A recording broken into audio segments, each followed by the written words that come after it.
So this is a very large scale integration basics.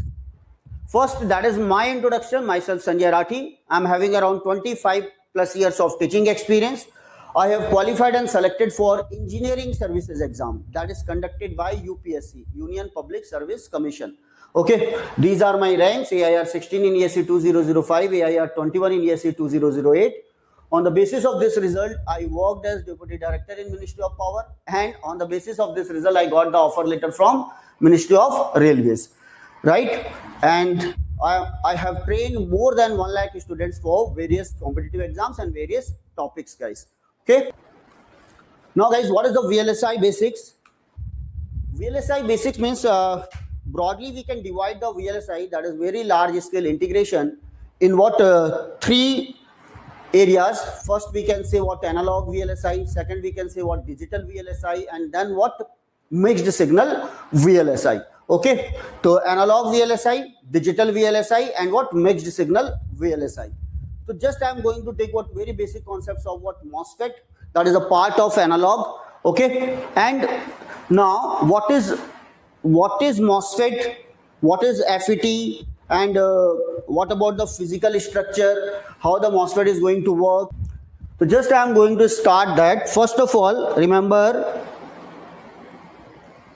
FET. FET is what? Field effect transistor. FET is what? Field effect transistor. Now we have, this is the field effect transistor FET. So broadly we can divide the FET in two parts. One is what JFET, that is called junction field effect transistor.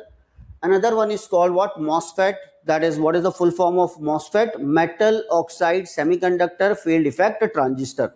Okay. Previously we are using what? That JFET, junction field effect transistor. Here we are having the two junctions, P positive N junctions or N positive P junctions, that is N channel and what? P channel. Here in MOSFET, actually we are dealing with the two types of MOSFET: E MOSFET, that is enhancement MOSFET, and second one is what? Depletion type MOSFET, D MOSFET. Normally it is called what? D MOSFET. Again we have the two channels, N channel and what? P channel. Again D MOSFET, we have the N channel or P channel. So when we are talking about the semiconductor, actually we have the two types of semiconductor. One is called what? N channel semiconductor, and one is called what? P channel semiconductor. So on the basis of that, we have the two types of MOSFET, N channel and what? P channel. N channel and what? P channel. Now, what is the basic difference between BJT and what? MOSFET? Basic difference between BJT or just FET. So we can say the BJT, that is what? Bipolar junction transistor. Actually we have the current due to what? Two types of charge carriers, right? One is what? Yes, you can say the current controlled, and what? One is voltage control. In BJT it is called bipolar junction transistor. Bipolar junction transistor means we have the two types of charge carrier, electrons and what? Holes. But in case of FET, we have only one type of charge carrier, that is what? Holes, or either electrons or holes, and that's why it is called unipolar device. So normally we are just giving a N channel or P channel. In case of N channel, current is mainly due to what? Electrons, and in P channel current is due to what? Holes, and that's why it is called N channel or P channel. That is what it is, a unipolar device. Second important thing, BJT is actually a current control device, but MOSFET or FET is what? Voltage controlled device, guys. Voltage control device, right? So first of all, what is the basic purpose of what? MOSFET? Just we will understand, then I will give you the physical structure of MOSFET. Okay, now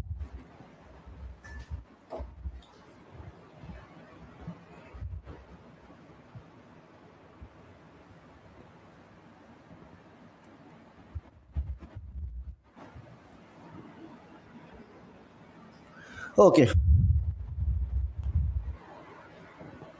just get the basic idea about this. 1 minute.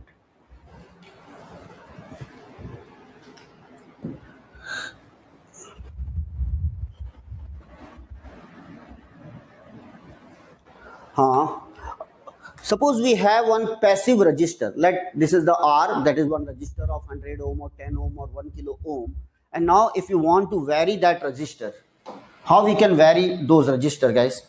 For example, just I am giving you the value. For example, this is a one resistor.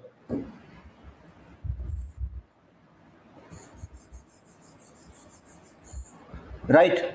This is R. Now, if just I want to vary this register, I want variable register.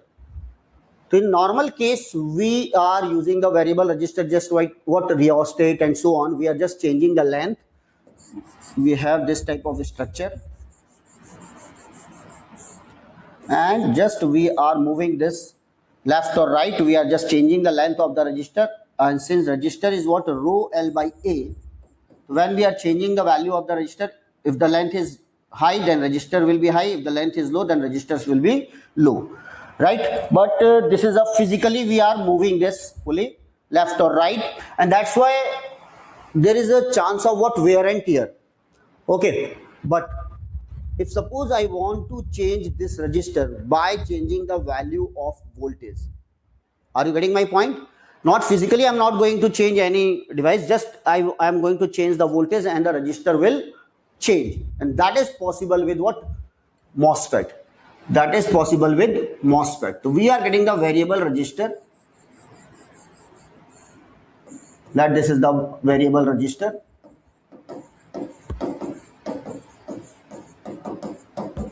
We can vary the value of the resistor from 0 ohm to what ideally up to what infinite ohm, right? 0 ohm means that particular device will act as short circuit. It is going to allow the current in this direction. Or when I'm saying that R is infinity, means R is infinity means it is going to act as what? Open circuit. Okay. Or between 0 to infinity, we can choose any value of this resistor.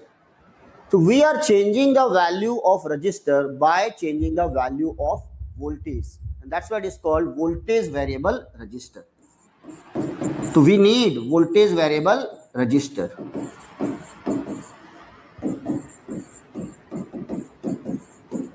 VVR. What is the short name of this? VVR. VVR. Voltage variable resistor, guys. So with the help of the MOSFET or with the help of that FET, we can design the voltage variable resistor. That is first application. For example, now these days we are using the fan regulators, right? So these regulators are designed by what? This MOSFET.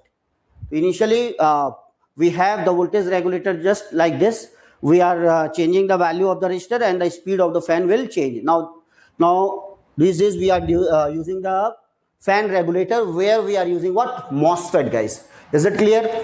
First of all, that application is clear, everyone. Variable resistor, right? That is the use of what? MOSFET first. Now, how we are going to get the variable resistor? I will explain here. Now, second thing, this is called voltage variable resistor. Now, second, we need amplification. Amplification of signal. Okay, amplification of signal, guys. For example, try to understand. This is the voltage, right? This is the voltage. Let the highest value is what? 2. Lowest value is -2. So let it is, we can say 2 sine omega t. 2 sine of omega t. So what is the total swing? Always remember, swing is called maximum minus minimum. So swing of the signal is maximum minus minimum. 2 minus of -2, that is what? 4. Okay. Now just I want to amplify. I'm passing through this particular device, any device, and now it is increased. Let it is 10, 0 and -10. The shape of the signal will remain same, sinusoidal, the frequency will remain same, everything will remain same, but and there is a change in what amplitude, 10 and what minus 10. Now what is the new swing? The new swing is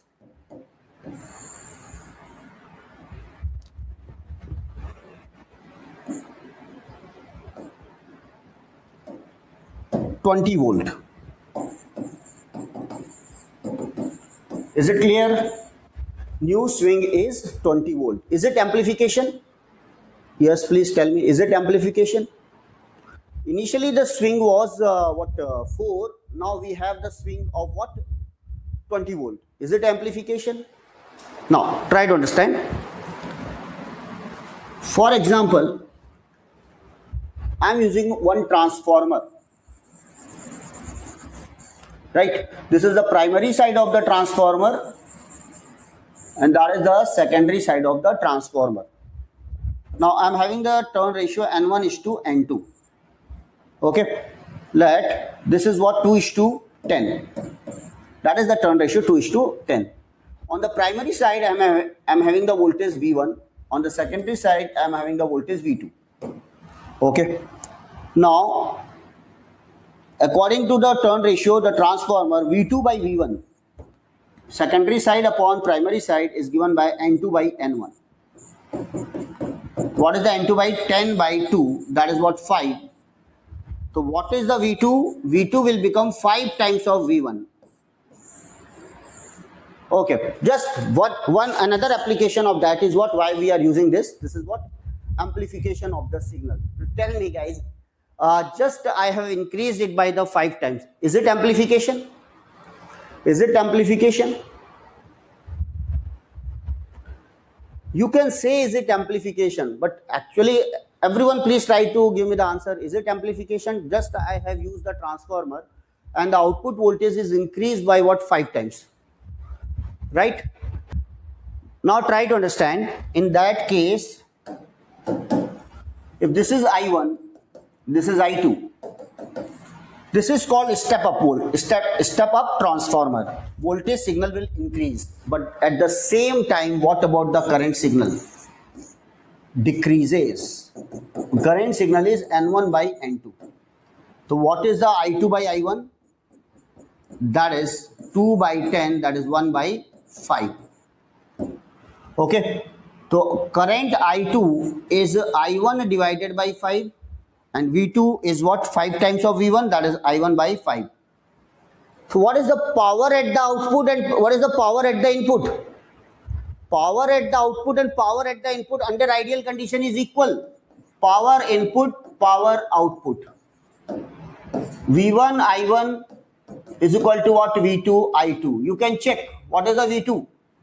V2 is 5 times of V1 and what is the I2? I1 by 5. 5 cancel and you will get the V1 I1. Means guys, in case of transformer, if we are increasing the voltage at the same time, the current will decrease by the same ratio. Means the power will remain same or it is under ideal condition. Otherwise, the power of the output is slightly less than the power of the input. Means if the power is not going to increase, it is not an amplifier. Is it clear, everyone? It is not an amplifier. Transformer is not an amplifier. Just we are using transformer to step up the voltage or step down the current. Sometimes it is called step up when the output voltage is greater than input voltage. Step down when the output voltage is less than the input voltage. This point is clear, guys? This point is clear? Okay. So if we need amplifier, means amplification means the power of the output signal should be greater than the power of the input signal. Power of the output signal should be greater than the power of the input signal. Right? Now, energy can neither be created nor be destroyed. So under suitable condition, what is going to happen? We are providing the energy or we are providing the DC signal. Under suitable condition, this MOSFET is going to convert the DC signal into what? AC signal, right? and we are going, we will get the amplification of the signal. Anyone any doubt? Anyone any doubt? Clear? So transformer is not an amplifier. Okay. Because the power of the output is equal to input or just slightly less than input. Okay then. Now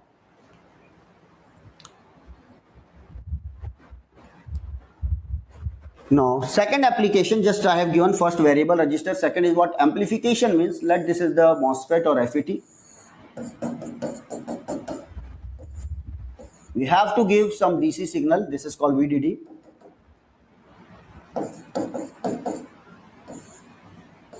Right.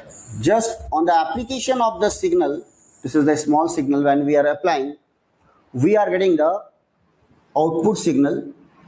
The swing of the output signal increases, means power increases, and that's why under suitable condition, when we are giving the input signal, then this DC power available at this point is converted into what? AC power. DC power available at the output is converted into what? AC power when we are giving the input. Okay. Or suppose the input is 0. Suppose there is no input, then output should be equal to 0. MOSFET or FET, when the input is 0, output should be equal to what? 0. Why? For stable system, always remember, there should be bounded output for bounded input. If suppose it is an amplifier, right, when we are giving the input, for example, the amplification is 10, it is going to increase the input signal by 10. If the input is 0, then output should be 0. If without input we are getting the output, means system is not stable, guys.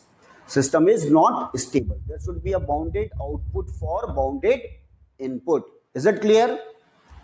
There should be a bounded output for bounded input. Okay. So now, what are the two major applications? First, we want this is oscillator. There is a output without any input, but actually we want to amplify the signal.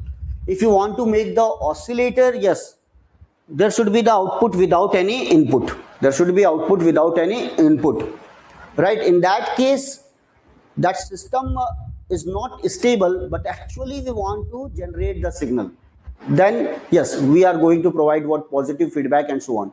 But just what I am discussing, amplification of the signal. Vinit, is it clear? Yes, please. Yes. When we want to design the oscillators, definitely. When we want to design the oscillators, yes. In that case, there should be output without any input, and the gain of the system should be what? Infinite. Ideally, it should be infinite, and just we have to satisfy the Bar-Hussein criteria. That is the second story. We will learn about the oscillator. Yes, we can also design the oscillator by using FET. Okay. Now, what are the two major applications? Variable register, and second is what? Amplification of the signal, guys. Variable register and amplification of the signal. Voltage variable register. So this is the MOSFET family, we can say, and most popularly used MOSFET is what? Enhancement MOSFET. So just I am going to discuss the physical structure of what? MOSFET. So everyone, that basic applications of MOSFET clear? Variable register and what? Amplification. And remember, transformer is not an amplifier. Okay. We need the output power should be more than the input power. Right. Now,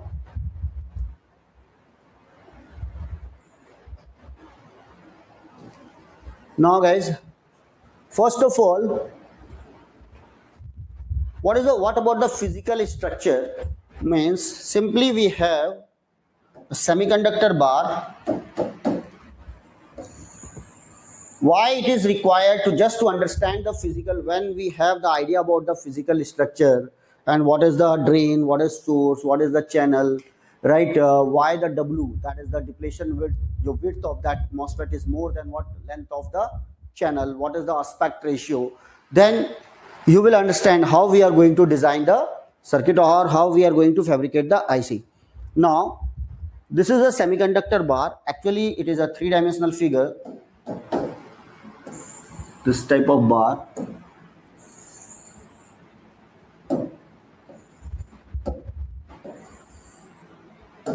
Right, this is the width of that particular bar.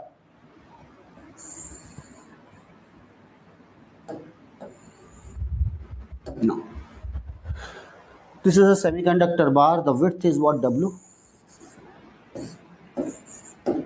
Okay, here we are giving the doping, that this region is converted into what, N positive. Doping means we are giving the ND doping. It is going to donate one electron, and that's why it will become N positive area. This semiconductor is basically what, P type. This is called substrate or body. Just to support the physical structure, we need some body, that is called P type. And here we are giving the N positive, here we are giving the N positive. N positive means, just watch this. This is a three-dimensional figure. So three-dimensional figure means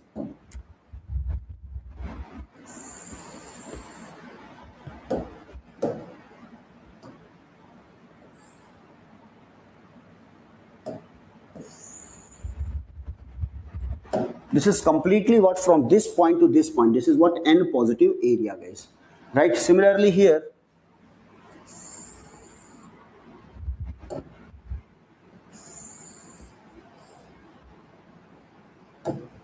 this is the N positive area, guys. This is the N positive area. This is the N positive area.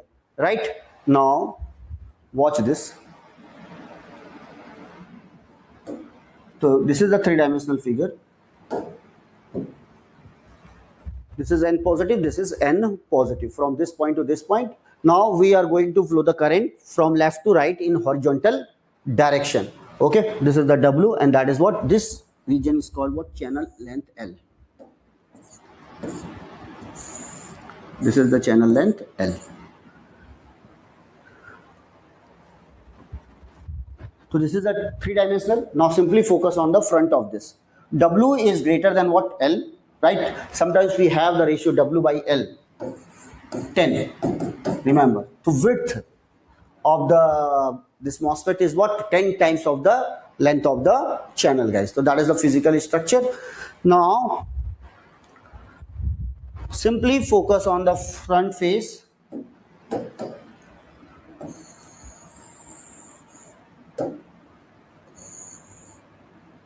This is the N positive area, this is N positive area.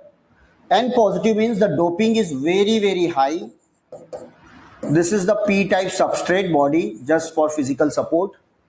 Now here we are introducing the SiO2 layer.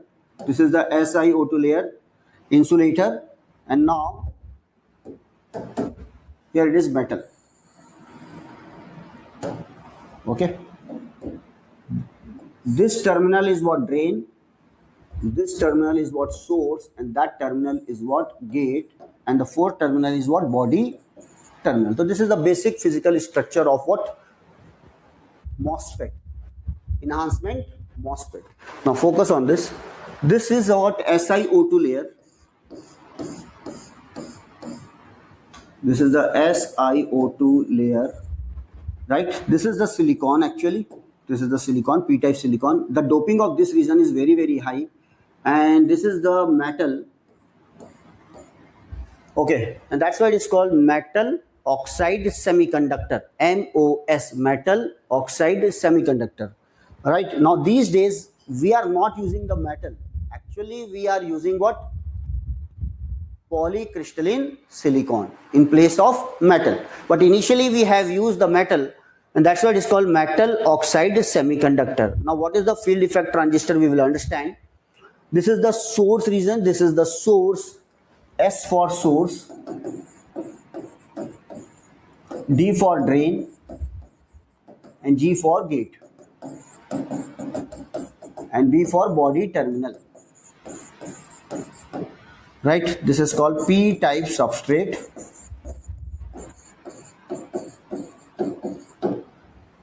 So this is the physical structure, N positive, right? And this is the SiO2 layer. Just what?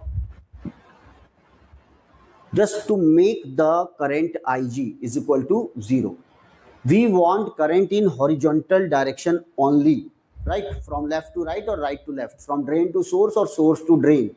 But there should be no current from the gate terminal. That should be equal to what? 0. Just to make it nearly equal to 0, we are using the SiO2 layer, right? And that's why it is called insulated gate. Insulated gate means we don't need the current through the gate terminal. So we are using the SiO2, and that's why it is called IGFET. IGFET. IGFET means insulated gate field effect transistor. Insulated gate field effect transistor. Field effect transistor. Okay, so basically we need what? We need current in horizontal direction, from drain to source or source to drain, right? But it should be controlled by the gate terminal, right? Just it should be controlled by the gate terminal. So we can understand the flow of water in our houses. For example, we want to control the flow of water here. We want to control the flow of water. Let this is a bucket. Right here, we are having one source here, overhead tank. This is connected here.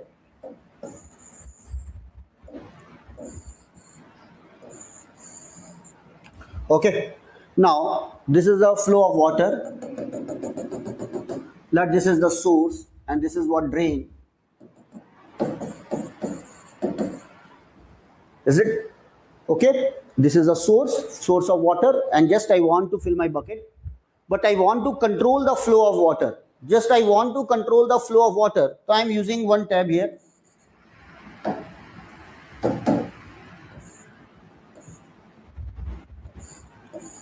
With the help of this, right, I can control the flow of water. Suppose it is off, right, completely off, then what is the rate of the flow of water? 0.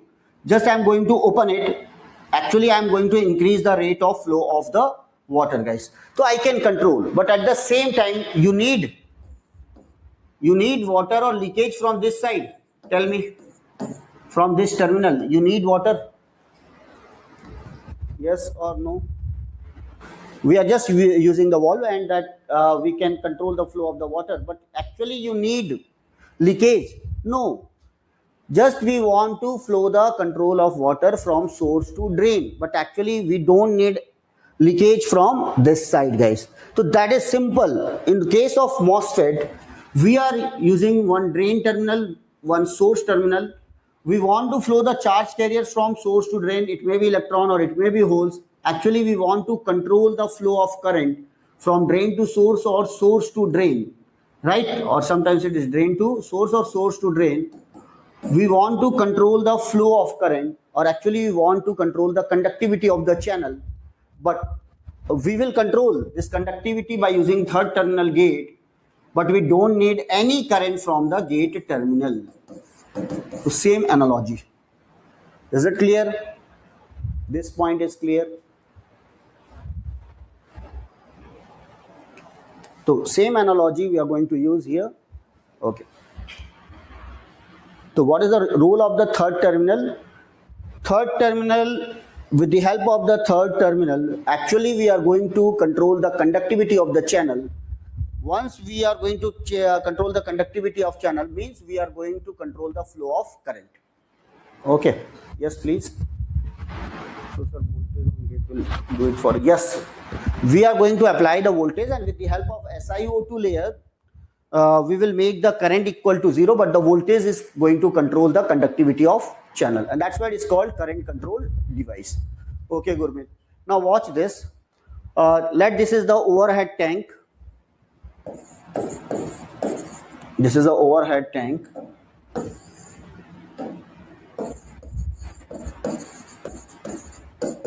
So we can say that this is the source. Now this is wall. Or this is the drain, like this is the bucket. Okay. Now just we want to fill the bucket. It depends. I want to fill the buckets within 1 minute. I want to fill the buckets in 1 hour, or I want to fill the buckets in 10 hours. It depends on my requirements. Yes. So I can control the flow of water by this wall. Is it clear? But at the same time, I don't want the leakage through this wall. So what should be the water from this side, from the third terminal? It should be equal to what? 0. The amount of water leakage from this point, it should be equal to 0. Is it clear? Just because I want to fill the bucket. So that is the flow is from source to drain only, not from gate to source, not from gate to what? Drain. But just to control the flow of water, that third terminal is required. Similarly, in MOSFET, we want to flow the current from source to drain or drain to source. So what is the use of the gate terminal? It is going to control the conductivity of the channel. I think now it is clear. Crystal clear? Okay. Now, how is going to control the flow of current? Now watch this.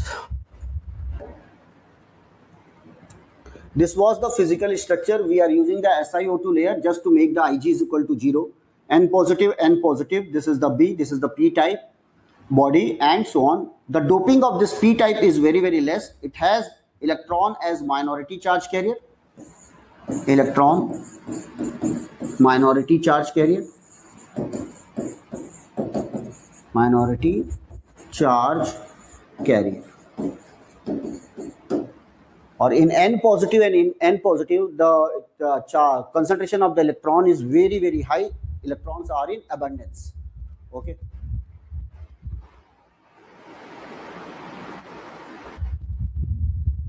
Yes. We are not having any. What about the SiO2 layer? Ideally, the conductivity of the SiO2 layer or dielectric should be what? 0. But practically never ever possible in it. Okay. So just you're saying that yes, there is any leakage. Yes, definitely there will be some leakage current, because what about the what should be the ideal conductivity of the SiO2 layer? SiO2 layer, ideally the conductivity of the SiO2 layer should be 0. So resistivity should be infinite. So what should be the current? 0 through this dielectric. But practically that is not 0. So there is some leakage current. Yes, there is some leakage current, but it is very, very small. It is in the range of what? 10 to the power minus 15 and so on. Okay. So practically, yes, there is some leakage current, but it is very, very small, negligible, we can say. So now, how this circuit will work, guys?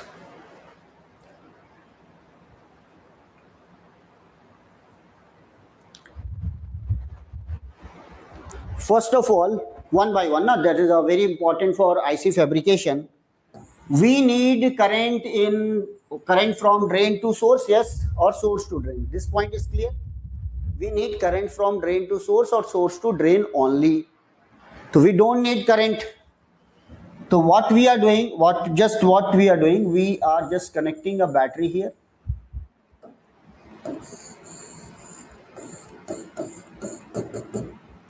This is called VD, drain terminal. So we are just connecting a battery with respect to S. This is the value. Second, here we are connecting just, it is grounded.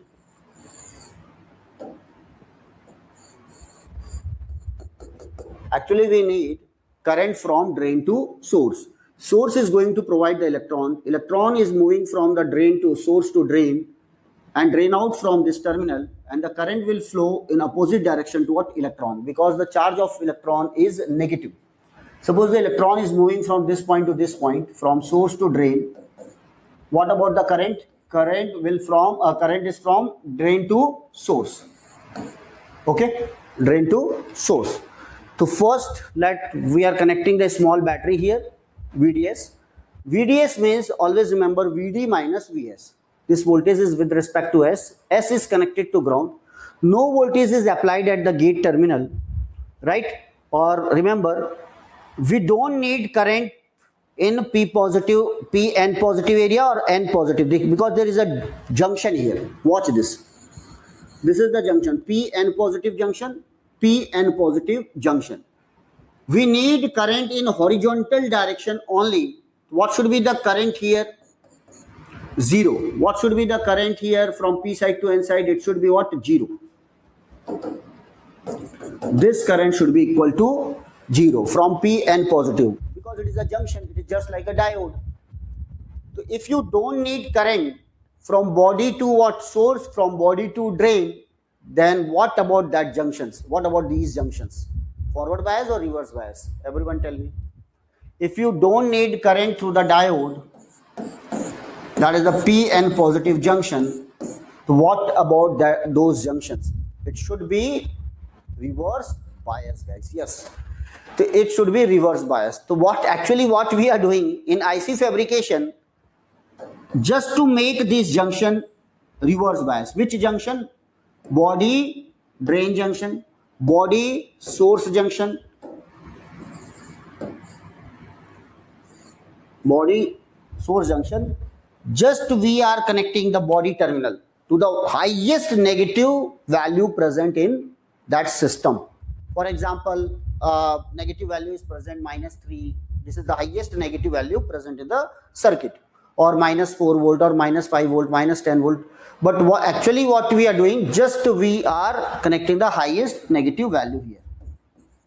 Okay, when this is connected to negative value, so what about the diode? For example, if it is connected to highest negative value, the P side is connected to negative value, and that's why that junction will become what? Reverse bias. Junction is what? Reverse bias. Okay, or otherwise, very simple thing, just if you want to make any diode reverse bias, short circuit it. Short circuit. If you want to make any diode reverse bias, simply make it what? Short circuit. If suppose it is short circuited, P point and N point is short circuited, what is the voltage across the diode? 0. And then when the voltage across the diode is 0, means it is reverse bias, guys. Very simple way, just to make the voltage across the diode 0, it is called reverse bias. So we have the two solutions. First, body terminal should be connected the highest possible negative value that is present in the circuit.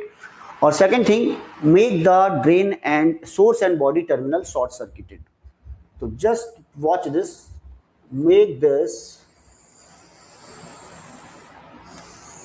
source and body terminal short circuited. So what about the VSB? 0. So this junction is reverse bias, remember. Now this is 0, this is also 0. What about the drain terminal? It is connected to positive value. Remember, guys, if the negative terminal is connected to positive value and positive terminal is connected to ground, tell me, what about the diode? Forward bias or reverse bias? Negative terminal is connected to positive value and positive terminal is connected to ground. What about the diode? Forward bias or reverse bias? Yes, please.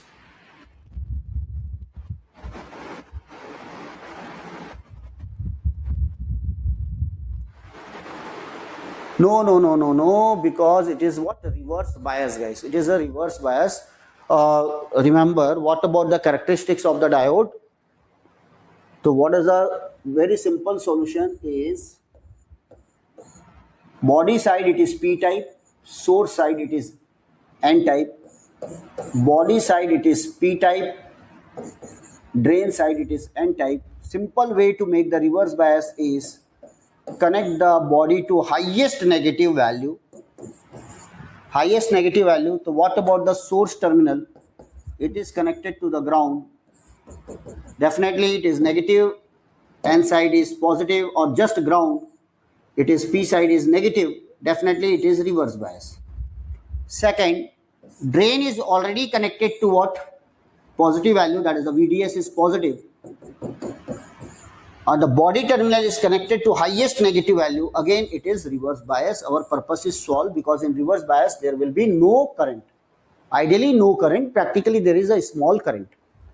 Or second solution, this is the body and source. So you can short circuit the body and source terminal. When we are short circuiting the body and source terminal, source voltage is 0. That's why the body voltage will also become 0. Remember, according to the characteristics of the diode,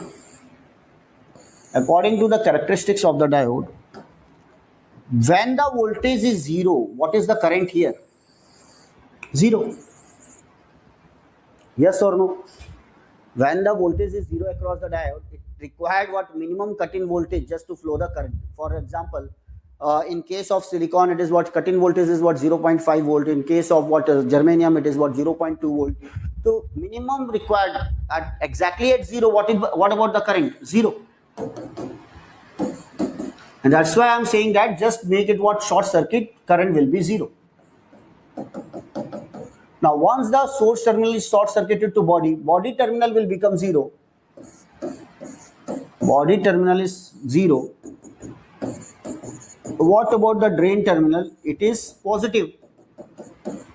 So when the P side is 0, N side is positive, means it is reverse bias. Okay, the first precaution during VLSI design is what? When we are using the circuit, the body terminal should be connected to highest positive value. In case of this N-channel MOSFET, we are dealing with the N-channel MOSFET.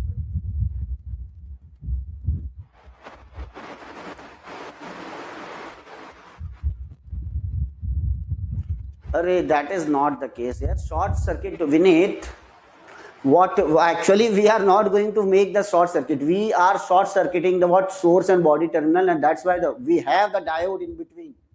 You are not just short circuiting here. You are just confused with the concept of the network. Just you are saying that, sir, this is the path and this is the path. One resistor is there. This is the 100 volt battery, 10 ohm. Right, this is the 10 ohm, 10 ohm. Vinit, please focus on that. 10 ohm and 10 ohm. What will be the current? 100 divided by 10 plus 10, 25 ampere. Okay. Now just I am short circuiting the path. This is the short circuiting the path. When I am going to short circuit the path, the complete current will pass through this short circuit path. Okay. It is going to short circuit the 10 ohm resistor. And that's why the current will be 100 upon 10. In that case, it will become 100 upon 10. That is the 10 ampere. Okay, this point is clear? Right. Now, but tell me, this is a resistor. Okay, only resistor, no battery is connected. Now, just we have one battery, let it is 5 volt. Everyone give me the answer. What is the current through this circuit? 5 volt battery is connected across the 5 ohm resistor. Then what is the current through this battery? 1 ampere. Very simple. 1 ampere. Now tell me, just I am short circuiting this battery resistor. I am going to make this voltage 0. Tell me what will be the current? What is the current here? 0. So I am short circuiting means I am not short circuiting the resistor. I am short circuiting what? Voltage. Is it clear now? Is it clear now? Okay. The short circuit path means that source and body terminal is short circuited, means what? There is no voltage across that particular element, and that's why it is reverse bias. Okay. Now, so again, physical structure. So always remember, this junction should be reverse bias, that junction should be reverse bias. Now this junction is reverse bias, this junction is reverse bias, no current. This is SiO2 layer, therefore no current from the Ig. So it means in this particular diagram, no current in vertical direction, whether it is a body to source or body to drain or what, through the gate terminal. The current will be in a horizontal direction from drain to source or source to drain. Is it clear? This point is clear now? Okay.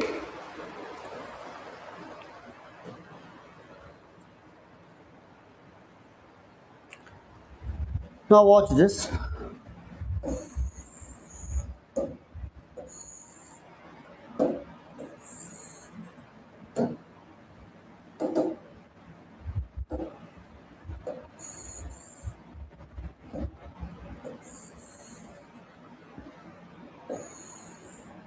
This is the SiO2 layer.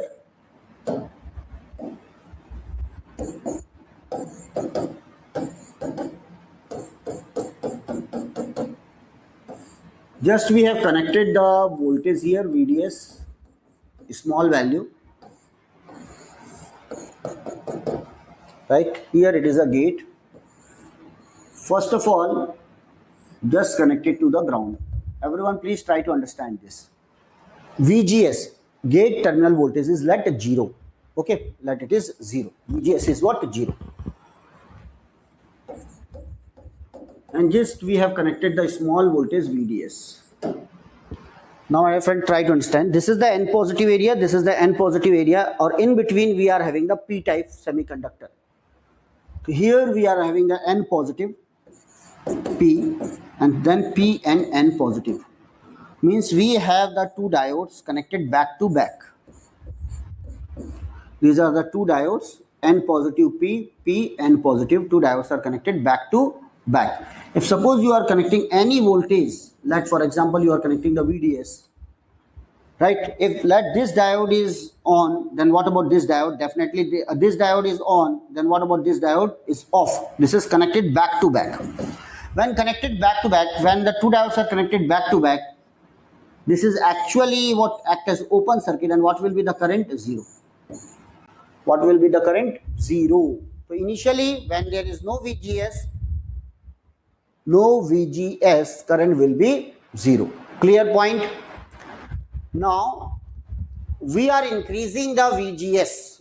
We are increasing the VGS. It is a very, very basic concept. Why? When the VGS is 0, what is the problem? These two diodes just connected back to back and the current will be 0. Now what we are doing, just we are increasing the VGS.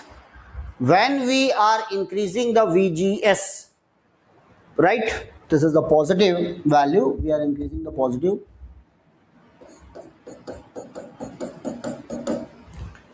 Then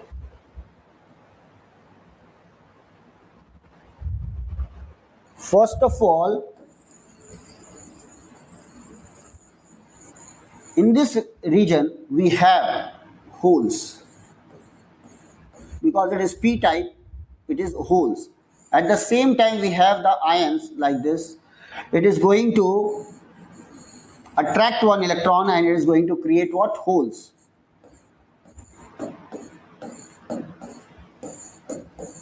This is called acceptor ions. Right? Remember, in P-type semiconductor, we are giving Na type doping. Na means acceptor doping. It is going to accept one electron, and that's why it is going to become negative. And it is going to create what? One hole. So in a P-type semiconductor, we have acceptor ions. This is called acceptor ion. And this is called holes. Is it clear? Now, what about the conductivity of the channel? 0. So when I am going to increase the VGS more than 0,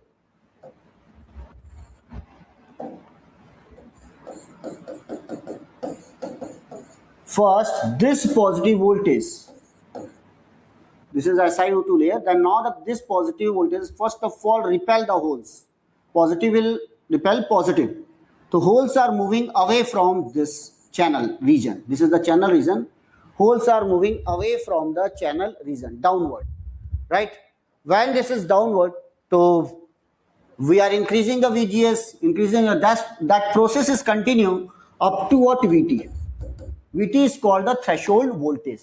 So up to the threshold voltage, the VGS will repel the holes. Holes are moving away from this region, and now we are having only the acceptor ions, guys. Or this is called what? A depletion layer. So up to the VT, the depletion layer will increase. That is a very, very important concept for what? CMOS. Remember, for CMOS, this is important concept.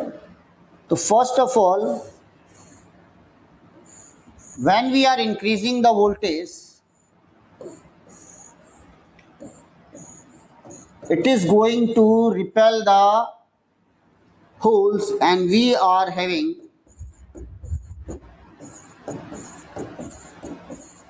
only the depletion region. Depletion region means the region where no mobile charge carrier is present.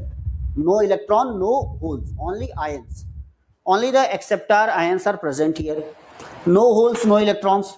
So all the holes up to the threshold voltage, it is going to repel the holes away from this junction, and that's why the depletion region increases.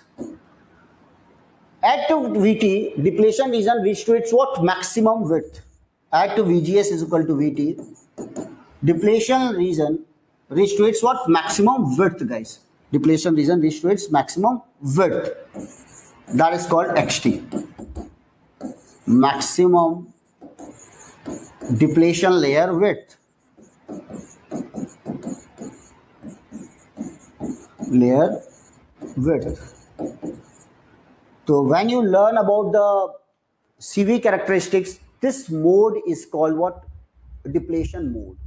Depletion mode means we are increasing the voltage, holes are moving away, and that's why the depletion layer will increase, and at the VT we are getting maximum depletion layer. The width of the depletion layer is maximum, that is called what? XT. Now all the holes move away from the junction. Okay, but what about the current? Current is almost zero. There is no current from drain to source. Why? Because there is no mobile charge carriers. What about these ions? These all are what? Immobile charge carriers. Immobile charge carriers. We need mobile charge carriers. We need what? Electrons. So up to VT, it is going to repel the holes. But what about the concentration of electrons? Zero. And that's why the conductivity of channel is again zero. So that is the case VT. Now, when we are increasing the voltage, above VT, guys. Now all the holes are removed. When we are increasing the voltage above VT, it is going to attract what? Electrons. Because it is a P type. What about the electron? It is a minority carrier. Here the electrons are abundant. Here the electrons are abundant. It is going to attract electrons from N positive P type region. Now this is the electrons. When the concentration of electron increases, the conductivity of channel will increase, guys. Conductivity of channel is going to increase. Okay, so try to understand now this concept.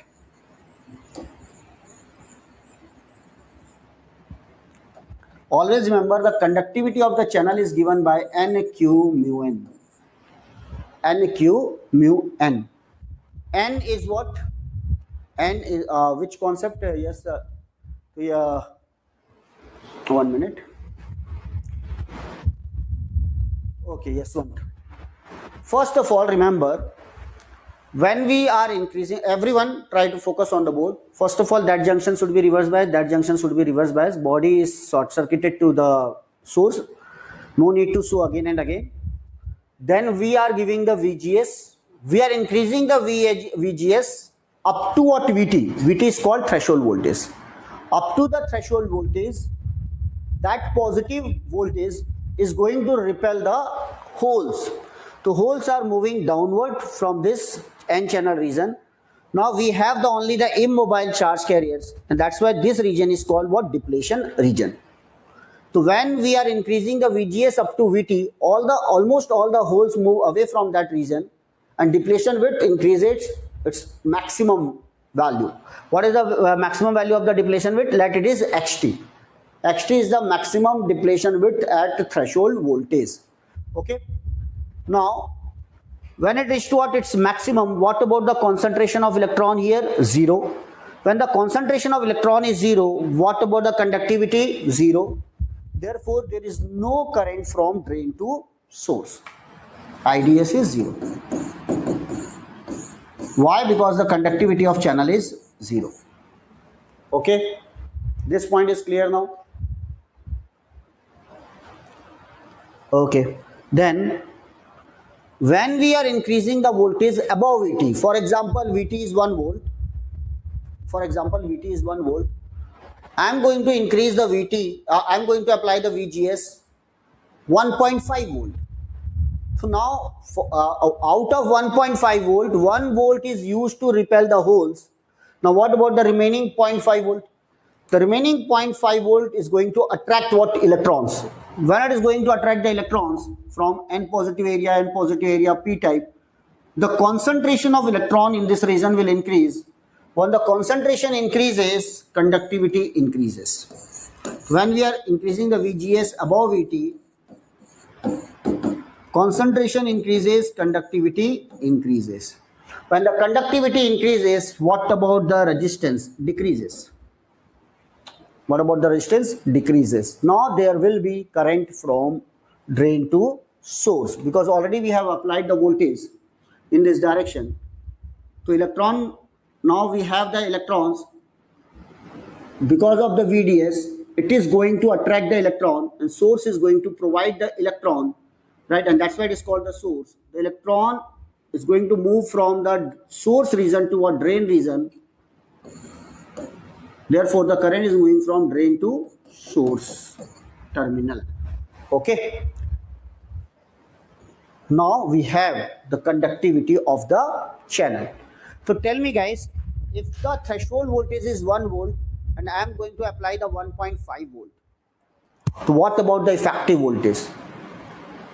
We are applying the 1.5 volt.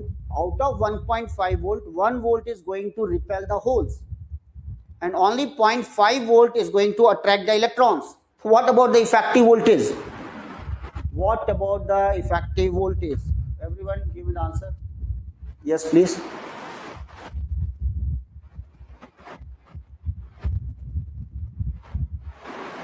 Yes हम FET ही क्यों use कर रहे हैं, यही best option है अभी तक जो है, क्योंकि जो इंसुलेटेड गेट हम फील्ड इफेक्ट ट्रांजिस्टर यूज कर रहे हैं, हम we want what should be the current zero from the third terminal current is zero. We are getting almost infinite resistance, that is called input resistance should be as high as possible.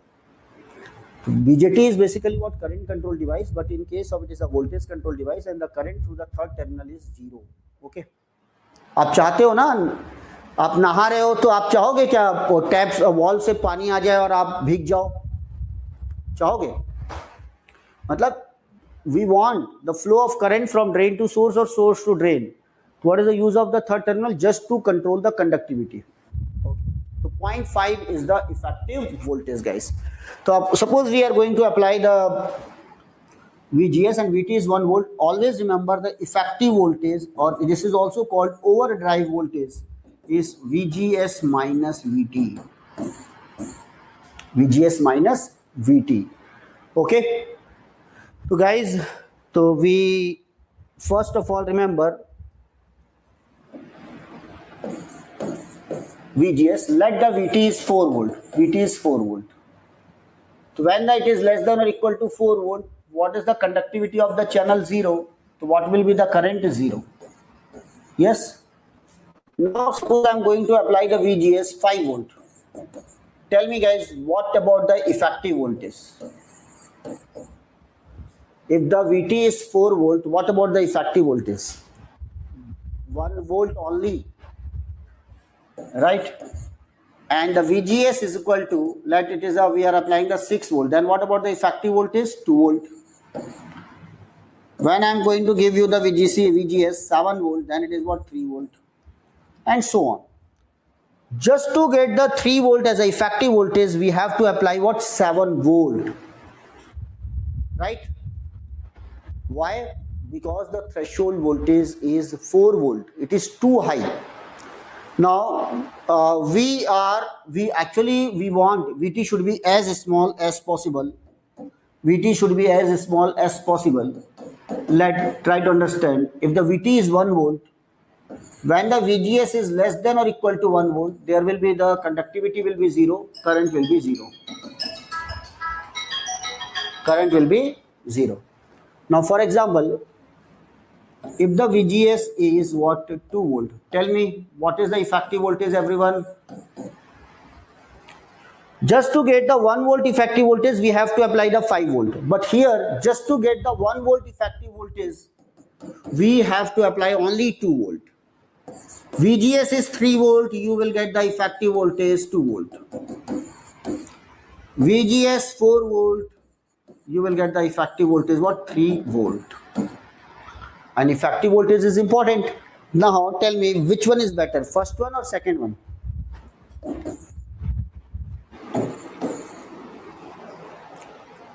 Definitely the second one is better. Means what is the problem with the first? The threshold voltage is very high, guys. Threshold voltage is very high. So in a VLSI, again you will learn how we are going to reduce the threshold voltage. How we are going to reduce the threshold voltage. We are doing the different types of treatment. Means for example, first of all, that metal oxide semiconductor field effect transistor is replaced by what polycrystalline silicon. This metal is replaced by the polycrystalline silicon, just to reduce what threshold voltage.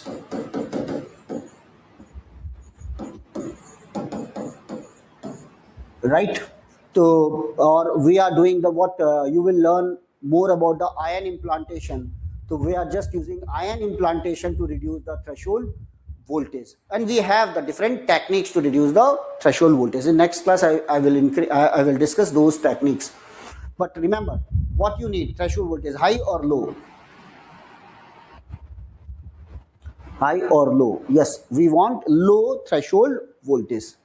Now these days we have the threshold voltage what 0.5 volt or 0.6 volt. Again we can reduce it. Okay. Now, so we are using the different treatments to reduce this techniques to reduce the threshold voltage. So remember, if the threshold voltage is 1 volt, the effective voltage is what applied voltage minus 1 volt. So this is the effective voltage, and the conductivity is mainly controlled by what? VGS or effective voltage? Conductivity is mainly controlled by, no doubt we are applying the VGS, but out of VGS always VT we have to subtract.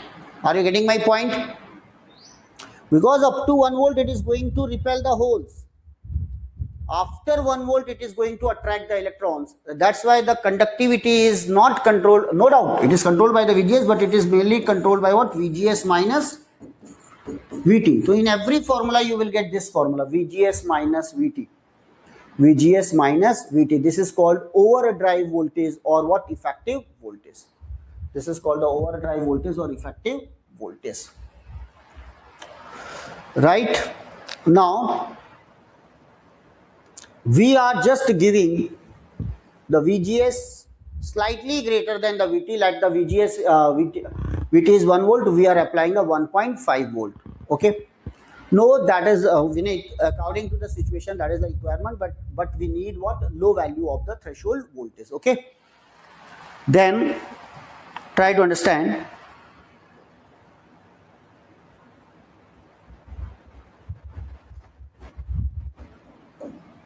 Just you are giving the VGS 1.5 volt.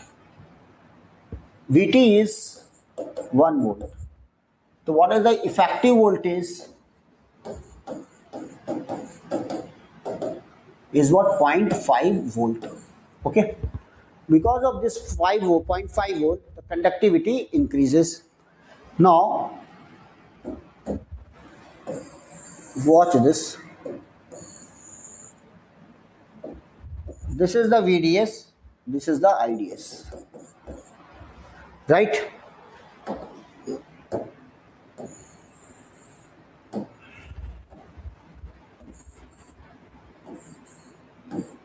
This is the VDS,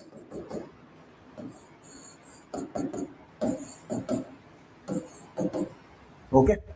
It behaves like what? Resistor. In horizontal direction from drain to source, it behaves like a resistor.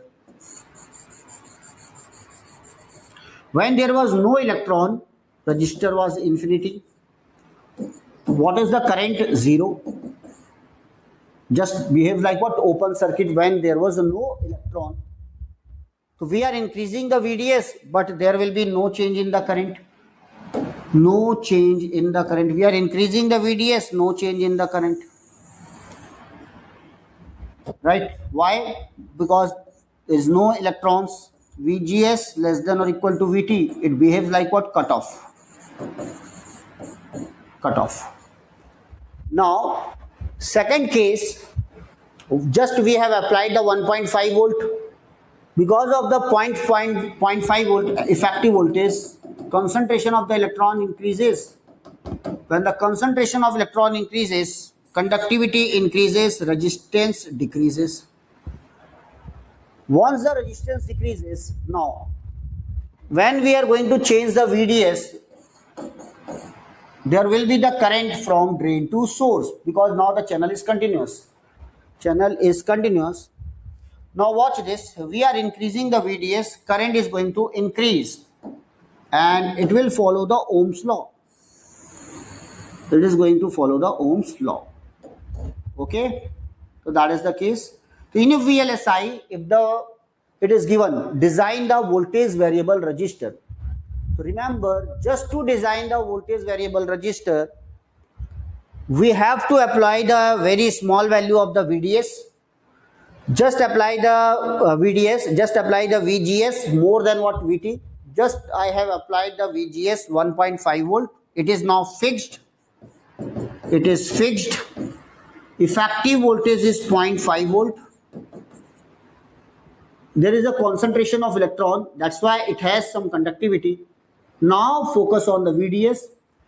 Increase the VDS, very small value. When we are increasing the VDS, current will follow this line. The slope of this line is what? 1 by R, and this is the for VGS is equal to what? 1.5 volt. Fixed value of the VGS. We are increasing the VDS, current will increase. Remember, the slope of this line is what? 1 by R. R decreases, slope increases. When the R was infinity, slope is 0. Now tell me guys, I am going to apply the VGS 2 volt. What about the effective voltage? What about the effective voltage? 1 volt. Effective voltage is 1 volt. Now tell me, what about the resistor? Decreases or increases? What about the value of the resistance? Decreases. Then what about the slope of the curve?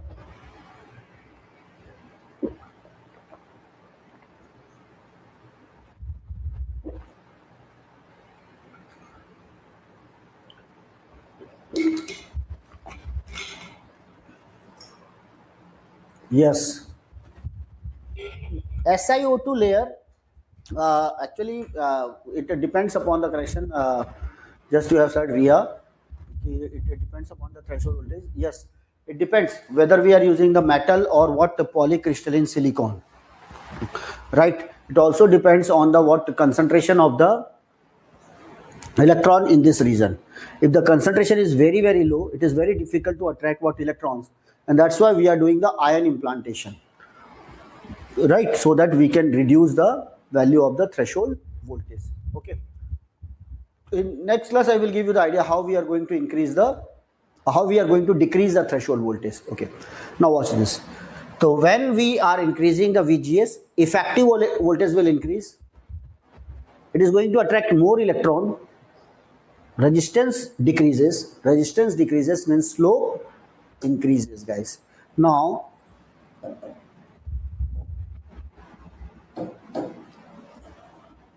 This is the line. Again, it is going to follow the Ohm's law. This is the line for let VGS is equal to 2 volt.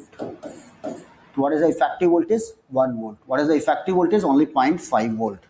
Again, when I am going to increase the VGS, VGS will increase, effective voltage will increase, resistance will decrease, the slope will increase, guys. Slope will increase.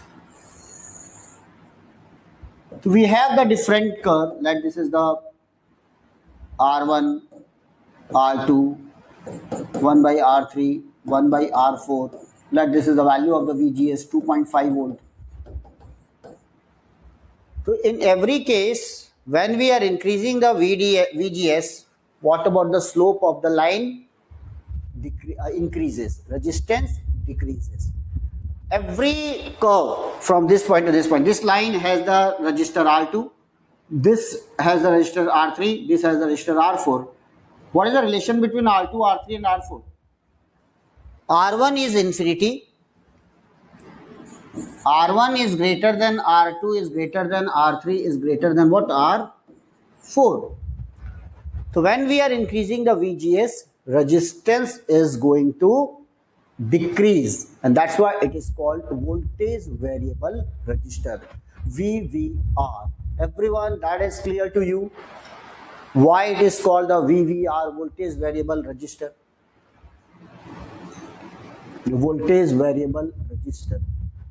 Just to design the voltage variable resistor,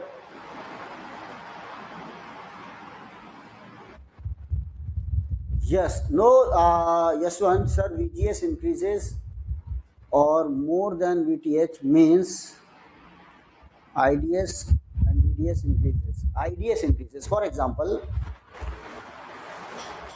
right, try to understand. We have the two different figure. Watch this. Everyone focus on this.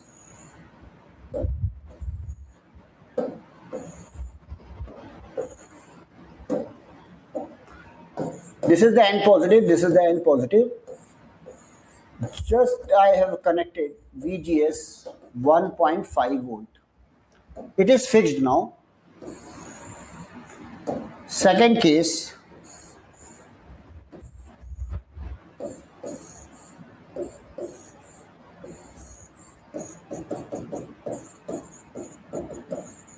two volt. Okay, and VT is 1 volt.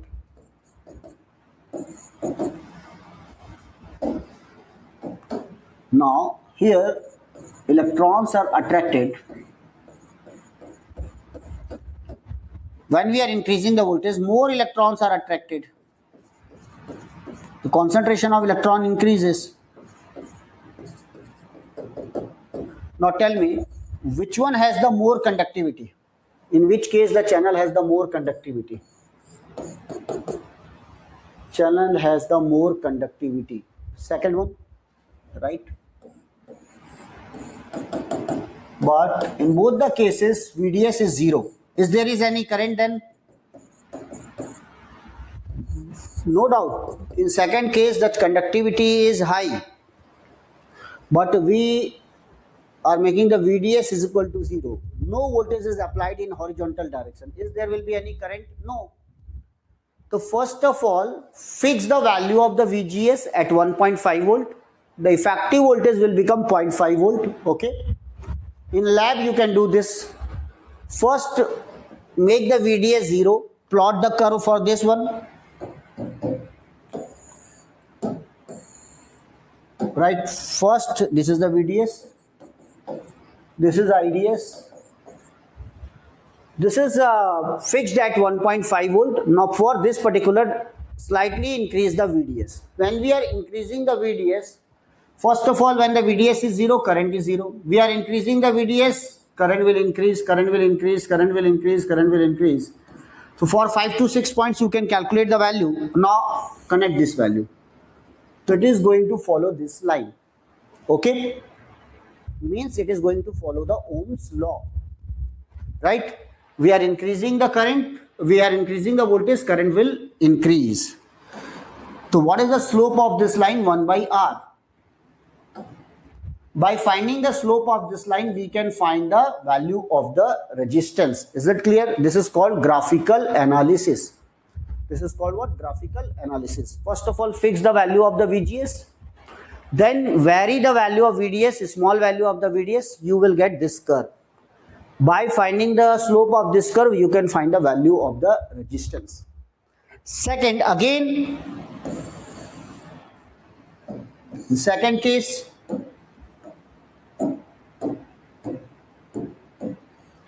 make the VGS 2 volt. First it is 0, current will be 0. Now increase the VDS, current will increase. Then plot the curve. Then find the slope of this curve. Okay. The slope of this curve is more than the first one.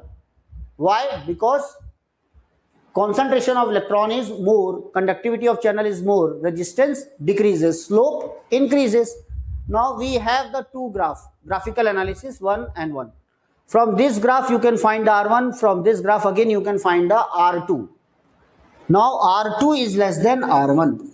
So what is the conclusion here? When we are increasing the VGS, resistance of the path will decrease. Is it clear? This point is clear.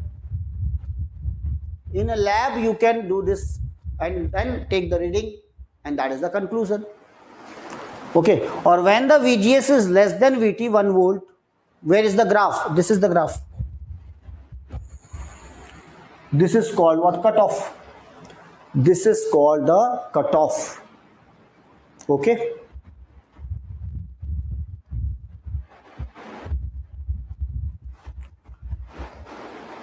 Okay then.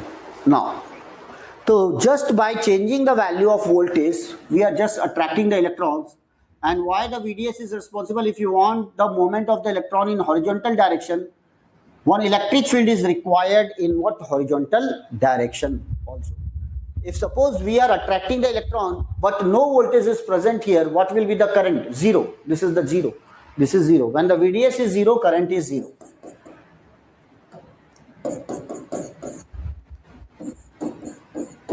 Okay, this is the point. When VDS is 0, current is 0. VDS is 0, current is 0. Okay. Now, this is called voltage variable resistor, guys. Now, this voltage variable resistor, so from graph, we have the formula.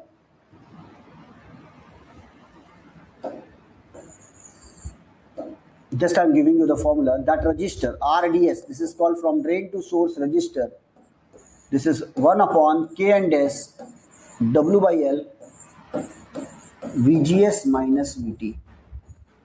Watch this. Actually, K and S here is called mu n COX.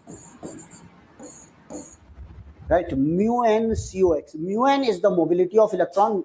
Here the current is due to what? Electrons. And that's why it depends upon the mobility of electrons. Right? So this is the mobility of electrons. COX is the oxide capacitance. Mobility of electrons.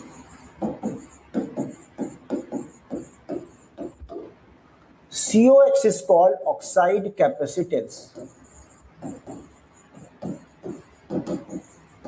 Oxide capacitance means just we have connected this oxide layer here over the channel. This is the oxide layer. The width of the oxide layer is TOX. So what is the oxide capacitance? This is the capacitance per unit area that is given by epsilon naught x by TOX. Epsilon naught x by TOX. So in a VLSI you will learn about that UX, SiO2 layer, the thickness of the SiO2 layer is in the range of nanometer and so on. This is a very, very thin. And that is, UX is what? Epsilon R epsilon naught upon what? TOX. What is the epsilon R for SiO2? Any idea? What is the epsilon R for SiO2? Epsilon naught is 8.854 into 10 raised to power minus 12 farad per meter. And what is the epsilon R for SiO2? Any idea? Anyone? 3.9 years in there. Is it correct? All other students? SiO2. So this is the SiO2 layer. Epsilon R is what? 3.9.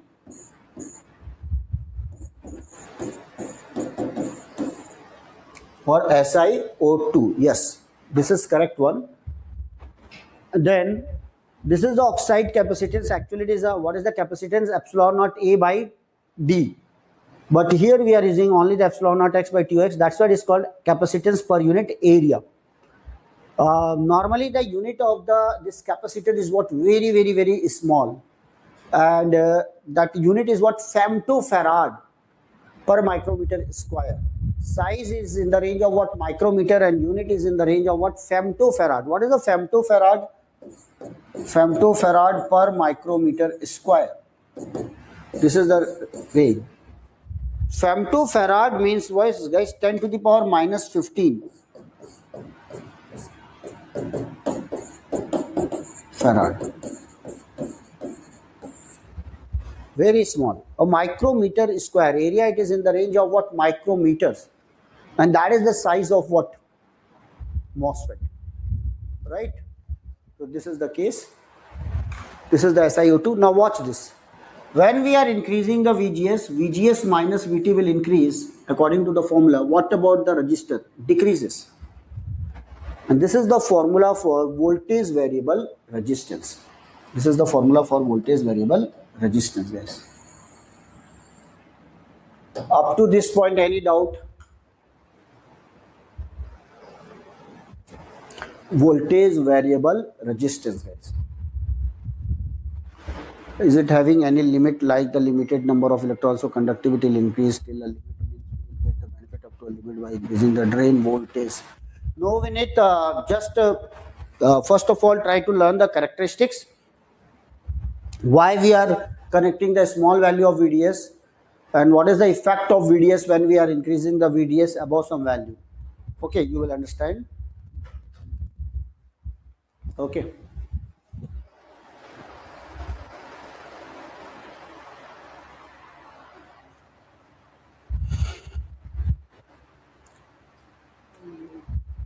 Okay, all other students, up to this point everything is fine.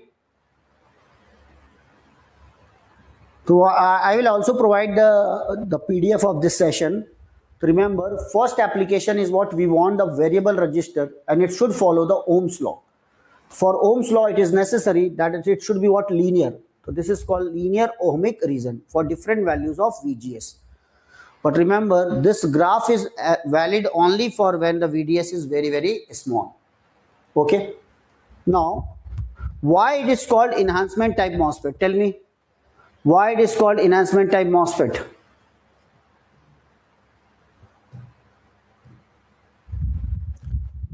Now watch this.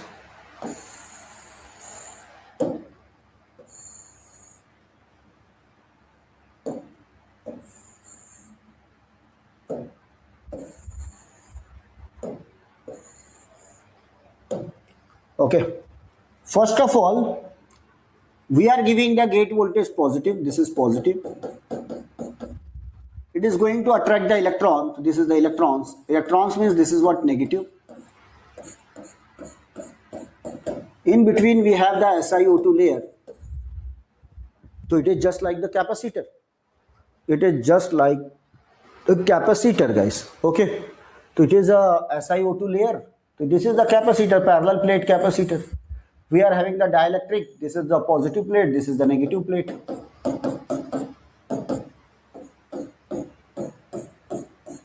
This is the capacitor. Okay. So this is the positive and that is the negative. This is the capacitance. In between we are having the SiO2 layer. Now there is an electric field in vertical direction. Electric field in vertical direction means, always remember the direction of electric field is from positive to negative. So above the SiO2 layer we have the plus charge. Below the SiO2 layer we are having the electrons, means negative charge. So what is the direction of the electric field? From positive to negative, in vertical direction. This is the direction of the electric field. Now this electric field is responsible for the conductivity of the channel. Because of this electric field, the electron is attracted here. When the more number of electron attracted, concentration of electron increases, conductivity of the channel increases, or conductivity of channel will enhance, and that's why it is called enhancement mode. That's why it is called enhancement mode. Second, it is because of the electric field in vertical direction. That's why it is called field effect transistor. This is known as field effect transistor. Is it clear?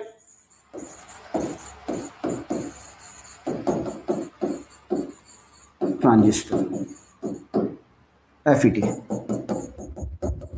So it is called metal oxide semiconductor. This is the semiconductor field effect transistor, from positive to negative.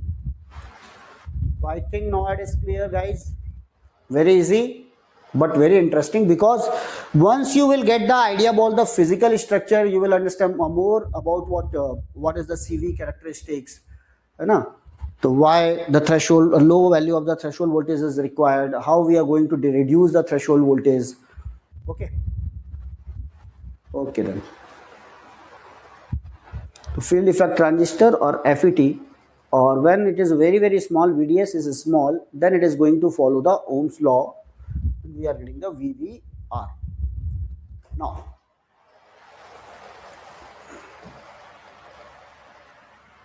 this is the characteristics. Ohmic region, linear ohmic region for a small value of VDS. Okay.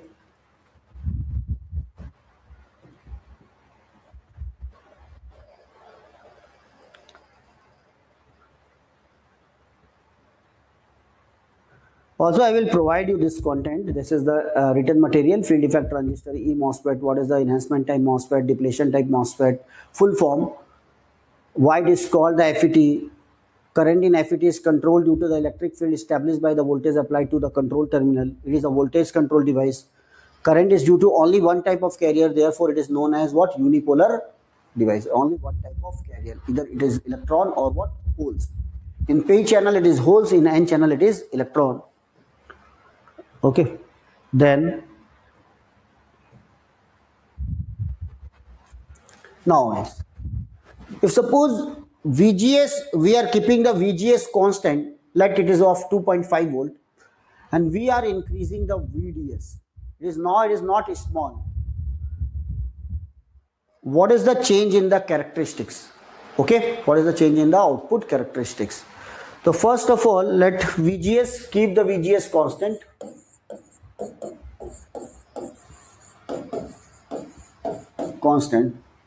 You can assume that it is 3 volt or 2 volt.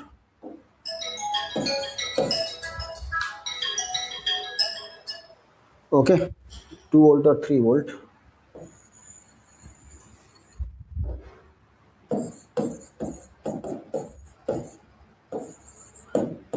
VT is 1 volt. Everyone tell me what is the effective voltage? What is the effective voltage of VT is 1 volt? 2 volt. Yes. Now, effective voltage is 2 volt. This is the characteristics.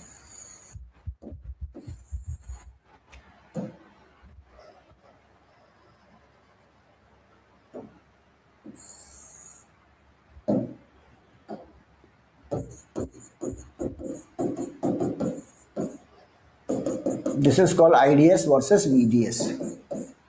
Okay. This is for a small value of VDS. Now, I am not going to change the VGS. I am not going to change the VT. Therefore, the effective voltage will remain same. So, initially when I am going to increase the VDS, it is going to follow the Ohm's law. But when we are increasing the VDS, then in lab you can record these readings. When we are going to increase the VDS, first of all, What about the change in the curve?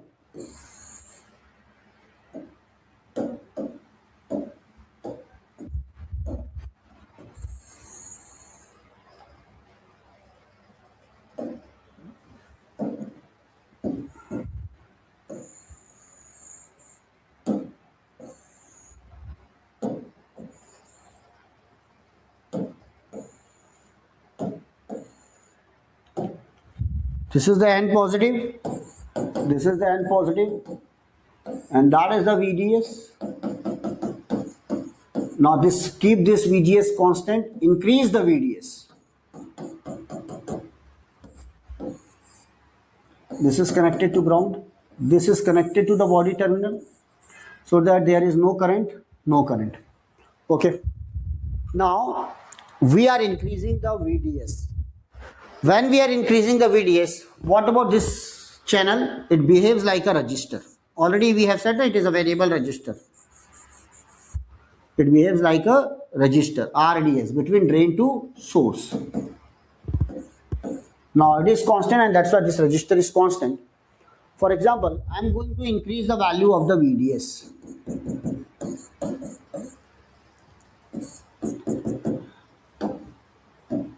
Now, because it behaves like a resistor, there will be the potential drop. For example, at this point the VDS is 3 volt.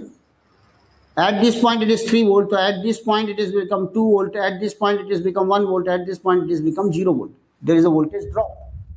So drain we have the maximum voltage 3 volt. At the source we have the 0 voltage. Because it is a resistor, there is a potential drop. Therefore, the effect of VDS decreases from drain to source. At the drain it is maximum, at the source it is minimum, that is 0. Now, what is going to happen when we are increasing the VDS? Initially, it is not going to affect the conductivity of the channel. It is not going to affect the conductivity of channel. But when we are increasing the VDS more and more, now it is going to attract what? Electron. An electron is moving from channel region to towards what? N positive region. Channel region to towards what? N positive region. When the electrons are moving from channel region to N positive region, the concentration of electron will reduce. When the concentration of electron in channel reduces, conductivity of channel reduces, guys. So conductivity of channel reduces. Once the conductivity of the channel reduces, what is the change in the graph? What will be the change in the graph? Now watch this. Up to this point, this is follow the Ohm's law. Now guys, conductivity of the channel decreases, means slope will decrease. So there is a bending of the curve. Bending of the curve. It is not going to follow this line. We are keeping the VGS constant, 3 volt, and that's why the effective voltage is 1 volt for this particular line. Now we are increasing the VDS. Initially it is small, it is going to follow the Ohm's law. Up to this point it is follow the Ohm's law. When we are increasing the VDS more than that, there is a bending of the curve. Why there is a bend in the curve? Because it is going to attract the electrons, and that's why the conductivity of channel will reduce. Now, what about the channel now? At the drain side the effect is more, at the source side effect is less. Then the shape of the channel will become tapered. Watch this. Here we have the large electrons. At the source end there is no effect in the concentration of electrons, but when we are moving from source to drain side the concentration of electron will reduce. And that's why we have this type of shape, guys. Focus on the channel region only.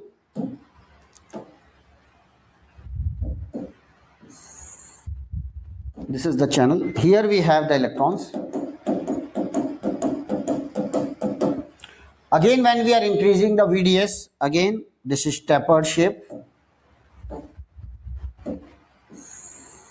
Again we are increasing the VDS. Finally, channel is what called pinch off. Channel pinch off means the conductivity of channel will almost zero at the end of what VDS. But number of students are saying that, sir, if this is pinch off means current will become zero. No, current is not going to become zero. If suppose the current is going to become zero, so what is the drop across this resistor? If you are saying that current will become zero, so what is the drop across this resistor? Become zero. Again, when there is no VDS, again the channel will become uniform and there will be the current. So current is not going to become zero. Current is what? Saturated. Current will enter into the saturation region. And what is the meaning of the saturation region? Now when once it is pinched off, we are increasing the VDS, there will be no change in what? No change in current. Current will become constant. Current will become constant, saturated. It is enter into the saturation region, guys. So for what value of VDS it is going to enter into the saturation? That is the VGS minus VT. VGS minus VT. So first of all, keep the VGS constant. When the VGS increases, first it is going to follow the Ohm's law, Ohm's law, Ohm's law. After certain limits, when we are increasing the VDS, there is a bending in the curve. Bending in the curve means the slope will decrease. Right now we are increasing the VDS, but change in the IDS will reduce. At this point, we are changing the value of VDS, but there is no change in current. And that point is called what? Pinch off point. That point is called pinch off point, guys. So at this point, current reached to its maximum. This is called ID set. Saturated drain current. Right? And this is the complete graph is for VGS is equal to 3 volt. Just we are keeping the VGS constant. We are changing the value of VGS. Yes, one. Now, everyone focus on this. First of all, keep the VGS constant, VT is equal to 1 volt. That was the graph, right? This is for effective voltage for a small value of VDS. Now, this was the channel, uniform channel. The width of the channel is same from source to drain or drain to source. It will remain same. Now we are going to apply the VDS because it is just like the resistor. For example, if you are going to apply the 3 volt, at drain side it is 3 volt. When we are moving from drain to source, the value of the voltage will decrease because value of the voltage will decrease across the resistor. So it is more at the drain side, small or zero at the source side because it is connected to ground. Now, when we are increasing the VDS above certain limit, what is going to happen? It will attract the electron, right, towards what? N positive region. When it is going to attract the electron towards N positive region, the shape of the channel will change. The effect at the drain end is high, and when we are moving from drain to source, that effect is going to reduce. So at the source side, there is no effect. So what about the shape of the channel? It is going to become tapered. This is the shape of the channel, it is tapered. Now, we are increasing VDS again and again and again. Finally, the channel will reach at this point. This is called pinch off channel. Right? Once it is pinched off, current is not going to become zero. If you are saying that current is zero, current is going to become zero. Once the current is zero, what about the drop across this resistor? Zero. When the drop is zero, again there is no effect of the drain to source voltage. Channel will become uniform. Again there will be the current. Current is not going to become zero. The slope will become zero. Slope becomes zero means when we are increasing the voltage above VGS minus VT, there is no change in the current. No change in the current means this MOSFET enter into the saturation region, guys. Saturation region. This point is clear. This point is clear.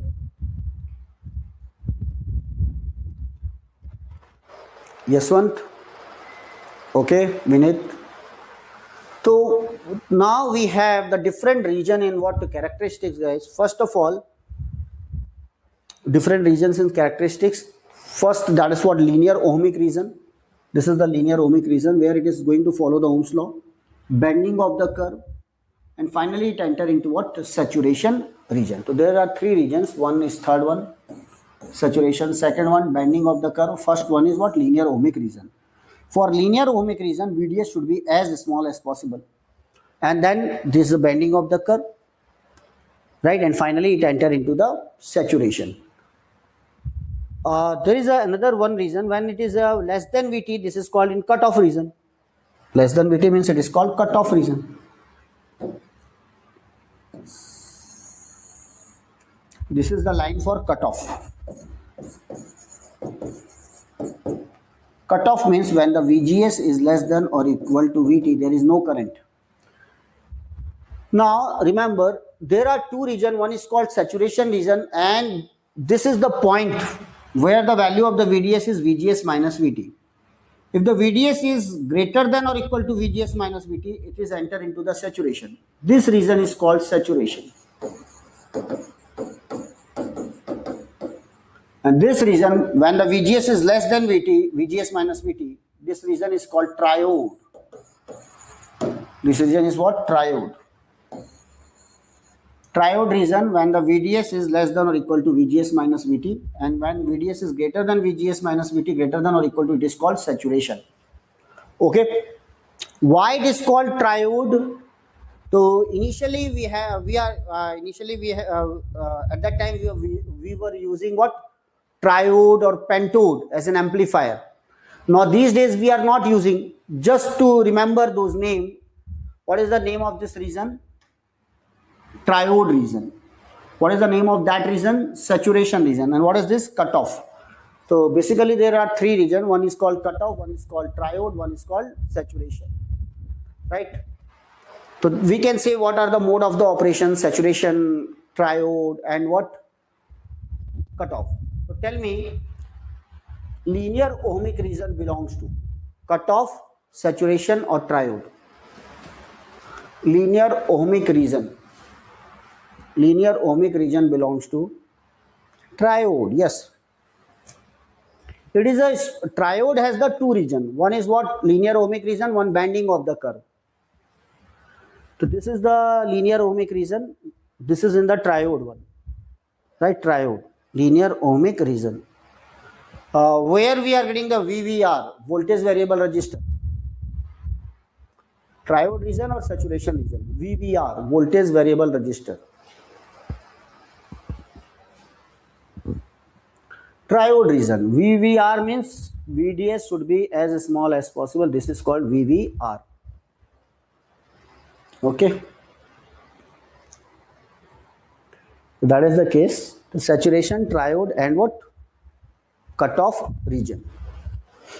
So any doubt in this graph? You got the basic idea about what MOSFET, physical structure, why it is called enhancement mode, why it is called insulated gate field effect transistor, why it is called FET, field effect transistor, right? What is the triode region, right?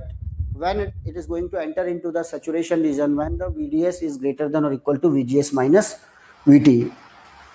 That VGS minus VT channel is pinched off, and that's why we are getting this type of curve, guys. Okay. Now, suppose you want to design amplifier by using the MOSFET, and tell me, MOSFET should be in which region? Triode, saturation, or cutoff? Suppose I want to design what? Amplifier. I want to make amplifier. Amplifier, I'm just talking about the amplifier. Now, what is amplifier and how we are going to make amplifier, guys? So what about the characteristics? So in a triode region, actually we are designing what? Voltage variable resistor. But if you want to amplify the signal, remember, amplify the signal. What about the value of the VGS for this particular curve? Variable or fixed? What about the value of the VGS for this particular curve, for single curve? Single curve, it is fixed. VGS is what? 3 volt. VGS is what? 3 volt. Now try to understand, guys. Try to understand.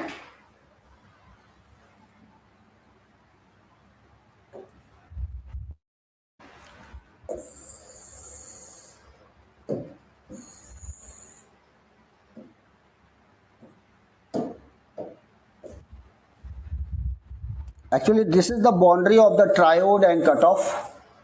This type of boundary. This is a non-linear boundary. In next class, I will explain why it is non-linear with formula. This is the IDS. This is the VDS. Okay. For 3 volt, we are getting this type of curve.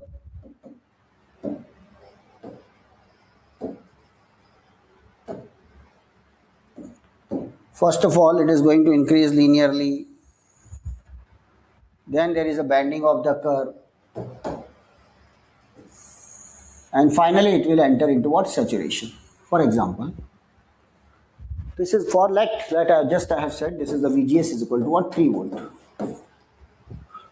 Or when the VGS is less than or equal to VT, that is in cutoff. This is for cutoff.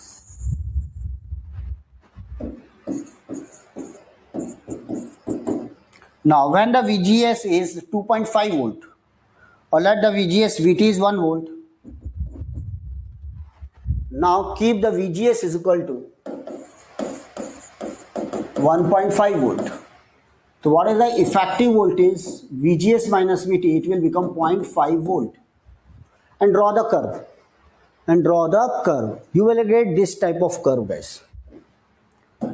First of all, it is going to increase linearly. And then bending of the curve, and then it will become constant.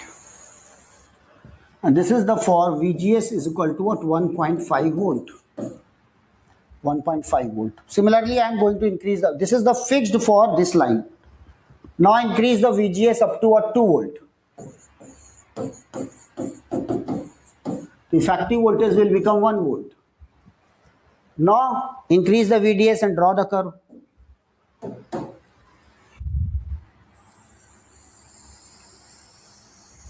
Bending of the curve. First of all, linear resistance, linear ohmic region, resistance is less, slope is more than that. But again, the bending of the curve, and then it will become constant. VGS is 2 volt. Right? Again, increase the VGS. Increase the VGS and keep it what? Constant. 2.5 volt. Effective voltage will become 1.5 volt. Now keep it constant, change the value of the VDS and draw the curve. So you will get this curve. Linear ohmic region, bending of the curve, and it will become constant like this. So guys, watch in saturation. This is in saturation region. This is in a triode region. This is the triode region. Tell me guys, for 1.5 or 2 volt or 2.5 volt or 3 volt, what about the saturation current? Is it same or different? What is the saturated drain current? It is same or different. This is the first saturation drain current for the VGS 1.5 volt. This is for 2 volt. This is for 2.5 volt. This is for 3 volt. What about the saturated drain current?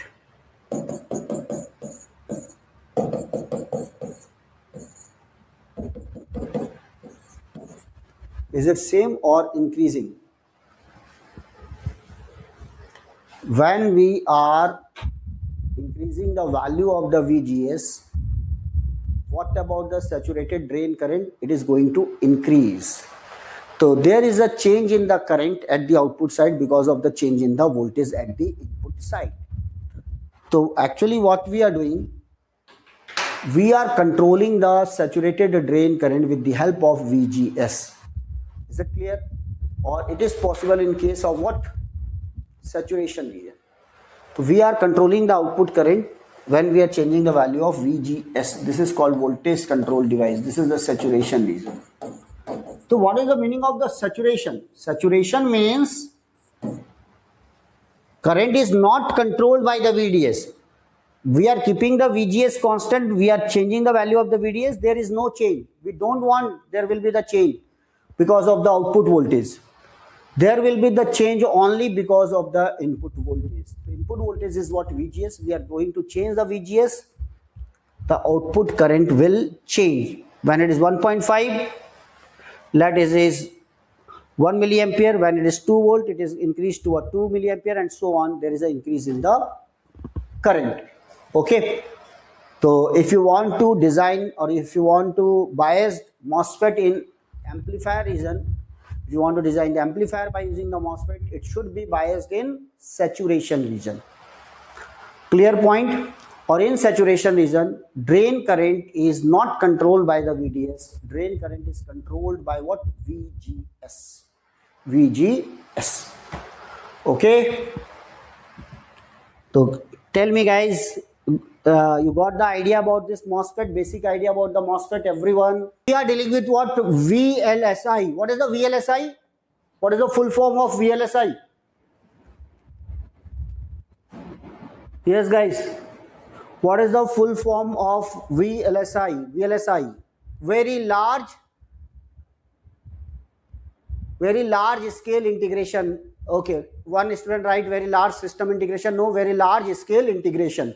Then we have the ULSI, ultra large scale integration, right? Medium scale integration, and so on. So this is what very large scale integration. We are having the billions of transistor, in fact trillions of transistor on single chip.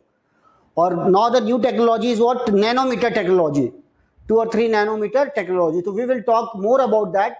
But before entering into the VLSI or integrated chip manufacturing, IC fabrication, what are the different stages in IC fabrication?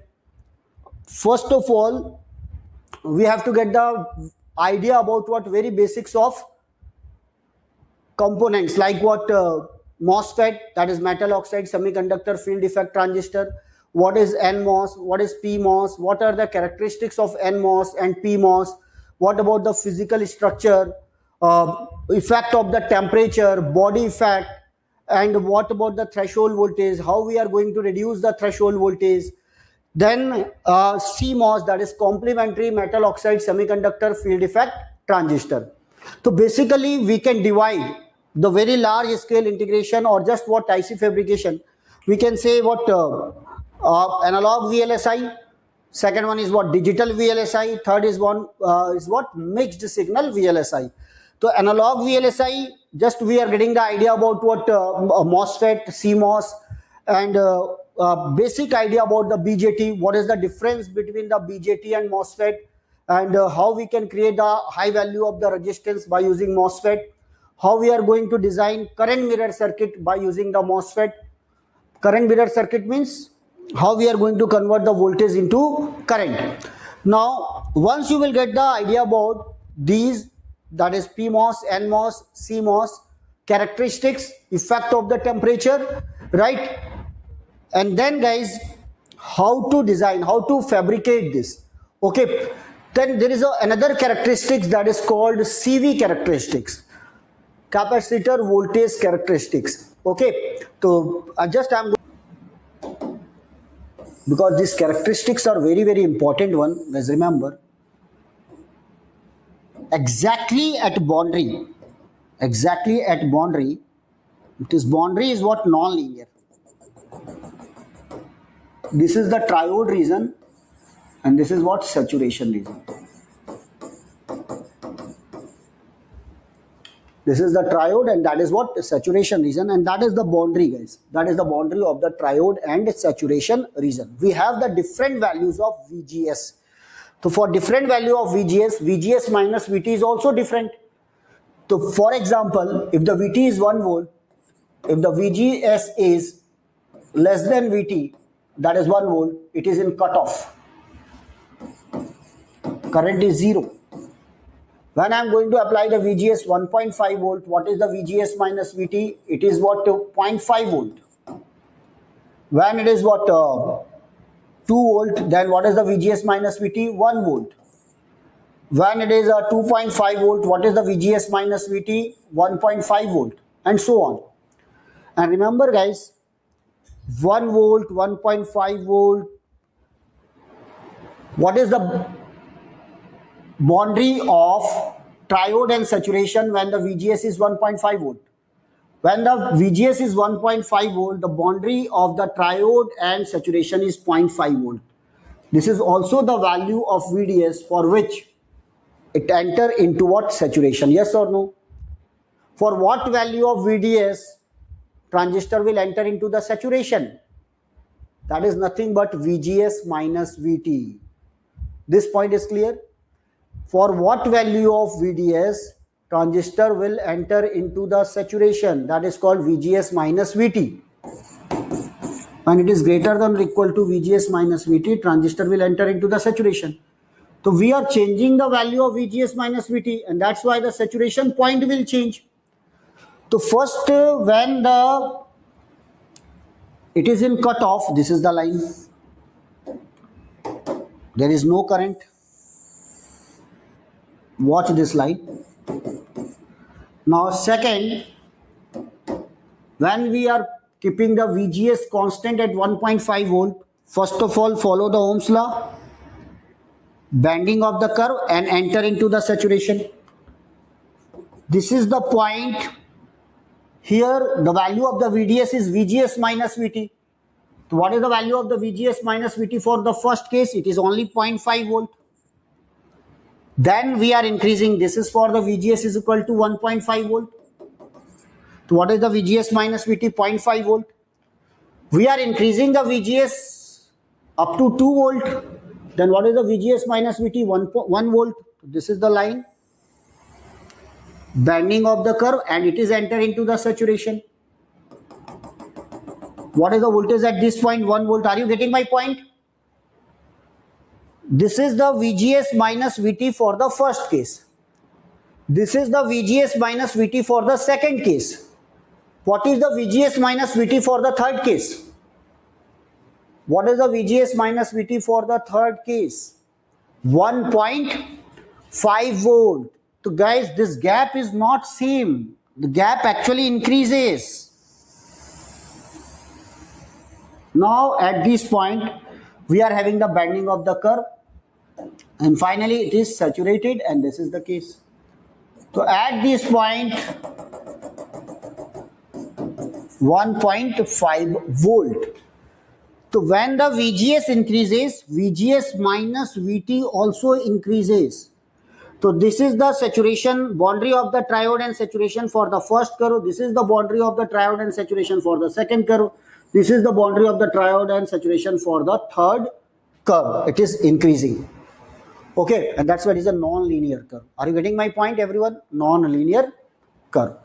So that is actually the characteristics. Remember, when we are increasing the VGS,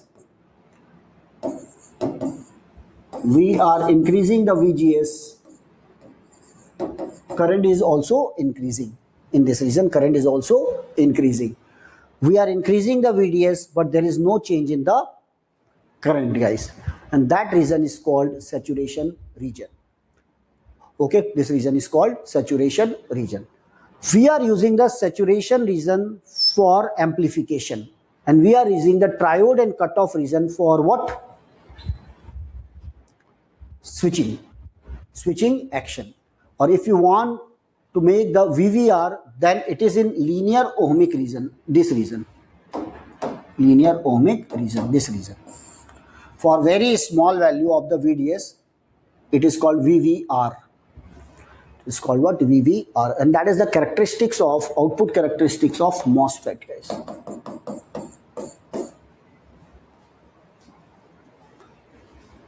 So tomorrow we will, next time we will try to use some software where you will get the idea about this. Okay, more practical idea about all this curve. But I think theoretically it is clear. Theory concepts are clear. Okay, good one. Good. So exactly. This is the actual curve in the saturation region. Now, practically there is some problem, guys. There is some problem in characteristics. In lab, this is a theoretical. Theoretically, we have drawn the curve. We are getting this type of videos and so on. This type of curve, so on. But practically in lab, we are getting this type of curve. Watch this. This is a very, very important one. This is the VDS. This is the IDS. This is the boundary of triode and saturation.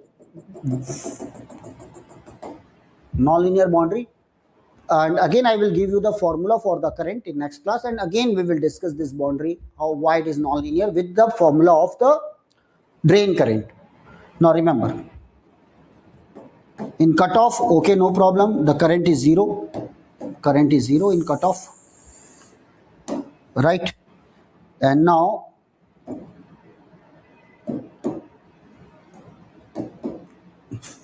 increases linearly. Bending of the curve, and after that it should be saturated. So that should be the curve. Straight line. Yes. It should be straight line, yes or no? Yes. Means there should be the no effect of the VDS after saturation. After pinch off, there should be the no effect of what? VDS. But there is a change in the curve, guys. There is a change in the current because of the VDS in saturation region. So when we are plotting the curve, there is a slight change in the current. Slight, very slight change in the current. So suppose we are increasing the VGS, the curve, follow this line. Bending of the curve. It should be straight. After this, the slope should be 0. But again, there is a slight increase. You have any idea why it is some elevated? Anyone, any idea? The curve is somewhat elevated because in saturation region, once the VGS is constant, for example, for this line VGS is fixed 1.5 volt. For this line VGS is fixed 3 volt. Effective voltage is 2 volt. Effective voltage is 0.5 volt. When the VGS is constant, the current should remain constant. When we are changing the value of VGS, no doubt current will change. But there is a change. It's somewhat elevated. Now tell me which effect? That effect is called what? Channel length modulation, or what? Early effect. Yes, this is called what? Channel length modulation or early effect. Yes, guys. So in this region, again in saturation region, there is a slight change in the current because of what? Channel length modulation, or called what? Early effect. So guys, what is this early effect or channel length modulation? So first of all, what theoretically on paper, once it is going to enter into the saturation, the effect of VDS is what? Negligible. That was on paper. Now in lab, just we are increasing the VDS and we are taking the reading. So when we are taking the reading, actually in saturation region, again there is a change in the current. So that is our plot, experimental plot. Now why there is a change? Why there is a change? So what is the channel length modulation? Now please focus on this. Now watch this. This is the pinch off point. These are the electrons.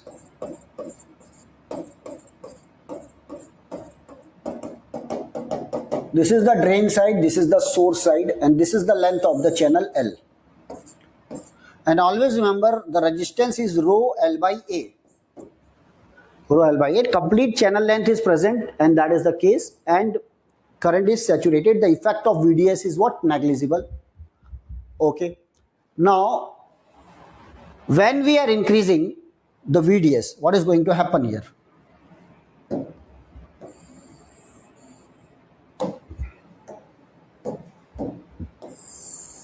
This is the length, right? This is the length of the channel. When we are applying the VDS is equal to, this is called VDS is equal to VD set. VD set is nothing but VGS minus VT. Then the complete voltage will come across this bar. Complete voltage will come across this bar, that is called VD set. Okay. Now, when we are increasing the voltage above VGS minus VT, so according to the JM early, that pinch off point will move away. Pinch off point will move away from drain towards what source. Now this is the new pinch off point. New pinch off point, guys. According to the early fact, this is the new pinch off point, JM early. If this is the new pinch off point, then for example, we are applying the voltage VD set plus del VD, extra del VDS. This voltage is plus minus VD set. VD set is nothing but VGS minus VT, and extra voltage will come across this region. Extra voltage will come across this region, or in this region we have only immobile charge carriers, depletion region, guys. So when the depletion region, and remember, depletion region is nothing but it is a very high frequency region, guys. Very high frequency region. High frequency, for example, what is the charge here? Tell me, guys, what is the charge here? Positive or negative? What is the charge here? Positive or negative? The pinch off point is move away from the drain towards what source. So charge is negative. It is positive. Definitely, it will attract electron from this region to this region. No doubt, electron is moving in this region. But when the electrons are passing through this region, depletion region, here we have highly negative charge. Tell me, the negative will attract the negative or repel the negative? Will attract the negative or repel the negative? So when the electrons enter into this region, this immobile charge carrier sweep out the electron quickly from that region, and that's why the speed of the electron increases, and that's why it is called high field region. Are you getting my point? Why it is called high field region? The field is very high, very highly negative, and that's why once the electron enter, it is quickly strip out from that area. There should be no mobile charge carriers in this region, and that's why the speed of electron will increase. When the speed of electron will increase, that is the drift velocity increases, means what? Current increases. So because of this channel length modulation, so what we are actually in theory, what we are saying that this is the length, the effective channel length decreases, L minus del L. Now what is the effective channel length? Only L minus del L. When the length decreases, what about the resistance? Decreases. When the resistance decreases, current increases, and that is called channel length modulation. Effective channel length decreases when we are applying the VDS more than VGS minus VT. Okay, and extra voltage will come across the depletion layer. This is called channel length modulation. This point is clear?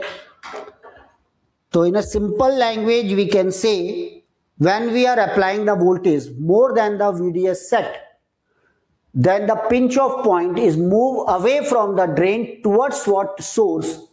That's why depletion layer increases and the extra voltage will coming across the depletion layer. The effective channel length decreases. When the effective channel length decreases, resistance decreases, and that's why current increases. Is it clear? This is the channel length modulation. Early effect, that is given by the JM early.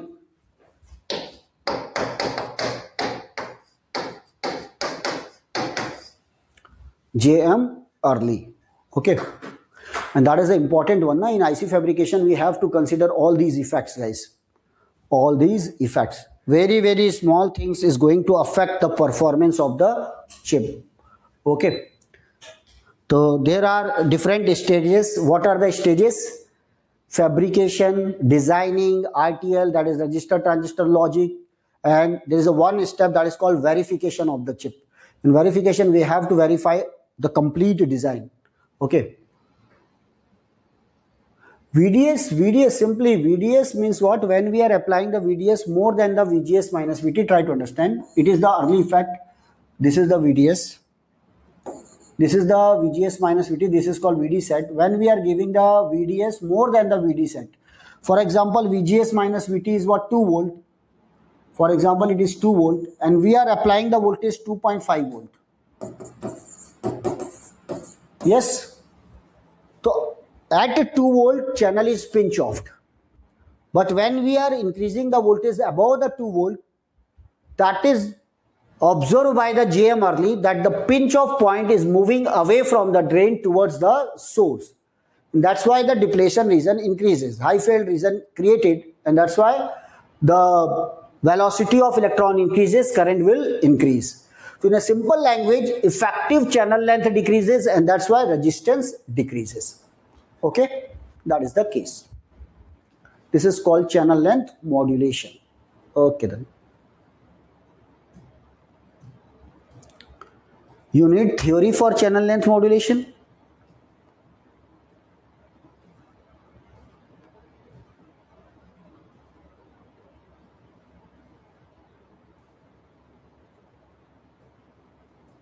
Yes, please.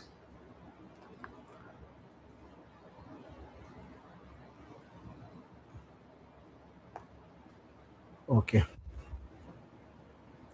You can read these points. As VDS is increased, channel pinch off point is moved slightly away from the drain towards the source. We note that voltage across the channel remain constant, and additional voltage applied to the drain appear as a voltage drop across the narrow depletion region between end of the channel and drain region. With the depletion layer widening, channel length in effect decrease from L to L minus del L. This phenomena is known as channel length modulation.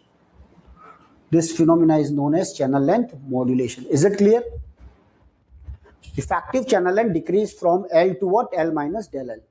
So that is the channel length. I will upload the PDF. Okay, no problem. This is the channel length modulation. Now, channel length modulation early. How we can find the early voltage? Graphical analysis. How we can find the early voltage? Any idea? How we can find the early voltage, guys? For example, that is the curve. This is the curve. If you want to find the early voltage, what is the early voltage? Then first of all, extend this line backside, and then this curve. Make the same slope and far away from this line, far away. Straight line, draw the straight line with the same slope, because the width of this board is limited. Otherwise, it is a very high voltage. Draw the line with the same slope. This line will meet the x-axis at this point. This is called early voltage. This is called what? Early voltage. Similarly, if you are going to extend this line, again this is also meet at the same point. Right? So extend all the graph on the back side. On x-axis, they are going to meet at particular voltage. That voltage is called what? Early voltage. The value of this early voltage is negative. For example, if it is positive here, it is 0 here, then definitely it is negative here. So we are getting the early voltage minus 100 volt. We are getting the early voltage minus 50 volt. The value of the early voltage VA is what? Very, very high. Then we can get a constant that is called lambda. Early effect coefficient. Early effect parameter or coefficient. That lambda is called 1 by VA. And what is the unit of this? Volt negative. So tell me guys, if the early voltage is 100 volt, what is the value of the lambda? Minus VA is 100 volt. So what is the VA? 100 volt. Minus VA is minus 100 volt. So what is the VA? 100 volt. So what is the value of lambda? If the early voltage is given as 100 volt, what is the value of the lambda? Everyone tell me. 0.01, not 0.001, 0.01. Array Avik Saha and what? Muhammad MK, Rahmatullah MK. always be careful about this. Now we are doing the silly mistake, 1 by 100 or 1 by 1000. Normally students are silly mistakes. This is called what? Silly mistakes. Is it clear? 1 by 100 is what? 0.01. 1 by 10 is what? 0.1. 1 by 1000 is actually 0.001. Okay. Okay, be careful about that. In other type of competitive exams, we are just making this silly mistakes. This is nothing but silly mistakes. Okay, no problem. So this is what? 0.01. The unit is what? Volt negative. So just to get the early voltage on lab, extend this curve on the back side. They will intersect on the x-axis. That voltage is called what? VA. Okay. Now tell me, just suppose I am going to neglect the early effect. Everyone tell me, I am going to neglect the early effect. What about this line? This line will become straight. No slope. What will be the early voltage? If the channel length modulation, we are neglecting the channel length modulation, then what about the early voltage? I am talking about the early voltage, not early coefficient. Early voltage, infinite. All the lines will meet at what? Infinity. Because the slope is 0. All the lines are meet at what? Infinite. So early voltage will become infinite. So what is the lambda will become? What will be the lambda? 0. So this is called, when we are neglecting the channel length modulation, always remember, when we are neglecting the channel length modulation, you are going to neglect the channel length modulation. If suppose it is neglected, VA will become infinite, lambda will become 0. Lambda will become 0, guys. Okay. So now that is the case. Lambda will become 0.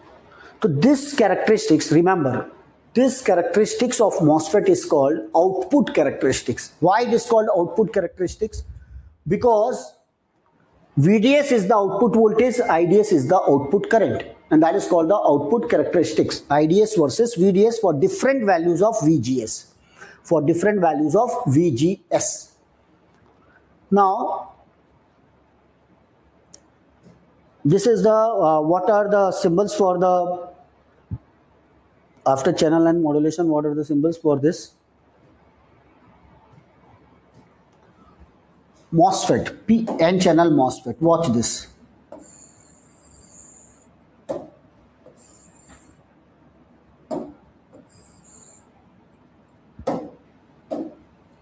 This is N positive, this is N positive. This is SiO2 layer. And that is the polycrystalline silicon. This is the gate terminal. This is the drain terminal, and this is the source terminal, and that is the body terminal. Now current will flow, the source will provide the electron. The electron are moving in this direction. So what about the current? Current from drain to source. Current enter into the drain terminal, leaving the source terminal. The first symbol for the N channel MOSFET is double line. Double line represent insulated gate. Means we are having the SiO2 layer. Because of this SiO2 layer, this is insulated, and what will be the current through the gate terminal? Ideally, it should be 0. So double line represent insulated gate. Then this is the drain, this is the source. This is the symbol here. So from the symbol you can say it is the N channel MOSFET. This is the source terminal, this is the drain terminal, and this is the gate terminal. And the current is moving from drain to source. What is the current through the gate terminal? 0. And this is the double line represent the insulated gate. It is SiO2 layer. This symbol is clear. Now, second, BJT. What about the BJT? BJT is an asymmetrical device. Asymmetrical device means you can't use drain as a source, source as a, you can't use the emitter as a collector and collector as a emitter. Watch this. This is the emitter, this is the base, this is the collector. The doping of the emitter is highest because it is a source, and the area of the collector is highest because it is a sink. So you can't use the collector as a emitter, emitter as a collector. asymmetrical device, but it is a symmetrical device. Symmetrical device means you can use the drain as a source, source as a drain. You can use. Sir, how would you determine which side is source? No need, not required. It is a symmetrical device. It is a symmetrical device. Just on paper actually, just to understand what is, whether it is a N channel or P channel, just we are giving the arrow. Otherwise, you can use the drain as a source, source as a drain, guys. Okay, this is a symmetrical device. So drain as a source, source as a drain. So that is the symbol.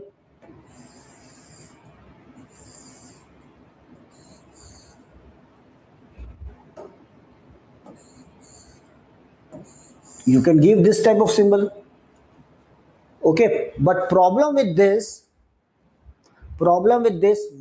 we have no idea whether it is P type or N type. Are you getting any idea whether it is P type or N type? Sorry, P channel or N channel? No. From this we are reading it is N channel, because in case of N channel, current entered through the drain leaving the source. That's why we can say it is N channel. But it is a symmetrical device, so you can use the drain as a source, source as a drain. Okay, no problem. But what about the channel? It is P channel or N channel? Not right to understand. The body, in case of N channel, the body is what? P type. Body is what? P type. Not right to understand. We have the two junction, P N positive junction, P N positive junction. This is the N positive, this is the P. This is the body, this is the source. Now tell me, if it is a diode, what should be the direction of the current? P to N side or N to P side? In case of diode, the direction of the current is from P side to N side. If the body is of P type, then the direction of the current from P to N side. So here one arrow is connected. Now tell me, body is which type of body? From the body we are moving inside, P side to N side. So tell me what type of body is there, P type or N type body? Body is P type. From this arrow you will get the idea, body is P type. If the body is P type, means channel is what? N channel. Channel is what? N channel. Okay. So from this arrow you will get the body P type. This is called P type substrate. So what is the channel? N channel. N channel. And you can use drain as a source and source as a drain. So it is a symmetrical device. Now, similarly, in a PMOS,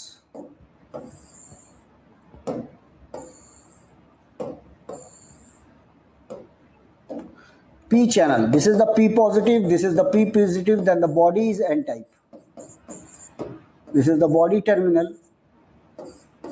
This is the SiO2 layer. It will remain same. This is the metal. This is the gate. This is the drain. This is the source. Tell me everyone, what should be the gate voltage? Positive or negative? In the case of this, we have to attract what? Holes. And that's why the VGS should be negative. VGS should be negative if you want to attract the holes. It is holes, we want to attract the holes. Holes are minority carrier. Holes are attracted from P positive and from the N type. So VGS should be what? Positive, and the negative, and the threshold voltage is also negative. -1 volt. Threshold voltage is -1 volt. Means up to -1 volt it is going to what? Repel the holes or electrons. Up to -1 volt it is going to repel holes or electrons. Electrons, when it is going to repel the electrons. It is N type. This is P, N, N, P, back to back. Two diodes are back to back. P, N, P positive N, and P positive. Two diodes back to back, and that's why it is open circuit. There will be no current from drain to source. And always remember, we have to apply the negative voltage at the drain side. And this is connected toward ground. Source is going to provide the holes. Holes will move from source to drain. Current is also moving from source to drain. This is the direction of the current. No doubt I am writing the ID, but the direction of the current from source to drain. Source to drain. The first up to minus 1 volt, it is going to repel the electron. When we are giving the minus 2 volt, the magnitude is what? 2 volt. Out of this magnitude, 1 volt is used to repel the electron, and the remaining 1 volt is used to attract what? Holes. And it should be negative. Is it clear, everyone? What should be the value of VGS? Negative or positive in case of P MOSFET? It should be negative. We have to take care of all this during IC fabrication and so on. What should be the value of VGS? What should be the value of that voltage? VDS. VDS is also negative. This VDS is also negative in case of what? P MOS. So that it is going to attract the holes. Holes are moving from source to drain. Current is moving from source to drain. Now, what about the symbol? This is the symbol.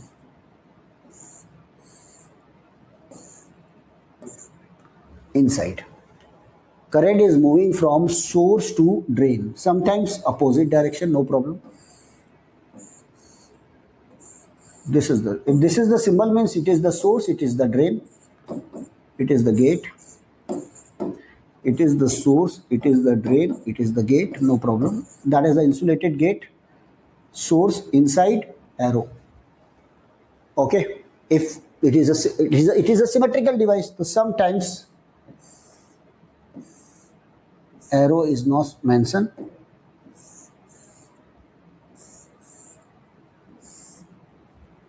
Body. What about the arrow? In case of body, outside or inside? Arrow is what? Outside. Outside. Why it is outside? Why it is outside? Because it is P, it is N type. So what is the direction of the current? Outside the body terminal. This is the P positive, this is N type, this is the direction of the current. If it is outside, means the body is what? Body is N type. The channel is P type. Body is N type.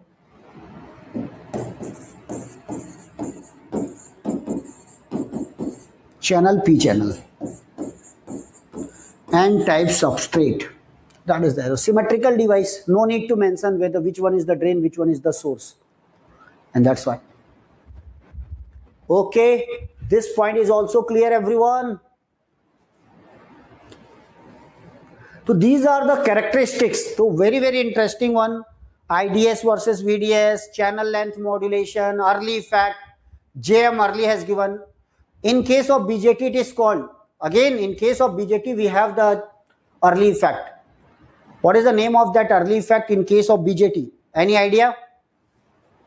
In case of BJT, what is the effect? What is the another name of that effect?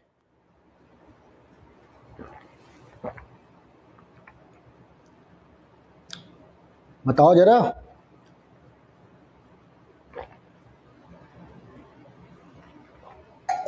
अरे कोई भी बता दो. Anyone? Oh, Vinit Sharma. This is called base width modulation. Good.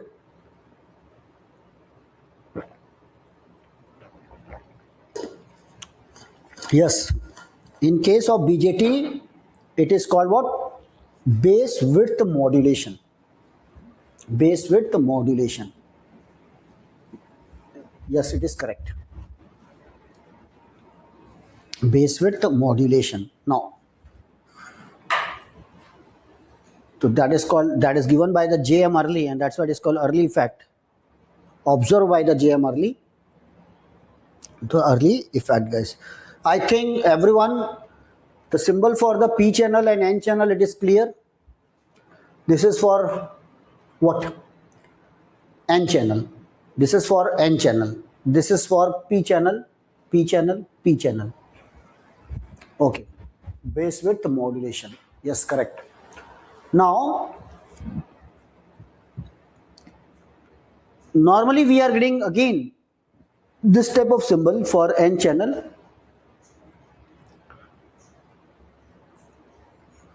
Actually, what about the connection? Normally we are short circuiting the gate with the source with the body terminal. Why? Because we want to keep this junction reverse bias, so that there will be the no current in this junction. The current in this region should be equal to what? 0. We want to keep this junction reverse bias, and very simple solution, short circuit the source with the body. So when we are short circuiting the source with the body, so what is the change in the symbol? You will get this line here.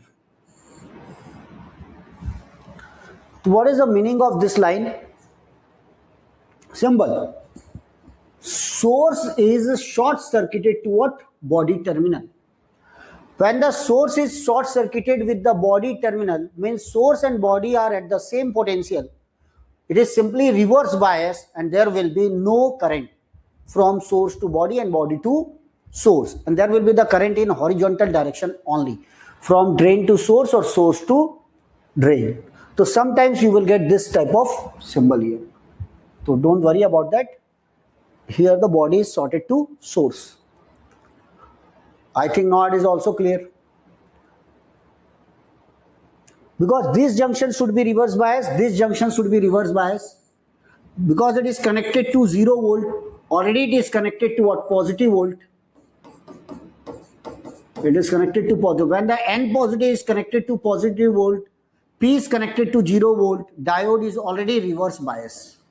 If it is positive volt, it is the 0 volt. This junction is reverse bias. This junction is reverse bias. There is no current between body and drain, no current between body and source. Body and drain and body and source. So what is the simple solution? Short circuit the body and source.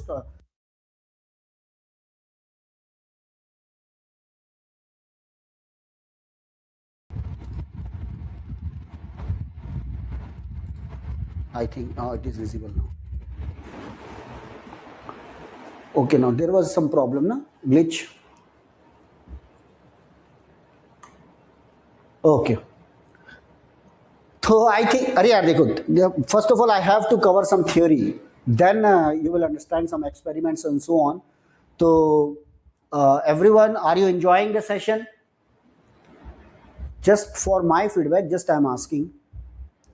Because it is now these days, after the initiative by Indian government, Semicon India, Semicon India 2.0 and so on, and huge money invested in field of what? VLSI, very large scale integration, and that's why this field is now very, very important. If you want to make career in what? VLSI, you have to get the command over the basics of the MOSFET. Basics of what? FET, what is FET, of what are the advantages of MOSFET over the BJT, and what are the characteristics. Or guys, remember, if suppose there are 1,000 candidates, for example, 1,000 candidates want to make their career in what? VLSI, only 10 students, means what? 1%. Only 1% student have the command over what? Analog VLSI. Are you getting my point? Only 1% student have the command over analog VLSI, and the remaining student have the command, just there for them, the easy portion is what? Digital VLSI. But remember, once you have the command over the analog VLSI, guys, so what about the competition? Very less, because very few candidates have the command over that. And just a very basic things, no? That is not too extraordinary, that is not the rocket science and so on. If we are ready to give some extra effort, you will get the command, right? How the characteristics is going to affect, what about the temperature effect, what is the effect of the mobility, why the thermal runaway is not going to affect the characteristics. These all are the important points here. Okay, so just we have considered the channel length modulation. Now I am going to give you the another characteristics. Are you ready? That is called what? Transfer characteristics. Transfer characteristics, guys. So what is the transfer characteristics? Now remember. Transfer characteristics means transfer characteristics. Tomorrow we will discuss what's some formula. That is what? Formula for the current in triode region, formula for the current at the boundary of the triode and saturation region, formula of the current for saturation region, how to find the transconductance and so on. These characteristics is what? Output characteristics. Now I am talking about the input output. When I am going to mix, that is called transfer characteristics. So when we are giving the characteristics between this is the ID and this is called VDS. So this is the IDS versus VDS. So this is the output current, this is the output voltage, and that's why it is called output characteristics.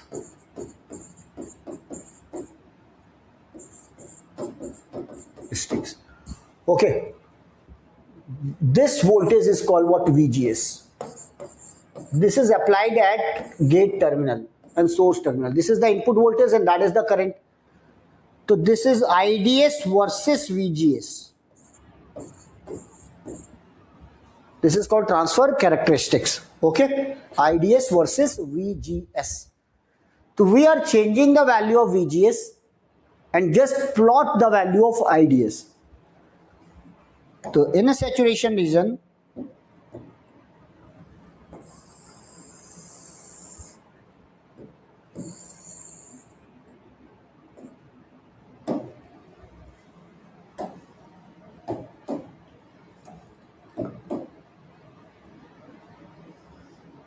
first of all, VGS, we are increasing the VGS. What about the IDS? Right? Now, up to threshold voltage, there is no change in the current. When the VGS is less than VT, cutoff. When it is in cutoff, there is no current. When we are increasing the VGS above VT, this is the non-linear characteristics, guys. This is the non-linear characteristics. We are getting this type of characteristics.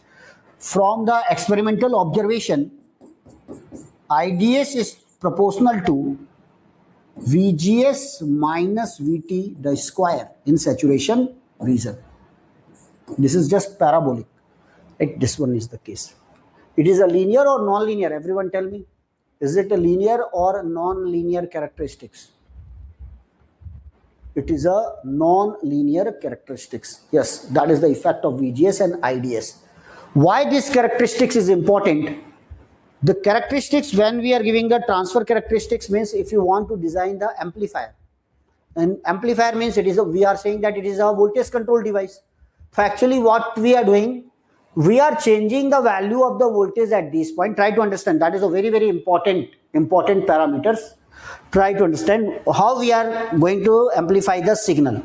How we are going to amplify the signal. Just I am giving you the very basic concept. How we are going to amplify the signal. And why this characteristics is important. Just half diagram. For example, let this RD is what? 3 kilo ohm. Okay. Let this current is 1 milliampere. Okay, tell me what is the voltage drop across this 3 kilo ohm if the current is 1 milliampere? Everyone tell me. This RD is 3 kilo ohm and current is 1 milliampere. What will be the voltage across the RD? What will be the voltage across the RD? Let the current is 1 milliampere, 3 kilo ohm. The voltage across the RD is 1 milliampere means 10 to the power minus 3. Kilo ohm means 10 to the power 3. That is what? 3 volt. 3, not millivolt, guys. 3 volt. Always remember, if the current is in milliampere and register in kilo ohm, kilo and milli cancel out. Normally in case of BJT and FET and diode, current is in the range of milliampere and voltage in the range of what? Volt, and register in the range of what? Kilo ohm. Is it clear? Okay. Now that is the case, 3 volt. Then let this VGS is, at that time let the VGS is what, 2 volt. Okay. VGS is what, 2 volt. Okay, no problem. Now just increase the VGS by 0.1 volt. When we are going to increase the VGS by 0.1 volt, we are going to increase the VGS by 0.1 volt. Okay. When we are increasing the VGS, definitely the current will increase, right? Current is going to increase. When the current is going to increase, let just hypothetical situation I am giving you. The current is increased by 0.1. It is going to increase 1.1 milliampere. Now tell me, what is the change in the output voltage? What will be the output voltage? What is the new value of the output voltage? The resistor will remain same. Current increases to 1.1 into 10 raised to power minus 3 into 3 into 10 raised to power 3. Cancel out 3.3 volt. Am I correct? Yes. Now tell me, what is the change in the output voltage? The change in the output voltage is V0 dash minus V0. 3.3 minus 3, that is what, 0.3. Right? What is the change in the input voltage? Vi minus Vi old, that is nothing but 2.1 minus 2, that is what, 0.1 volt. And the gain is called change in output voltage upon change in input voltage. This is called the gain. So what is the gain here? 0.3 upon 0.1, that is nothing but what, 3. This point is clear. This point is clear. The gain is what, 3. Now try to understand. If you want high gain,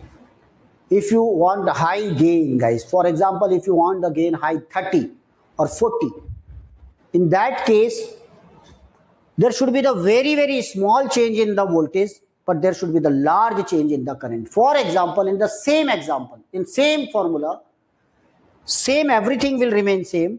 Now try to understand.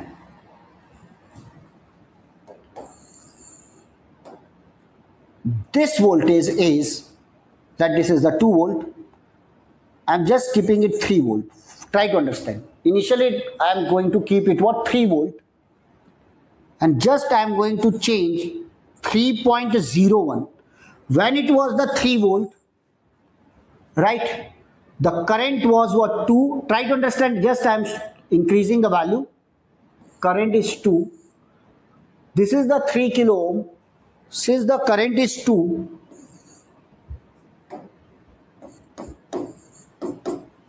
the initial voltage is 6 volt. Initial voltage is what? Let the 6 volt. Okay, no problem. I am just changing it by 3.01. Only 3.01. The change in the current is 2.1. Right? When the current is changed by 2.1, tell me guys, this has become 2.1. So what is this voltage? 2.1 multiplied with the 3. So I think this is the 6.3. 6.3 volt. Everyone, that example is clear. Just I have changed the value of the VGS. Now it is 3 volt. Initially the voltage is what, 2 volt. Now I have changed. Initially the current was 2 milliampere. When I have changed the voltage from 3 to 3.01, current increased from 2 to 2.1 milliampere. Change is same. The change in the voltage is what, 6.3. Tell me, what is the change in the output voltage? What is the change in the output voltage? Different or same? Change in the output voltage is same, 0.3 volt. But what is the change in the input voltage? What is the change in the input voltage?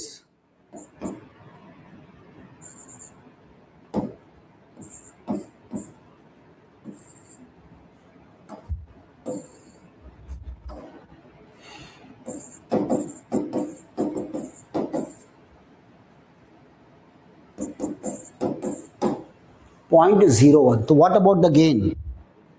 What about the gain, guys? 30. It is increased by what? 30. It is increased by what? 30. Yes? This point is clear. So what is the amplification? Means the change in the output upon change in the increase. It increased to what? 30. Initially it was what? 3. Initially it was 3. Now what is the new value? 30. Change in the input output is same, but the change in input is what? Very, very small. Only the 0.01. The change in the input is very, very small. Only the 0.01. So what I want to say, the change in the current is same. Watch this graph carefully, guys. Watch this graph carefully. This is the non-linear characteristics. Non-linear characteristics, how it is important one. Now watch this.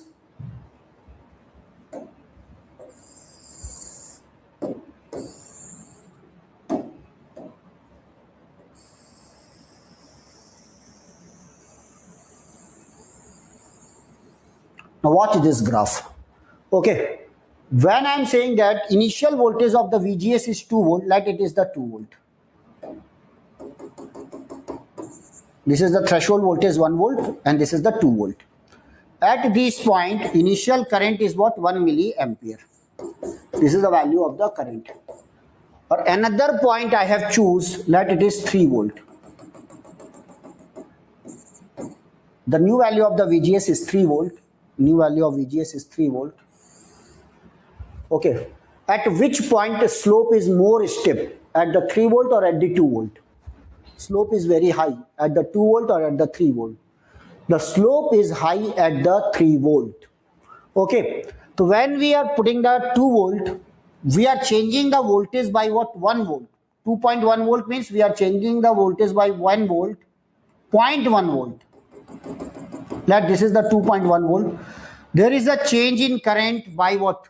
1.1 milliampere. What is the change in the current? Only 0.1 milliampere. Are you getting my point? Yes. But when we are at 3 volt, the slope is very, very high. Just to change it by what? 3.01 volt. Just change it by what? 3.01 volt. Very small. When we are changing it by 0.1 volt, because the slope is very high, the current will increase from 2 to what? 2.1 volt. Tell me at which point the change in input is small? At the 3 volt or at the 2 volt? Change in the input is small for the same change in the current. At the 3 volt. So my dear friend, this graph will give us idea where we have to keep the operating point. So before the application of the input signal, this is the input signal actually. This is the input signal. Input signal is very, very small as compared to the DC signal. This 3 volt is the DC signal. Now tell me, if you want the high gain, which point is preferable? 3 volt or 2 volt? 3 volt. If you want the low gain, which point is preferable? If you want the low gain, then which point is preferable? 2 volt. Yes. If you want low gain, 2 volt is preferable. If you want high gain, 3 volt is preferable. If you want very high gain, then 4 volt is preferable. Slope is again very steep. Right? So when we are increasing the value of VGS, actually the slope become large.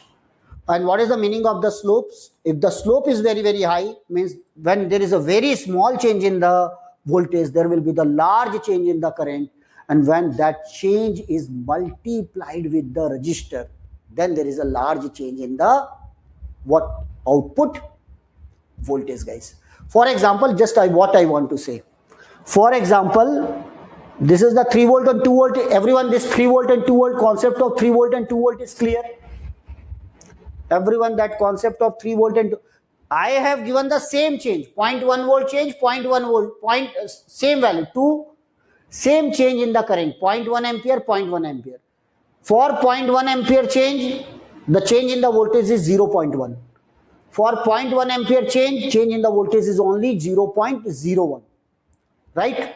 But there is another thing, guys.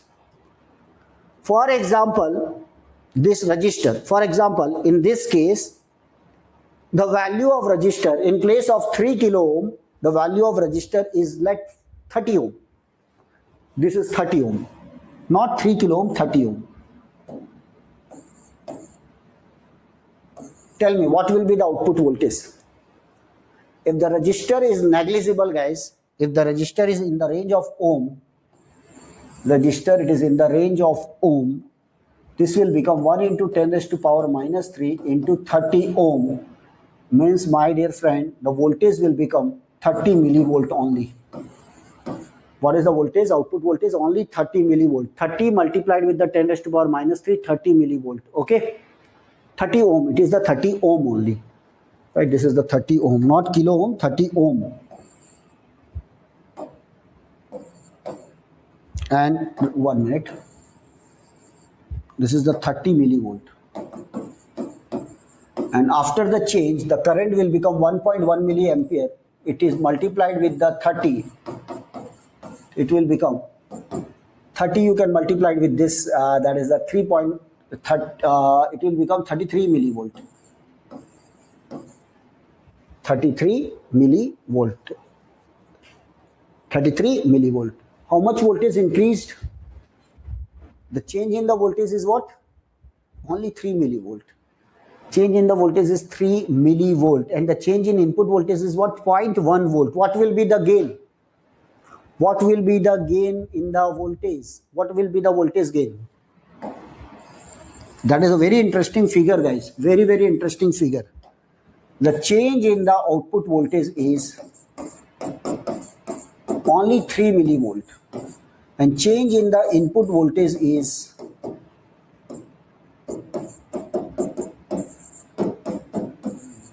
0.1 volt. So what is the gain? Change in the output voltage upon change in the input voltage. It is in the range of millivolt, means you 10 to the power minus 3 upon 0.1.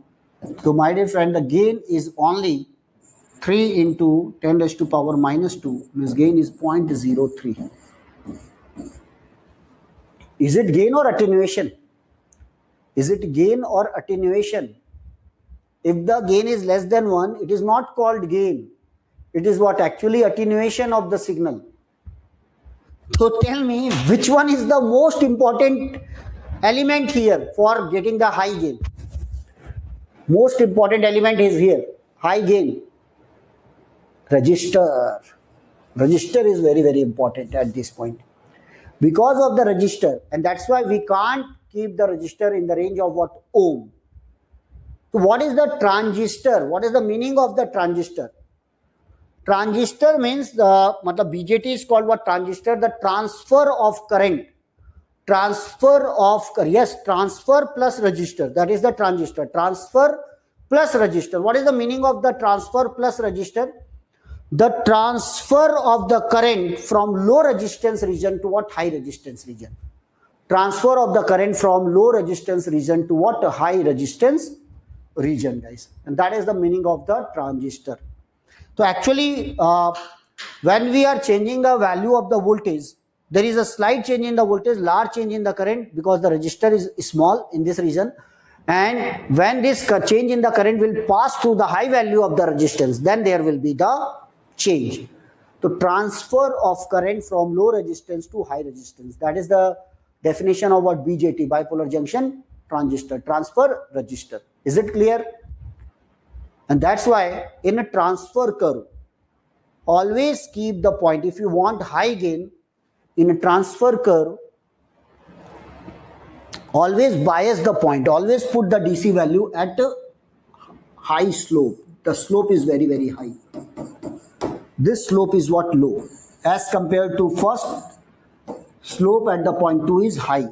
When the slope is high, there will be the small change in the input, there will be the large change in the current. Or when that large change in the current is multiplied with the large resistance, that is resistor in kilo ohm, then there will be the large change in the output voltage. Otherwise, there will be no large change at the output voltage. This point is clear now. So in interview, in VLSI, in interview, normally they will ask, because my number of students in VLSI field, they are at the good post, because I'm having around 25 years of teaching experience. That was the feedback from my students. They are already in VLSI field. Sir, no doubt you have given a basic idea about the MOSFET and BJT, but it is not basic. We have the depth knowledge of what analog, depth knowledge of all these topics, guys. Is it clear? So that is my experience, just because I'm teaching in the field of this in analog and EDC, and we have solved a number of practical questions from different competitive exams, and especially in what competitive exams conducted by what IITs, we are getting more practical questions. They are asking question based on what latest experiment, latest update, and so on. Okay, yes, especially in what gate examination. So we are getting the idea what type of values they are using, what will be the change. So same concepts we are using in field of what VLSI. To MOSFET current equations and what current mirror circuit, and at the end we will draw a characteristics, that is output characteristics on what L2 spice. Okay, so you will get the practical idea how we can draw the circuit, how we can design the circuit. Yes. So once recap yesterday class, sir, just a quick recap. I'm going to give you the idea about that. So first of all, this is a special course on what VLSI, that is very large scale integration, and great initiative by what GFG, that is Geeks for You. And remember, guys, VLSI is a very important career path for you. If you want to make your career in this field, then you have to give some extra effort for this. Okay, so just we are also providing you the quality content on VLSI.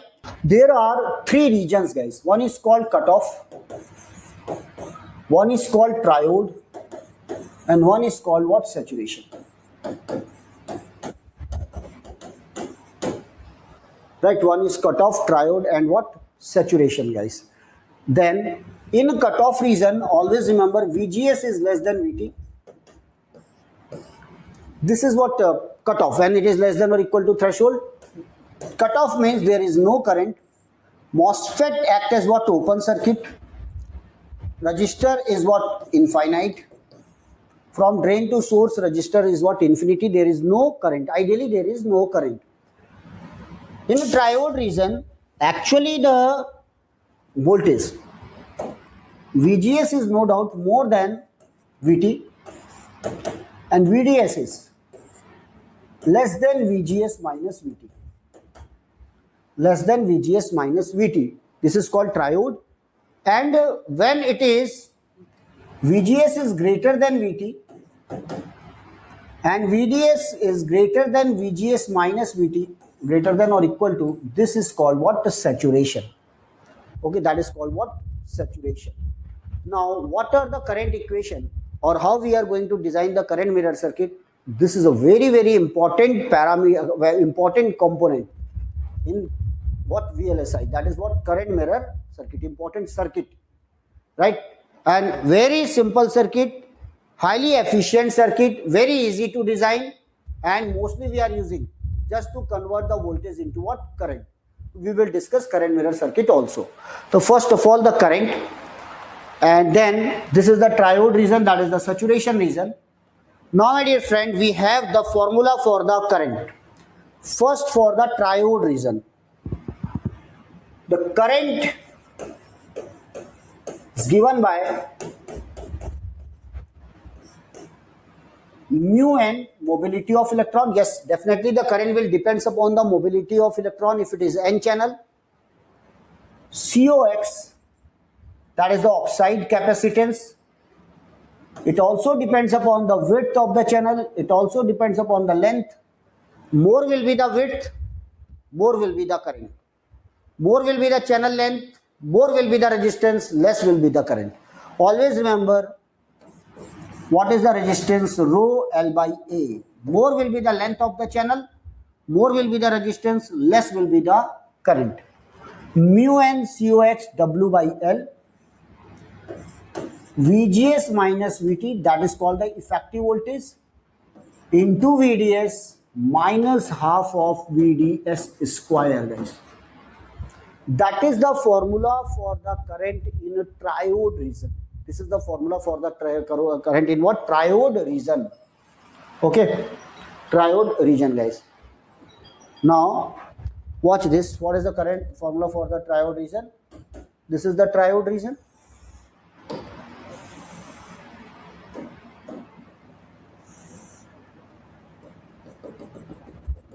This is the bending of the curve. So this is the formula for this region, triode region. Now, tell me, it is a linear relation or non-linear relation? ID versus VDS, linear or non-linear? ID versus VDS, linear or non-linear? This is the VDS, this is the IDS. This is constant, mu n is the mobility of electron constant, COX constant, W width constant, L constant, aspect ratio constant, VGS minus VT let, we are keeping it constant. It depends upon the VDS. Here it is the VDS square term. That's why it is a non-linear term. Non-linear term. If you want to make it what linear, then guys, this term should be negligible. Should be what? Negligible as compared to the first term. So what we are doing, if half of VDS square is very, very less as compared to VGS minus VT into what? VDS. Always remember, you can't neglect anything outrightly. Just compare it. Just what? Compare it. Yesterday I have said, now, what about this line? Smaller or bigger? What about this line? Smaller one or bigger one? Need comparison. So need comparison. Similarly, you can't neglect this term without any comparison. So we can neglect this term if this term is what? Very, very less as compared to first term. So I am giving you the half of VDS square is very, very less than VGS minus VT. This square, this cancel out. Always compare. Then tell me, what is the value of the VDS? This should be very, very less as compared to 2 times of VGS minus VT, guys. And tell me, what is the VGS minus VT? Overdrive voltage. It should be less than 2 times of the overdrive voltage. Should be less than. Or when yesterday I have given you, what is the thumb rule for less than? What is the thumb rule for very, very less than? 10 times less than that. So I can say when the VDS is 10 times, 1 by 10 of 2 times of VOV, or less than that, or less than or equal to that, we can say yes, it is smaller. It is smaller. Now we can neglect it. ये याद रहता है आप लोग को? Good one, good. You are giving the positive response. That is very important, guys. Just I am taking the classes, and if you are revising, my dear friend, that is my humble request. Please try to attend what complete lectures of what VLSI. You will get more idea about that in a digital VLSI, in analog VLSI, and the sir in coming classes, sir will give you the practical knowledge about what are the industry requirement, everything you will get the idea about this. Okay, so please try to maintain this attendance, and at the same time share the link of this sessions in your friend circles. Okay, definitely it will motivate us, as well as you will get the idea about this field. Okay, so yes, and you are giving the proper response for this. Everyone try to give the proper response. Then yes, this should be what? 1 by 10 times of 2 times of VOV, because it should be very, very less than 2 times of VOV. We got the condition, everyone. We got the condition from the formula. When we can neglect, yes, now we can neglect this.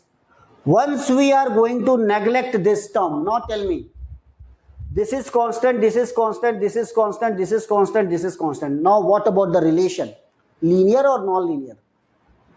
Now it is linear. Now it is linear. Now it is linear. Then neglect it.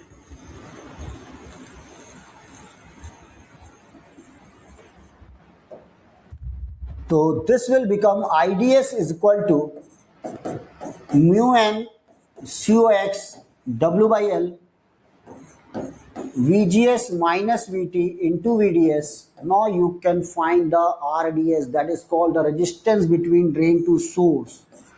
When the VDS is very, very small, what is the value of the RDS? That is nothing but VDS upon IDS. It is going to follow the Ohm's law. What is the value of the Ohm's law? 1 divided by mu n COX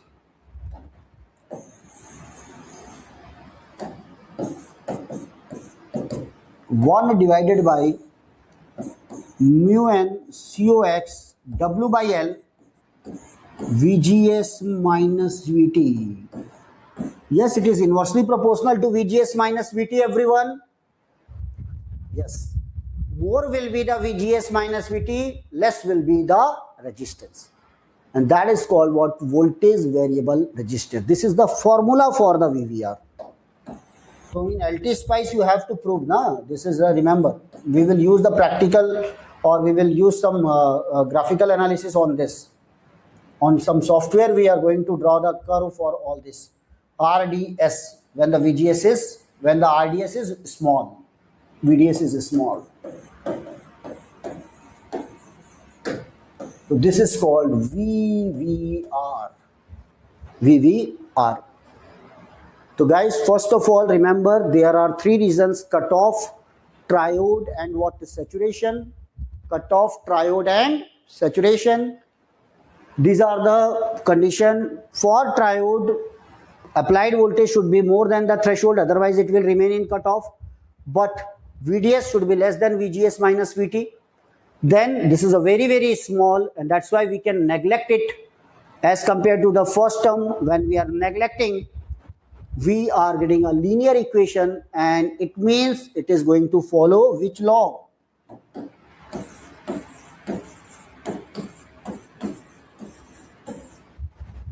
Ohm's law. It is a resistor.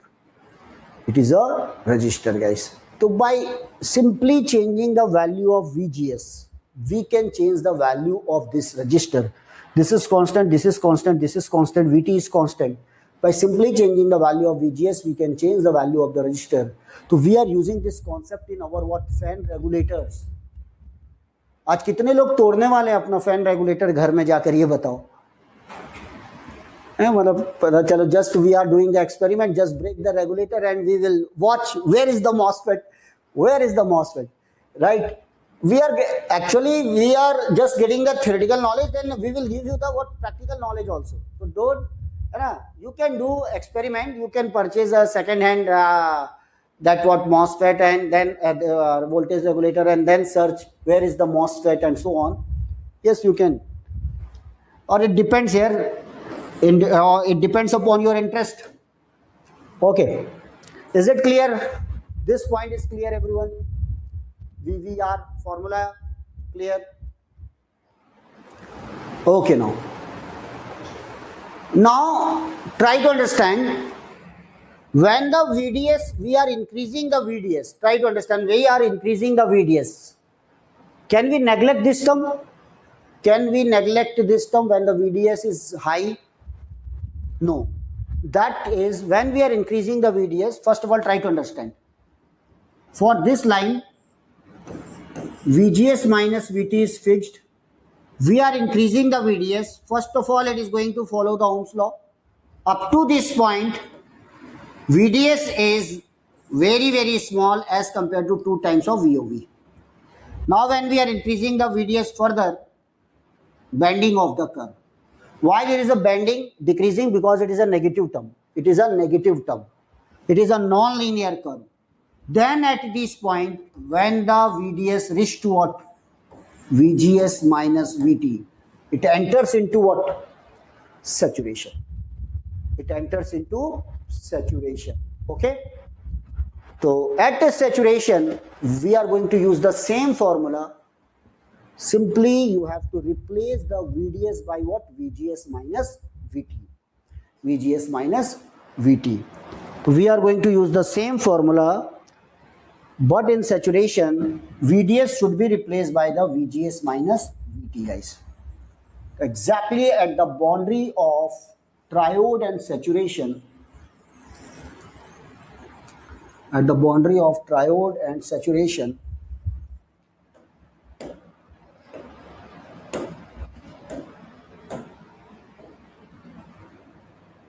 at boundary of triode and saturation, my dear friends, watch every line. You have to prove graphically on LT Spice. Is it clear, everyone? You can verify all this. Practically, you can verify at the boundary. No doubt there is some discrepancy because it is theoretical. Or when we are doing the practical, definitely some resistance are ignored. And some practical issues, we are considering the standard temperature, but when we are doing the experiment, there is a slight change in the temperature. So yes, the results may vary. We are not getting the exact result, but yes, you will get the result near to it. Okay, you have to verify. At the boundary of the triode and saturation, what is the value of the VDS? VGS minus VT. This is called the boundary. And above which VDS is greater than VGS minus VT. Below which VDS is less than VGS minus VT. Put 2 in 1. Put 2 in 1. You will get IDS is equal to mu n COX W by L. This will become VGS minus VT square minus half of VGS minus VT square. Then you will get the formula, standard formula, that is half of mu n COX W by L VGS minus VT the whole square, guys. VGS minus VT the whole square. And that is the current for what? Saturation. That is the current for saturation.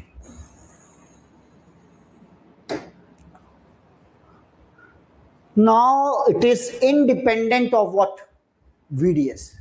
It is independent of VDS. Is it clear? It is independent of VDS. That is called saturation. With respect to what it is saturated? With respect to VDS, it is saturated. We are increasing the VDS, drain to source current. There is no change in the current, but it is controlled by the VGS. It is controlled by the VGS.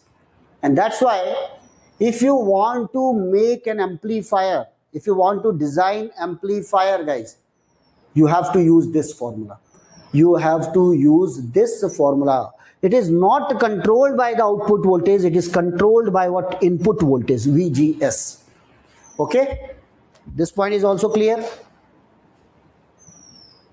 Half of mu n COX W by L VGS minus VT the whole square. This is the current equation now. Now, once you have the current formula for the current, I will upload the PDF. So please focus on the board. If you find any difficulty, you can ask your doubts. Half of mu n COX W by L VGS minus VT the whole square. This is normally known as K and S. K and S. What is the K and S? Mu n COX. MOSFET parameters it is called. Conductance parameter it is called. It is the IDS will become half of K and S W by L VGS minus VT the whole square. Or sometimes this is completely, it is a constant. You can also K times of VGS minus VT the whole square. What is the K here? Half of K and S W by L. Okay? Okay, tell me, if its unit is milliampere, So what is the unit of half of K and S W by L? Or half has no units. So what is the unit of K and S? What is the unit of K and S? Everyone, you have the formula. Give me the units of K and S. Give me the units of K and S. देखो guys, आपको मैं बताऊं, when actually we are giving you the lectures, no units, no, so हम everyone no unit. अरे what about the K and S? I am talking about the K and S. What is the unit of the K and S? K and S. Chitrans. नहीं है. Okay, Chitran Singh, you have given the milliampere per volt square, ampere per volt square. Yes, Inde, you are correct, but I have given the unit of the current is milliampere. So what is the unit? You have given the right answer, ampere per volt square, not mho. Try to understand. What is the unit of the W width? It is in the micrometer. L, it is in the micrometer. So micrometer cancel out with the micrometer. So what is the unit of the aspect ratio? Nothing. What is the unit of the half? No unit. What is the unit of K and S? IDS upon VGS minus VT the square. It is the voltage. So milliampere per volt square. Milliampere per volt square. Everyone, that is clear to you? This is clear to you?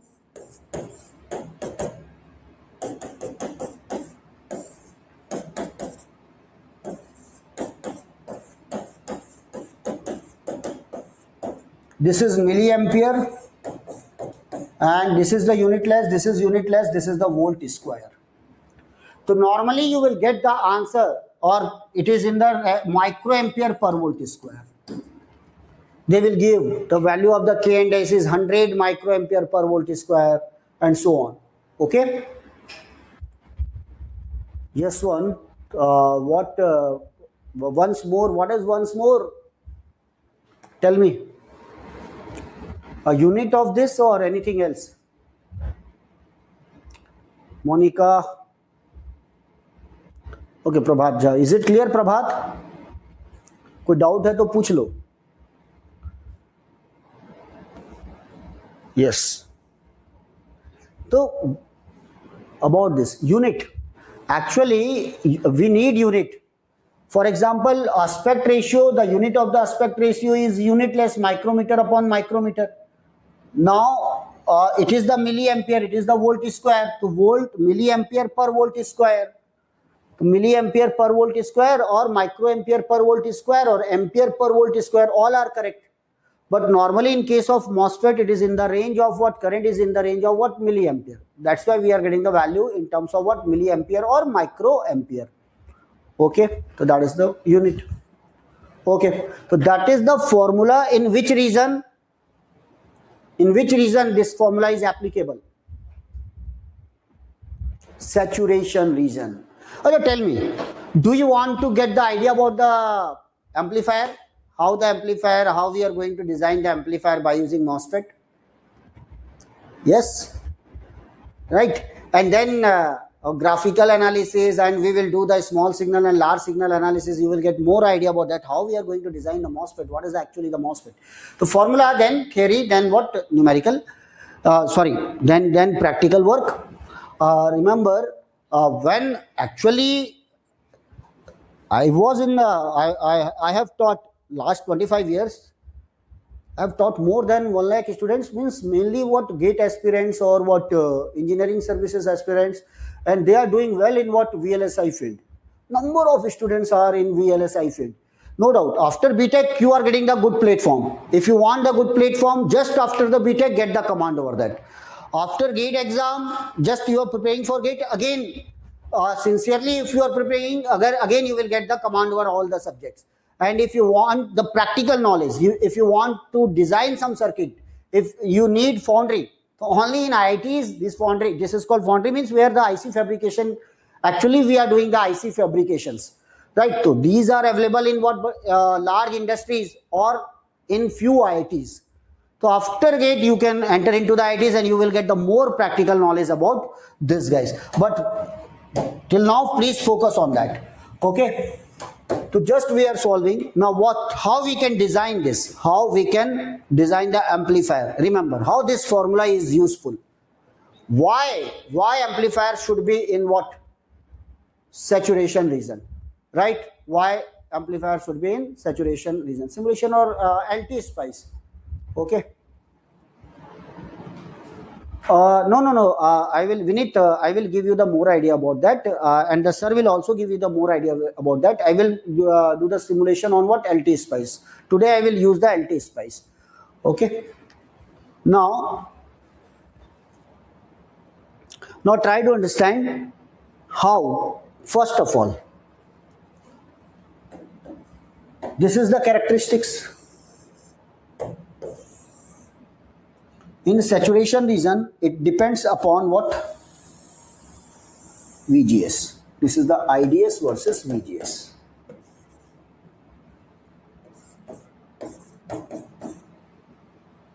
Okay, for example, you have set the VGS. This is the threshold voltage. Let the threshold voltage is 1 volt. Up to the threshold voltage, there is no current. And now you have given the VGS. Let you have applied the VGS.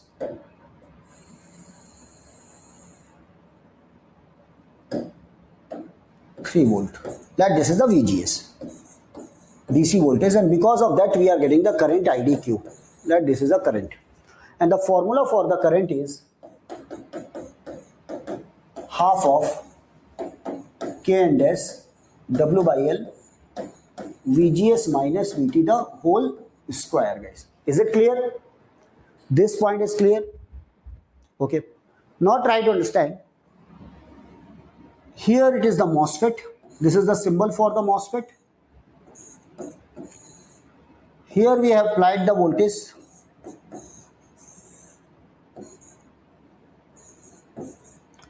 This is equal to what? VGS. Like this is the, we have applied the 3 volt. That's why this become the 3 volt. Because of this, there is a current, and that current will pass through the resistor. Always remember, in a saturation, this current is controlled solely by VGS, not by VDS. Just we are ignoring the channel length modulation, and like this is VDD. And it is also not controlled by the VDD. In a saturation, output current is not controlled by the VDD, no doubt. Battery will provide the current, but it is not deciding the current. Resistor is not going to decide the current. VDS is not going to decide the current. Which voltage is going to decide the output current? Everyone tell me. VGS only. VGS will decide. And that is what? With the input, with the help of the input, we are controlling the current. When we are controlling the current, what about the drop across the RD? Everyone tell me. What across the drop across the RD? The drop across the RD is also controlled by what? Input. And that is called what? Transfer of signal from input to output. Transfer of signal from input to output. Now, if this is the DC signal, always remember DC is the large signal. When we are giving the large signal, we are just biased. We are providing the 3 volt here. There is a appreciable current. This is called the DC current is flowing. We are getting the constant voltage at this point. Okay, everything is fine. Now, we are going to apply the small signal. Small signal means when we are going to apply the small signal, just to maintain the linearity, in the same diagram, just I am giving you the 2 signal present here. This is the AC signal and this is the DC signal. AC represented by small, DC represented by this. Let this is 0.1 sine omega t. 0.1 sine omega t.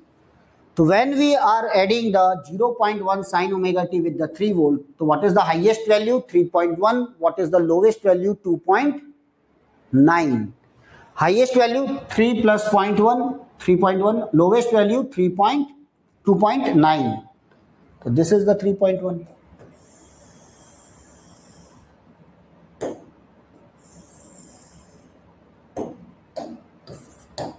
And what is the value? 2.9. So from 2.9 to 3.1, what about this curve? No doubt, it is a non-linear curve. But for a small portion, we can assume it what? Linear. We can assume it what? Linear. Okay? So linearity, first of all, it is very, very important to maintain the linearity. Why we need linearity? Sake, any idea? Juhi, why we need linearity? Because when the system is non-linear, only the graphical analysis is possible. Or tell me, Vinit and all other students, suppose I want to design any circuit. So first of all, we are going to design on paper, or just directly we are going to the market and we are designing. Tell me, on paper. So first of all, we will think about some circuit, and then we will draw some circuit on paper, and then we will calculate somewhat calculation. We want this type of amplification, this type of resistor, this type of so on. Yes or no? So first of all, we will do analysis on paper. When we want to do analysis on paper, then we want some mathematical models. We want some mathematical models, and these mathematical models should be what? Linear. If we are having the linear model, then you can calculate. If suppose I am giving this input, what will be the output? If I am giving this much input, when the amplifier is going to out of the saturation, we can do all the calculation on paper, guys, first of all, right? And then we will implement the circuit with the help of the software. We can implement now, right? And then finally physical implementation of that circuit. Am I correct? This point is clear. So for mathematical analysis, linearity is important. For mathematical model, circuit should be linear. For the complete portion, you have to enter into the lab and you can do the graphical analysis. But if you want the mathematical analysis, linearity. So the variation in the input signal should be very, very small, so that we can use the linearity. How mathematically we can prove? Just I'm giving you the very, very important concept here. Watch this. Then IC fabrication, again, how we are going to maintain the linearity, what should be the signal, what should be the precaution to the user. If the user is giving the signal of high range, we can using the clipper. Clipper will cut the amplitude. It will limit the amplitude. Are you getting my point? Clipper is another device in what? Analog. So why the clippers are needed? You will get this idea. Now try to understand. Now the signal is DC plus what? AC. This is called a small signal. This is called large signal. We have the formula half of K and S W by L VGS minus VT. Now we have the two signal, VGS plus VGS minus VT the whole square. This point is clear, guys. We have the formula in the saturation. So we have the two signal, VGS plus VGS minus VT the whole square. Now you can separate it. A plus B the whole square. What is the A plus? Now you can write it VGS minus VT plus VGS the whole square. Separate it. Half of K and S W by L VGS minus VT the whole square plus 2 times of VGS minus VT into VGS, 2 times of AB plus B square. B square, guys. Now half of K and S W by L VGS minus VT the whole square. Tell me, guys, what about this term? This is a DC term, yes or no? This is the DC term without any signal. Without any signal, what was the current? Half of K and S W by L VGS minus VT the whole square. This is the DC term. What about the second term? Try to understand. Half of K and S W by L, that is the common. Second term is 2 times of VGS minus VT into what? VGS. Okay. And what about the third term? Half of K and S W by L VGS square. Now my dear friend, we are getting the three terms. No, it is not the triode. Please wait for one. This formula is valid for which reason? Everyone tell me. This formula is valid for which reason? Saturation reason or triode reason? This formula is valid for saturation. Saturation means current is independent of what? VDS. Current is independent of drain to source voltage. Drain to and after boundary and above boundary. That formula is applicable, guys. Is it clear? At the boundary we are getting the formula, or after that current is saturated. Means it is constant now. The value of that current. Saturation reason. It is independent of the value of the VDS. Is it clear? Now I am going to apply the small signal. I am going to give the variation at the input. Because of that variation, we are getting the three terms. One is the DC term.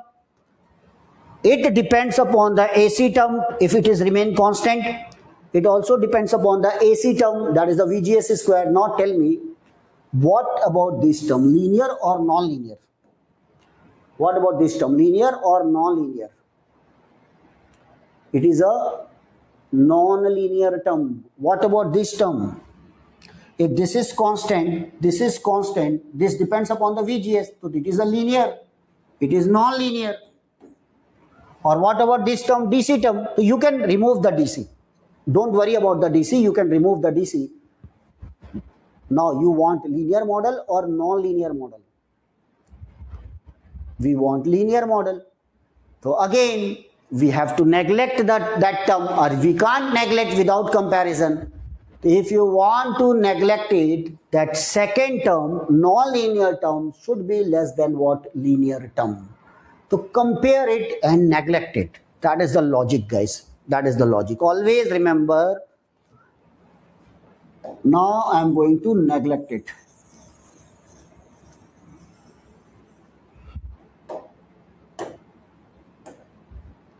The second term,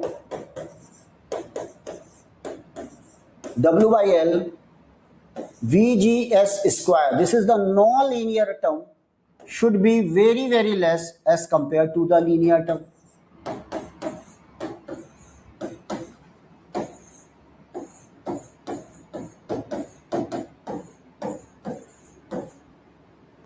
Is it clear? Now, what about this common factor? Cancel out. This VGS cancel out. Tell me, guys, what is the condition again?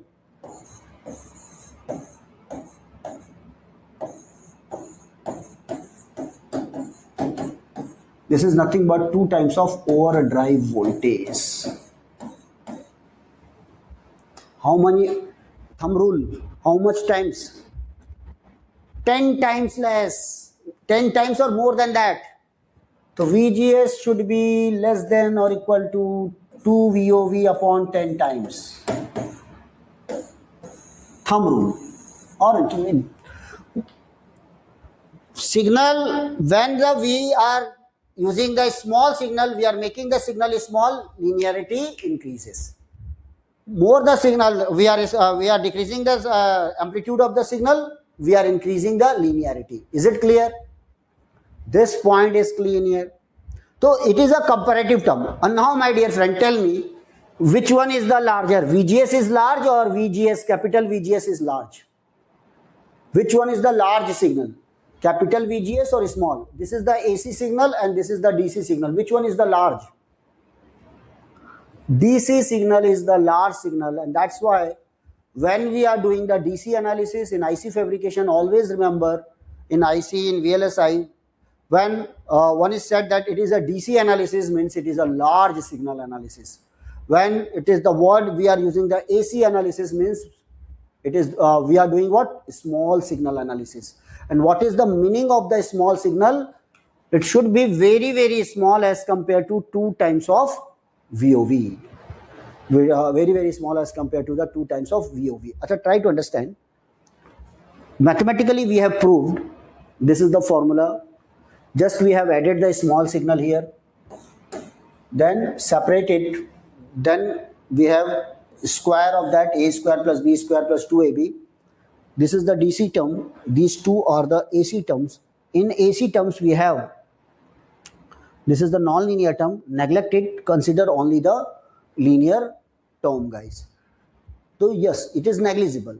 Now tell me, how we can filter out the DC from the AC? How we can filter out? It is negligible, remove it. Now we have the two terms, DC plus AC. How we are filter out the DC from the AC? Any idea? Capacitor. Good. We are connecting the capacitor, guys. We are connecting the capacitor. So you have to connect. When we are designing the circuit, when you are going to use the LT spice, you have to connect what? Capacitor, guys. Capacitor. For example, watch this term. This is the MOSFET. At this point you are getting the output. It has the two terms, DC plus what? AC. DC plus what? AC. Non-linear term is negligible. Non-linear term is what? Negligible. So just we are using capacitor here. Just we are using capacitor here. This capacitor is called DC blocking capacitor. DC blocking capacitor. What is the impedance because of this capacitor? 1 by omega C. For DC, omega is what? 0. For DC. So what is the impedance? Infinite. It will block the DC signal. So what about the DC at the output? It will become 0. Just to remove this DC, we are using the coupling capacitor or DC blocking capacitor. This is called DC blocking capacitor. Or it is negligible. Now just to pass the AC signal, so that the same AC signal will pass through the capacitor, right? So it is going to couple the AC signal to the output. That's why it is also called coupling capacitor. So when there are two functions of this capacitor, one, it will block the DC, at the same time it will pass the AC signal. So for DC signal, it doesn't matter what is the value of the capacitor, because the frequency will take care of that.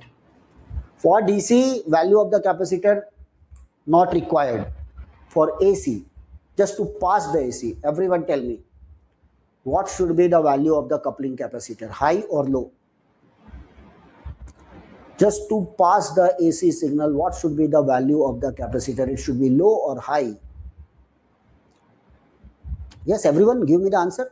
Array, my dear friend, in LT spice you have to connect the capacitor. Now I have the two capacitor, one of the low value, only what in a range of the microfarad, or it is in the range of what picofarad or nanofarad, or we have the capacitor in the range of 100 microfarad. So you are saying that low value. Now try to understand. Low value. Logged? Logged? Answer logged, everyone? Yes or no here? Logged? I can log it? Okay. You are saying that low value of the capacitor is required. So very, very minute things are required, guys. If you are using the low value of the capacitor, try to understand how low value of the capacitor. Everyone tell me, what about the AC signal? AC means it has some frequency, for example, audio frequency. What is the audio frequency from 20 Hertz to what? 20 kilohertz. Yes or no? 20 Hertz to 20 kilohertz. This is the audio frequency range. Now, it has two frequency component. One is very near to the DC, that is 20 Hertz. One very far away from the DC, very, very high frequency, no problem.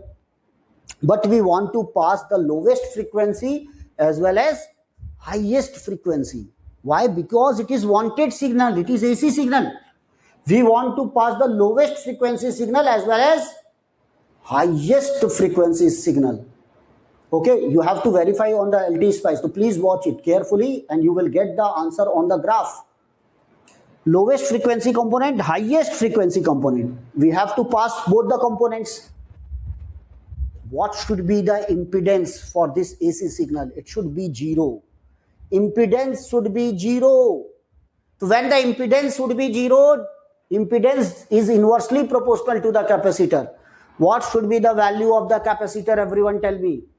Low or high? Value of the capacitor should be as high as possible. Is it clear? Ideally it should be infinite, or practically it should be as high as possible. Is it clear? This point is clear, everyone. The value of the capacitor should be as high as possible, ideally infinite. So ideally C should be infinite, practically as large as possible. Acha, tell me, just I am asking you one question. It should be large. It should be very large. Tell me which answer is correct. To block the DC or to pass the AC? Or both correct? It should be very large. Coupling capacitor should be very large. To block the DC, to pass the AC. Both. My dear friend, whether it is low or high, it doesn't matter. So DC, what about the DC? I don't care about the value of the capacitor. My frequency is 0. I will make the impedance infinite. Don't worry about the value of the capacitor. The value of the capacitor should be large to pass the AC signal, not to block the DC. It doesn't matter what is the value of the DC. For example, right? Bhagwan na kare aisa ho. For example, I have the 1 lakh rupees and you have the 1000 rupees. For example, 1 lakh rupees multiplied with the 0 and 1000 rupees multiplied with the 0. What is the result? What is the result? 0. It doesn't matter what is the value. Yes. But when the 1 lakh rupees is multiplied with the 20, the effect is high. Or when it is multiplied with the 20 kilohertz, again the effect is more high. Value of the capacitor should be very, very high. Okay? Is it clear?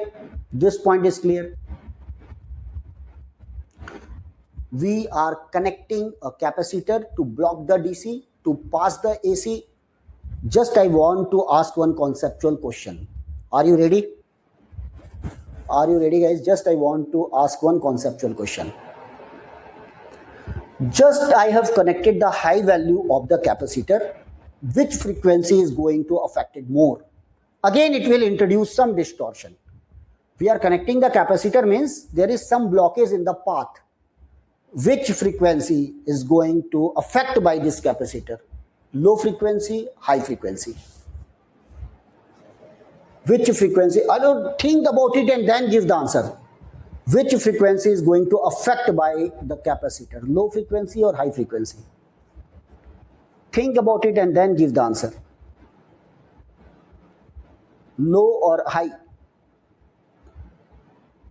Some 50-50, na? 50 students, 50% students are giving the sir, low frequency is going to affect it, high frequency is going to affect it. Low frequency get distorted. Yes. Why low frequency? Try to understand. A very conceptual question. We want to pass the AC signal. Yes. At the same time, we want to block the DC signal. Okay.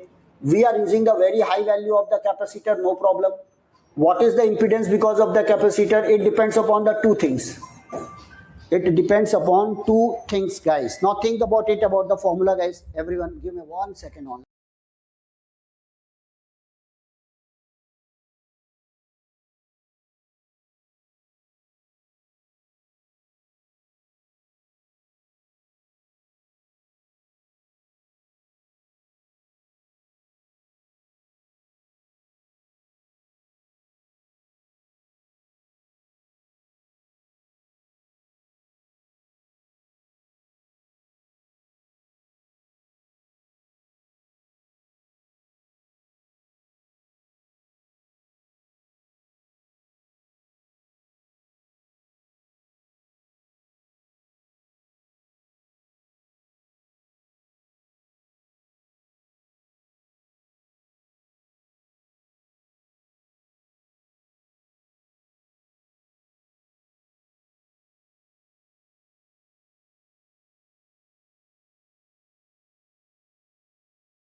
That should be what? Low frequency. Because C is very high. If the frequency is high, no problem. C high, frequency high, ZC small. It will pass the frequency, high frequency component. C is no doubt high, but the frequency is low, guys. Impedance not too small, and that's why it will affect what? It is going to affect the small signal. It is no doubt it will block the DC completely. It is also tried to block the frequency near to the DC. Which one is near to DC? 20 hertz or 20 kilohertz? Which one is near to DC? 20 hertz, not the 20 kilohertz. So everyone, in a graph, you will see the waveform. Low frequency component is highly affected, guys, because of the coupling capacitor. Low frequency component is highly affected because of the coupling capacitor. Now, suppose you are going to pass the square wave.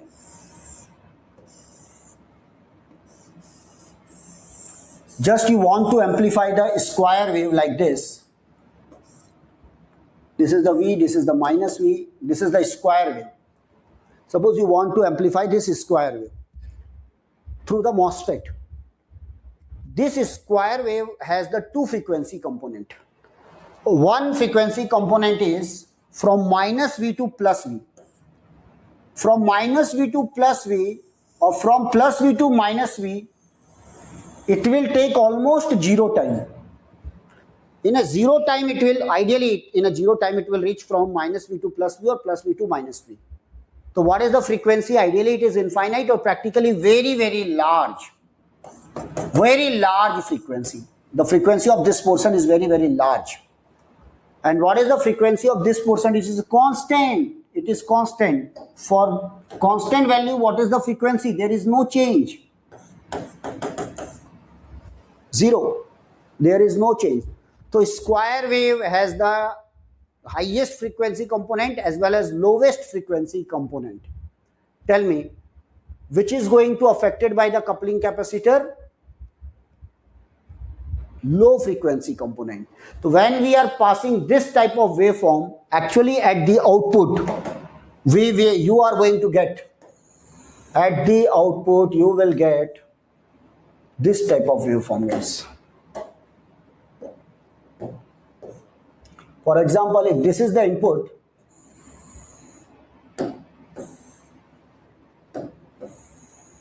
because of this coupling capacitor, if this is the input, this portion as it is, no problem, because the frequency is very, very high. There is a distortion, no problem. There is a distortion as it is. There is a distortion. Tell me which portion is affected, low frequency or high frequency?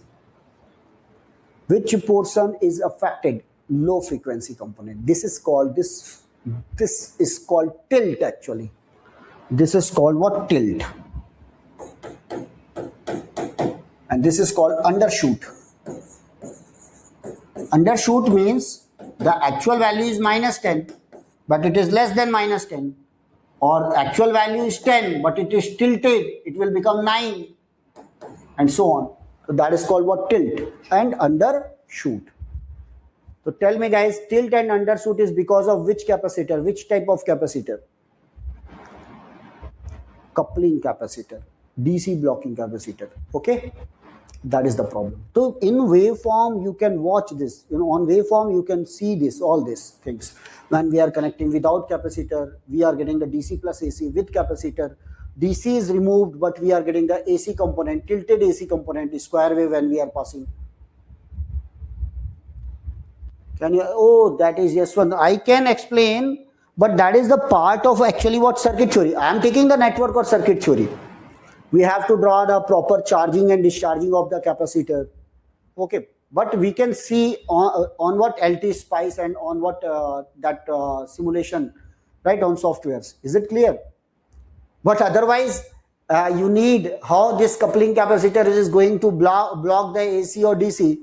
So actually we are dealing in the classes, I'm taking the network, more than what 60 to 70 hours network.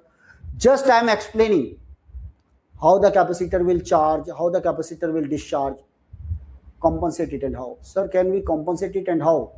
A tilt we can compensate just by high input resistance. High input resistance we can reduce the tilt, and that's why we want that input resistance should be very high, guys. We are getting a tilt because of the coupling capacitors. So we are having the coupling capacitor at the input as well as output. So we are also using the coupling capacitor here. Just to reduce the effect of the coupling capacitor, the input resistance of this circuit should be very high. Input resistance of the coupling capacitor should be very high. So this circuit is completely replaced by the input resistor. If the input resistance of the circuit is very high, the time constant will become very high. And the capacitor, if the time constant is very high, capacitor is not going to get the sufficient time for the discharge. This is actually the discharging. Actually, it is the discharging. If you are not giving the sufficient time for the discharge, it will remain constant and we are not getting any tilt. Is it clear? And that's why we need, what we need actually, we need the input resistance of the amplifier should be as high as possible. Okay? That is the solution, but just to understand this concept, very depth concept of circuit theory or network theory is required. Just I am giving you the very basics. Okay, Vinit? This is my limitation because I have limited hours. Here, when I was in Delhi, I was associated with Made Easy. You heard about that? Offline classes. I was in Ministry of Power and just in weekend, then I have resigned from the job and I have taken at that time I was taking the offline classes. In one batch is more than 600 students. In one batch, more than 600 students, and I am taking this class: analog, network, microwave. That is one of the most important subject for microwave communication. So students are asking, why, sir? Why this MOSFETs we are using? Now those students already they are selected in for engineering services exam, civil services exam, and they completed their MTech, PhD in VLSI. Now they are doing their jobs. And what about the feedback? Sir, similar concepts. You have given the you have given the depth knowledge of the analog, and we are using the same concept in field of what VLSI. Why the large value of the capacitor is required? Why the small value? Why we are connecting capacitor in series? Why not in parallel? Everything in analog and what in network, in circuit theory. Okay, no problem. That is more than sufficient for this VLSI. Okay, Vinit, some limitation. Output low? No. Output, that output again, actually, when we are talking about the output, normally the output signal is again connected to what? Suppose we are taking the output. For example, this is the coupling capacitor. We are getting the output now. This output is again connected to any other device. So if you want to nullify the value of this capacitor, what should be the input resistance of this capacitor? Everyone tell me. What should be the input resistance of this device, further device? We are using that signal, high. It should be high. If the input capacitor is low, more will be the more distortion. If the input resistance is high, less distortion. Always remember. So we are generating the output for any other device. Any other device, and input resistance should be high. Okay, now current equation, why we are using this in saturation region, why we are getting amplification in saturation region, that is clear, guys. That point is clear. So actually in saturation region, current is controlled by what? VGS. there is a slight change in VGS, large change in the current. Or when that current is multiplied with the RD, there is a large change in the V0. So sir, final output impedance lowest hona chahiye na? Yes, final output impedance, it depends upon the, we can say,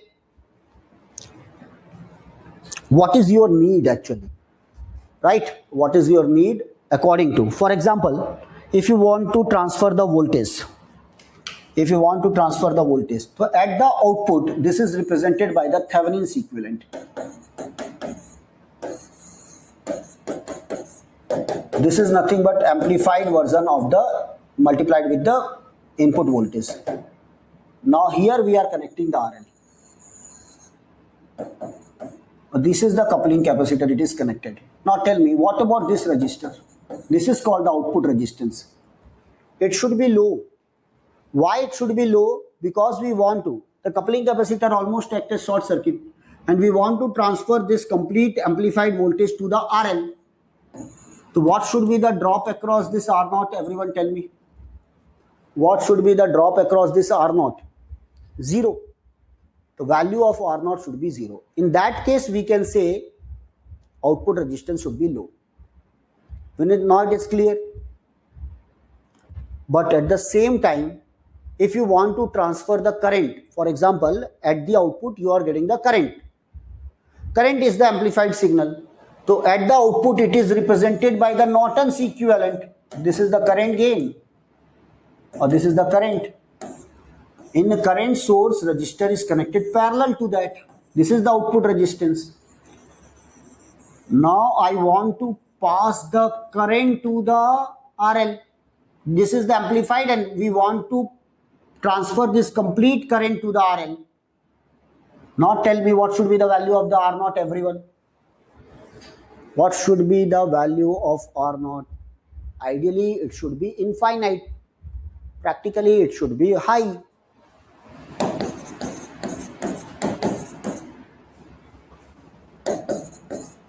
Always comparative term. Always use the comparative term. R0 should be very, very less than RL. R0 should be very, very greater than RL. Ideally, you can say infinite. Ideally, you can say 0. But practically, always in comparison. The complete current will pass through the RL.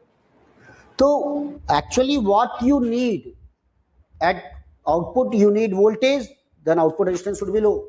If you need current, output resistance should be high. That's why we have the different configuration: common emitter, common collector, common base, common source, common drain, common gate. Okay, I think now up to this point, basic idea about this is clear. This point is clear. Okay. Now guys, one important circuit I want to explain. I think now everyone that is clear to you. Why in saturation we can amplify the signal?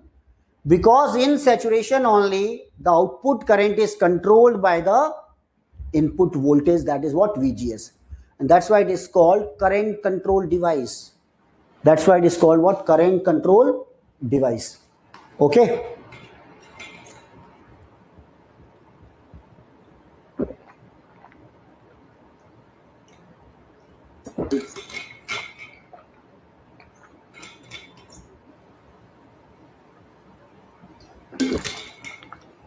Okay, current control device or voltage control device? Current control or voltage control? अरे वो पानी पीना है ना तो थोड़ा गड़बड़ हो गया. This is what voltage control device, not current control. Output current is controlled by the VGS. VGS. And always remember, we have to maintain the linearity. We have to maintain the linearity of the curve. This is called the linearity, guys. This curve is very, very important, guys. Okay.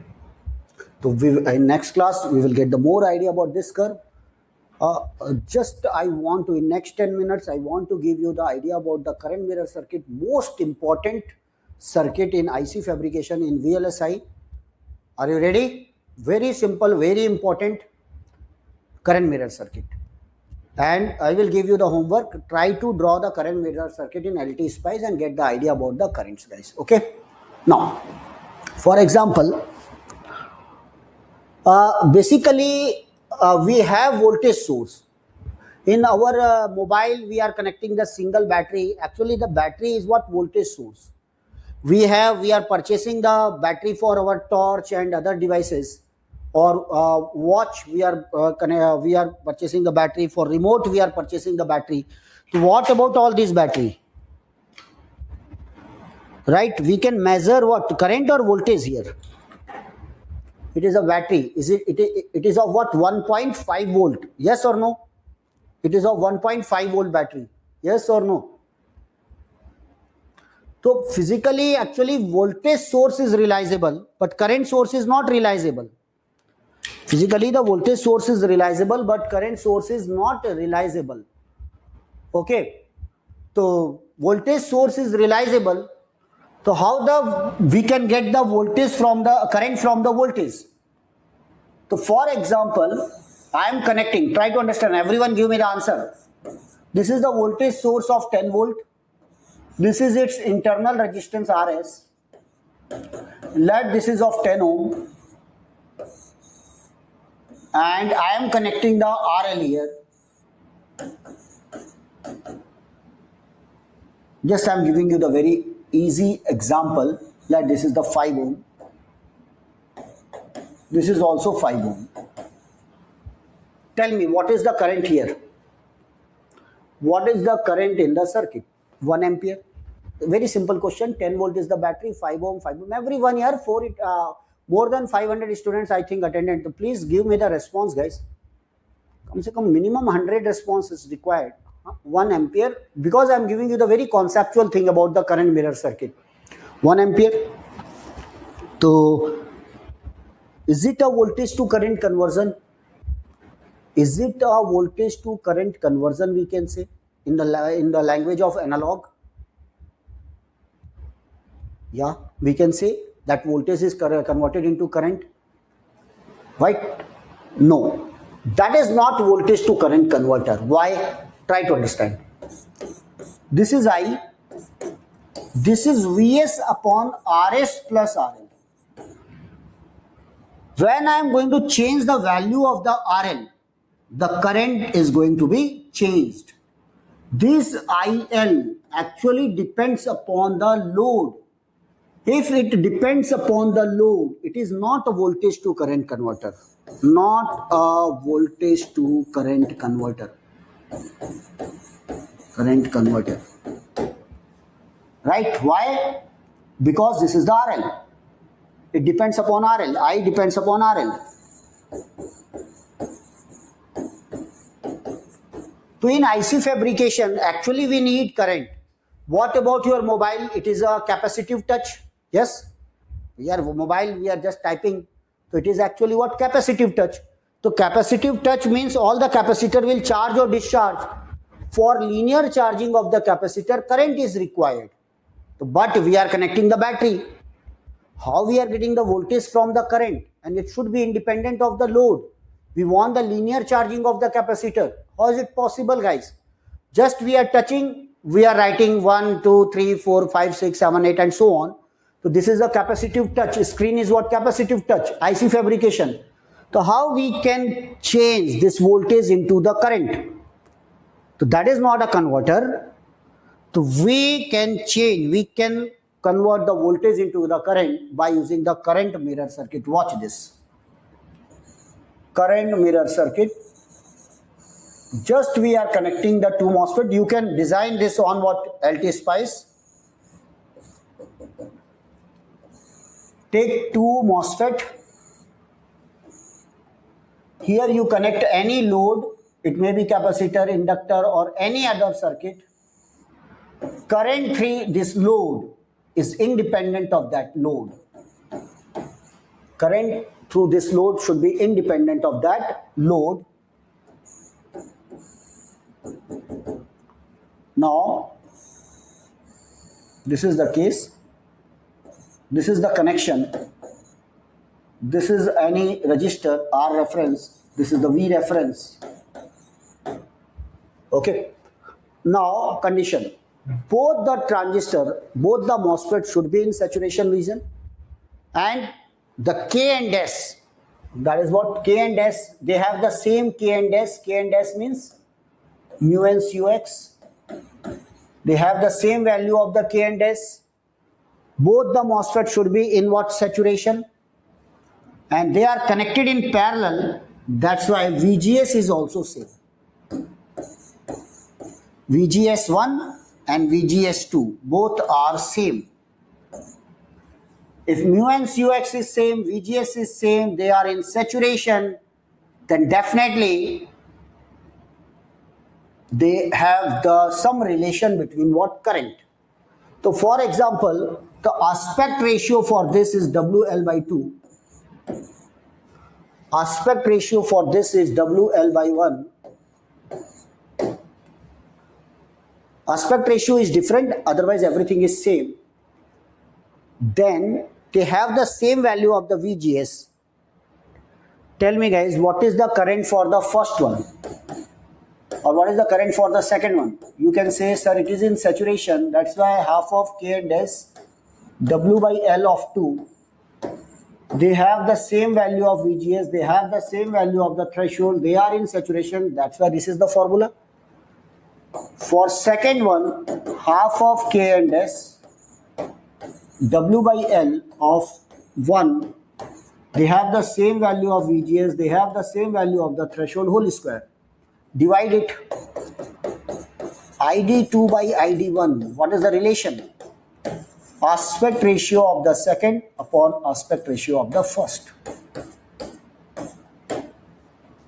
The current through the second MOSFET is nothing but W by L of 2, W by L of 1 into ID1. Okay? Or if the aspect ratio is also same, then the output current is exactly replica of the input current, and then it is called what? Current mirror circuit. So if W by L of 2 and W by L of 1 are exactly same, then ID2 is equal to what? ID1, and this is called what? Current mirror circuit.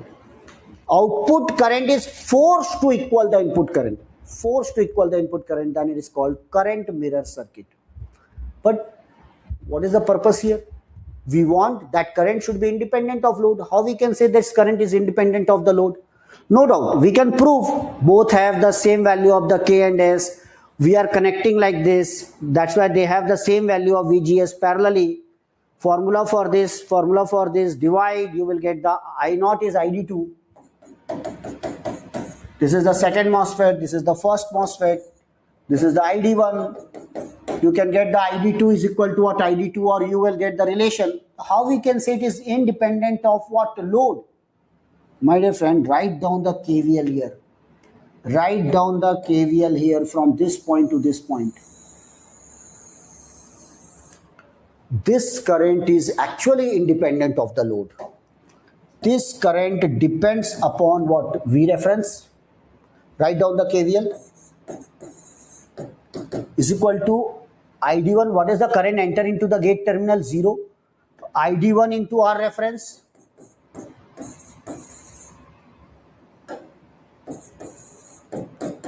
Plus what? VGS. Tell me, what is the ID1? V reference minus VGS upon what? R reference. Once you have the value of V reference,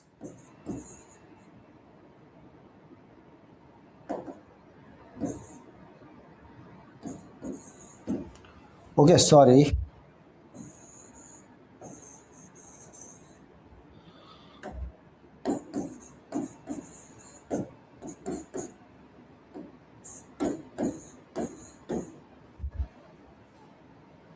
That is nothing but ID1.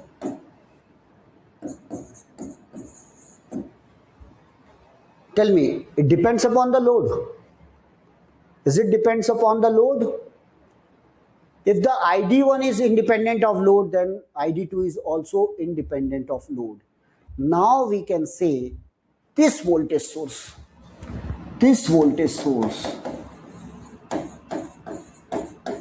is converted into what? Current. This voltage source is converted into current, and that current should be independent of this load. We can connect a complete circuit here. We can connect the 2 or 3 or 4 MOSFET here. We can connect 5 MOSFET here. Or we can connect, but the current, we can connect the capacitor here. We can connect the inductor here. We can connect RL here, but it is independent of the load. And that is called current mirror circuit. Very simple to fabricate, very easy, very cheap, less expensive, and in this way we can convert the voltage into what? Current. This is clear, guys?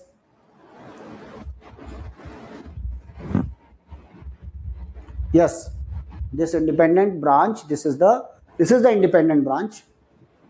This is actually the driver and this is the load. This is the load, है ना? So we are just passing the current, and that current is decided by ID1, not by the load. Is it clear?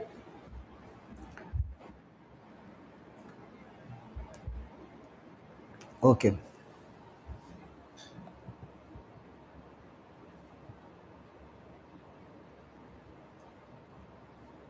That is a very, very important IC fabrication. Just try to understand. Sometimes we are connecting here in our mobile this type of figures, current mirror circuit in IC fabrication, right? Just on paper actually we are showing like this, but in fabrication actually we have to fabricate. But watch this. For example, this is the driver. This is connected drain to source. Always remember, when the drain is connected to gate, it is always in saturation. Why drain is connected to gate? It is in saturation because once the drain is connected to gate, drain voltage and gate voltage equal. The drain to source voltage and gate to source voltage also equal. It means what? Drain to source voltage is greater than what? Drain to gate voltage minus VT. So very simple way to keep the transistor in saturation is simply short circuit what? Short circuit drain and gate. So drain and gate voltage will be equal. So drain to source and gate to source voltage will be equal. So definitely 100% sure VDS is greater than what? VGS minus VT, means it will be in what? Saturation. Source and body bhi karte. That is just to make the PN junction reverse bias. But I am saying that drain to gate, just simply make it what? Short circuit. Simply make it what? Short circuit. Just to keep it in what? In which region? Everyone tell me, in which region? Saturation region. Very simple way to keep in saturation region. Till anti-spice you can keep in what? Saturation. Short circuit, always it will be in saturation region. Now try to understand this type of diagram.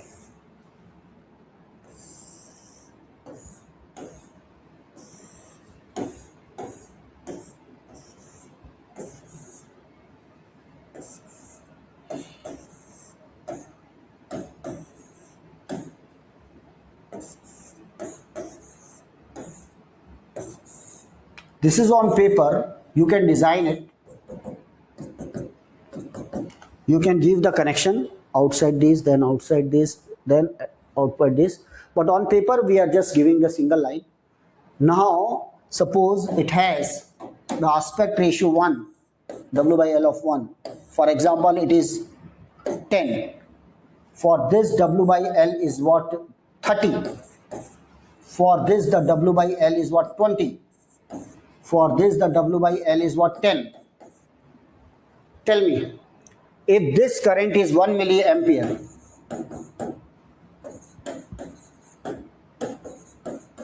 what is the current here? It is independent of the load. What will be the current? If it is 1 milliampere, get the ratio of the aspect ratio. 30 by 10. What is the aspect ratio? 3. Current will be 3 times. Current will be 3 times. Tell me, ratio of the aspect ratio with the driver. 20 by 2, 10. What is the 2? 2 times current. 10 by 10. What is the current? 1 ampere. So we have trillions of transistors in your mobile, right, on a single chip. When we are capacitive, that there is a charging and so on. A number of applications currents are required. For linear charging of the capacitor, currents, linear constant current is required, guys. Okay, this is clear. चलिए आप थोड़ा सा इसको देख कर बताओ, जब तक मैं थोड़ा सा इसको आपको सेट कर देता हूँ. आई थिंक मुझे थोड़ा सा टाइम दीजिएगा, 5 minutes, 2 minutes only, 2 minutes only.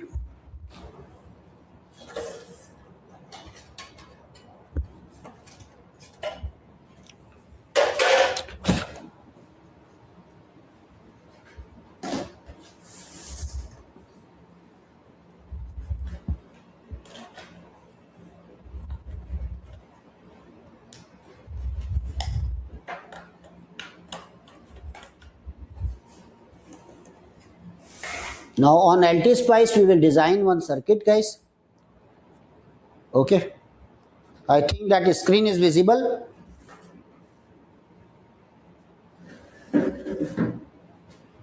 Yes.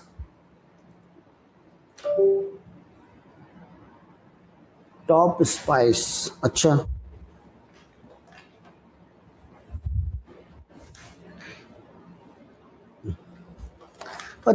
Tell me, after 2 or 3 class, you got some basic idea about the MOSFETs, guys.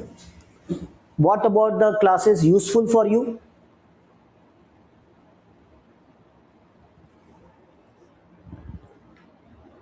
Yes or no?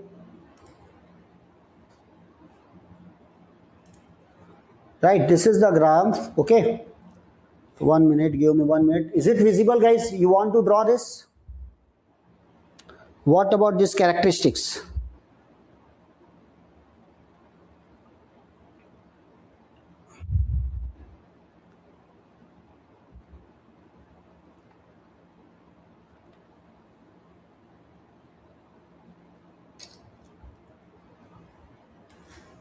MOSFET is visible.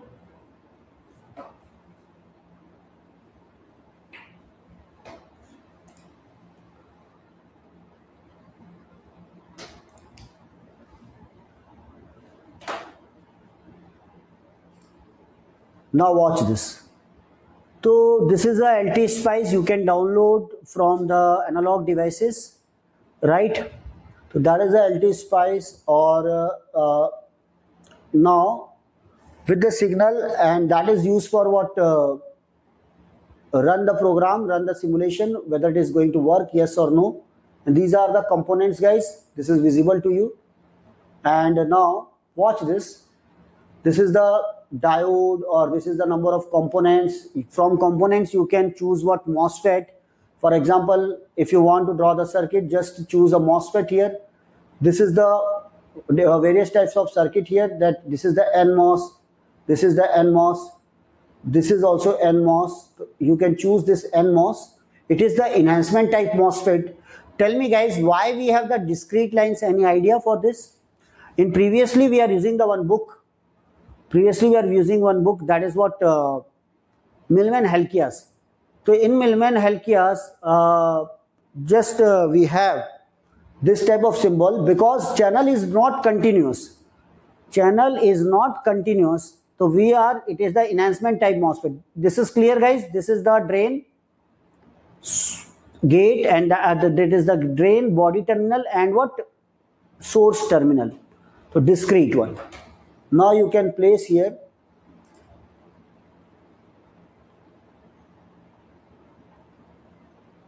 For example, just I am placing here just to draw the circuit. And now escape. So you can leave it. Now you can choose one ground here. So this is the ground. Oh, what is the problem here? Okay, 1 minute, 1 minute. So I think there is some cable issue. Okay, now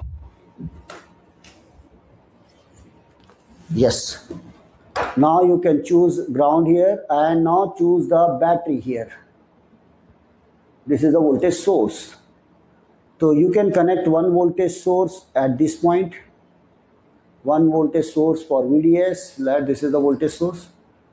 Okay, now scrap, leave it, and then you can connect. This is the connection here. Everyone connect this to the ground. This is the gate terminal. Actually, this battery is connected to the. This is the connection. Now here, this is connected to ground. The second point of this battery is connected to the ground.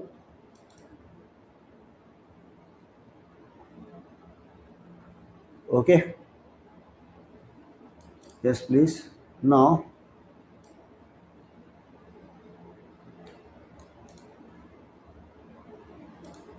yes, now it is connected. Here, this portion of the battery is connected to the ground.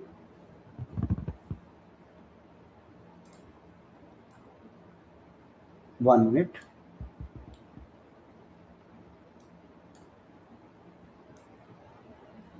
You can use these tools.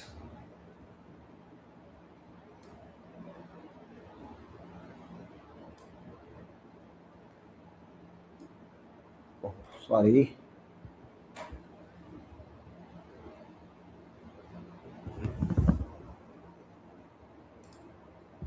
Okay.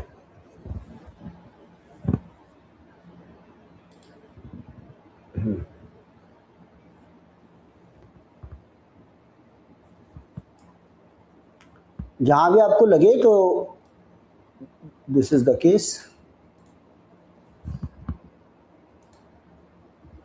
Now use this.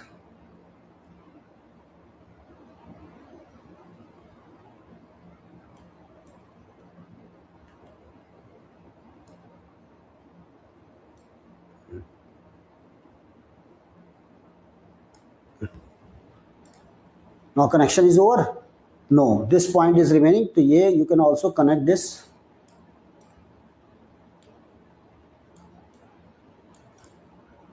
Okay, I think now connection is over, guys. So you can watch this.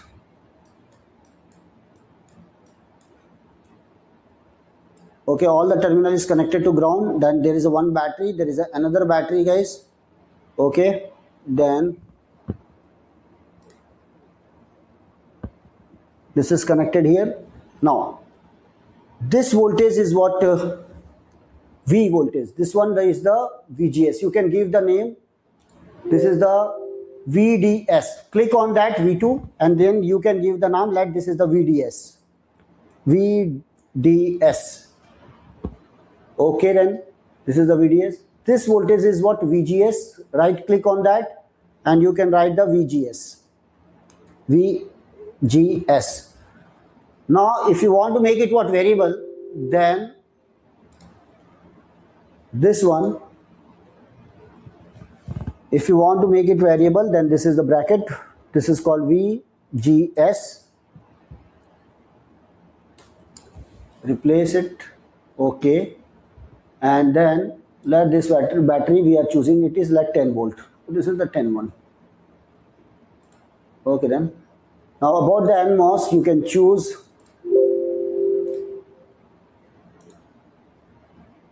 pick new MOSFET. So just I am choosing BSP89. So this is the BSP, let it is the BSP89. Okay, so that is the case. Now this is the graph. There is a connection. Now you can choose. Now the circuit is over. Nomenclature is over. Then guys press yes, Y, and then press the dot here. Press the dot here. When we are pressing the dot, you will get this space. Now here you have to write. Here you have to write. Just we want to vary the VGS. So you have to write what? Just write the values. First of all, dot parameter. Parameter VGS tends to what? 0. Because we are going to start with the 0. Then always here don't press the enter, otherwise it is okay. So shift enter. Just for second line, that instruction is also given. Please press shift enter to start the new line. This is given also. Okay. Then just for variable, I will give you the idea. Please give me 1 minute. Dot. Now if you want the variable, you can use the step parameter. Right. This is the step parameter, and we want to vary the values from. So what is the rule here? Just if you want to vary the value, which value you want to vary? VGS. You can put the VGS, same we have written there. There should be the space parameter, then space VGS. The list. List means we want to vary. You can give the any value. Like I'm just putting the 3, 5 or what 7, or you can give the 2, 4, 6 and so on. Just we want to vary. Now, so dot, press the dot and you will get, now here you can place here, let these are the values guys. Okay. Now, just reach here, this is the configure analysis, AC, that is the configure analysis on this window. This is the configure analysis. Press this configure analysis. Now I want to sweep the DC signal, VDS. So press on the DC sweep. Name of the first source sweep, I want to sweep the VDC. I want to vary the VDC. I want to vary the VDC, or this is the DC sweep. So VDS, actually I want to sweep the VDS, drain to source voltage. Drain to source voltage. Now type of the sweep, linear.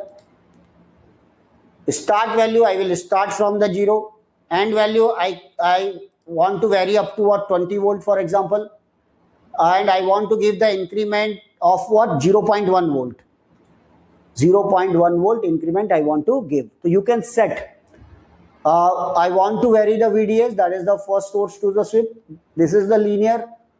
Start value of the VDS should be 0. At stop value on the x-axis, we want to vary the VDS from 0 to 20. What should be the increment? 0.1, 0.2, 0.3, 0.4 and so on. It is also written syntax. DC value, right? You can put the value which one, and linear. This is the VDC, DC, linear 0, 20, 0.1 and so on. Now, okay. Now this is the case you can put here, third. Okay. So this is the VDS, remember. This is VDS, this is also VDS, this is the VGS, this is also the VGS. Okay. Then, yes, this is the caps. Okay now.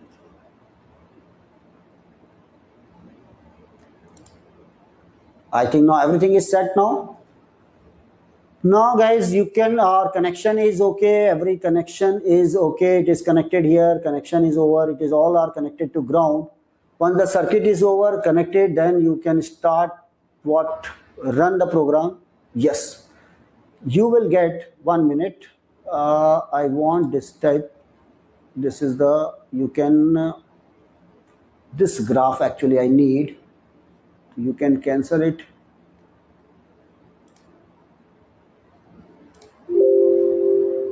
One minute, save the changes. Yes. Okay. Now that is the case. Now run the program. Yes. Okay. So you will get a blank slide here. So blank slide. So this is the graph already I have designed. This is the simulation. Now I want the VDS. To put the search here. Right, at this point I want to vary the VDS, then they give. So this is the value of the current. On the y-axis we have the value of the current. Everyone, that is visible to you. On the y-axis we have the current. On the x-axis we are varying the value of what VDS from 0 to 20 volt. So first of all, which region, everyone tell me, which region? it is when we are increasing the VDS, this is the triode region, bending of the curve, then it enter into the saturation. So initially it is in linear ohmic region. For 3, for 5, for 7, this is the value of the VGS. This is for the 3, this is for the 5, this is for the 7. So 3, 5, 7, we are increasing the voltage by the 2 volt. But actually the gap is what, same or high? The gap increases because saturation current not depends upon the VGS. VGS minus VT the whole square. VGS minus VT the whole square. So this gap is small, this gap is bigger one, this gap is more bigger one. Is it clear, everyone? Gap increases, first of all. Second thing, this is a linear ohmic region. It is going to follow the Ohm's law. We are increasing the VDS, current increasing. Up to this point it is linear. Up to this point it is linear. Then there is a bending of the curve. At this point it enter into what? Saturation. At this point it enter into the saturation. So, and tell me guys, what about this line? Straight or there is some slope in this line? Watch this line carefully. Straight or there is a slight change in the current? There is some slope, guys. It is not straight. Watch it carefully. It is not straight, right? So you can compare with the above line. There is a change in the slope. Now tell me, in saturation region, why there is a slope? Why there is a slope? Because of which effect? Because in saturation region it should be independent of the VDS, but when we are changing the value of VDS, there is a slight change in the current because of the channel length modulation or what, early effect. Is it clear? And early effect is what? Negligible. Negligible. Watch this diagram, and when we are watching it carefully, then it is visible actually. Otherwise it is, we can neglect it. Yes or no? Yes. So this is, in this way, when we are giving the diagram, when we are drawing the proper on what simulation, on other different types of software, then you will get the more idea about this. I think this is clear. So first of all, guys, you can download the anti-spice or any other software, then use the MOSFET. I will give you the more idea about that, please. And I want to give you the assignments also. Now you can draw the current mirror circuit by using this. Take the two MOSFETs, connect it, make the current mirror circuit, connect the resistor, connect the voltage, fix the value of the VGS, pass the current, then check the output current. And you will get the output current is the, it depends upon what? Input current. It is independent of the load, guys. Okay. So I think this diagram is clear, everyone. So you can choose the components from this point. That is the MOSFET you can choose. And then battery you can choose. There should be the proper connection by using this. This is the for connector. And this is the battery. If you want a variable, then keep this bracket. And then set the value. Okay. Give me 1 minute. So this is the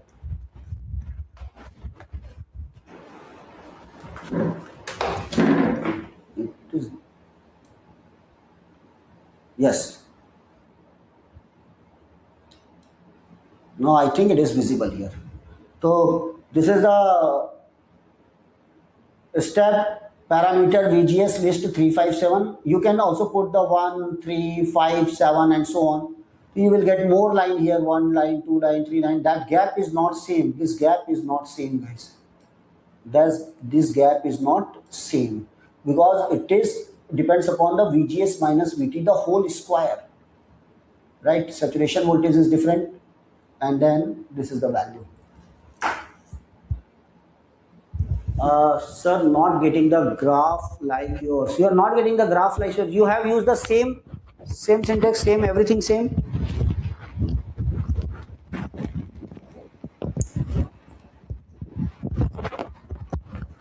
Prajwal, please watch, please check this. Or you have used which type of MOSFET? BSP89 you have used or any other? But it means whether it is a different MOSFET but same MOSFET you are using. Okay. Check the connection, guys. Sometimes what is going to happen here, we are just connecting and we are short circuiting these terminals. Sometimes that is short circuited, gate is short circuited towards source. Actually that will create problem. So please check this connection. This connection from gate to towards what? Source.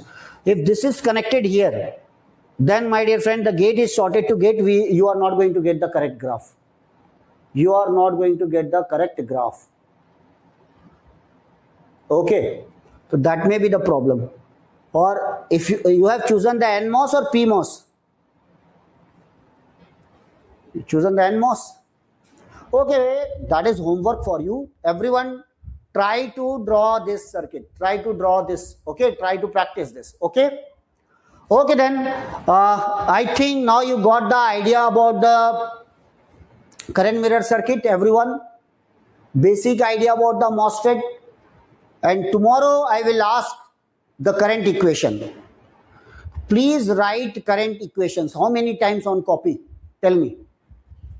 I am not asking you to mug up the formula. Just tell me, what is the 2 into 8? Everyone, 2 into 8. Vinit Sharma, 2 into 8, it is 6. Hey Bhagwan. Your second student is also saying 6. Silly mistake, 16. No. This is not 2 into 8 is 16. I will.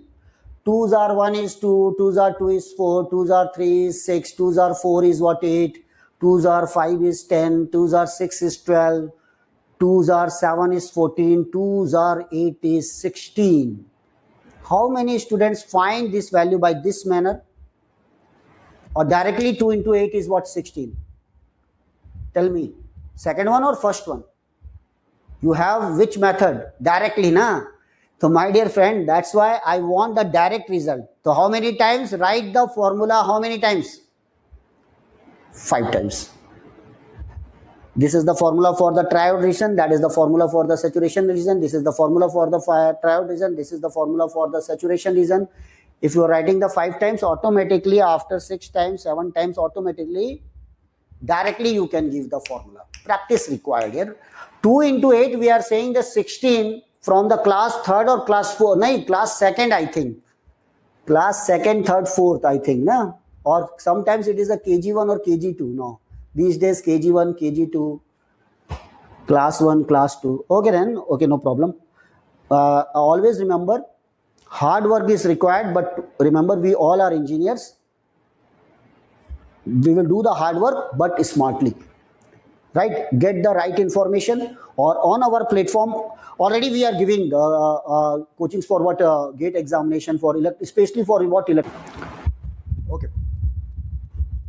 Now, so at the last half an hour, we will design what current mirror circuit, and we will verify the waveform and what are the limitations when we are changing the value of the load resistance, when we are changing the value of the load voltages, then what will be the change in the characteristics and what are the limitations. You will get practically, you will get the idea about current mirror circuit, guys. So everyone please join now and ask them to join, ask your friends to join.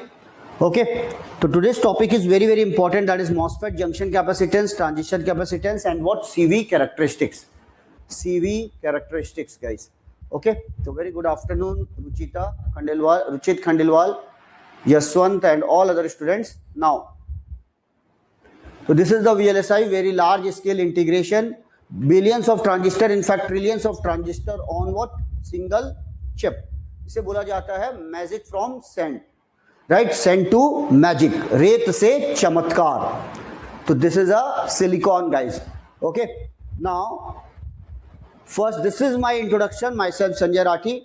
I am your mentor, and I am having around 25 plus years of teaching experience in field of this, like what subjects, like what analog, EDC, network, circuit theory, control, digital, advanced electronics, microwave, microprocessor. These are my subjects.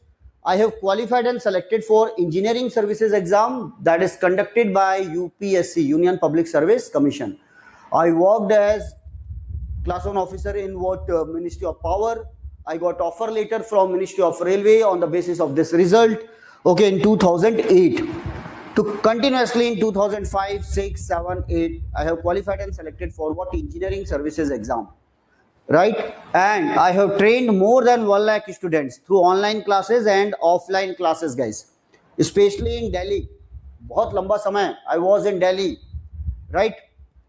So I have dealt with what number of students from South India, North India, Bihar, UP, Rajasthan, Odisha, Chhattisgarh, Jharkhand, है ना, Andhra Pradesh, Tamil Nadu, Kerala, and so on, right? Karnataka, Gujarat. So this all students, just they are coming, right? From 2007 to what up to 2018, I was in Delhi. Okay, now that is my introduction. Now, guys, just quick revision. This is the MOSFET, everyone.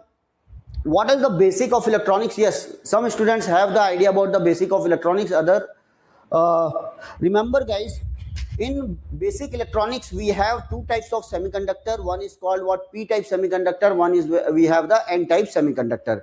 Okay, so first you have to get the command over the semiconductor physics. Semiconductor physics means what is p-type, what is n-type, trivalent impurity, pentavalent impurity, extrinsic semiconductor, intrinsic semiconductor. These are the basics of what, semiconductors. Is it clear? Now you have to get the idea about what, Fermi level. Okay, what is Fermi level, how the Fermi level is going to change in p-type and in n-type, what is the conduction band, what is valence band, right? Continuity equation, Einstein equation, diffusion current, drift current, right? So these all are the basics of what, semiconductor physics. Then, guys, you have to get the command over what, p-n junction, p positive n junction, p-n positive junction. What is the p-n junction? How the potential barrier is going to develop, right? How we can reduce that? What is forward bias diode? What is reverse bias diode? Okay, what are the characteristics of the diode? That is called the characteristics of p-n junction. Then once you will get the command over p-n junction, means when the junction is reverse bias. So today we will discuss capacitance. There is a diffusion capacitance and transition capacitance. Tell me, guys, when the diode is reverse bias, there is diffusion capacitance or transition capacitance? So diffusion and transition capacitance when the diode is forward bias and reverse bias, right? How we can change these capacitors? These capacitance depends upon what parameters? These are the basic concepts from p-n junction. Now in BJT, bipolar junction transistor, NPN or what, PNP, diode is a 2-terminal device, BJT is a 3-terminal device, and we want to amplify the signal, transfer of current from low resistance to high resistance, guys. So very good afternoon, Vinit and Saha and all other students. So this is what about the BJT. BJT, characteristics of the BJT, common emitter, common collector, common base. What about the different configuration? Is it clear? How to draw the output characteristics, input characteristics, right? And what is the Abers-Moll model? What is the channel, base width modulation, early effect in case of BJT? Why the common emitter configuration is preferable? Right? What about the properties of common base configuration? What about the properties of the common collector configuration? What is the emitter follower? Right? Darlington pair. Then we have to do the AC analysis of the BJT. That is amplifier, low frequency, high frequency, mid frequency analysis. Then, guys, enter into what? Enter into MOSFET. FET family. So just I have started with the MOSFET. Basic reason is because in VLSI majority area we are using what? MOSFET. That is metal oxide semiconductor field effect transistor. That's why just I have started MOSFET. Anyone can guess how many hours for EDC just to cover this topic, and how many hours I'm taking just to cover the amplifier by using BJT, by using FET, clipper, clamper, and operational amplifier. I am taking more than 100 hours, 110 hours. I have content more than what 150 hours, but I am taking about 110 hours, and then we are solving the questions from the standard textbook. So it is around 150 hours. 110 hours for analog, that is called application of the devices, and around 70 hours for devices, electronic devices. Or in 70 hours, we are covering what? Semiconductor physics, PN junction, BJT characteristics, MOSFET, CV characteristics, spatial diodes. Right? That is very vast syllabus. But once you will get the command over the devices and analog, guys, up to bachelor level or up to a MTech level, you will be able to give the answer for all the questions. Right? In interview, they will ask questions. Right? And you will get the command over the fundamental and concepts of all the components, all the devices. Right? So this is, but just I am dealing with the MOSFET. So quick revision of the MOSFET. That is the MOSFET depletion type, N channel, P channel, enhancement type, N channel and P channel. We are just dealing with the enhancement MOSFET. So one students write the transition capacitance. When the diode is reverse bias, there is a transition capacitance. So everyone please share the link of this session and ask your friend to join now, because just I'm going to start, and that is again very important topic today's, guys. Okay, so now this is already I have discussed, this is a 3D view of the MOSFET. Watch this.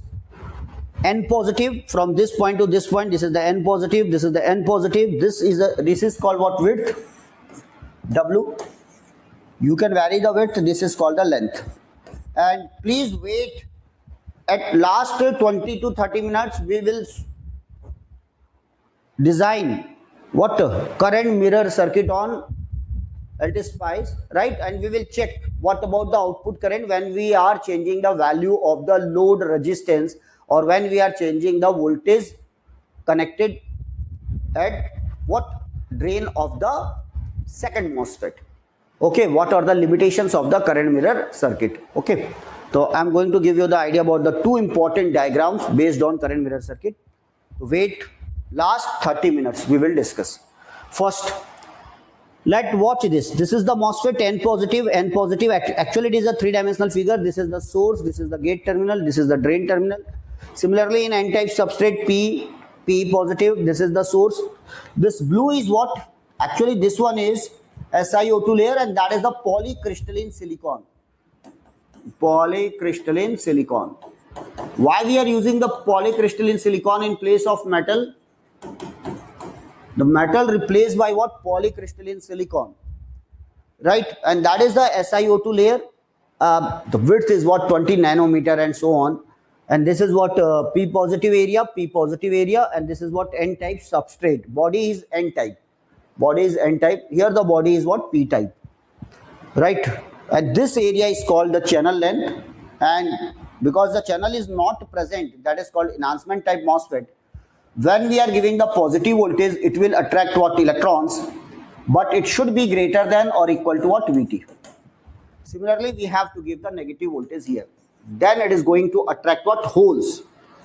When holes are here, then channel is continuous, and there will be the current from source to drain. In case of P MOSFET, source will provide the holes, and that's why the current will flow from source to drain. Or here the current is from drain to source, because source is going to provide the electron. Source is going to provide the electron. So already I have discussed this. Okay. So my new students, please watch the previous lecture. Used to reduce the threshold voltage. Yes, Vinit. We are using, the metal is replaced by the polycrystalline silicon. Initially when the MOSFET was designed, what was the threshold voltage? 4 volt. That's very high. So we are using the different methods to reduce the threshold voltage. So one method is what? Replace the metal plate by what? Polycrystalline silicon. Now these days, what about the threshold voltage?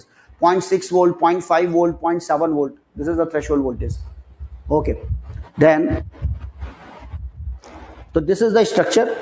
Watch this. Just change the orientation. It is a two-dimensional figure. That is N positive, SiO2 layer. This is the metal, and that is the substrate. So from this diagram, you will get the idea about the thickness or just some ratio of the thickness. This is the oxide layer thickness, this is the body, and this is the N positive area, and that is the symbol for what? NMOS, or sometimes this type of symbols, guys. Why? Because it is discrete channel. This is drain, this is the discontinuous channel, and that is again. And remember, this is the SiO2 layer. A body terminal is like this, like arrow, because current will flow from P side to N side. So this is the body is P type, and that's why the current is flowing from P side to N side. So this is also the symbol for the enhancement mode MOSFET, discontinuous channel, enhancement mode MOSFET. Okay. Already we have discussed the cutoff region, linear ohmic region, and what? Saturation region, triode region, guys. So in which region we are designing the VVR, voltage variable resistor? VVR, voltage variable resistor, in a triode region when the VDS is very, very small. Or in which region? Amplifier. If you want to amplify the signal, that should be in what? Saturation region. That should be in saturation region. Saturation region. Okay.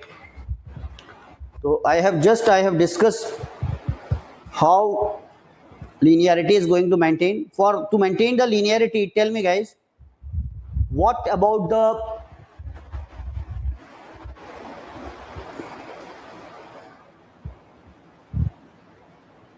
small signal, large or small?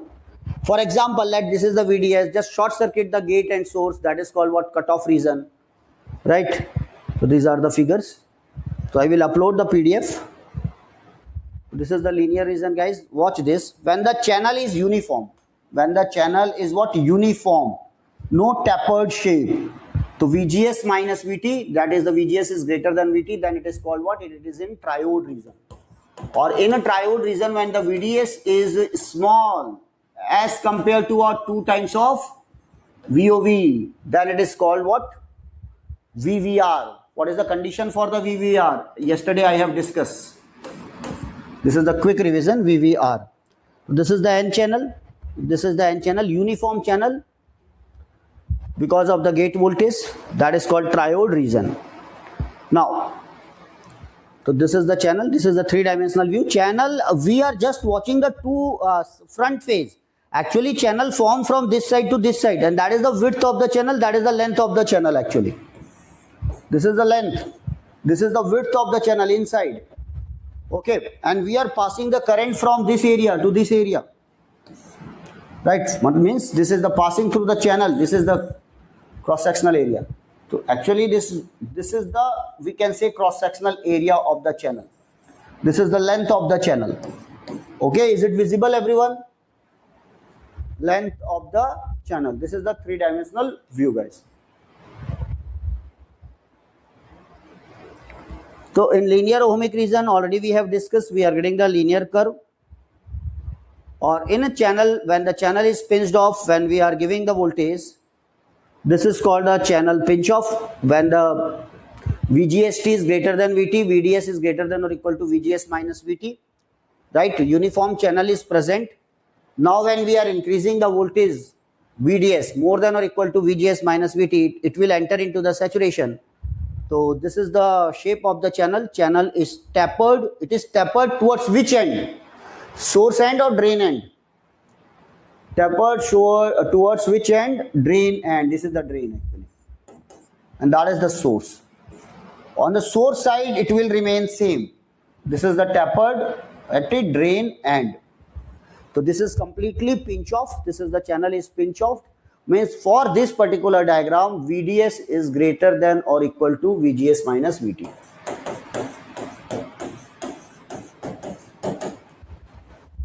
This is called channel pinched off.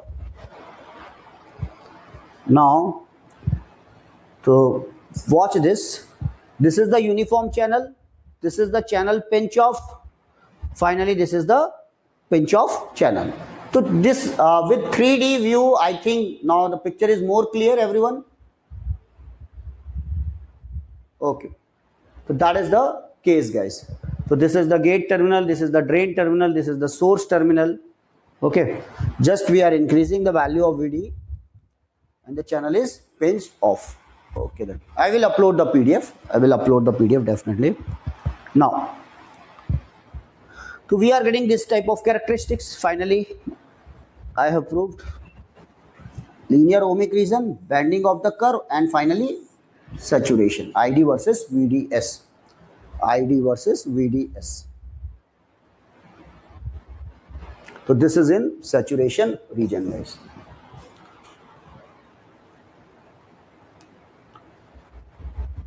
So let's start with the new topic, guys.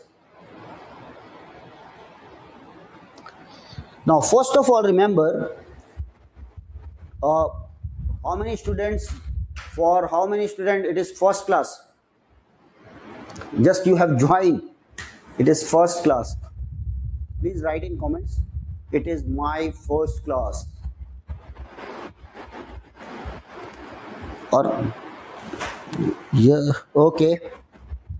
So last already I have taken the part 1, part 2 and part 3. In first part we have discussed the basics of the physical structure of the MOSFET. You can watch, recorded sessions are available, guys. Okay, Divyani, please watch that. And students can give the feedback about the first 2 and third part. It is worth to watch or just time pass? Tell me, just simple feedback, right? So in first part, just I have given the physical structure of the MOSFET, metal oxide semiconductor field effect transistor. In next lecture, just I have discussed the characteristics of the MOSFET in linear region, in ohmic region, and what is the triode, what is the cutoff. And then just in a previous class, again we have discussed saturation, triode, current equations, and how we can find the values of the currents. What about the reasons? What are the conditions for those reasons? And so on. Now, today we will discuss some capacitance, right? All are ready, guys? What about the capacitance? Okay, then. Now, remember, guys. First,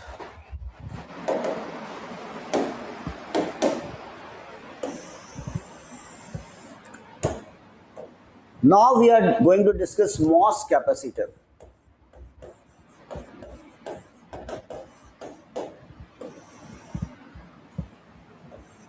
For IC fabrication, there is a very important topic that is called what? CV characteristics, guys. CV characteristics.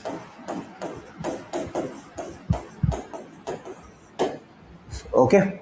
What is the CV characteristics? Now, so this is called capacitor voltage characteristics. On x-axis we have the voltage, on y-axis we have the capacitor, and how the capacitor is going to be changed, right? So how we are going to change the value of the capacitor, that is important one.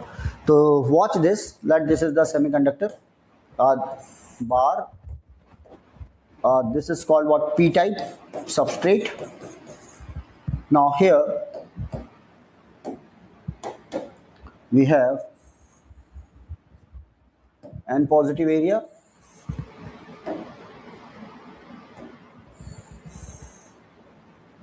N positive. This is the SiO2 layer, right? And that is the metal. Okay. Now we are applying the voltage at this point, that this is called the VGS. Okay, this is N positive, this is N positive, and this is SiO2 layer. Right? Now, just change the orientation of that.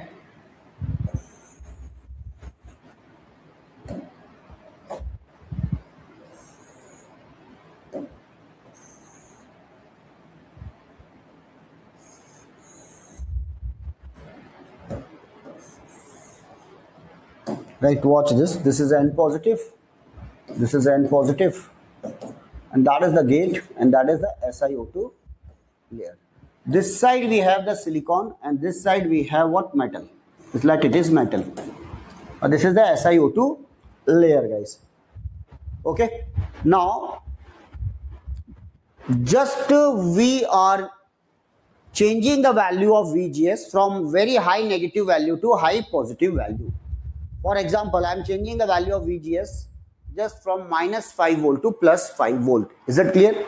Just I am going to change the value of the VGS from let minus 5 volt to 0 to plus 5 volt. And what will be the effect on the value of the capacitance? Then we have to plot the values, guys. Okay, so this is the p-type substrate. Remember, in a p-type semiconductor, hole is majority charge carrier and electron is what? Minority charge carrier.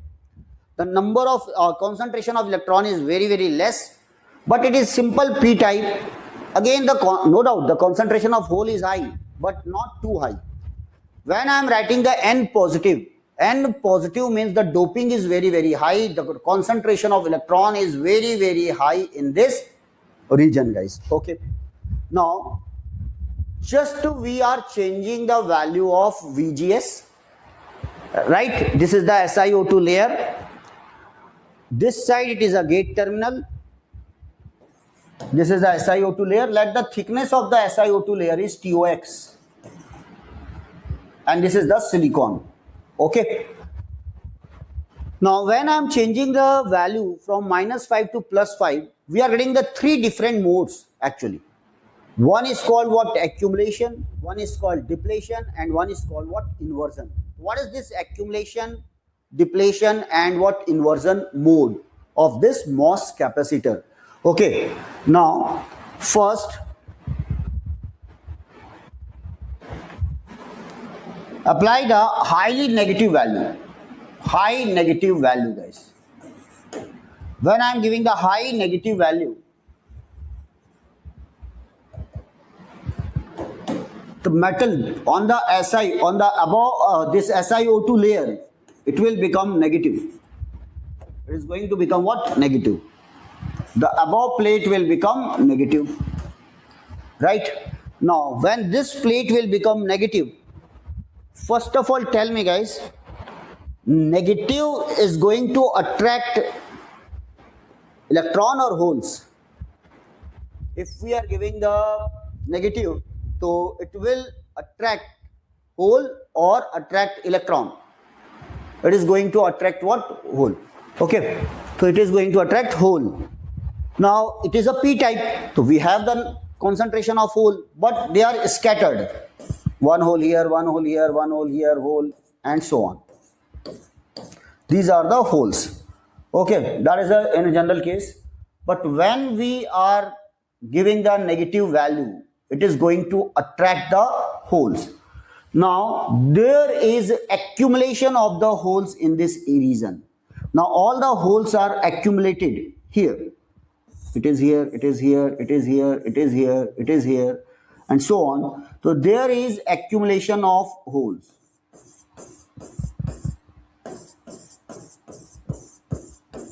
Right, like this. When there is an accumulation of holes in the channel region, this is the negative, this is the positive, and this is what? Oxide layer. And what is the thickness of the oxide layer? Only TOX. And what about the volume occupied by the holes? Negligible. So just we can say, for example, watch this diagram. This is the SiO2 layer. This is the holes. On this side it is negative charge. On this side it is positive charge, guys. Simple. So you can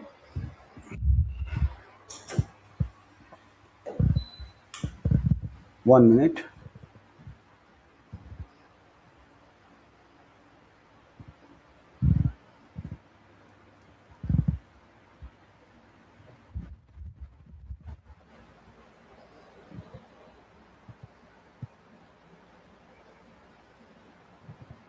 Okay, now watch this.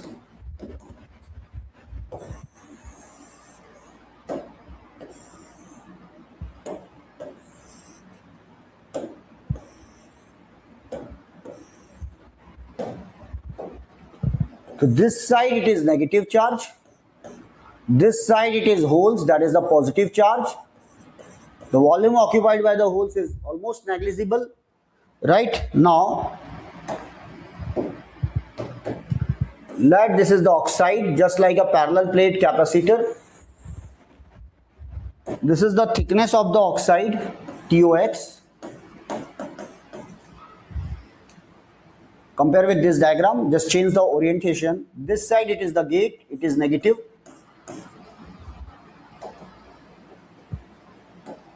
So just I am taking one line here, just this is the line.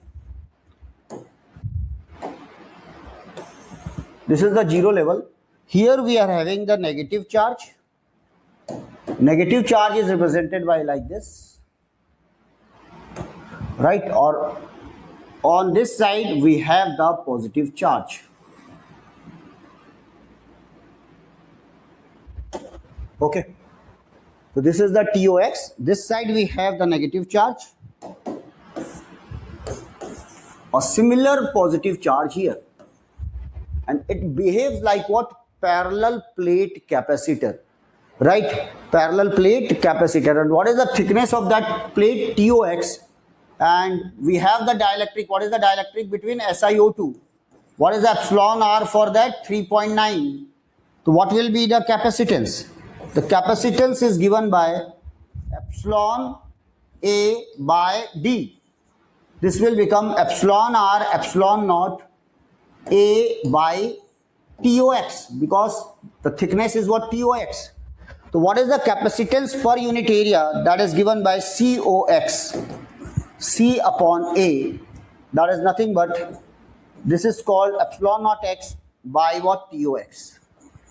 Here remember, epsilon naught X is nothing but epsilon R epsilon naught. Okay, this is the 3.9 and epsilon naught is 8.854 into 10 raised to the power minus 14 farad per centimeter. Okay, so this is the value of the capacitance. So guys, what about the observation? When we are giving the negative charge, there is an accumulation of the hole accumulated below SiO2 layer, right? And now they will form parallel plate capacitor, and the value of that capacitance is equal to what? Oxide capacitance, right? Value of that capacitance is equal to the oxide capacitance. Is it clear? This point is clear, guys. First of all, within 15 to 20 minutes, we will get all the idea about the accumulation, depletion, and what inversion, and then I will conclude. So you can compare what is the difference between the accumulation, depletion, and what? Inversion. Okay. Now, Acha, tell me, just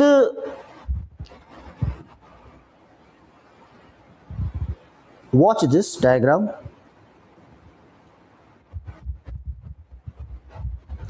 First of all, this is the SiO2 layer, this is the metal, this is the silicon, this one is the silicon. Okay, so when we are giving the negative, it is going to attract the electrons, it is going to attract the holes. There is an accumulation of the holes, right? So this side the plate will become negative, that opposite side the plate will become positive. Is it clear? The volume occupied by the plate is what? Negligible, and that's why we can ignore, we can consider the positive charge is just attached to what? Other side of the plate. So what about the thickness? The thickness of this parallel plate capacitor will remain TOX. Just to change the orientation and draw this diagram, on silicon side it is what? Positive charge, on the gate side it is what? Negative charge, and that is what? There is a capacitance COX, that is C by A, that is what? Epsilon naught X by TOX, and epsilon naught X is given by epsilon R epsilon naught. That is nothing but 3.9 into 8.854 into 10 raised to power minus 14 farad per centimeter. Remember, or 10 raised to power minus 12 farad per meter. So tell me, what do you mean by the capacitive property? Any idea? If suppose in an interview they will ask, what is the meaning of the capacitor? I can also behave like capacitor, you can also behave like capacitor, or any particular device can behave like what? Capacitor. So what is the meaning of the capacitor? It shows capacitive property. What is the meaning of that? The MOSFET shows capacitive property. Storage. What type? What is storage? Storage of charge, right? Storage of charge. But what we are giving so that it is going to store the charge? Yes, this is the capacitance. Capacitance means, for example, what is the meaning of the capacitor here? Always remember, particular device will show the capacitive property, means there is a change in charge because of change in what? Voltage. There is a change in charge because of change in voltage, guys. dq by dv. This is the actual formula. No doubt, this is the value of the C. We are going to find the value of the C. For example, for the parallel plate capacitor, value of C is what? If this is the D,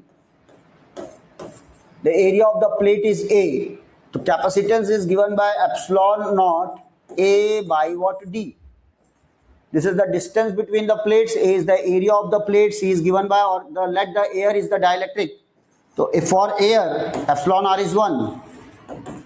Capacitor will become epsilon naught A by D. That is constant. But what is the meaning of the capacitor? There is a change in charge because of change in what? Voltage, guys. Is it clear? That point is clear. Now, in LT spice you can verify. In LT spice you can verify. For example, let you have this diagram. Now, for example, you have given the 5 volt here, minus 5 volt here. This is the value of the VGS, minus 5 volt. Now, here it is a negative charge, here it is a positive charge. This is the positive charge is fixed, negative charge is fixed, everything is fixed. Now,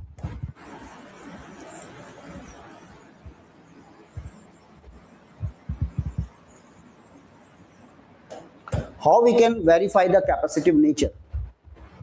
Just slightly change the voltage VGS by small value. It is in the range of millivolt, right?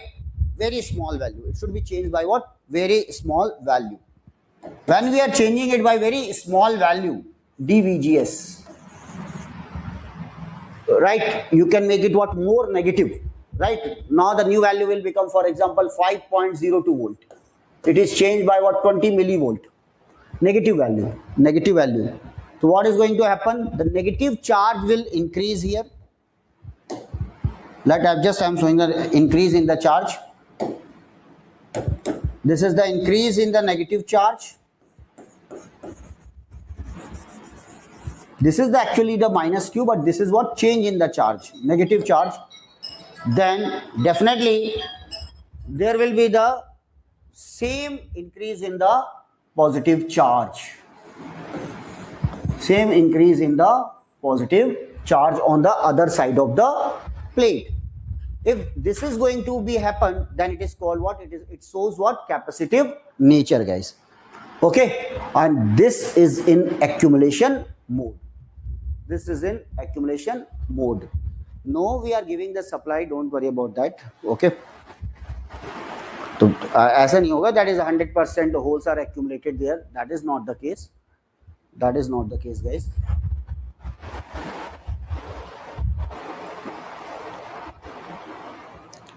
Is it clear now? Basic concept clear? Change in charge because of change in voltage. So we are just changing the slight voltage. Here the negative charge, here the positive charge accumulated due to holes. So this is the change in charge because of change in voltage. Okay. Now second, so that this mode is called what? Accumulation mode. This mode is called accumulation mode. Okay, just I want to ask one question from circuit theory or network. Are you ready? Just I have to check my basic knowledge. Then you can understand what depletion mode. Right? For example, let this is the value of the capacitor. Okay.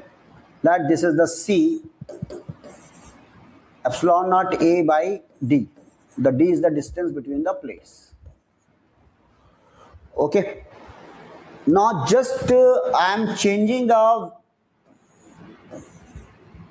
Area will remain same. I am changing the separation between the plate. What about the value of the capacitor? Decreases or increases? This is just double.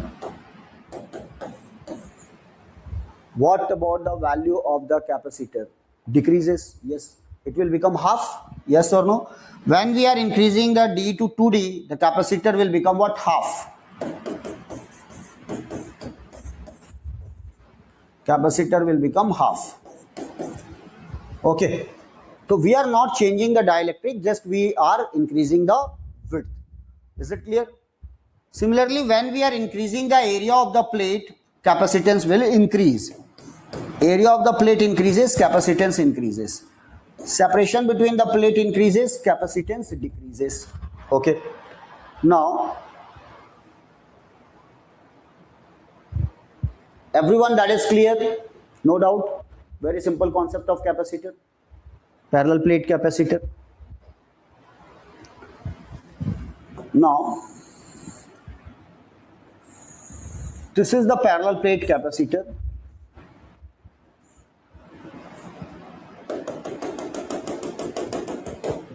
We are using the two different dielectrics.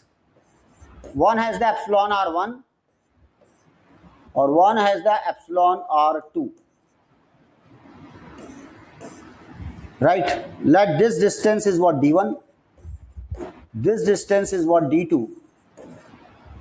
The area of the plate is A. Area of plate A. Fixed. But that is the separation between the plate. Up to D1 it is epsilon R1. Up to D2 it is epsilon R2. Now tell me, these two capacitors are connected in series or parallel? These two capacitors are connected in series or parallel?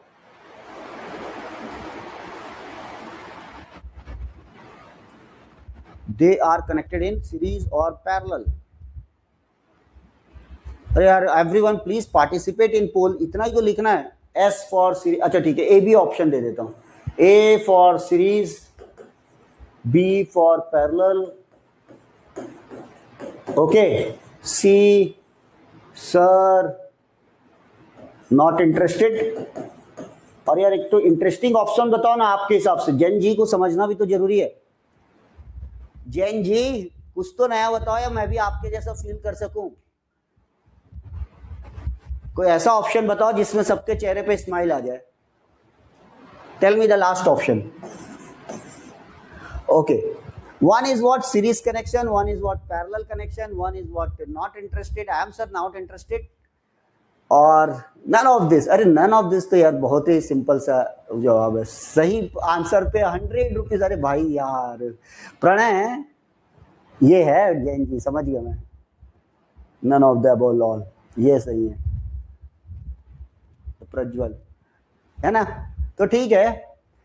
ये एकदम यार ये सही था. सही answer पे 100 रुपए sir. 100 rupees direct Paytm transfer. Okay. अब तो ये भी नहीं है ना मनी ऑर्डर करना सर. मैं बोलूंगा मैं मनी ऑर्डर करता हूँ सर, बस हो गया. मैं अब भी आपको I am going to send you the QR code, direct transfer the money. Okay. पता नहीं सर. हाँ, नॉट इंटरेस्टेड नहीं है. बेसिक कॉन्सेप्ट क्लियर नहीं है. I have no idea. Yes, this is the genuine answer. I have no idea sir. No problem. Now watch this. Remember guys, actually when we are giving the two different dielectrics, so Vinit is giving the B answer. Now try to understand. First of all, very basic concept I want to give. That's why I'm saying that if you want to make your career in what VLSI, always remember you have to get the command over what circuit theory network. And that's why before analog I am taking a network and I am giving all the concepts about what KCL, KVL, mesh analysis, nodal analysis, first order transient, second order transient, resonance, AC analysis, everything. So watch this. When the two capacitors are connected in series, for example, it is 10 farad, it is 10 farad. What is the value? What is the equivalent value? Or when the two capacitors are connected in parallel, 10 farad, 10 farad, what is the equivalent? So when we are connecting the capacitor in series, guys, when we are connecting the capacitor in series, actually we are reducing the value of the capacitor. So in first case the answer is 5 farad, in second case the answer is what, 20 farad. 10 in series with the 10, always remember in a series it is 1 by C1 plus 1 by C2, and you can solve, you will get the C1 C2 by C1 plus C2. That is 10 into 10 upon 10 plus 10, and you will get the 5 farad, half, just half. Or in parallel the C equivalent will become C1 plus C2, that is 10 plus 10, that is what, 5, 20. Is it clear? Right. So in a series value reduces, or in parallel value increases. Right. Now I am just asking you another conceptual question. Right. Now in a series value of the capacitor decreases. Always remember value of the capacitor decreases. Now for example, that this is the 60, this is the 60 farad. Tell me, what is the equivalent?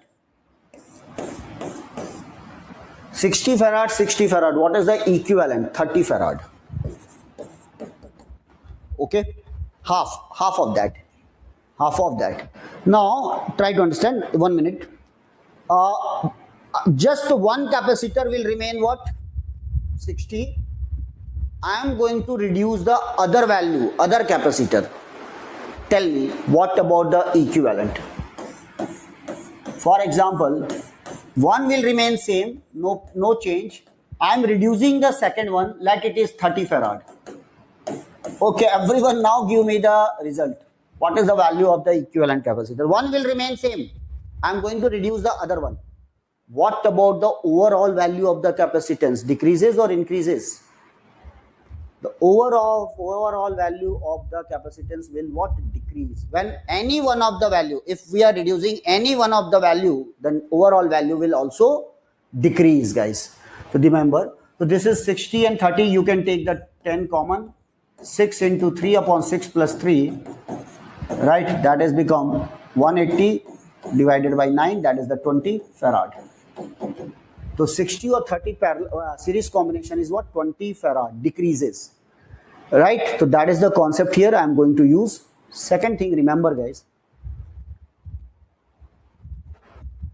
when the capacitors are connected in series, value of the capacitance decrease. This point is clear? Value of the capacitance decrease. This point is clear? Okay. Now, when the width of the capacitor increases, tell me, what about the value of the capacitor? When the width of the capacitor increases or separation between the plate increases, what about the value of the capacitance? Area will remain same.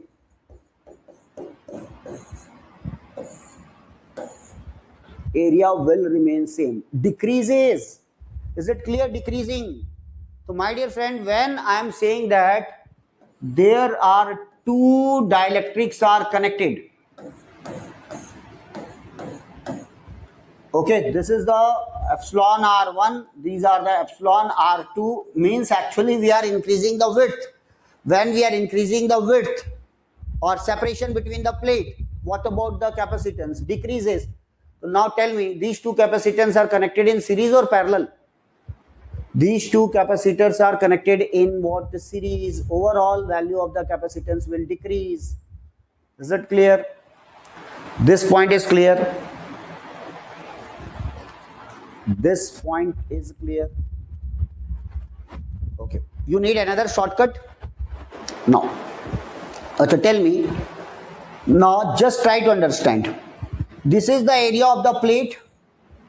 Right? I am just increasing the area of the plate, but distance will remain same. What about the capacitance? Increases or decreases? What about the capacitance? Increases or decreases? Increases. Just D will remain same. Area of the plate. Just I am doubling the area of the plate. Increases. Right? Now tell me, I am using the two dielectric. Initially it was only epsilon R1. Now I am giving the second one. Now tell me these two capacitors are connected in. I am not changing the D. I am increasing the area. Tell me these two capacitors are connected in parallel because capacitance increases. Is it clear? This point is also clear. Okay. Now last one. So always remember, and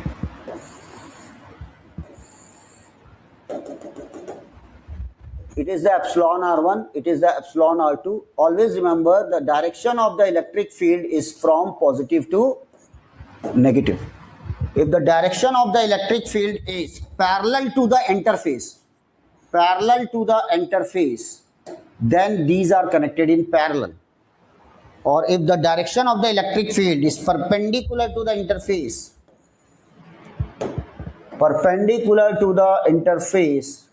then the two capacitors are connected in what series, guys?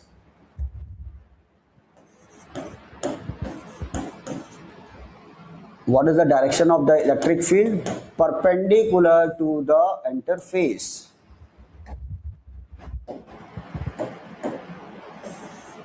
This is perpendicular to the interface, 90 degree. It is parallel to the interface. Then this is called parallel connection.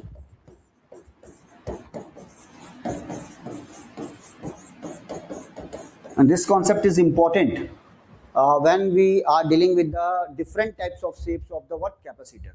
Okay, and that is perpendicular. So this is called what? Series connection.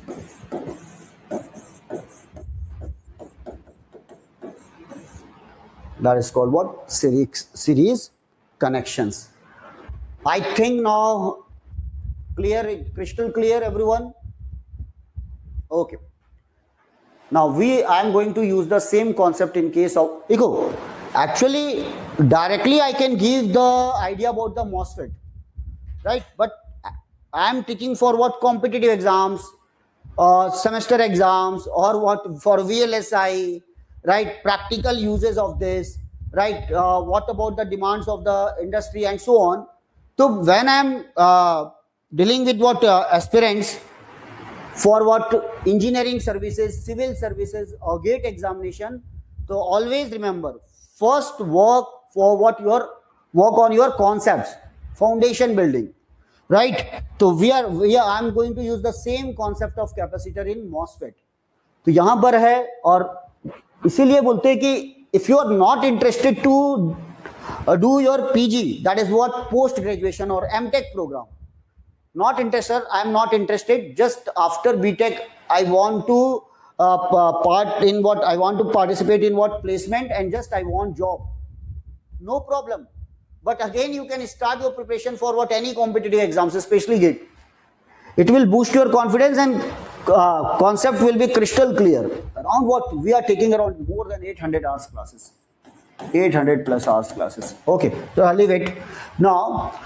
What about the second mode, guys? Just I'm going to explain you the second mode, how this capacitor will, this concept is used here. Watch this.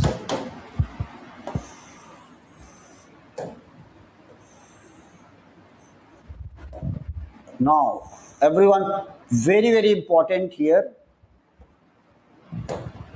This is the SiO2 layer. This is the metal.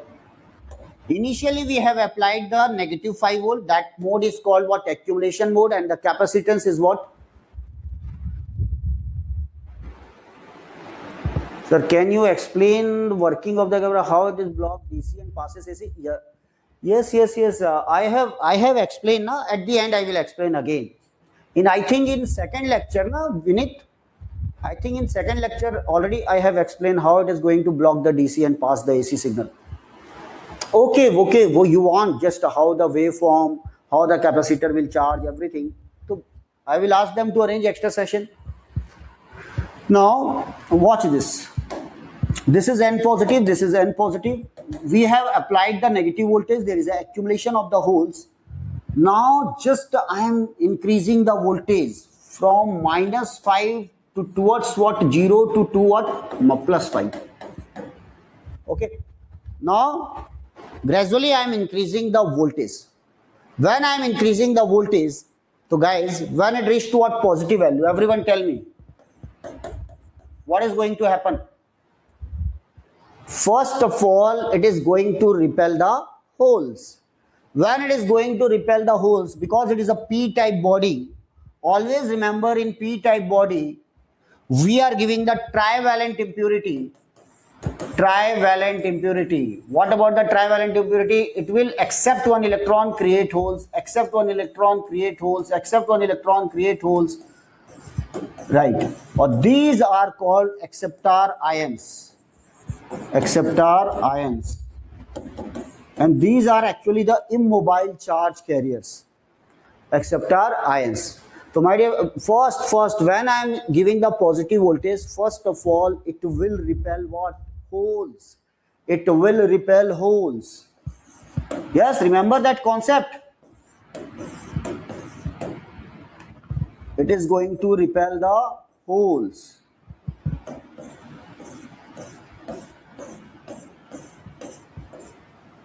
Downward, downward, downward, downward, downward. It is going to repel the holes, guys. Is it clear? Now, once the holes are moved away from that, when the holes are attached, it is neutral. It is negative charge, the hole is positive charge. This complete is neutral. Once the holes are repelled, we have the negative charge. So, above the plate, we have the positive charge. Below the plate, we have the negative charge, guys. Now, watch this. We have the negative charge. The holes are repelled away. We have only the negative charge.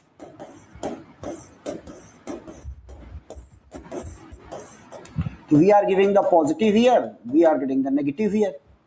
So what about the volume occupied by this immobile charge carriers? Very high. Why? Because they are very bulky and heavy. They are not electron or holes. So they are definitely they will going to take the space. So when we are increasing the positive, holes are moving away. Continuously depletion width increases. Continuously this width increases, guys. This width increases. Okay, here we have the holes. This is called depletion width WD. And that's why it is called in depletion mode. It is in depletion. Depletion means the area where no mobile charge carrier exists. Depletion width. Okay. So we are increasing the voltage. Try to understand. When we are increasing the VGS, holes move away, depletion layer increases, width increases, and now, my dear friend, remember, this is the reason what? Silicon. And this is what? SiO2. Now, in vertical direction, watch this in vertical direction. Change the orientation. Change the orientation, guys. It is just like the two capacitors are connected in what series? This is the SiO2 layer. This is the oxide thickness, TOX. Here the depletion layer increases, guys. Here the depletion layer increases. Let up to this point, depletion layer increases. This is the positive charge. Just for negative charge, we have to increase the depletion layer. For this epsilon Rs, this is the relative permittivity of the semiconductor. This is also known as epsilon S, or this is nothing but EOX. What is the EOX? Epsilon R1, epsilon naught. Epsilon Rn is 3.9 for the SiO2, or this is for the semiconductor. For example, if it is silicon, here we have the negative ions. Depletion layer increases, right? And that is epsilon R, epsilon naught. For silicon, it is 12. nearly equal to 12 or 11.7. Tell me guys, width of the capacitance increases. Capacitance increase or decrease? Value of the capacitance will increase or decrease? Value of the capacitance will decrease. And now tell me, what about these two capacitors? One because of the oxide, one because of the semiconductor. Tell me, what about these two capacitors? They are connected in series or they are connected in parallel? They are connected in series or they are connected in parallel? They are connected in what? Parallel, guys. This is clear? No, sorry, not parallel. Series. Decreasing now. That's why it is in series. So, guys, this mode is called what? Depletion mode. I'm just concluding. That is a very, very important concept of what VLSI. Remember, this mode is called depletion mode. We are increasing the voltage. Holes are moving away. Depletion layer increases. Overall capacitance decreases because now two capacitors are in series. One because of the oxide, one because of the depletion layer that is inside the semiconductor, because this is the semiconductor. Now the overall value of the capacitance will decrease, guys.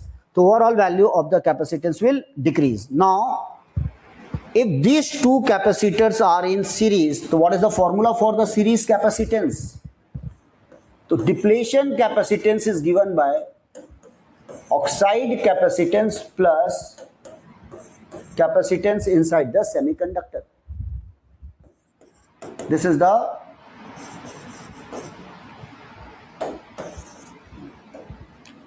capacitance due to depletion layer.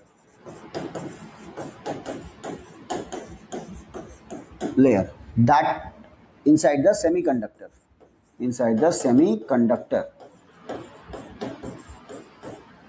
right? So this CS is given by, per unit area, this is given by epsilon S upon what?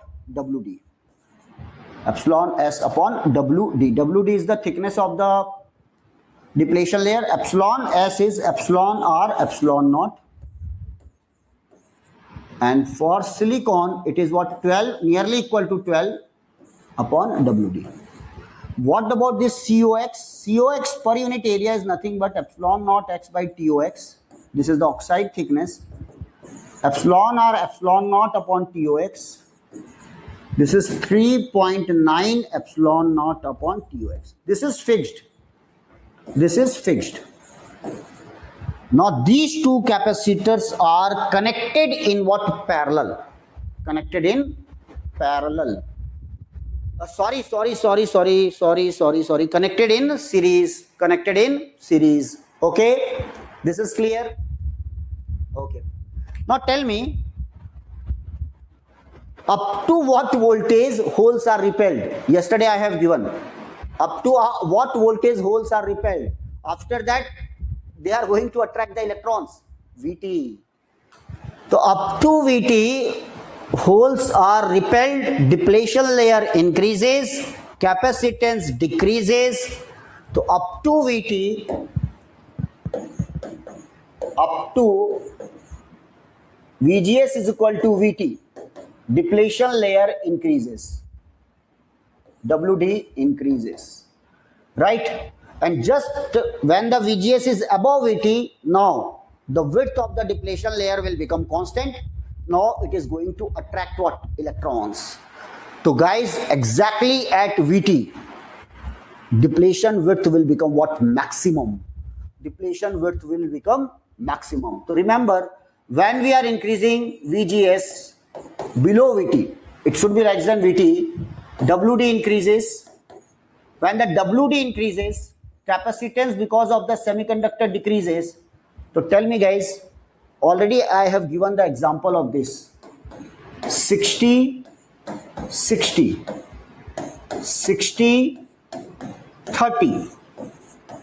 In this case answer was 30 farad, in this case answer was 20 farad. Now I am having the two capacitance, one because of the oxide, one because of the semiconductor. This will remain fixed. This is decreasing. Tell me, what about the overall capacitance? What about the overall capacitance? What about the overall capacitance? Decreases. Yes. What about the overall capacitance? Decreases. No, no, this is negative ions. Actually, it is a negative ion. That's why they are taking what volume. We have to increase the what depletion width, because the size is what very large as compared to the size of the electron and holes, and that's why the width increases. So overall, this is fixed. One out of one is decreasing. Overall capacitance will decreasing. What is the overall capacitance? This is called C depletion, decreasing. CS decreasing. That's why C depletion decreasing. Now exactly at VGS is equal to VT, WD reached to its what maximum. This is called what XT. When WD reached to its maximum, CS reached to its what minimum. That is given by epsilon S, that is for semiconductor, upon what XT. When it reached to maximum, tell me, what about the overall capacitance? What about the overall capacitance? Also reached to its what minimum value. So guys, exactly you have to verify with the LT Spice or other right simulation software. Exactly at VT, capacitor reached to its what minimum value. Overall capacitance also reached to its minimum value, guys. Therefore, overall capacitance, that is nothing but series combination of the semiconductor capacitance and oxide capacitance. It also reached to its minimum value. Exactly at VGS is equal to what? VT. Exactly at VGS is equal to VT, it reached to its minimum value, guys. This concept is clear. This concept is clear. Sir, but sir, VT is less than VG, तब तो electron attract होंगे. Now, when the VT is less than, when we are not VT less than VG, when the VG greater than VT, attract होंगे. But क्या negative ion उसे repel नहीं करेगा? नहीं नहीं नहीं. Yeah, yes, I will give you the concept. Okay, I am giving you the concept. Okay. Is it clear? Up to this point, clear? Vineet, आप बोल रहे हो कि सर अगर वो बीच में नेगेटिव आयंस हो गए, उसमें से बीच में से आप इलेक्ट्रॉन को कैसे खींचोगे? यही बोल रहे हो ना आप? Are you asking like that? अरे तो एक बात बताओ, भीड़ में बहुत सारे लोग हैं और मुझे तुमको खींचना है, तो मैं अगर ज्यादा फोर्स लगाऊंगा तो मैं खींच पाऊंगा कि नहीं पाऊंगा? बताओ. भले बाकी लोग आपको उल्टे डायरेक्शन में ढकेल रहे हैं, लेकिन मैंने अगर ज्यादा फोर्स लगाया तो क्या आप अट्रैक्ट होगे या नहीं होगे? होंगे. सबको क्रॉस करके आ जाओगे. बस same. We are giving the more voltage. We are giving the more voltage, guys. Is it clear? कोई बात नहीं. No doubt, immobile charge carriers are trying to repel the electrons, but at the same time we are giving the more voltage so that the electrons are attracted. So first of all, holes are repelled. Now we have only the immobile charge carriers. Now we are giving the more voltage, more than the VT. Then they are going to attract what? Electrons, guys. So this mode, this complete mode is called what? Depletion mode. This complete mode is called what? Depletion mode, guys. Okay, then. So I think now it is clear, everyone. Exactly at threshold, this depletion layer reached to its what? Maximum. Okay, no electron here, no electron here. That mode is called depletion mode. And the capacitance, two capacitance are in parallel, or when the CS reached to its minimum, depletion capacitance also reached to its minimum, guys. Now, last one, inversion. What is the inversion mode? Then I will give you the CV characteristics. Inversion mode, guys.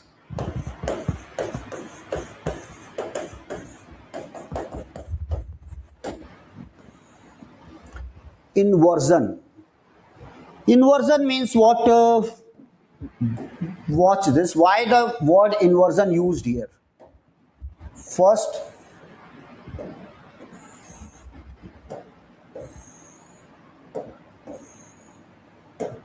now depletion layer reached to its maximum.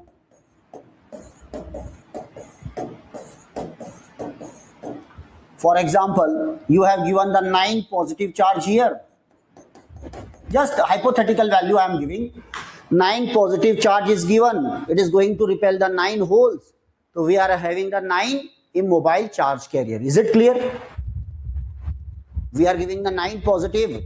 It is going to repel the 9 holes. We are having the 9 immobile ions balanced. This side we have the positive charge, this side we have the negative charge. But just to maintain this 9 immobile ions, depletion layer increases, and that's why the capacitance decreases. Okay. Now, when I am giving the voltage more than the VT,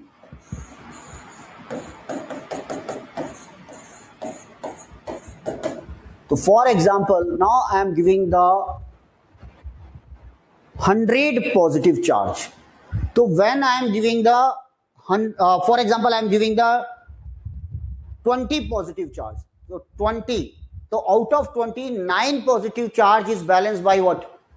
9 immobile ions. But the remaining 11 positive charge is balanced by 11 electrons. 11 electrons. So it is going to attract what? Electrons here.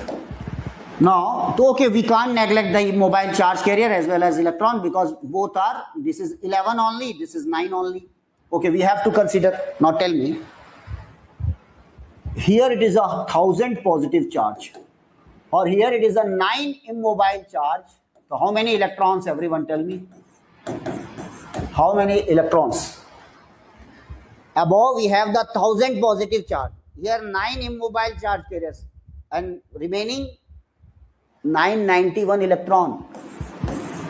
Now can we neglect immobile charge carriers? Can we neglect the immobile charge carriers? Okay. So no sir, I have the 991. I am not going to neglect. Okay, no problem.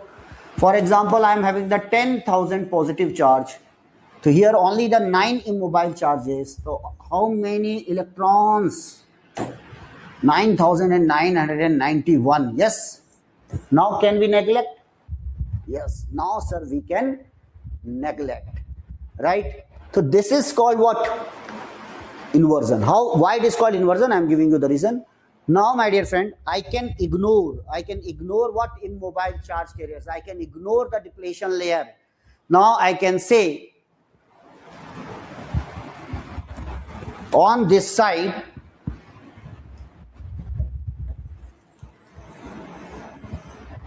this is the SiO2 layer. This is the SiO2 layer. What is the thickness of this? TOX. Here we are having a positive charge. Here we are having the negative charge just near the plate. Why? Because the volume occupied by the electron is what? Negligible. And that's why thickness is what? Negligible. Electrons are just near to the plate. So no need to consider the width occupied by the electrons. And this is the capacitance only because of the oxide layer. So tell me, again we are reducing the width. What about the value of the capacitance? Increases. And again it is equivalent to what? Oxide capacitance. And what is the oxide capacitance? COX. So actually, when we are giving the voltage VGS more than the VT, it will attract electron. When the electron reach near the SiO2 layer, what about, we can ignore the depletion width, or we can say the width or the separation between the plates decreases, and that's why the capacitance start increasing. Once the capacitor start increasing, this is called what? Inversion mode. This is called what? Inversion mode. I will explain. Now, first of all, why it is called inversion, then again I will explain. Tell me guys, first of all,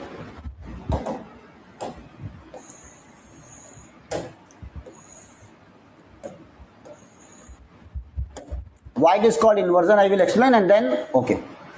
Tell me, this is N positive, this is N positive. What about this area? N positive or P type? Initially. What about this area just below the gate?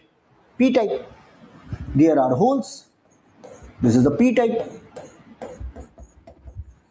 Okay. When we are giving the negative, we are collecting the holes. That is called accumulation of the holes. But when we are giving the negative, when we are giving the positive voltage at the gate terminal, positive voltage at the gate terminal, large number of electrons attracted. Now this is electrons. So tell me, initially it was hole. This is positive type. Because of the positive voltage at the gate terminal, it is converted into what? Negative type. To which phenomena? Inversion, yes or no? Now it is called what? Inverted layer. Initially it was the P type. Now it is converted into what? N type. This is called inversion. This point is clear, everyone? And this layer is called inverted layer. Inverted channel or inverted layer. From P type to what? N type. From P type to N type. And that's why once the electrons, once the VGS is going to attract the electron, we can say now inversion started. Or when we are giving the very high value of the VGS, inversion complete. Once the inversion completed, we have only the oxide capacitance, guys. Okay.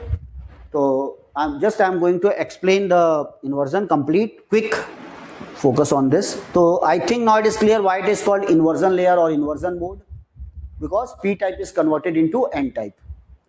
Now inversion, quick.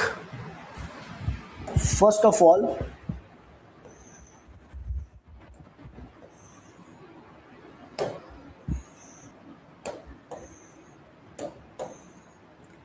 okay, first it is going to attract the holes. Depletion layer reach to its maximum xt. No electrons attracted. This is the value is what? VGS is equal to what? VT. Okay, depletion layer reach to maximum. Capacitance reach to minimum. Why it reach to minimum? Because oxide capacitance will remain same, but capacitance due to semiconductor reach to its minimum. Okay, that is the case when VGS is equal to VT. When we are applying the voltage above VT, now it is not possible to increase the depletion width. When it is not possible to increase the depletion width, so this will remain same. This is now fixed. When we are giving the extra positive voltage, it is going to attract what? Electron. When it is going to attract the electron, effectively the width of the capacitance will decrease, and that's why the capacitor start increasing. So when we are increasing the VGS above VT, overall capacitance will start increasing. Or when we are giving the very high value of the VGS, very high value of the VGS,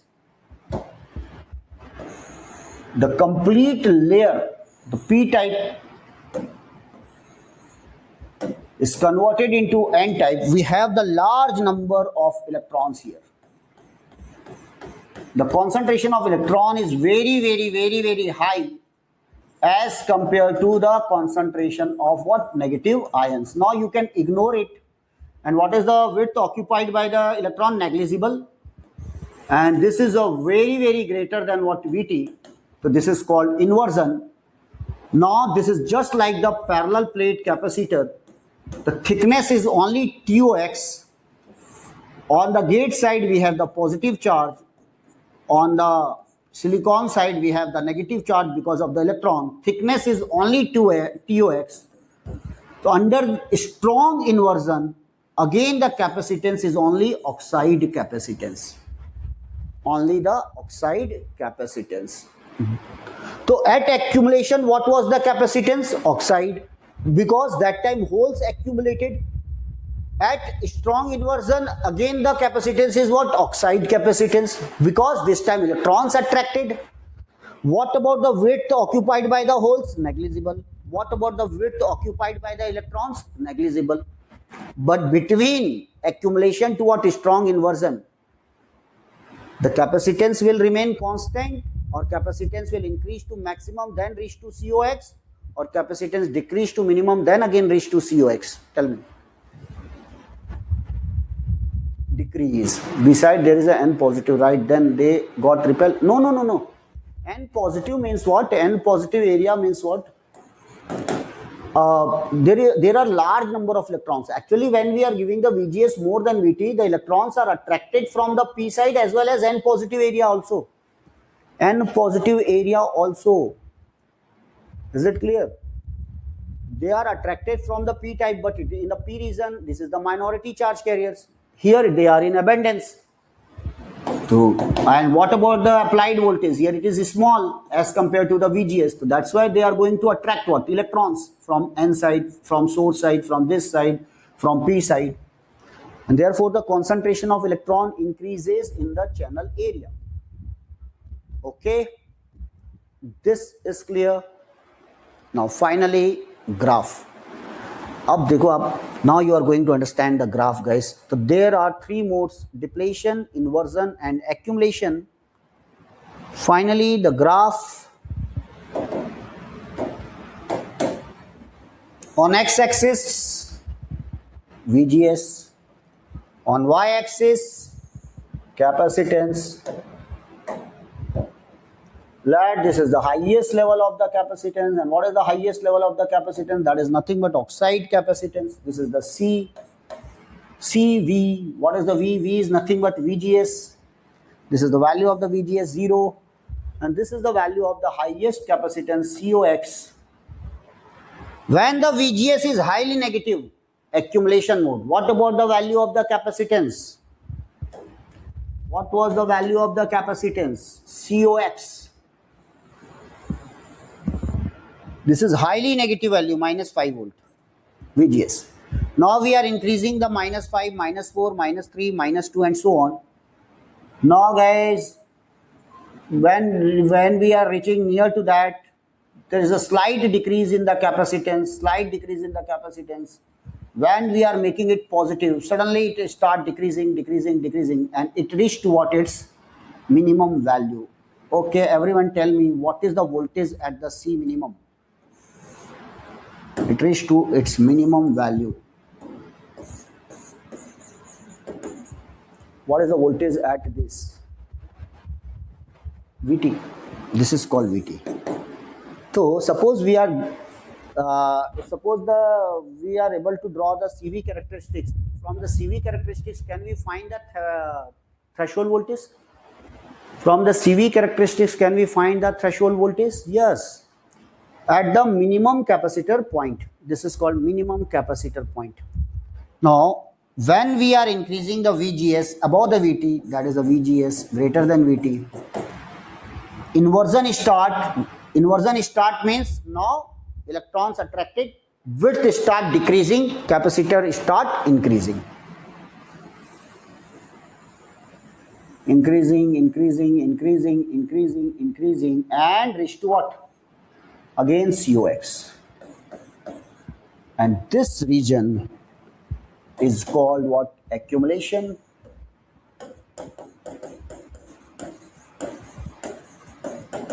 This region from where it is start decreasing, this is called what? D for defaulter. This is what?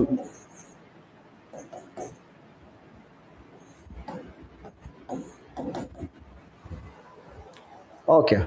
D for depletion. WI for weak inversion, or SI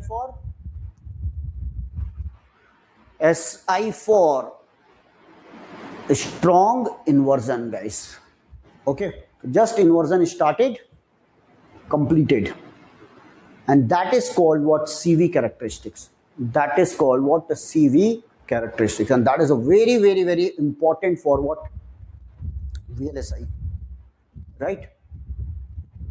So no doubt we have very detailed, means Fermi level, what about the effect on the Fermi level because of the inversion mode, because in inversion, in what accumulation, in what is the flat band concept, flat band capacitance, right? When I am talking about the flat band, means it is related to what? Fermi level. That is what? Fermi level. But I think the basic concepts clear, guys. How the CV characteristics, how the strong inversion, strong weak inversion, accumulation. This is accumulation of holes actually. When we are giving the negative, accumulation of the holes. Acha, tell me, by watching this diagram, it is a N channel or P channel? It is a N channel. Just watch this diagram and tell me which is a N channel. Why N channel? Why N channel? Just for example, SI, WI accumulation is not written. Then why N channel? Why N channel? Because threshold voltage is positive. So it is not written na accumulation. Maybe the accumulation of electron. Where it is written?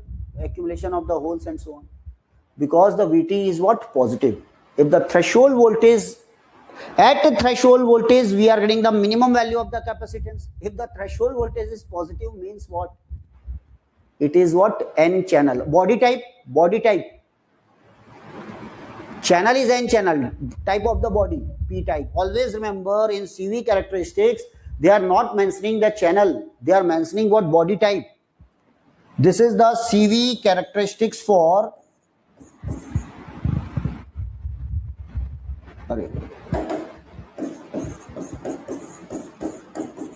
sticks for P type substrate. This statement is right or wrong?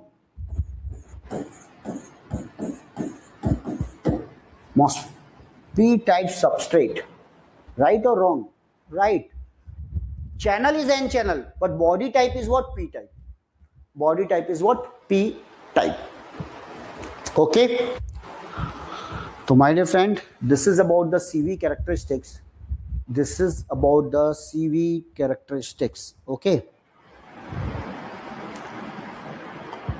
This is the CV characteristics. So you can plot it, right? And now this is time to draw the current mirror circuit by LT spice. Yes, we can. Can we? Okay.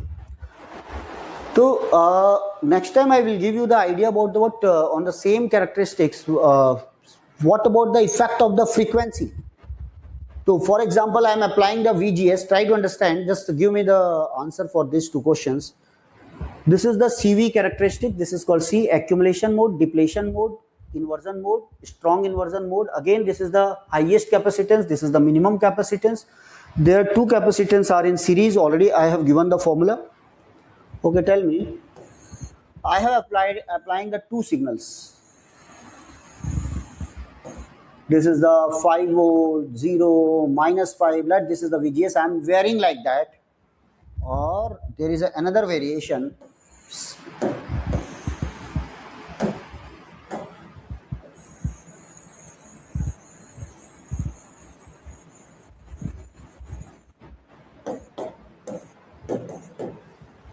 This is also VGS, that is also VGS. Tell me in which case the frequency is high. First case or second case? Frequency.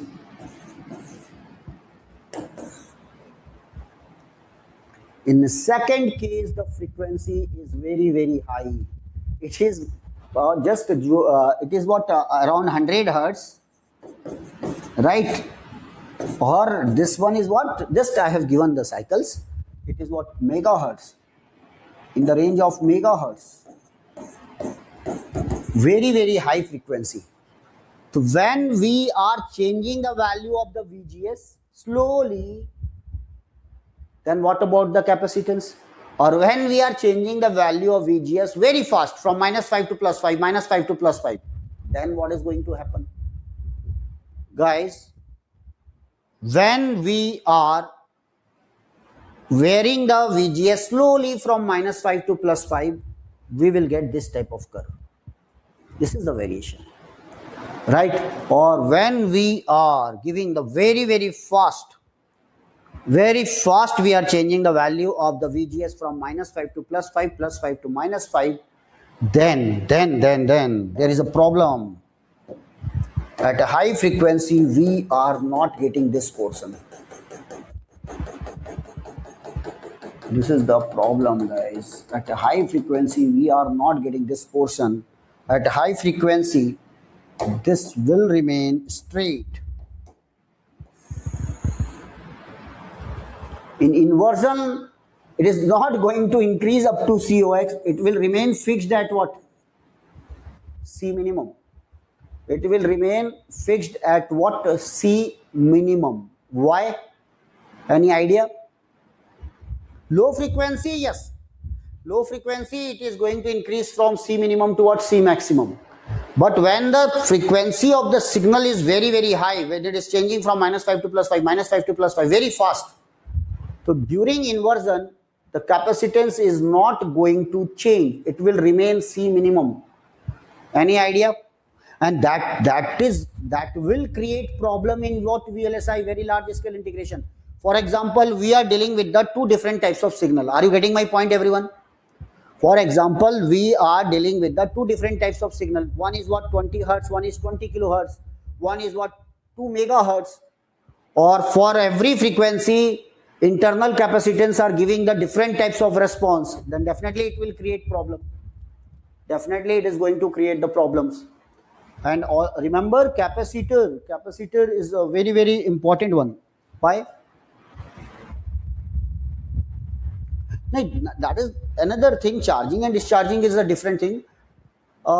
This is what in inversion or in accumulation. In accumulation, what is attracted? In accumulation, what is attracted? Holes. And body type is what? Body type is what? P type. Or in inversion, what is attracted by the VGS? What is attracted by the VGS? Electron. So my dear friend, electron means what? There is a problem because the body is P type, right? Or they are traveling through what? Negative ions. Yes. One student asked, sir, how is it possible to attract the electron? Because in between we have the immobile charge carriers. Yes. And that's why because they are going to repel the electrons. Second thing, in a P type, they are minority carrier. When the electrons are moving from the P region to a channel region, it will take some time. Is it clear, guys? It will take some time. The diffusion of the electron will take some time. So what is going to happen if we are giving the sufficient time? So no doubt large number of electrons are attracted. But if we are not going to give the sufficient time from -5 to +5 and quickly we are switching from +5 to -5, the electrons are not getting the sufficient time to collect below the SiO2 layer. This point is clear. Because that body is not N type, that body is what? P type. No doubt, there are huge concentration of holes are very high. Just we can accumulate the holes. But it is difficult to collect what? Electrons. And that's why in a high frequency, electrons are not collected. Proper inversion is not there. And that's why it will remain at what? Minimum. So you can verify it by changing the frequency of the VGS, by changing the frequency of the signal. This is up to what? 100 hertz. This is up to what? 10 megahertz. This is called high frequency response. So this is the high frequency response from this side. High frequency response. Accumulation, okay, no problem. This is no problem, but this is the problem. This will remain here. Okay then, चलिए start करते हैं. आपने किसने एल्टी spice में try किया है? How many students? How many students? Okay okay Have you enjoyed? Everything crystal clear? For CV characteristics, this is a very important concept of the capacitor, guys. CV characteristics are very, very important topic from what MOSFET. अच्छा, tell me, after 3 days or 4 days, हम तो आप और मैं तो एकदम नए थे, फ्रीक्वेंसी मैच हो गई, आपकी हमारी फ्रीक्वेंसी मैच हो गई थोड़ी थोड़ी, కొంచెం frequency matched, because I am new faculty for you, new mentor for you. क्या बात है भाई, नो फुल कोऑपरेशन है, लेकिन definitely thanks for your cooperation guys. आपने पूरा जवाब दिया है, मतलब you have given the answer, you have asked the valid questions, right, no negative comments, right? You ask very genuine questions. No doubt some students, if your basics, very basics are not clear, then I think there may be some problem. Always remember guys, it is very difficult to satisfy all the students, right? Because some prerequisite knowledge is required, right? Otherwise I have tried my best to give you the concept about the CV characteristics and MOSFET. And once you will get the idea how the capacitor is increasing, when it is connected in parallel, when it is connected in series, right? What is the depletion, how the capacitor start decreasing, why it is decreasing? Because normally we are getting the characteristics, or mentor will simply, yes, why? Yeah, because it is visible here when we are increasing the VGS, and that's why this capacitor is decreasing. But question in our mind, why? Why it is decreasing? Then try to get the answer for that, why. So just please give me 1 minute. If you have any doubts, then yes, you can ask, and if you have, you can show me your LT spice response. Anyone? How many student design? Just I am allowing you, if it is possible, then you can, I think you can share your screen. I don't know. Is it possible? Okay, give me 1 minute.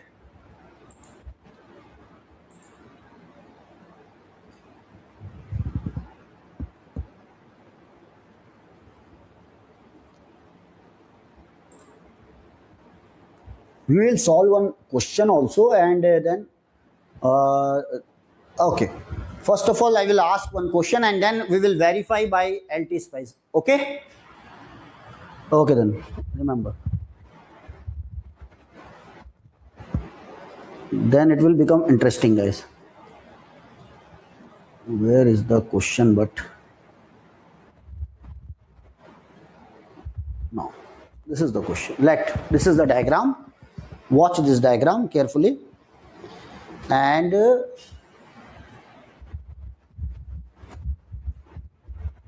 we will verify the answer.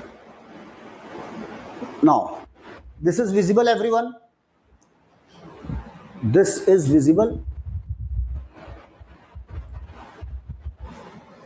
किसी ने screen show किया है क्या?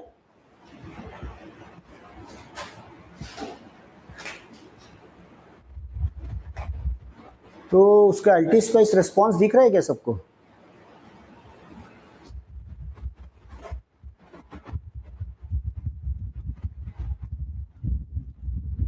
Chitransh Singh,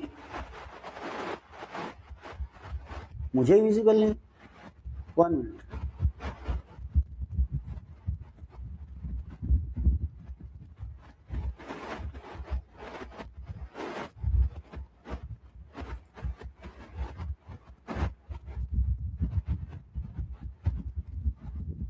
One minute.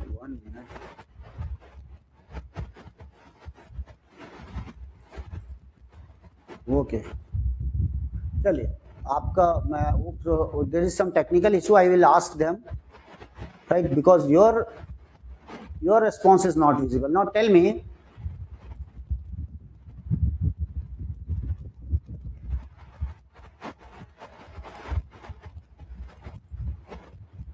is it visible? Question is visible, everyone? Question is visible? Now visible?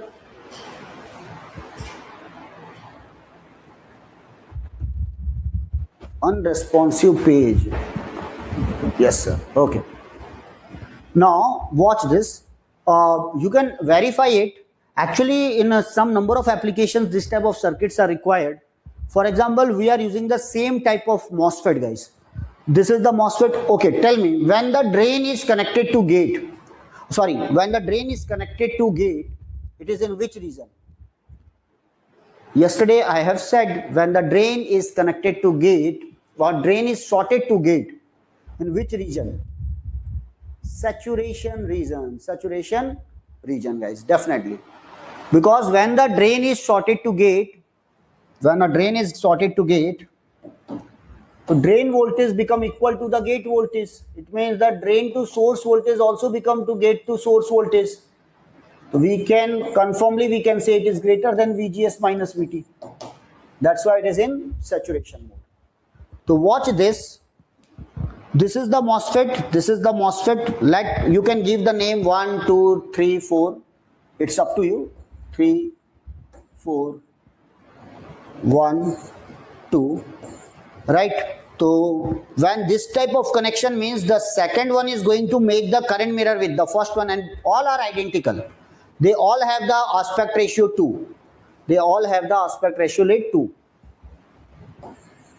have the same aspect ratio, characteristics same, K and dash same, W by L same, everything is same. Right? Now, this MOSFET 1 milliampere current source is given, 4 kilo ohm resistor is connected here. 4 kilo ohm resistor is connected here, 3 and 4. This is the question, guys. This is the question. So what is asked here? What is the value of the V out? What is the value of the V out? And that V out is independent of what load resistor. So if we are connecting the RL or we are not connecting the RL, V naught will remain same. V naught will remain same. So what is the V out? So that is the question, and we will verify. I will give you the mathematical answer or on the paper, and we will verify by using what? Anti-spice. So I think now all are ready.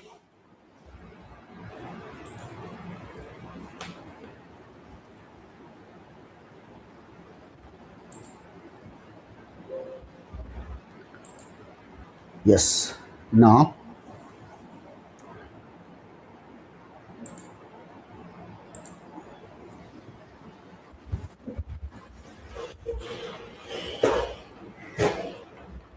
Question note कर लो. Question please note the question. Please note the question.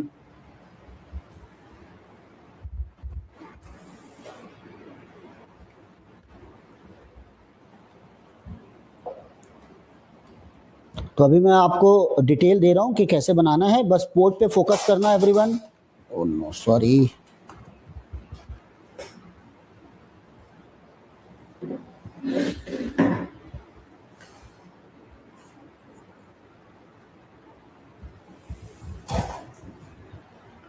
Is it visible?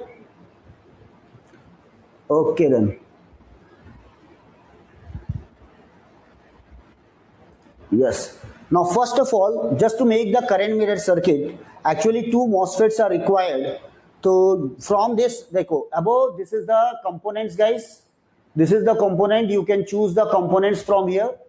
This is the components. You can choose the components, right? So take let MOSFET. We are just taking the MOSFET. NMOS, we can choose. 1 minute.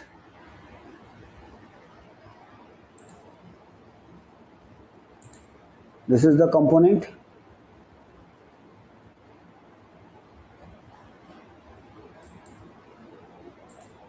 Yes, this is the NMOS. Now you can place the NMOS. Okay. Then another NMOS, just simple current mirror circuit. Then escape, so you can leave it. Then just to change it, just to change the orientation of this, first of all take the move. This is the move, and then change the mirror image, and this is the case, guys.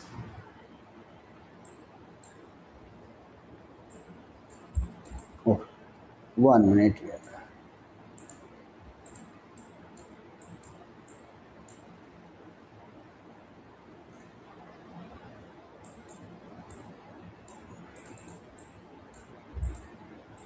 Where I have some technical issue in this. Okay, now it is okay, guys.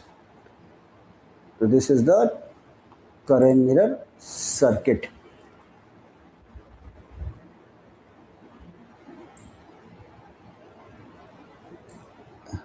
Now ground, common ground. And then what is the problem of the resistors? I'm going to explain, guys, here. Then you can choose a battery here. This is the voltage source. Let this is the one battery here. One battery here. You can connect a resistor.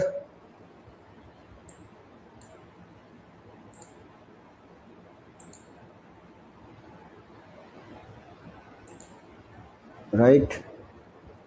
Now all the components over. Now connect it. Clear हो रहा है? Is it clear, guys?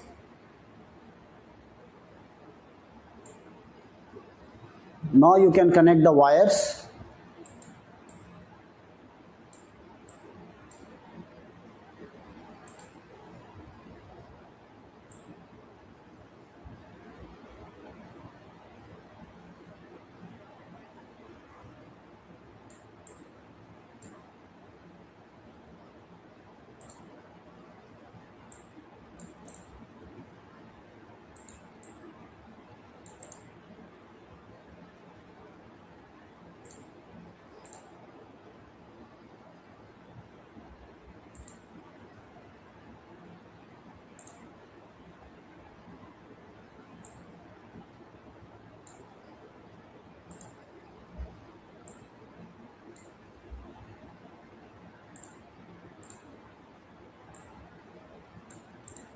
Okay, now you can connect the wires here.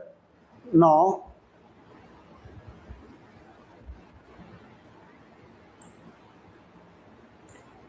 again here one ground, let it is ground.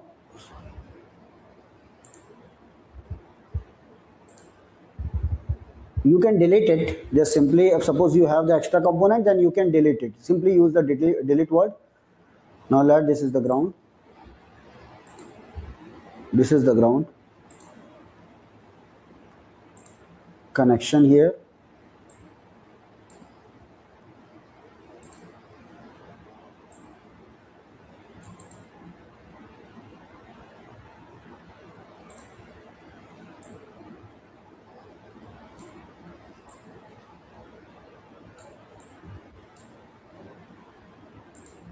Okay.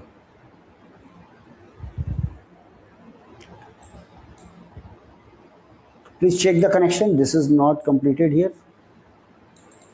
Okay then. Now this is not completed here. The two gates are connected. Now there is a one connection from this point to this point.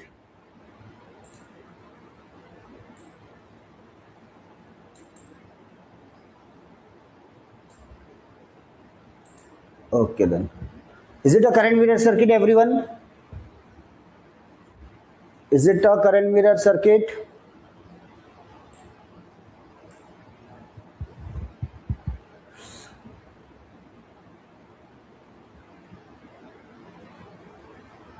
In a physical circuit, ground common, no problem, you can.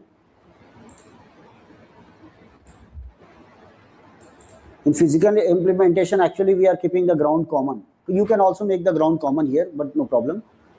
Now,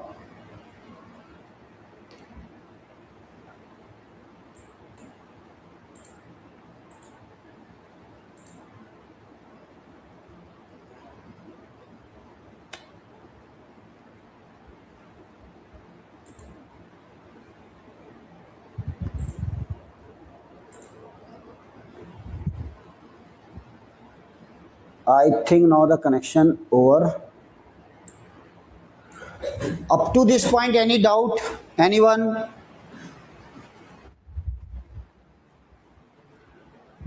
sir क्या कोई issue आता है मतलब sometimes if there is a no proper connection then otherwise so watch this is the V, this is the V1, this is the R1 R, this is the MOSFET means what, n channel MOSFET. Always remember if the three terminals are given or this DES is given, discontinued channel, it is an enhancement type MOSFET. This is the body terminal. If the body is inside means P-type body, N channel. P-type body, N channel. Gate are connected, gate to drain connected. That's why it is in saturation. It is also in saturation. Both should be in saturation. That is connected to ground. Just I have chosen the register V1, V2, R and R. Just I want to show you a current mirror circuit. If the value of the resistor, if suppose we are going to vary the value of the resistor, so up to what value of the resistor, the current through the second MOSFET will be similar to the current through the first MOSFET if the aspect ratio is same. Or similarly, I am going to change the value of the voltage and up to some range, it is going to follow the current. After when we are decreasing the voltage, it is not going to follow the concept of what, current mirror circuit. To watch it carefully. Now I am going to explain this. Okay. Then first, we have to choose the value of this battery. For example, just I am choosing the value of this battery. Click on that. Let I am choosing the 12 volt battery. Right. Let this is the 12 volt. Let for example, it is also 12 volt.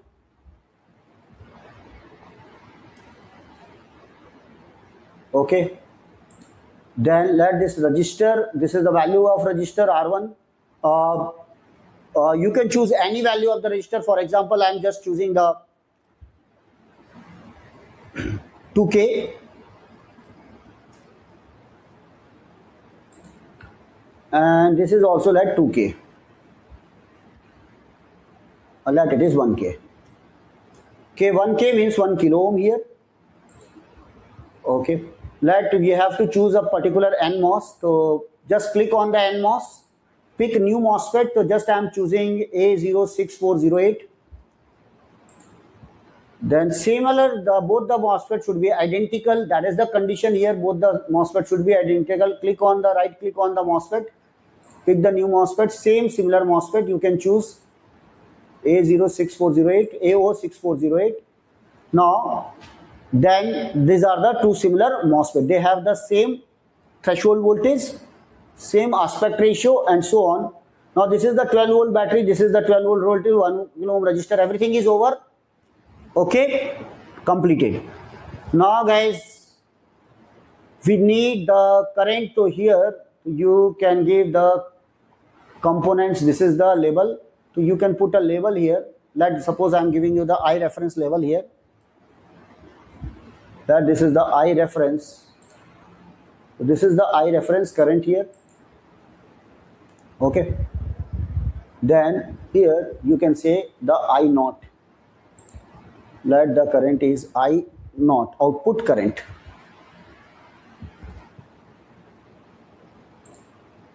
That this is the output current here.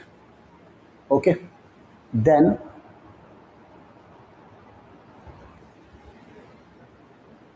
now I think this circuit is completed. Okay, yeah, there is a issue there. It may create what issue?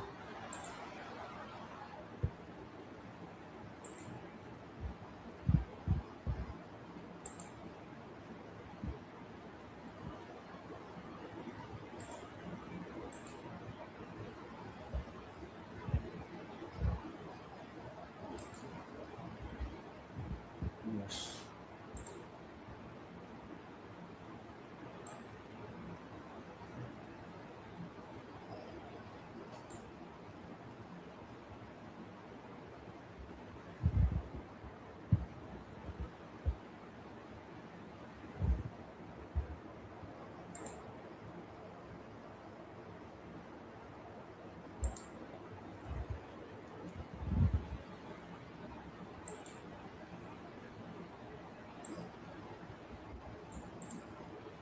Okay, now check. So now the circuit over. This is the run, or you can start the simulation, guys. right? But before that, configure analysis, you can draw for stop time for 100 millisecond, transient you can draw for what, 100 millisecond. For example, you need the current up to what, 100 millisecond, guys. So here you have to stop time to 100, plot the up to what, 100 millisecond. So click here on configure analysis, then configure analysis, this is the current, let 100 millisecond. Now you start the simulation. Yes. So this is the graph up to what, 100 millisecond. Now we need the current here, right? We need the current. Okay, we need the current here. For example, I need the I reference. What is the value of the I reference? Everyone, tell me what is the value of the I reference here? When I am using the 2 kilo ohm resistor, what is the value of the I reference? 5.607 milliampere. Is it visible, everyone? And it is shown by what, green line, 5.670 milliampere. Now you can click on this point, on this side, and you will get the value of the I naught. So what is the value of the I naught in this through the resistor R2? Now tell me, what is the value of the I naught? Same or different? There is a overlapping of the green line and what, a blue line. There is a overlapping of the green line and blue line, means the output current, this current is similar to what, this current. We have used the different resistor. This is the 2 kilo ohm resistor, this is the 1 kilo ohm resistor. Is it clear, everyone? This is visible, that graph is visible. Okay, so that is, we can also split it into two parts, guys. In one case we can show the IR1 and in one case we can show the IR2, but it is visible. It is just slightly less than what, 5.607 milliampere, guys. So in both the cases we have the current 5 milliampere, near to 5 milliampere. VGS, if you want to calculate, yes, you can put the value here. VGS means what is the threshold voltage. Yes, you can here. Now tell me, what is the current? This is the IR1. Now yahan, no, right, the current, this is the voltage. Now tell me, what is the voltage at this point? What is the voltage, Chitrans? 786.4 millivolt, means how much volt? How much volt? So click here, you can find the voltage. Click here, you can find the voltage here. Just to take this and you can find the voltage. 786.4 millivolt means how much volt? 0.78 volt. So this is the threshold voltage. Is it clear, everyone? This is nothing but the threshold voltage. This is the sufficient voltage here. It is maintained more than the threshold voltage. For example, the threshold voltage is 6 volt. It is maintained here. You can calculate this value. Right. Now, this is the VGS and these two are in parallel. That's why the VGS is what, same. Now, just what I want to say. This is visible. Output voltage, output current follow the input current. Yes. So note the value when the R2 is equal to 1 kilo ohm. R2 is 1 kilo ohm. Output M2, the current through the M2 is equal to the current through the M1. I am going to change the value of the resistor. I am going to change the value of the resistor now. Now watch this. I am going to change the value of this resistor. Now I am putting the 2 kilo ohm. Putting the 2 kilo ohm. Okay. Chaliye. Now verify it. Now guys, simulation start again. What is the value of the current here? Same 5.607. Please note on your copy. Same current, yes or no, IR1? Is there any change in the IR1? No change. Now tell me what is the current here. Is there any change in the I0? No change. Again, the output current is similar to the input current for the 2 kilo ohm resistor. So everyone note for the 2 kilo ohm here. For the 2 kilo ohm here, this current is same 5 point something, or this is also same. Now increase the resistor up to what, 3 kilo ohm. Increase the resistor by what, 3 kilo ohm. Then, or you can increase it by what? Yes, now watch this, 3 kilo ohm. Okay, now cancel it. This is the 3 kilo ohm. Start simulation again. Now guys, what about this current? Is it same? 5.607 milliampere, no change in the IR1? No change in the IR1, but what is the change here? Similar or it changed? Now my dear friend, where is the IR1? 5.6 milliampere. 5.6 milliampere. And what about the IR2?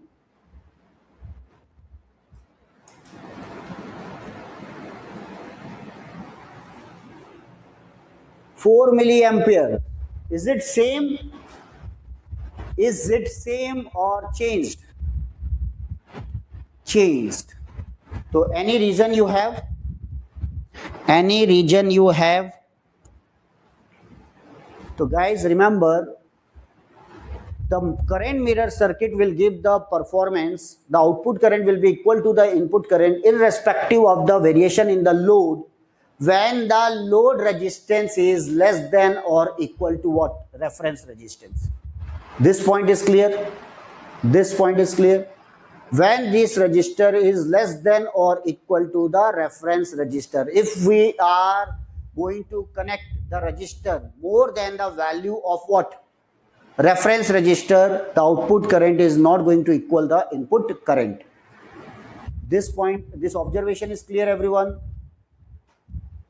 You can also increase up to what? 4 kilo ohm. Again, this is the 5.6 milliampere, and that is what? Only 4 milliampere. Up to 2 kilo ohm it was the 5.6, 5.6. Now it is 5.6, it is 4 milliampere.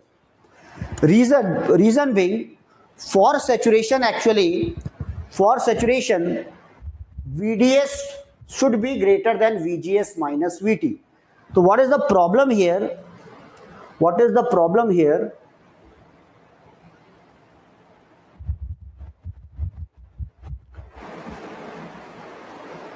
One minute.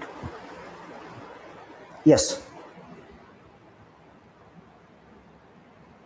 When we are increasing the R,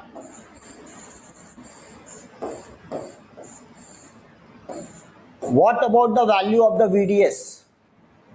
This is the second, this voltage is fixed, 12 volt. This current is fixed, 5.6 milliampere. When we are increasing this value of the R2, what about the VDS? VDS is nothing but 12 minus I into R2. 12 minus drop across the R2. When we are increasing the R2, what about the value of the VDS? Decreases. When the value of the VDS will decrease, now my dear friend, this will not remain in what? Saturation. This will leave the saturation region. Why? Once the VDS is less than or equal, less than VGS minus VT, it is not in saturation. This point is clear, guys. This point is clear. Okay, and that is the problem. And what is the condition for the current mirror circuit? Both the transistors should be in which region? Both the transistors should be in what? Saturation region. Once it is going to leave the saturation region, for example, this is the characteristics. In a saturation region, we are decreasing the VDS from 10, 9, 8, 7, 6, no problem. Once it is when we are reducing the VDS less than the saturation, drastically the current will reduce. It will reach in which region? This is called ohmic region, triode region. Or in triode region, when we are decreasing the VDS, current will reduce, guys. Current will reduce. Both the transistors should be in saturation region. Now, second thing, this is the characteristics you watched. Now, was there another one? Yes.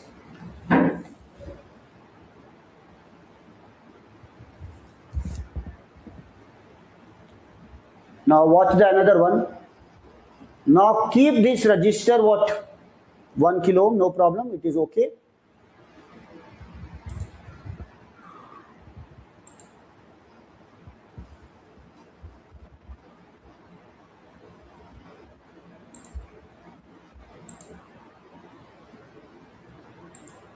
Again the 5-6 milliampere, this is also 5, now similar. Now this time guys, change the value of this battery. Change the value of the battery. When I am reducing the value of this battery, for example, in place of 10, I am using the 7 volt. I am using the 7 volt. Okay. Now, what about the current?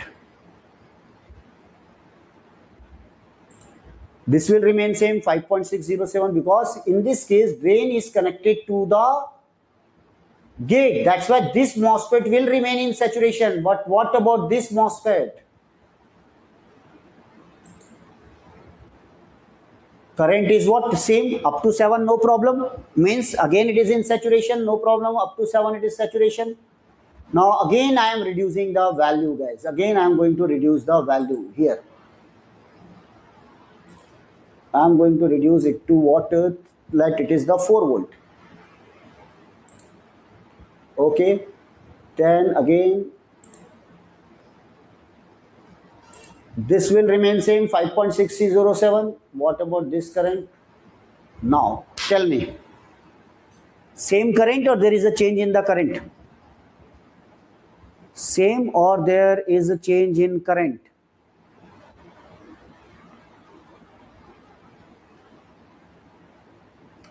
IR1 is what? 5.6 milliampere, or that is only 4 milliampere. Why? Again, VDS should be greater than VGS minus VT. What is the VDS? But what is the VDS? VDS is V minus IR. If suppose we are increasing the R, again the VDS decreases. When we are decreasing the value of the battery, again VDS decreases. Right? And it will be out of the saturation. It is going to enter into what? Triode region. Once it is going to enter into the triode region, output current is not going to follow the input current. This observation is clear, everyone? This observation is clear? Okay then. So that is the MOSFET guys. That is the MOSFET, or you can verify it on LT-SPICE, because suppose I am going to give the value for which it is going to leave the saturation region and so on, right?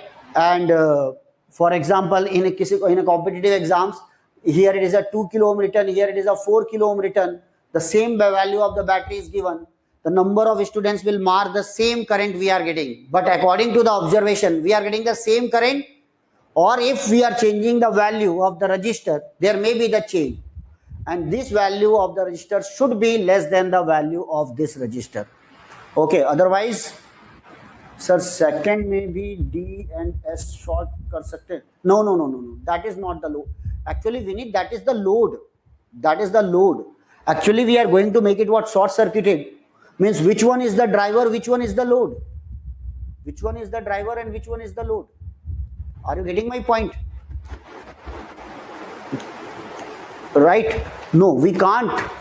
And that's why we are giving the freedom. It may be in triode region, it may be in what? Saturation region. A driver is in our control. We want to keep in what? Saturation. If the load wants the same current, what is the condition? You should be in what? Saturation region. I want that second thing. I don't want to live in what? Saturation. Okay, no problem. Live in what? Triode region. But now you are not going to get the same current. Definitely you will get the current. Actually, the current is not zero. What is the current here? Tell me. What is the current here? 4 milliampere. 3 milliampere or 4 milliampere. We are getting some current. But that is not in saturation region. So always remember, tell me, actually what we are? User or designer? What we are? Actually, we are designer. So driver side depends upon the designer. And what about this? It is a part of what? User. You can't you can't force the user to remain in what? Saturation. I am going to change my value. What is the effect? Tell me. Right? I will throw my mobile in water. I will throw my mobile in what? On a stone and so on. Don't direct me. क्या effect होगा ये बताओ. मैं अपने mobile को कुछ भी करूं, होता है ना. यूजर देखो ना, ऐसे ही होता है ना. कस्टमर ऐसे ही है ना. उसके बाद कभी भी सेल्समैन को देखे हो गुस्सा होते हुए? कभी भी सेल्समैन गुस्सा नहीं होता। कार का माइलेज सर 10 का आ रहा है, बोले क्यों आ रहा है? बोले यार क्लच दबा के चला रहे हो। तो बोलते दैट इज माई वे, मेरी मर्जी, क्या कर सकते हो। तो actually always remember we are designing all the equipment for what user, and always remember the device should be what user friendly. Device should be user friendly in any condition, in any situation, at any temperature, whether it is a 70 degree centigrade or 0 degree centigrade or minus 30 degree centigrade, device should work properly, and this is our duty, and that's why we are checking all the parameters. This point is clear, guys? No doubt user is not going to change the value of the register, but tell me, because of the temperature the register will remain same or it is going to change? Definitely when the temperature increases the register will change. So what about the performance of the circuit? Will change, and that is your duty, that is our duty. Temperature will change, climate will change, there will be the more humidity, the circuit will perform well, right? No variation in the performance, that is the required here. Okay, so guys, I think that is second one is what assignment for you, but just I'm going to solve the question for you, and please on LT Spice try to get the answer. This is the question. Tell me what is the answer for this question. Design the same circuit on that software and get the voltage at this point. Connect all the components, guys, connect all the components. Now watch this, I'm giving you the answer. Connect a 1 milliampere current source here, same MOSFET, similar MOSFET, similar MOSFET. Always remember, this MOSFET is going to make the current mirror circuit with this one. If this current is 1 milliampere, what is the current through the gate terminal? 0. So this is also 1 milliampere. Now this voltage is 6 volt, that's why this voltage is 6 volt. What is the current enter into the gate terminal? 0. So this is 1 milliampere is passing through the 4 kilo ohm. So what is the drop here? 4 volt. 4 kilo ohm multiplied with the 1 milliampere, what is the drop? 4. So 6 minus 4, so what is the voltage at this point? 2 volt. So this voltage is 2 volt. This voltage is what? 2 volt. Now these two MOSFETs are connected in what? Series. These two MOSFETs are connected in series. What about the gate current? 0. They are similar, they are connected in series, that's why they have the same current. They have the same current. If they have the same characteristics, they have the same threshold voltage, everything same. So if the VGS is 2 volt, this VGS should be what? 2 volt. Now tell me, if this VGS is 2 volt, what is the voltage at this point? 6 volt. The drop is 2 volt. 6 minus 2, what is the output voltage? Tell me everyone, what is the output voltage? 4 volt. 4 volt. तो एक बार मुझे feedback दीजिए, how many students are going to verify the result through LT Spice या और any other software? How many students are going to verify this? Very interesting guys, very very interesting one. You can use the same MOSFET, proper connection, 4 kilo ohm resistor, 6 volt battery, 1 milliampere current source, and click on that, you will get the 4 volt answer directly. Okay, and in this way we can solve the question, guys. It is on what? It is on software or physical implementation or on paper? Tell me, is it on paper or software or on anything else? It is on what? Paper.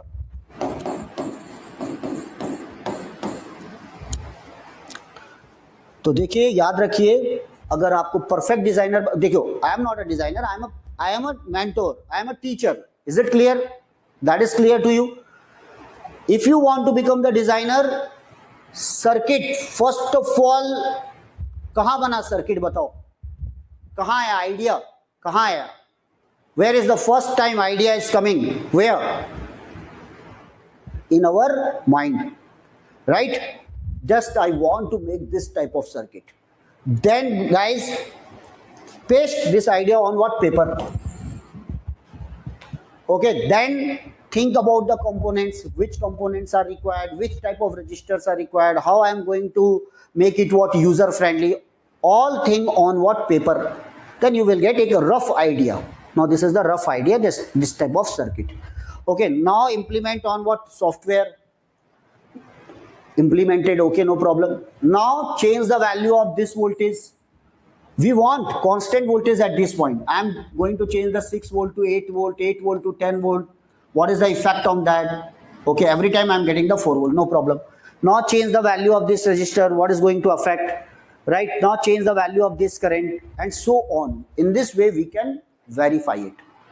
So for what range of the voltage we are getting the constant voltage 4 volt, for what range of the current we are getting the same 4 volt.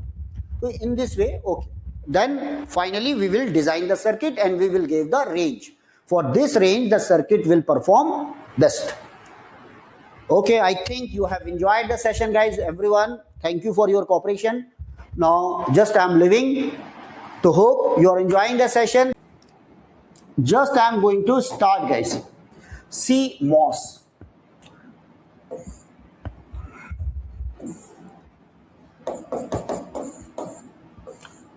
So in CMOS, that is called complementary metal oxide semiconductor field effect transistor. So actually we are going to use what PMOS as well as NMOS. Okay, so PMOS and NMOS, remember this is the NMOS, this is PMOS. PMOS means it is a P channel, right? This is P positive, P positive. What about the gate voltage, positive or negative? That is N type body is required. This is the drain terminal, this is the source terminal, and then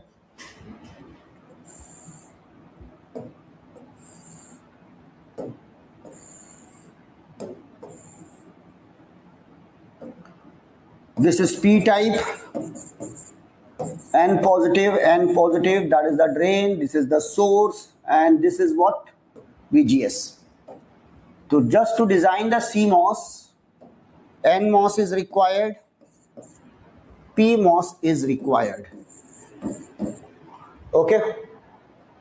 For just to attract the holes, we have to apply the negative voltage at gate terminal. Normally we are short circuiting the body, remember, always short circuit the body with the source, right? And that is the, here we are giving the negative voltage, or at the source you can apply the positive voltage also. This is the VDS. This is the VDS. Here we have to apply the negative voltage. Okay. And here we are giving positive voltage. This is the direction of the current. Enter through the drain, leaving the source. This is connected to body, short circuited to the body, and that is connected to ground. And here we are giving the positive VGS just to attract electron. For this, VTN is positive. For example, let it is plus 1 volt. For this, VTP is negative, minus 1 volt. Minus 1 volt. Okay. Now it is a NMOS. It is what? PMOS, guys. So what about the symbol for this? Current leaving the source. Here the current entering through the source and leaving drain. Source will provide the holes. Holes are moving in this direction. Therefore, current is also in this direction. Right? Then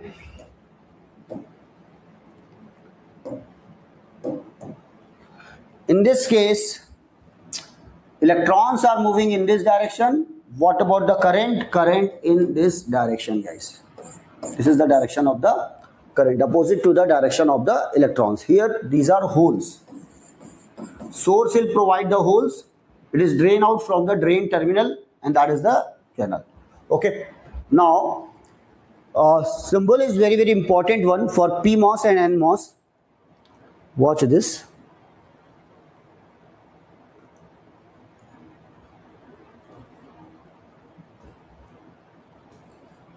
One minute.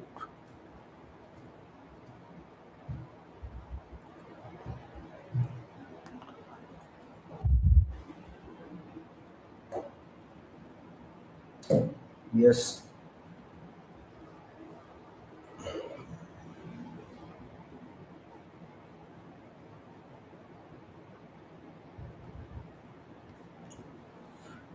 Okay आज थोड़ा issue है इसीलिए थोड़ी class भी delay हो गई just wait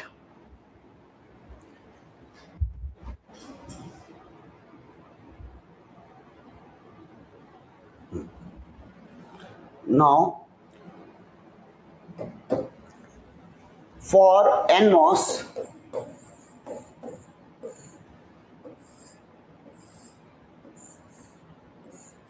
we have to use this. Okay, this is the arrow, this is also NMOS, this is also NMOS.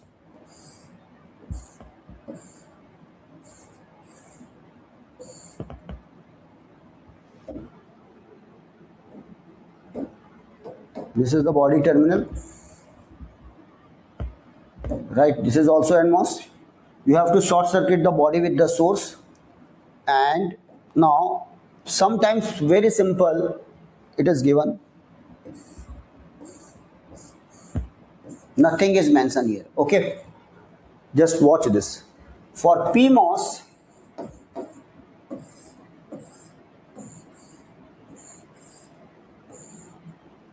this is the source terminal, or sometimes this is the case. You can change the orientation, then it will become source, it is drain, it is gate.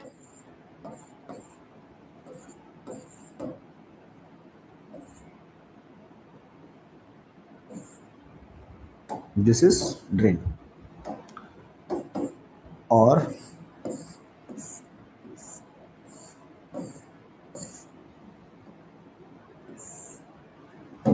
this is the arrow, right?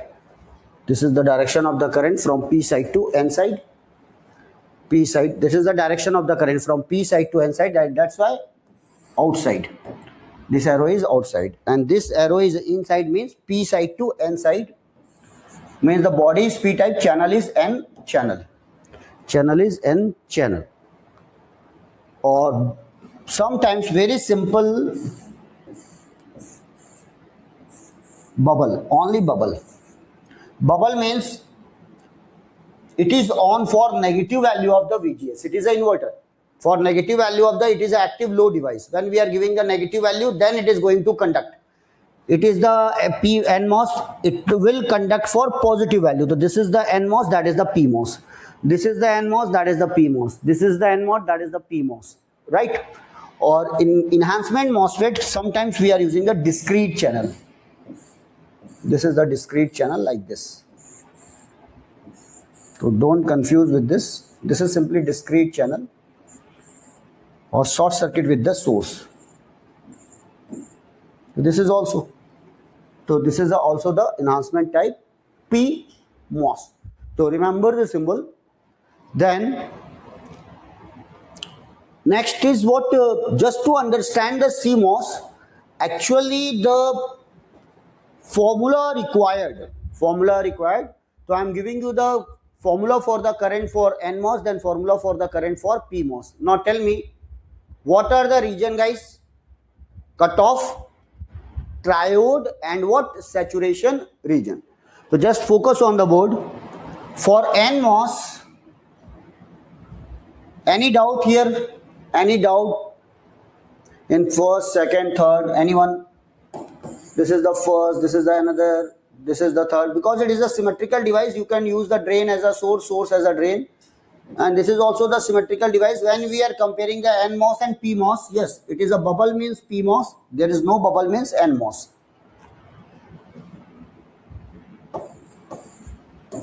Any doubt in any diagram? Any symbol?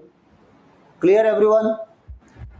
So that is, these are the symbols. Okay, first, actually if you want to get the command over any subject, or right, then we have to understand what is the language of that particular subject. So these are the language symbols. This is the NMOS, that is the PMOS. What about this arrow? Okay, so we have to familiar with all these symbols. Now next one, second one is current equations. In case of NMOS, always remember VTN is what? Positive. For example, it is plus 1 volt. So what is the condition for the cutoff? Cutoff. Very simple. When the VGS is less than VTN. This is called cutoff. In cutoff, what is the current? 0. Second, triode. VGS greater than VTN. VDS less than VGS minus VTN. Right? That is called what? A triode region. And we have the formula for the triode region, that is IDS is equal to K and S, that is nothing but mu and CUX. W by L is called aspect ratio. VGS minus VT into VDS minus half of VDS square. This is the formula. Then third is saturation. What is the value of the VGS greater than VTN? What is the value of the VDS greater than or equal to VGS minus VTN? So what is the current, guys? Half of K and S, W by L, VGS minus VTN. VTN means for NMOS square. Everything is fine. Is it correct? मैंने आपको assignment दिया था minimum 5 times. How many students? ईमानदारी से बताओ. How many students?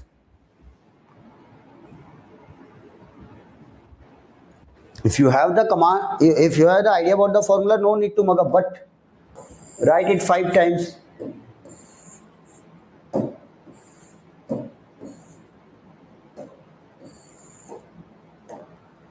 Okay, this is the cutoff, triode, and what is saturation region. Now, for PMOS, actually the problem is what? VGS is negative, then we are using the formula. Highly confusing. So just what we are changing, in case of PMOS, we are changing the subscript. VGS negative is required. So what about the VSG? We can apply the VSG positive. Because what is the difference between the VGS and VSG? VGS is VG minus VS. And what is the VSG? VS minus VG. So VSG is nothing but minus of VGS. Minus of VGS. Similarly, VDS, VD minus VS. VSD, VS minus VD. What is the VSD is equal to minus of VDS. So if the VGS is required negative, so what about the VSG? It is what? Positive. Just change the subscript. Yes, we can say polarity difference. So when we are changing the subscript, that will become positive. Now, but threshold voltage given is what? Negative value. VTP is always given minus 1 volt. How we can make it what? Positive? Mod. Put the mod, guys. So VTP is what? Minus 1 volt. So what is the mod of VTP? Plus 1 volt. Right. Now remember, when I am saying that VDS should be less than, VGS should be less than minus 1 volt. That is what required value of VGS is negative and it should be less than minus 1 volt. Or we can say VSG. When I am going to change the subscript, everything will change. Then it will become very easy to recall, guys. Right? Otherwise, what about the characteristics of the PMOS? Watch this. This is the characteristics of the PMOS. This is the VSG, VGS, this is the IDS. Negative, negative.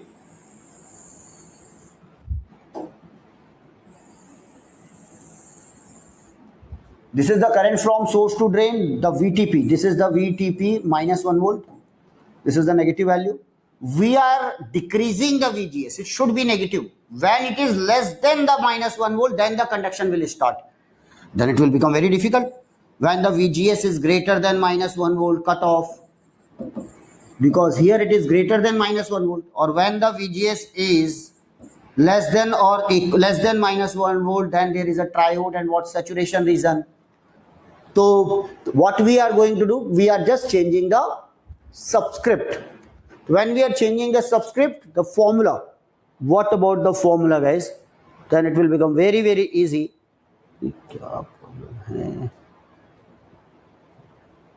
1 minute.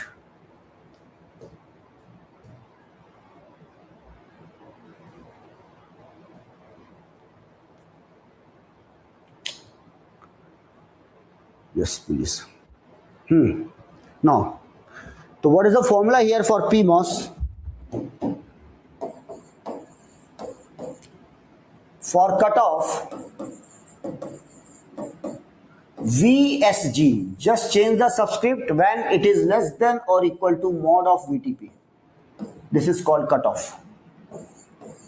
For triode, VSG greater than what? Mod of VTP. When we are saying that VGS is less than minus 1 volt, means VSG should be greater than what? 1 volt. Greater than 1 volt. Then similarly we are changing the subscript. VSD is less than what? VSG minus of mod of what? VTP. You have to put the mod. Then this is called triode. The formula will remain same. Only you have to change. In place of K and S, you have to use what? KP dash. KP dash, the mobility of what? Holes. So ID, that is the current from the source to drain. KP dash, W by L. Aspect ratio will remain same. Here you have to use the VSD minus what? VTP. Always put the mod here into what?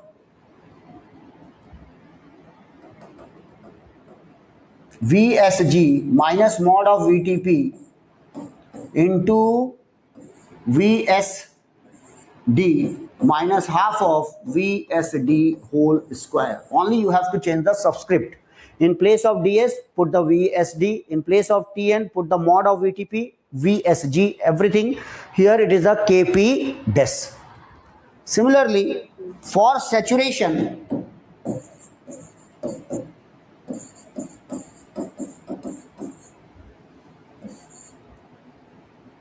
VSG greater than mod of VTP and VSD greater than or equal to VSG minus of mod of VTP.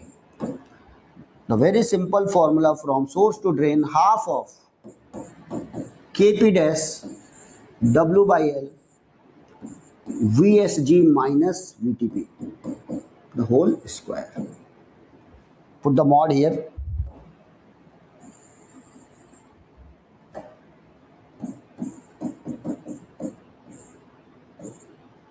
So just I have given the formula, right?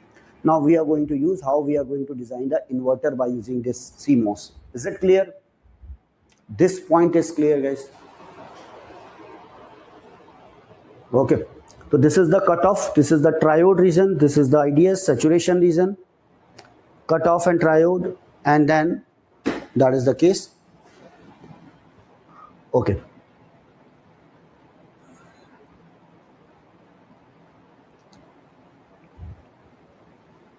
So this is the formula for PMOS, this is the formula for NMOS. Okay, and please remember, guys, at the end, again, last half an hour, we are going to discuss what current mirror circuit by on LT spice or what inverter on LT spice, right? And we will compare what about the graph simple when we are designing the inverter by using the NMOS, what is the problem and how this problem is resolved by the CMOS. Everything we are going to discuss. To wait at last 30 minutes we will deal with what LT spice or वो simulation, we will do the simulation of all this. Okay, so this is the NMOS, that is the PMOS, guys. Okay, now simple, we have to change the subscript, everything formula will remain same, only mod of VTP. And remember here we are using the KP dash. KP dash is nothing but mu p COX, or K and dash is nothing but mu n COX. Okay, tell me, the mobility of holes is greater than electron, that mobility of electron, or less than or equal? Tell me. What about the mobility of holes? Option A, the mobility of hole is greater than the mobility of electron. Option B, mobility of hole is equal to mobility of electron. Option C, mobility of hole is less than mobility of electron. Option D. Yes, please tell me. Everyone please participate in poll. Otherwise there is another option, nota. What is the full form of nota? So in EVM now we have the last option, what? Nota.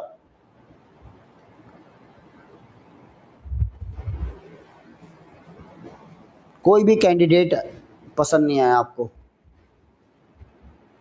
C. Yes, the mobility of hole is always greater than what? Mobility, always less than what? Mobility of electron. And what is the ratio of that? Normally mu p by mu n is what? Around 2 to 3 times. Mu n by mu p.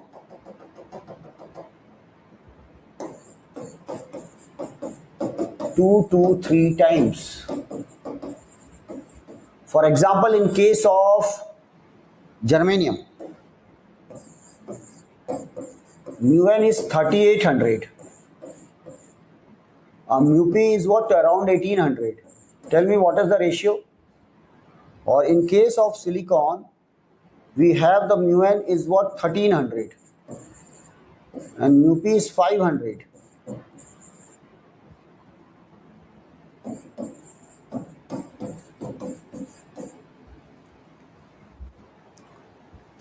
Right, and that is the value. So it is around 2 to 3, in between 2 to 3, right? 2 to 3 times. So 3800 upon 1800, 38 upon, this is for the silicon, that is for the germanium. This is the mu n, mu p, mu n, mu p. And what is the unit of that mobility?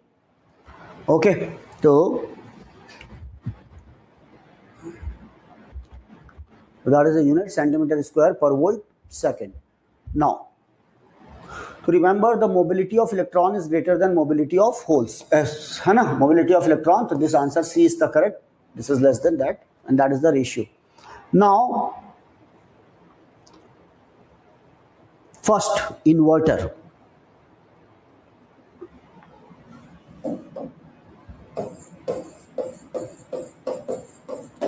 Inverter means, this is called, guys, buffer. This is the symbol for the buffer. For buffer, the gain is exactly 1. So suppose you are giving any input, for example x, you are getting the x. You are giving the x, you are getting the x. If you are giving the 0, you will get 0. If you are giving the 1, you are getting the 1, guys. This is called the buffer. Yes, just to design the gates. This is in VLSI. That is what you will get more idea in digital VLSI, but analog, again, you got the concept about the CMOS in what? Analog, right? So buffer. What is the inverter? Light. This is the dot. So this is the symbol for the inverter. So you are giving the A, you will get the A bar. You are giving the 0, you will get 1. You are giving the 1, you will get the 0. Okay. So first, this is the simple logic inverter. How we can design? Very simple circuit. First of all, watch this.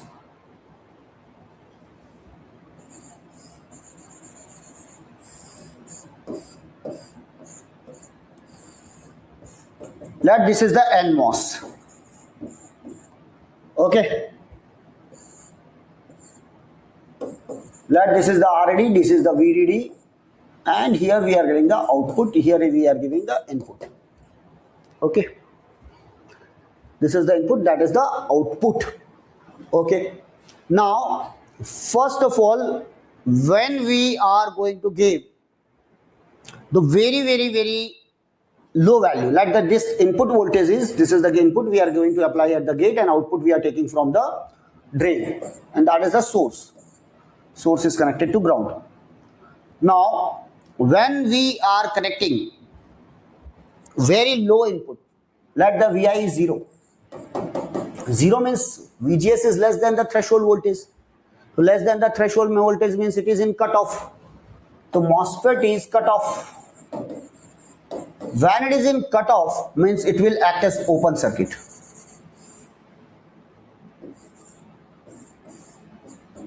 So ideally what should be the current? 0.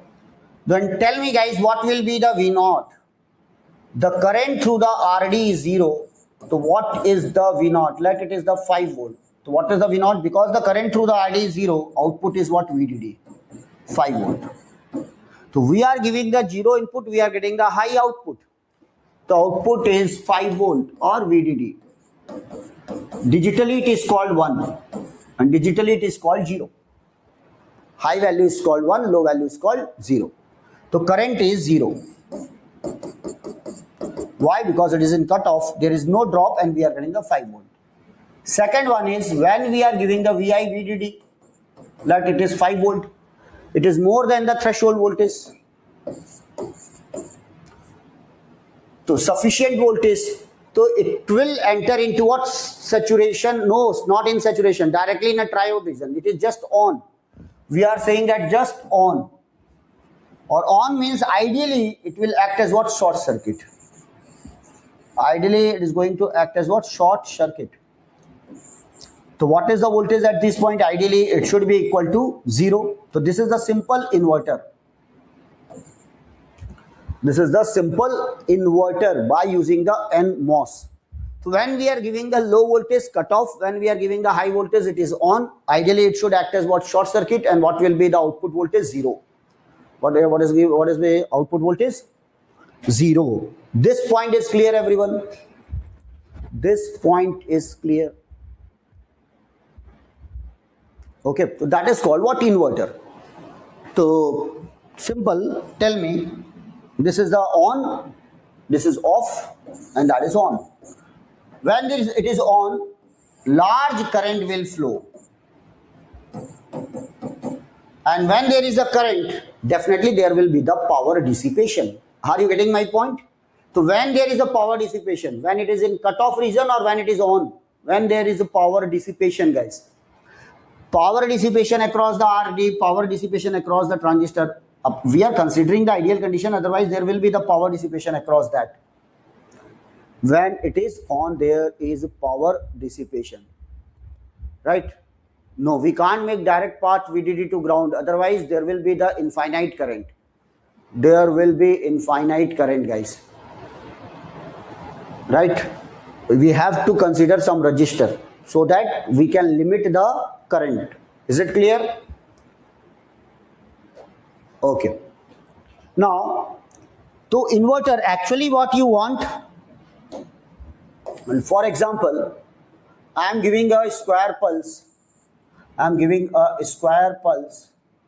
This is a square pulse. This is a very important concept, guys. Please understand, try to understand this. Right? What are the problem you will understand? This is a very important concept in what VLSI. Actually, I want to give the very basic knowledge of that, but you have given the response. You have asked some logical questions, and that's why I'm taking this point. Okay, if suppose you are not giving the response and you are not solving the questions, then I can't enter into this. But remember, what are the practical problem, how the internal capacitor is going to affect the performance. You will get the basic idea about that. And that is very important in case of what VLSI design. So you have basic concepts about the capacitor. Suppose I am giving this waveform. This is the 5, this is 0. This is the input waveform. Okay. When the input is 5, when we are going to pass it through the inverter, what should be the output? Everyone tell me. What should be the output? When it is 5, ideally what should be the output? Or when it is 0, what should be the output?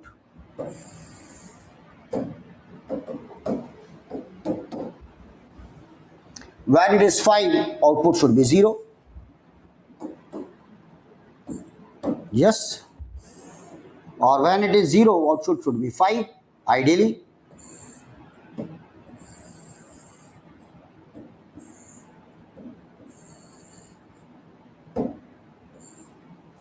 Okay, this is the waveform.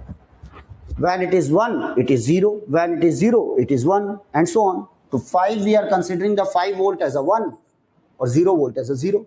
So ideally that should be the output. This is the output of inverter. That is the output of what? Inverter. Okay, we need this type of output, right? Suddenly or at the same time we need, when there is a sharp fall from 5 to 0, there is a sharp rise from 0 to what? 5, and there should be no distortion. There should be no distortion. Okay. Yes, definitely reduce a bit.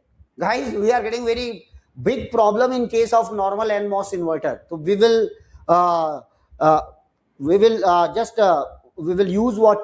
LT spice to compare what? Input and output. At the end I am going to use that. So degraded means what? We are getting the output with what? Full distortion. Full distortion, guys. Okay, now that should be the output under ideal condition, but what about the practical condition, guys? When I am dealing with the practical condition, अरे ये क्या issue है? ऐसा तो होता नहीं. रुक जाइए एक मिनट जरा. Give me 1 minute.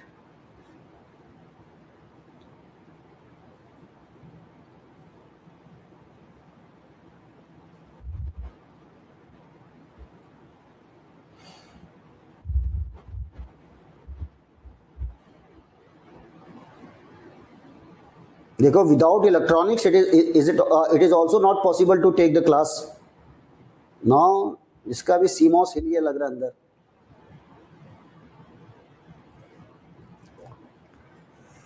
इसकी पूजा वगैरह कर लेते हैं, इससे बिना परमिशन लिए हम लोग पढ़ा रहे हैं. बताइए.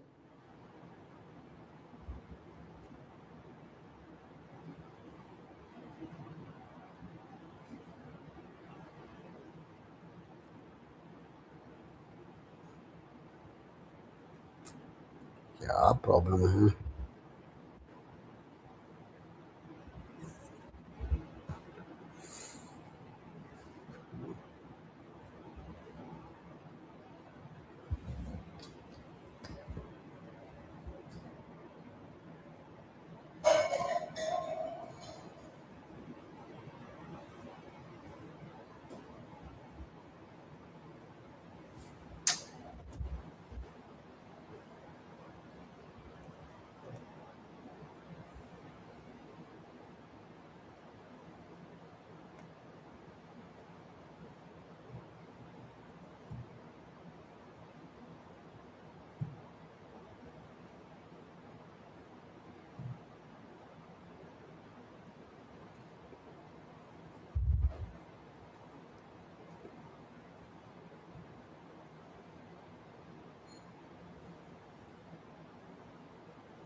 Sorry for inconvenience. क्या?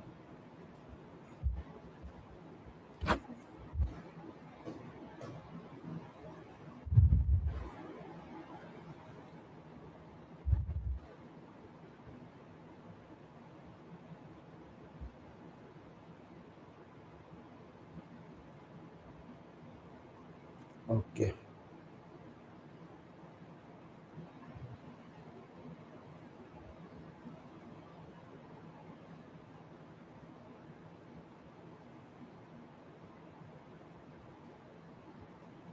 Let. Okay.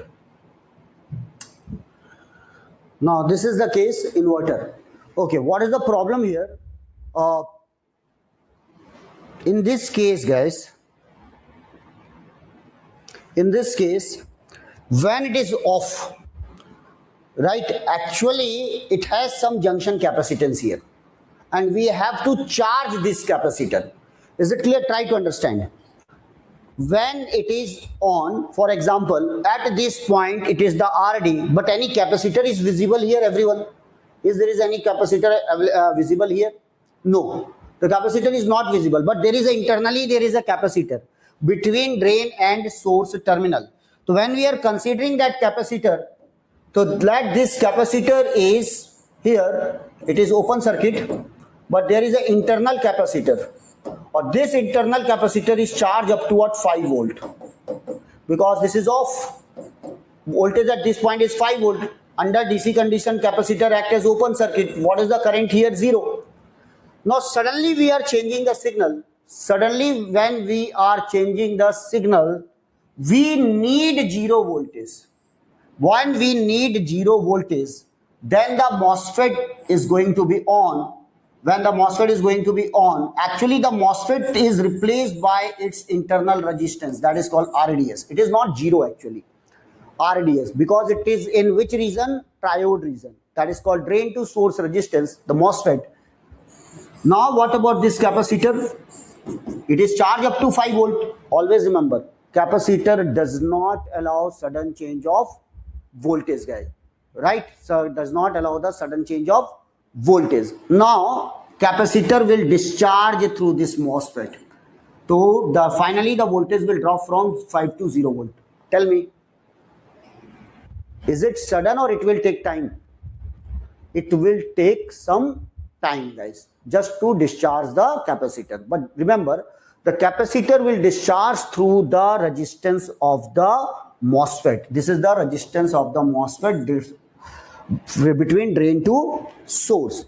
Okay, so it will take time. So there is a distortion at the output. Similarly,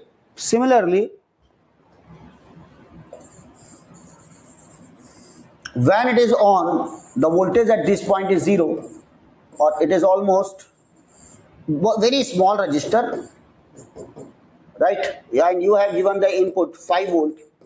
We are getting the output 0 volt. Suddenly you change the input from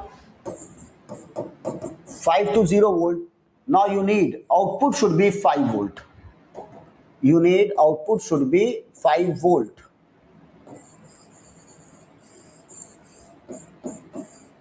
Because you have given the 0, this is off. Now the capacitor will charge through what? RD. When the capacitor will charge through RD up to what? 5 volt, it will take what? Time. Why? Because the charging time constant is very, very high. Charging time constant is very, very high, guys. So when the capacitor will charge from 0 to 5 volt, if the duration is very, very small, for example, if it is not going to get the sufficient duration, so what is going to happen, guys? Capacitor will, suppose when it is 5 volt, it is 0 volt, no problem. But when it is 0 volt, it should be 5 volt. But if it is not going to get the sufficient time, that will be the output. That will be the output, guys. That will be the output. That will be the output only. Or now again you are decreasing the voltage. You are increasing from 0 to 5. It should decrease from, it will decrease. So tell me, guys, is it an actual curve or distorted one? White one. Actually we are getting this type of shape. Not proper charging, not proper discharging. Because this duration is what? Less. No doubt, we can get the perfect shape if we are increasing the duration. But the duration of the pulse is less. For example, if it is in the nanometer, it is not going to give the proper response. Because during the charging of the capacitor will charge through the passive resistor. RD is the passive resistor actually. RD is the passive resistor here. And the time constant is very high. When the time constant is high, it will take time to charge the internal parasitic capacitance. So this will distort the output. I am going to show on the LT spice, guys. Okay, this point is clear, everyone? No doubt. If you are giving the sufficient time, let the pulse width is what in seconds. Okay, it is going to perform well. But if it is in nanoseconds, then it is not going to perform well. Okay, and we want what? Fast response. In nanosecond, we want response. In picosecond, we want response. Okay, then that internal capacitor will create problem, guys. That is responsible for delay in the circuit. In digital, we learn about the delay. Yes or no? Delay, propagation delay, right? So this all delay is mainly because of what? Charging and discharging of the capacitor. Charging and discharging of the capacitor. So no doubt we can design the inverter by using the simple NMOS circuit, but that is not the perfect inverter. So what is the perfect inverter? By using CMOS. Now this is the CMOS inverter. CMOS inverter. In a CMOS inverter, sir, why are we using the resistor in NMOS circuit? Where resistor? In place of NMOS or RD? In place of NMOS or RD? In place of NMOS. Okay. Arey, dekho. Always remember why we are replacing. That characteristics is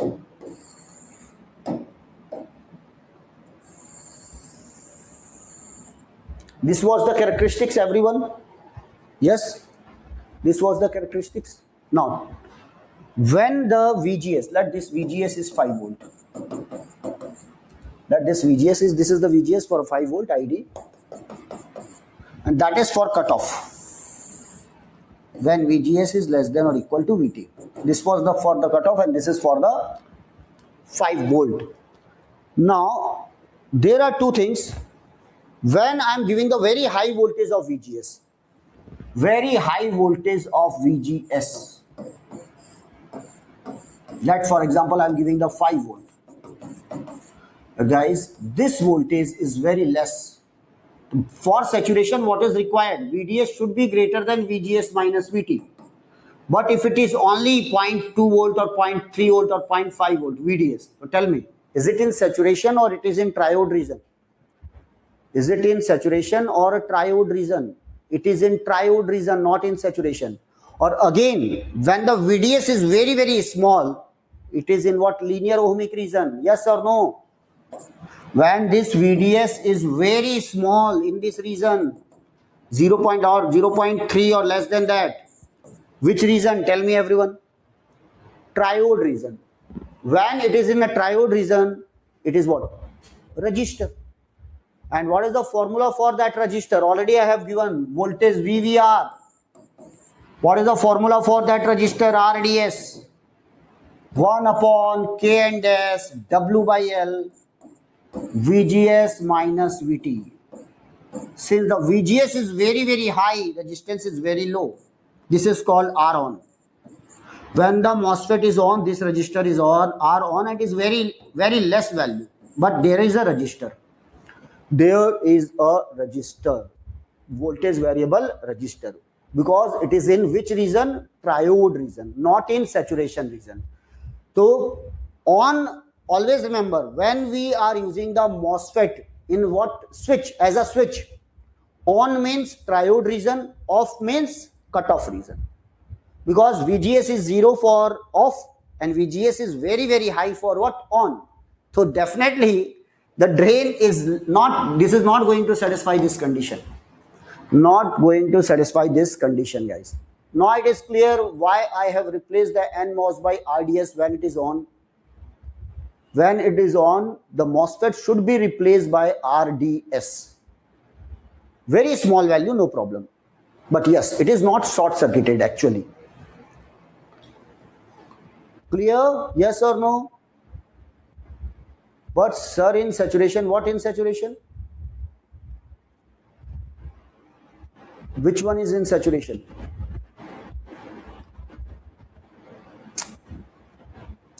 In a switch, when we want to design the switch by the using the MOSFET, in a saturation, that is replaced by what? Small signal model. That should be replaced by what? Small signal model amplifier, GM, RD, and so on. We are designing the amplifier in this region, right? It is not affected by the VDS. Okay, it should be replaced by the small signal model.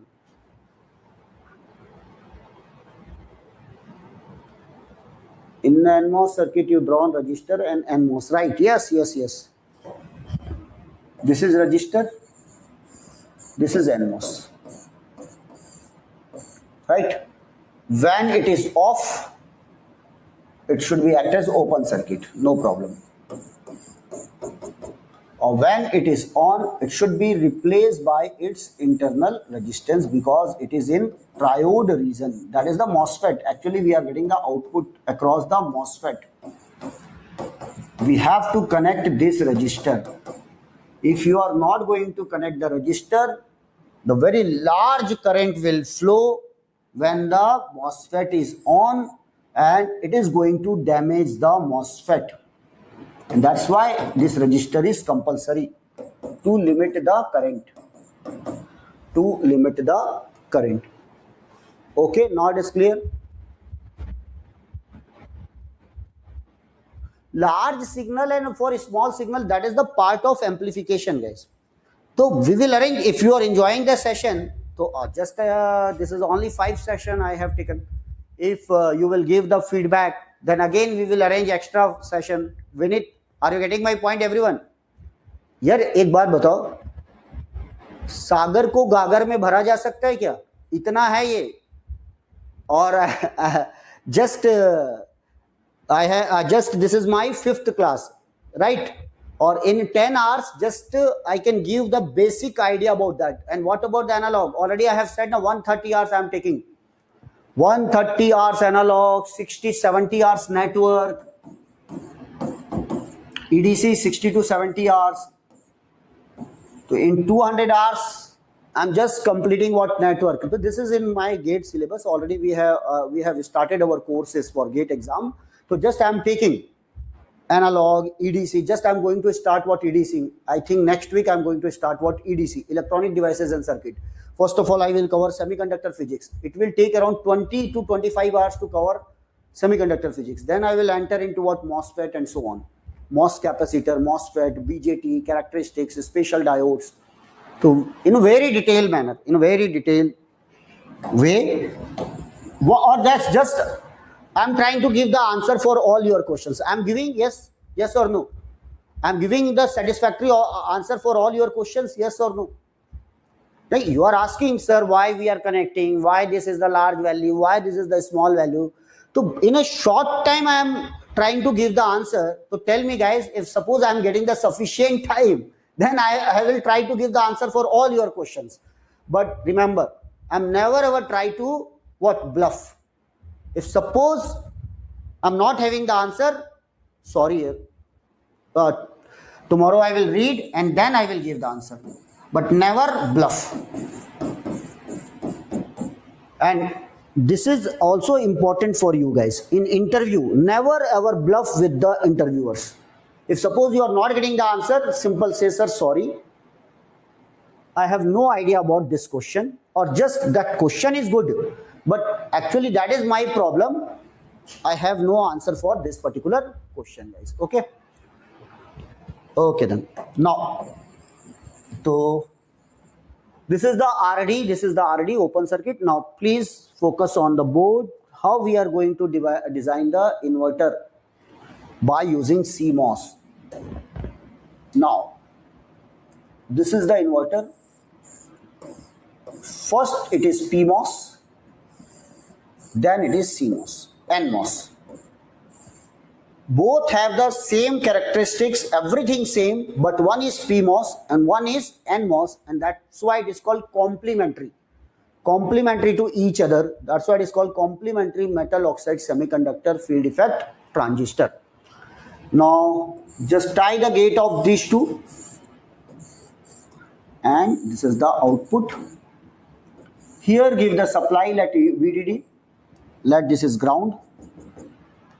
Here we are giving the input, here we are getting the output. That is a simple inverter circuit by using the CMOS, guys. Okay. How to attend the that is the part of course, guys. You can ask for that. So this is the CMOS. Now, so this is the N and VDD, V naught, VI. Now, inverter. First of all, this is PMOS, NMOS.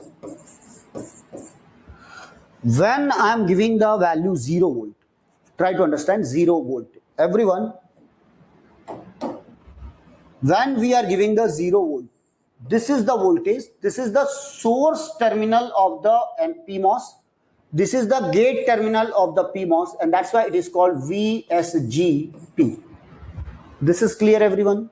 Subscript is clear, VSGP. This is for PMOS, and that is the voltage between the source and gate.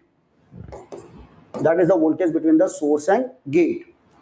Now this one is nothing but VGSN. Voltage between the gate and source for NMOS. NMOS. That is nothing but VI minus 0. Or this is nothing but VDD minus VI. VDD minus VI.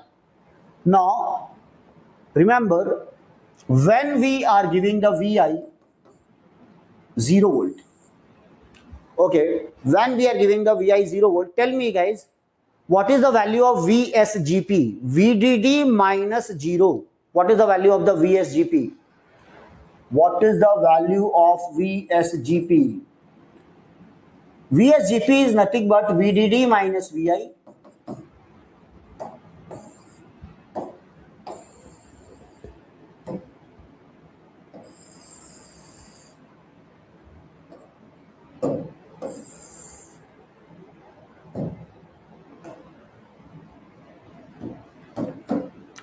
So VDD minus what? VI. So this is the VI, it is what? 0, and that's why it will become VDD. VDD means very high voltage, and we need VSGP should be greater than mod of VTP, and that's why that NMOS, PMOS is what? On, and on means it is in triode region. What about the VGSN? VGSN is VI minus 0. That is nothing but VI. VGSN is nothing but VI. That is what? 0. And that's why, what about the PMOS and NMOS? PMOS is on. Remember here on means triode region. On, triode. And what about the NMOS? Off. Cut off. Similarly, when we are giving the VDD here, now watch this. When I am giving the VDD, VDD minus VDD, what is the VSGP? 0. VDD minus 0, what is the VGSN? VDD.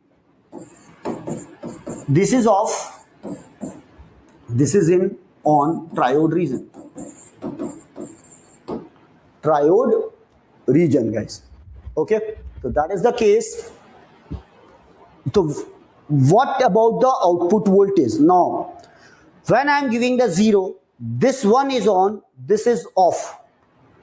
So watch this diagram.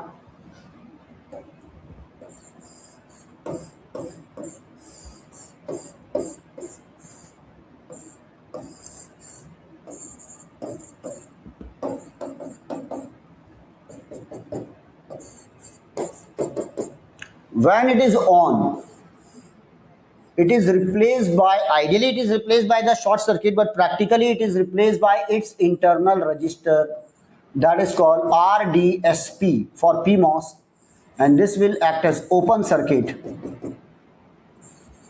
So this is the VDD. The output is what? VDD. NMOS is off, right? So this is when Vi is what? 0.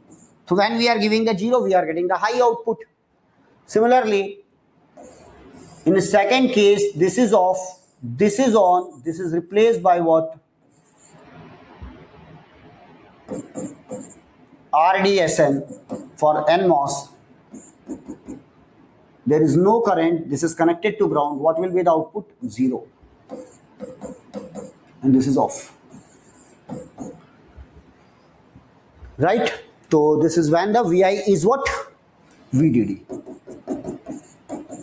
In this case, NMOS is in a triode region. Now everyone, that is clear why it is replaced by resistor. I can also replace it by what? Short circuit. But actually it is replaced by its resistor because it is in triode region. Now in this case, PMOS is in a triode region. So here you can give the formula for the PMOS, RDSP. 1 upon VVR, again VVR, KP dash, W by L, VSGP, minus of mod of VTP. That is the formula for the PMOS. Similarly, that is the formula for NMOS, 1 by K and S, W by L, VGSN, minus of VT.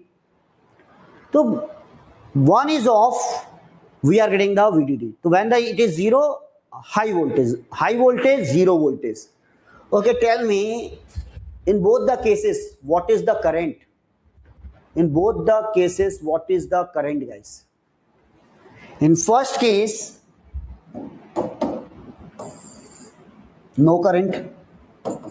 Why? Because it is off. In second case, again no current. Why? Because this is off. So in both the cases, current is what? Off. Current is off, guys. Means under static condition, whether we are giving 0, we are getting output 1. What is the current? 0. When we are giving 1, when we are getting the output 0. What is the current? 0. In both the cases, there will be no current. What will be the power dissipation? What is the power dissipation? Power dissipation is what? 0.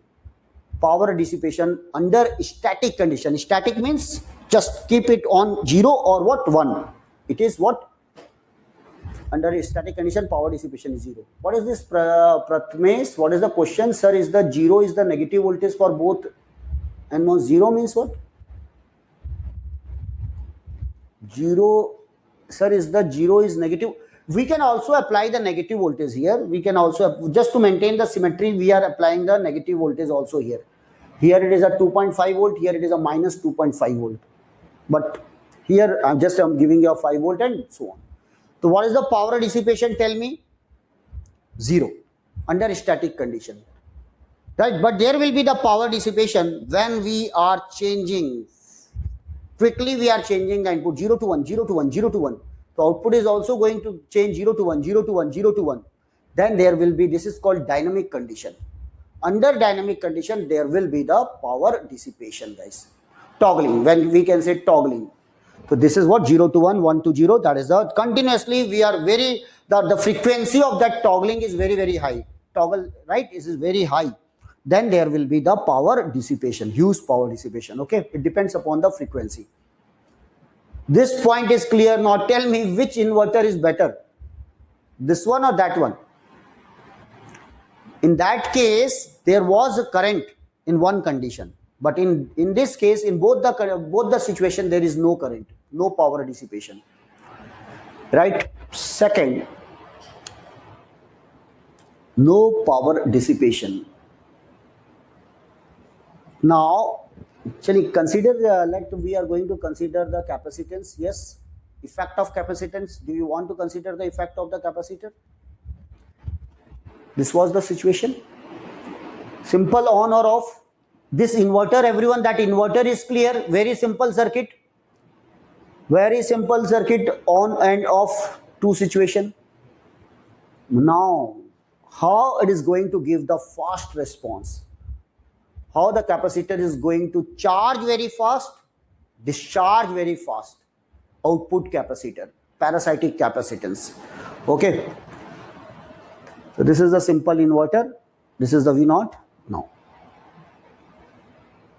I will give you the transfer curve also. Then on LTSpice, we will draw the same transfer curve. Watch this.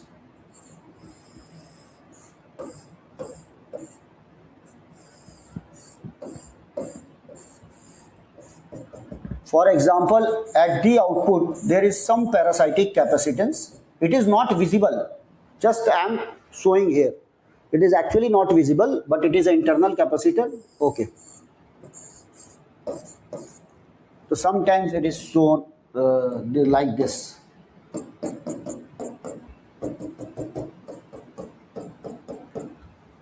This type of. Now, this is VDD. Now try to understand. When we are giving the 0, output should be suddenly switched to what? Right? Let initially input is 5 volt, output is 0 volt. Or suddenly I am going to switch the input from 5 to 0 volt. What should be the output? Everyone tell me. Let initially the input is 5 volt, output is 0 volt. I am just changing the input from 0 to 5. Suddenly, what should be the output? 5 to 0. Then it should be 0 to 5. Right? Now try to understand. When I am giving the 0 input, this is on. This is going to be on. And it is replaced by its internal resistance, that is called RDSP. And this will be off. Now, this is the capacitor. What was the voltage across the capacitor? 0 volt. What was the voltage across the capacitor? 0 volt. Now the capacitor will suddenly charge. Now the capacitor will suddenly charge through this resistor, guys.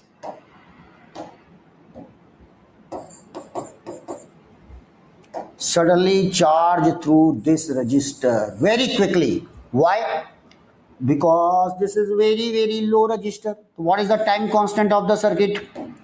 What is the time constant of the circuit? RDSP into what? C0. Very, very less.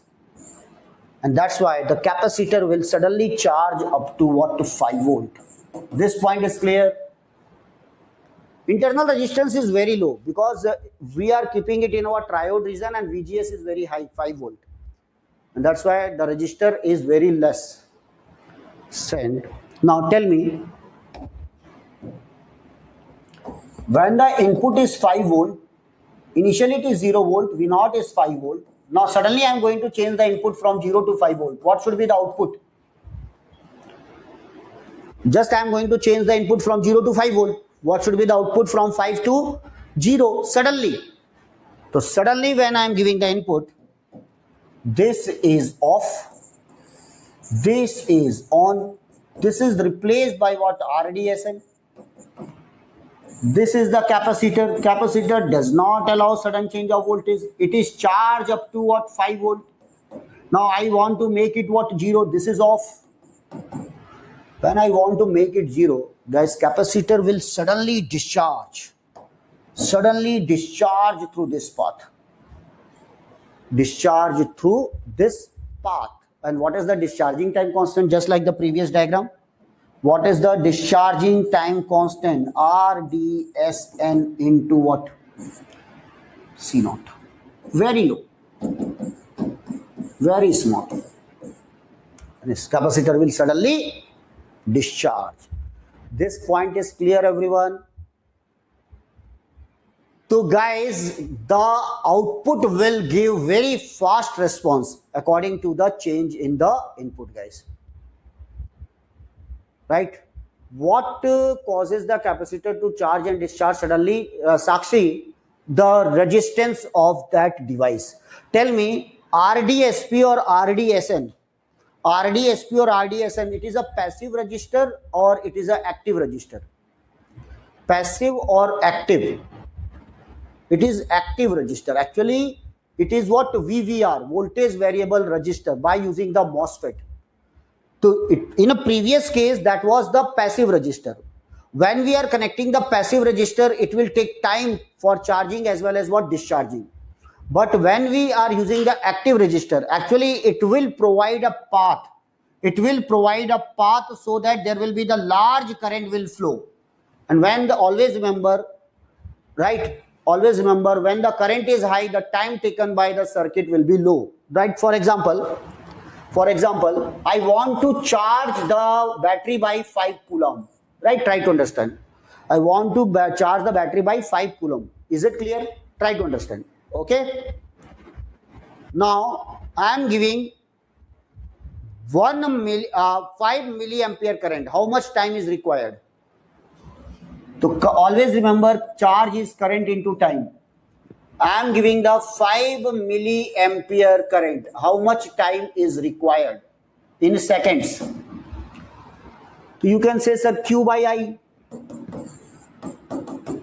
So 5 divided by 5 milliampere, 1000 second is required.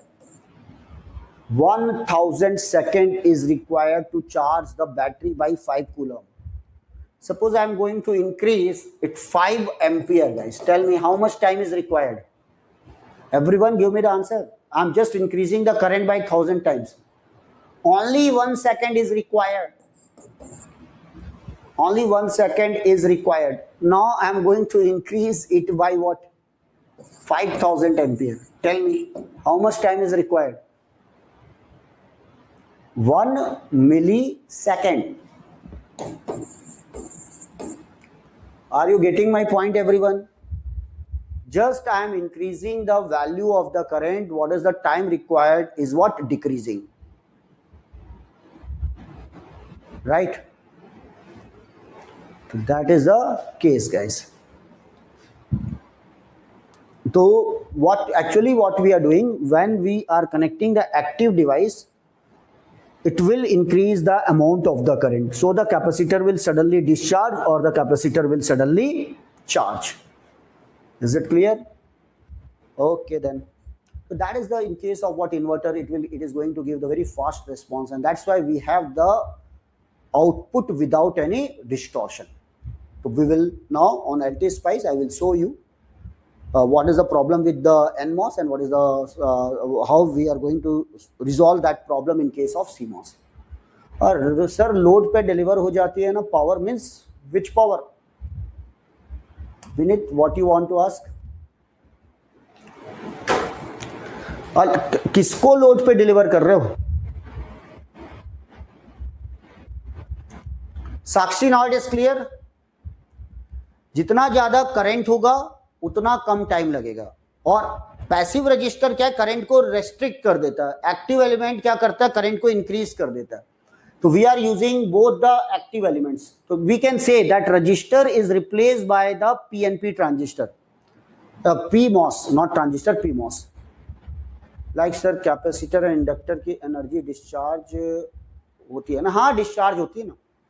Capacitor वो load कर देता है, discharge होती है. तो and then what there will be the power dissipation. This is the power dissipation actually, right? A real number of things here, figure of merit if you want to calculate the, but that is the part of digital, guys. If you want to you want now FOM, figure of merit. Here we can calculate the figure of merit, what is the propagation delay, and what is the figure of merit, why the dynamic power dissipation is high. Under static condition there is no power dissipation, but in a dynamic condition there is a power dissipation. Concept of network is used. Okay, concept of network is used. Okay, last point, watch this. Actually, now tell me, guys, just I want to ask you one question. Okay, you will get the basic idea about the figure of merit, then I will go for LT-Spice. Okay, tell me, how much when we are charging? Everyone, are you listening? Yes. When we are charging the capacitor from 0 to 5 volt, that is the highest voltage, and finally it is going to act as open circuit. That is the concept of network through RDSP.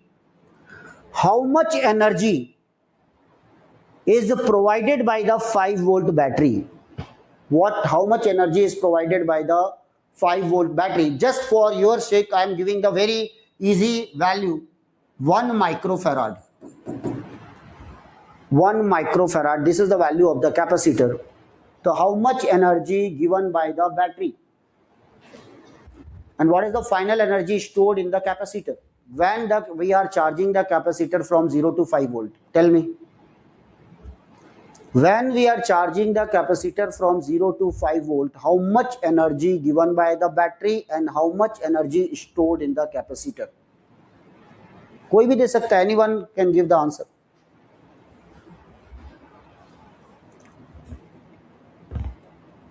When we are charging the capacitor through any resistor, let this is the 5 volt, under DC condition, finally the capacitor will charge up to 5 volt and it will act as what? Open circuit. The voltage across the capacitor is 5 volt. So what is the energy across the capacitor and what is the energy given by the battery? When the capacitor charge up to 5 volt, what is the energy stored in the capacitor? Always remember, the energy stored in the capacitor is half of CV square. Am I correct? Am I correct? Yes. Half of CV square. So what is the half? What is the value of the C? 1 microfarad. What is the V square? 5 square. So it will become 25 by 2 microjoule. So what is this? 12.5 microjoule. Am I correct? 12.5 microjoule. That is the energy stored in the capacitor. Pranay, Vinay, I think Avik, change your answer. 0.0125. It is equal to 12.5 micro. No. And why you have given the answer in watt? It is not watt. Everyone, that is clear. This much energy is stored in the capacitor. But what I have asked, what is the energy given by the battery? Vinit, how much energy given by the battery? How much energy is given by the battery? The battery, always remember, the energy given by the battery.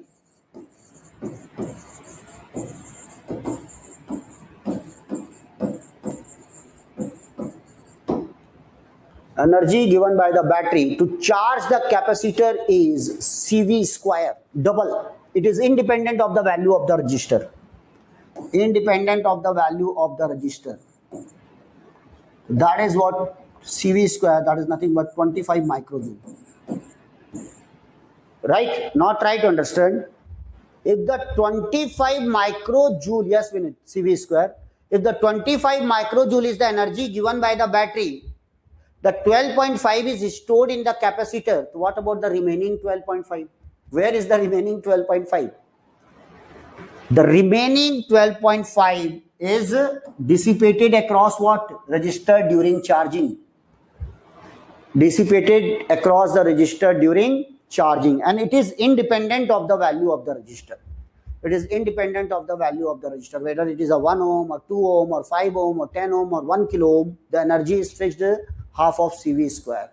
So half of CV square dissipated across the resistor, half of CV square stored in the capacitor during charging. Now I am going to give you the very, very important formula. Are you ready for figure of merit, everyone? FOM. Right? Okay. So half of CV square dissipated across the resistor. Half of CV square dissipated across the resistor, 12.5 microjoule. Okay.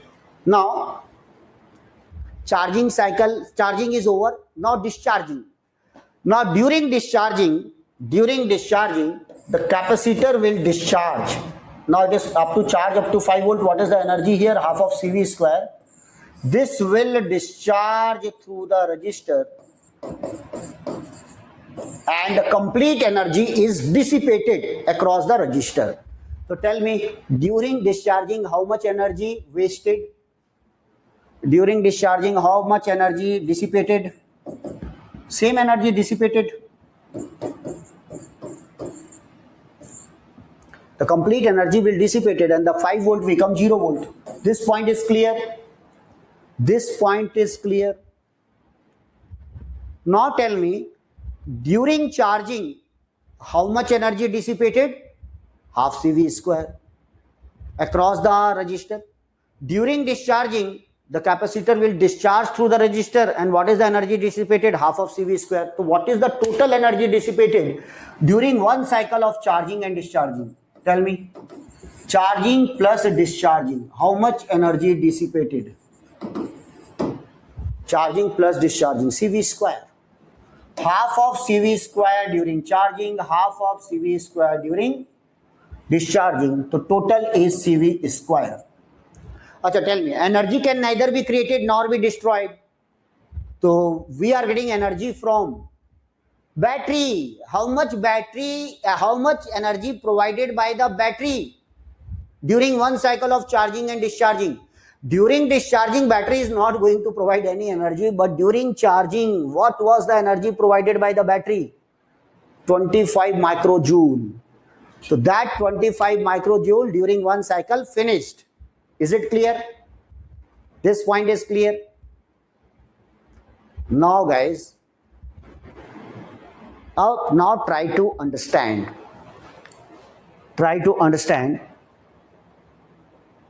This is the CV square, total energy dissipated.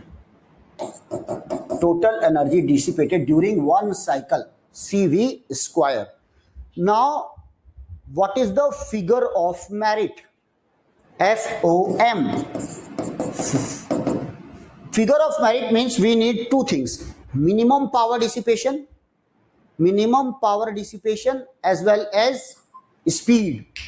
It should be very high. The propagation delay should be very, very low. So we need speed should be high, power dissipation should be low. Speed high means propagation delay should be low.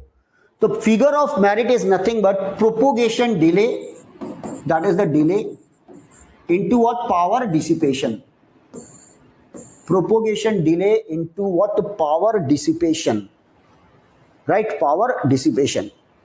So guys, what is the ED? What is the ED? It is the energy dissipation during one cycle. So suppose the duration of the cycle is T, on and off, that is T. So what is the power? So if it is the energy dissipation, then the power dissipation is given by ED upon time period of that cycle. Time period. Are you getting my point, everyone? The time period for the complete charging and complete discharging is called one time period. That is T. If the energy divided by the T, this is called power dissipation, average power dissipation. So that is the T. Or what is the T? 1 by F. FED. FED.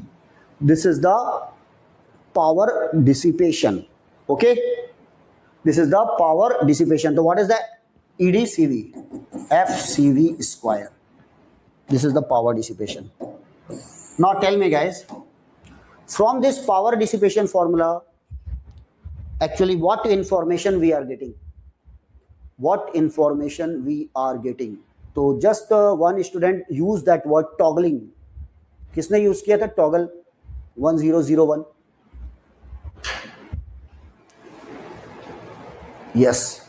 So that is what, if suppose just keep the MOSFET, keep the CMOS at 0 output, no change. Is there any power dissipation? No. Because we are not changing. That's why the frequency will become 0, the power dissipation will become 0. Or just keep the CMOS at output 1. This is called static condition. Under static condition, there is no power dissipation. But just you are toggling 1 to 0, 0 to 1, 1 to 0, 0 to 1, and the frequency is very, very high. We are increasing the frequency, the power dissipation will increase. This is clear from this formula, yes or no?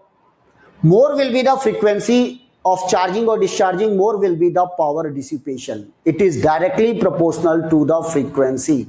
So under dynamic condition, so tell me guys, if in interview, normally in VLSI they will ask, CMOS, what about the power dissipation? Low or high? Just general question. What about the power dissipation? Low or high? No, we can't say low. No, how you can say low? It depends upon what? Frequency. That is given here. Sir, under static condition it is 0, or under dynamic condition it depends upon the frequency. If suppose you are changing from 0 to 1 or 1 to 0, the frequency is low, the power dissipation will be low. If quickly you want to switch from 0 to 1, 1 to 0, then the power dissipation will be high. Is it clear, everyone? This point is clear. So that is the case. Okay, now. So this is the power dissipation, FCV square. And if you want the figure of merit, power dissipation into delay. There. How much time taken by the circuit to complete one cycle? Charge, then discharge. How much time? Complete cycle of charging plus discharging. How much time is required? T. That T is called what? Propagation delay. And that is because of what? Charging and discharging of the capacitor. Charging time plus discharging time, that total time is called T, and that is called the propagation delay. When the propagation delay is multiplied with the power dissipation, you will get the figure of merit. So what is the figure of merit? Propagation delay is nothing but T into what? PD. So what is the PD? ED by T. So you will get, guys, F into CV square. This F is nothing but 1 by T. To tell me what is the figure of merit, everyone?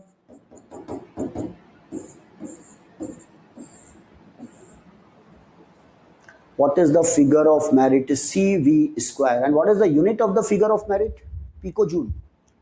The unit of the figure of merit is picojoule, because this capacitor is normally in the range of what? Pico. This capacitor is normally in the range of picojoule. I think I have cleared one concept of what? Digital.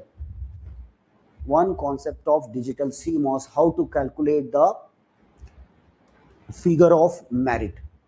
Tell me, guys, this figure of merit should be low or high? It should be low or high? Now it is time to start the LT spice, but just before that, it should be as low as possible. Propagation delay should be low, as well as power dissipation should be low. It should be low. It is in the range of picojoule. So this is the CV square. If the dynamic condition, the power dissipation will be high. It depends upon the frequency. Under static condition, the power dissipation is almost 0. Now, finally, I am going to prove these two things. So, first of all, remember, guys, actually when this is the inverter, in ideal condition,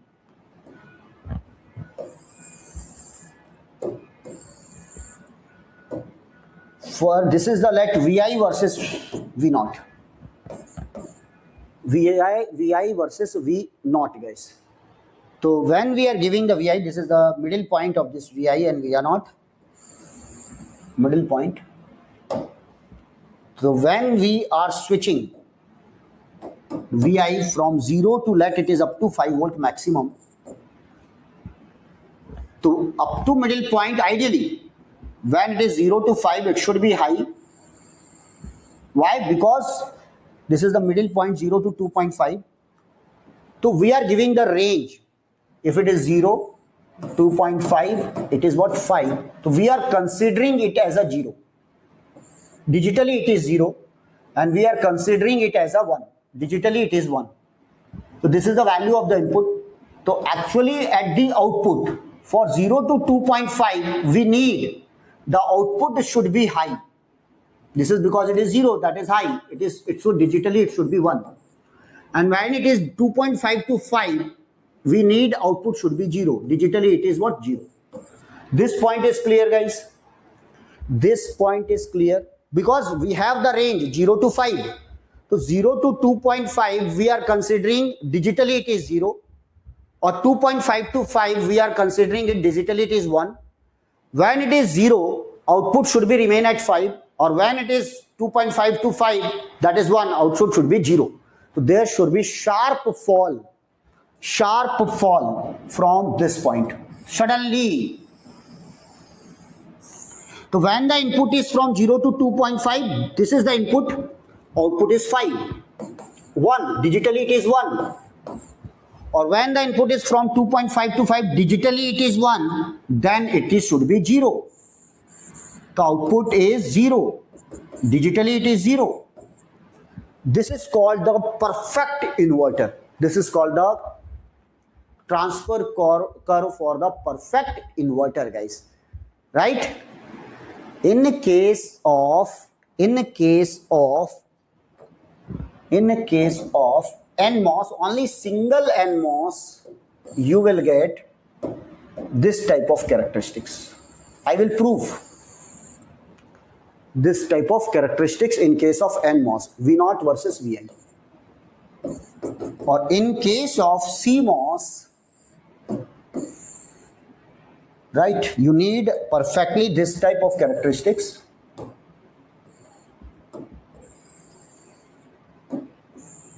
This is the ideal one, but in case of CMOS, we are getting this type of characteristics.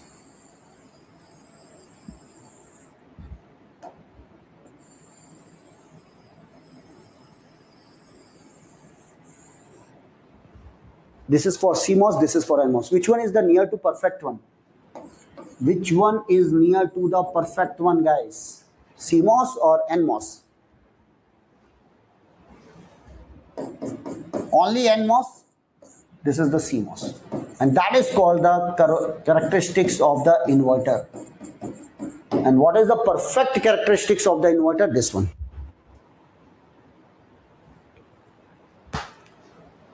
Okay. तो चलिए आइए start करें. एल्टी spice देखें क्या आता है. वाकई जो मैंने कहा है, symmetric trigger circuit for better. हाँ, we can design the inverter by using the symmetric trigger circuit, by using op-amp or by using BJT or by using MOSFET. You want to design the symmetric trigger circuit by using what?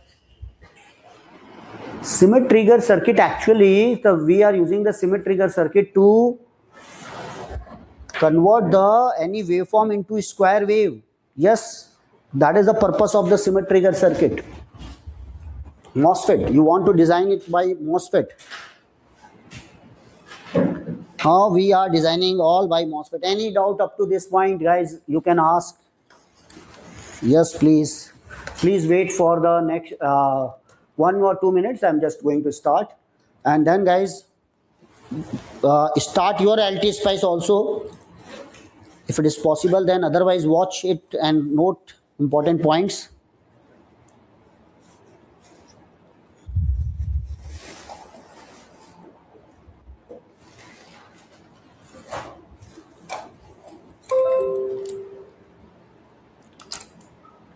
So this is a very simple. Which one is the best inverter? By using NMOS or by using CMOS?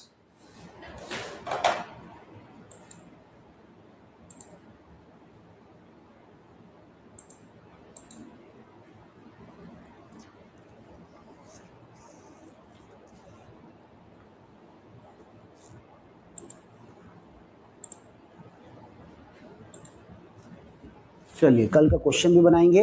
आपने कितने लोगों ने बना लिया, वो verify कर लिया क्या बाय यूजिंग व्हाट? क्या था वो क्वेश्चन?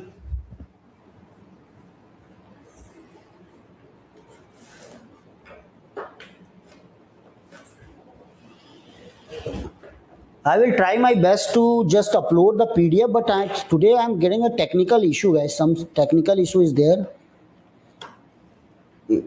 Smart board का problem है now.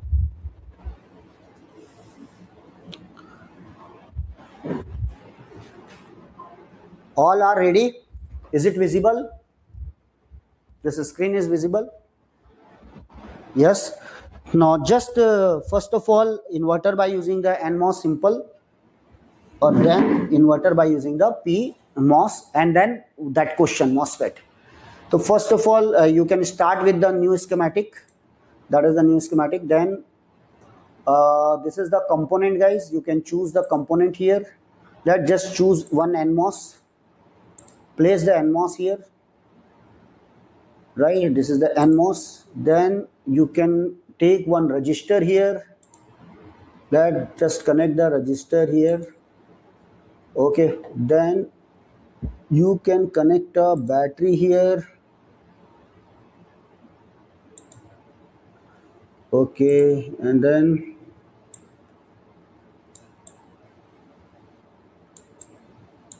okay, let this is ground.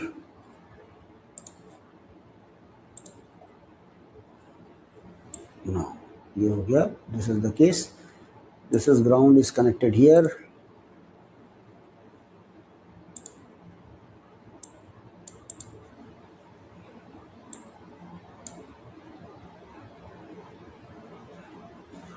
Okay.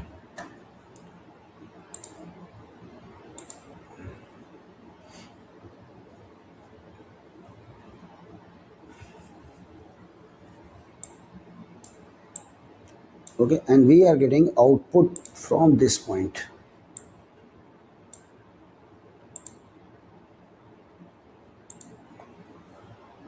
Okay, so this is the circuit. Now let we are applying here, let the value of the V volt is 5 volt. Okay, and then we are just applying the voltage. Try to understand, this is the 5 volt.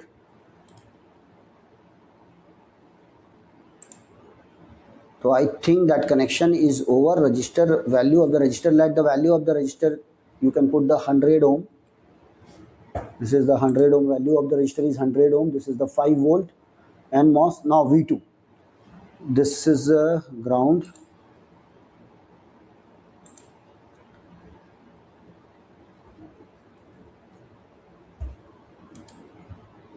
Advanced, go. Click on the voltage V2, that is our actually the signal. So first of all, you can give the name also, you can change the name V in. This is that it is a V in. Then click on this advanced setting. Advanced, remember, we want to give the pulse here. So remember, this is the pulse, none than the pulse. So pulse, click on the pulse. You can give the initial value of the pulse 0 volt. Final value of the in the on period, let the value is 5 volt. Rise time, let you can give the rise time if you want. Just I'm giving the, first of all, I'm giving the rise time 1 millisecond. Fall time 1 millisecond. T on, let 10 we can give let 10 seconds. Then it is the 20 seconds, let the period is what, total 20 seconds, means on period is 10 seconds, off period is also 10 seconds, so total 20 seconds. And that the highest value is 5 volt, lowest value is 0 volt, and it will take 1 minute to rise and 1 minute to fall. 1 millisecond to rise and 1 millisecond to fall. So this is okay, I have given, and that is the applied voltage, and this is the okay then. So this is the pulse here, we are applying the pulse. Now I think everything is over now. Okay, one thing is also required, that duration. The duration for this just 100 second. For 100 second we will draw 100, only 100. Write the 100. It is actually by default it is 100 second.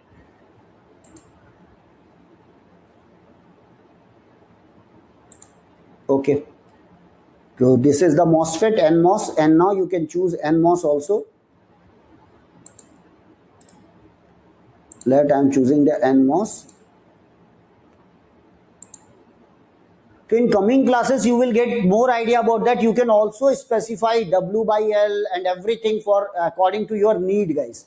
So just I am choosing what, that is the BSP89, that is the name of the manufacturer. It has the fixed properties and so on. So right, these all are fixed property. Kya? Sir, can you explain once again about the connections? Connection means what type of connections? Okay, watch this, where we have the confusion. First of all, everyone focus on that because it is not my smart board is creating problem, and that's why I have to use what, my laptop. So this is visible here. So this is the battery one, this is the NMOS, this is ground, this is ground, this is the battery we have connected. variable battery, it is a square pulse actually we are connecting, and this is the 5-volt battery is connected here. One resistor, 100 ohm resistor is connected here. You can choose the resistor from this. This is the resistor you can choose. This is the battery you can choose. You can choose from the component what MOSFET connection proper ground. You are taking the output from this. You are giving input at this point, input to the gate terminal, output from the drain terminal. Source is grounded, body is connected to the source, right? And just I have applied a pulse. What is the lowest value of the pulse? 0. What is the highest value of the pulse? 5, right? And 1 minute, what is the 0? 1 millisecond is the rise time, 1 millisecond is the fall time, and that is the 10, and that is what? 20. 10 is the on period, and 20 is the total period of the square pulse, guys, regarding in the pulse. Okay, is it clear? Like values, so simply click. Okay, how pulse? देखो, simply right click on this voltage source, and that is the delay, no delay, not needed, no. So initial value 0, choose the pulse here. Initial value 0, V on 5, rise time 1 millisecond, fall time 1 millisecond, T on 10 second, T period 20 second. Is it clear now? Okay then. So that is the value. So by default, if you are not giving the 0, it will take the delay as a 0. Now, over then, this is the, okay, 1 minute. यहाँ पर सब जाइए sir. Where is the MOSFET? Our MOSFET. Last class, this one. Now, split this into 2 parts. Okay, now it is visible. Split into 2 parts. Above, plot pen above. एक यहाँ पर एक और above ले लो, ये एक.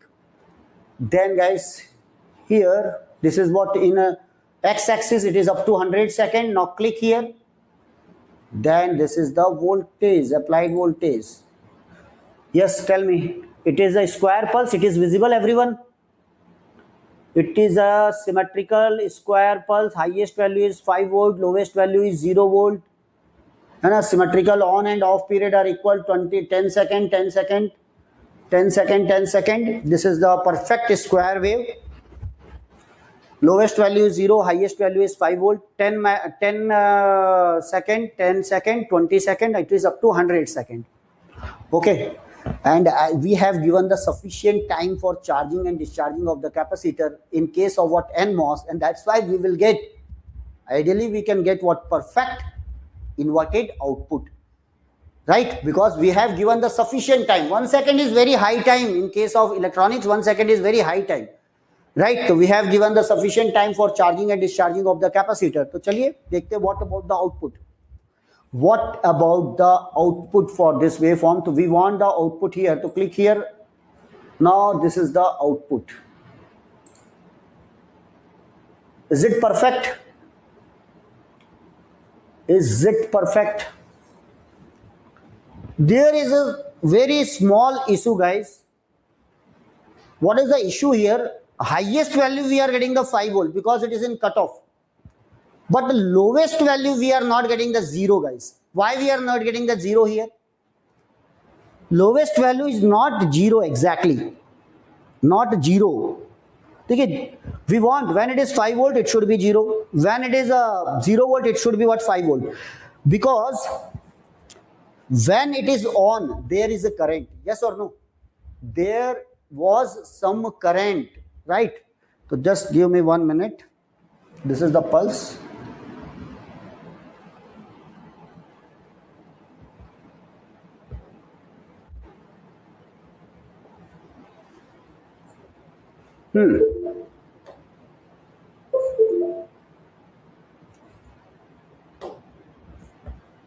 Yes. Now watch this. Actually, ideally we want when the input is 5 volt, it should be act as short circuit and output should be equal to 0. Yes, you need this value. Okay. But that is not the case, guys. This should be replaced by its what? Internal resistance. Yes or no? I have said now there is a very small value. This is in a triode region. It has some internal resistance that is called VVR, voltage variable resistor. No doubt it has some value, very small value. So this is of 100 ohm. This is what 5 volt, or it has some internal resistance. Always remember, according to voltage division rule, what is the voltage across the R2? The voltage divided by R2 is given by R2 upon R1 plus R2 into what? VDD. But the R2 is very small, and that's why the voltage at this point is very small, but we have some voltage nearly equal to what? 0. If you are ignoring the resistor, output will be 0. But if you are considering the resistor, there will be the output. Yes, there is any output? Yes or no? Tell me. Yes. When it is off, yes, when it is off, we are getting the perfect 5 volt.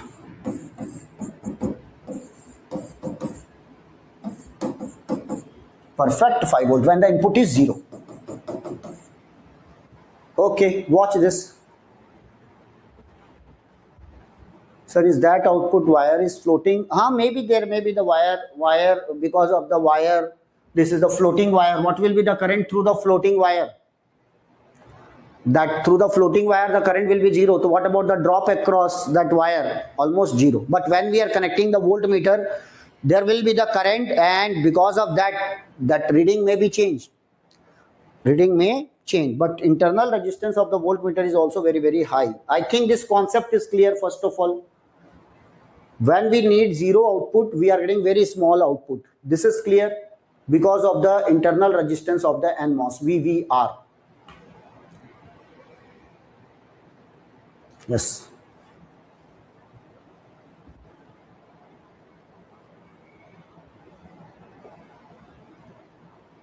Yes, this is. How much output? It is visible 0.25. 0.2. 0.2. We are getting the 0.2, guys. Okay, so that is about the voltage. Okay, then now I think this graph is clear, everyone. Perfect inverted output we are getting. Then next thing, next.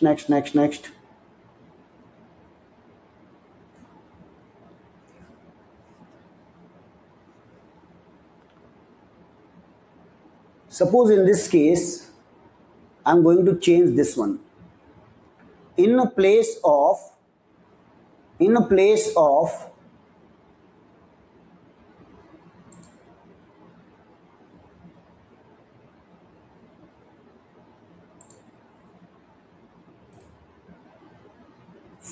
1 millisecond, write down the 1 nanosecond. 1 nanosecond. In a fall time, 1 nanosecond, very fast waveform. T on is what? 10 nanosecond. T off is total time period is 20 nanosecond, very fast pulse. 20 nanosecond, guys. Now, okay. Now all this in a nanosecond, so transient time that let 100 nanosecond. 100 nanosecond, okay. Okay, now tell me, we are going to get the perfect waveform. So at the input you will get, yes, at the input no problem. Let this is the input. Split into 2 parts. Above, this is the input. This is the input, guys. Rise time and what? Fall time.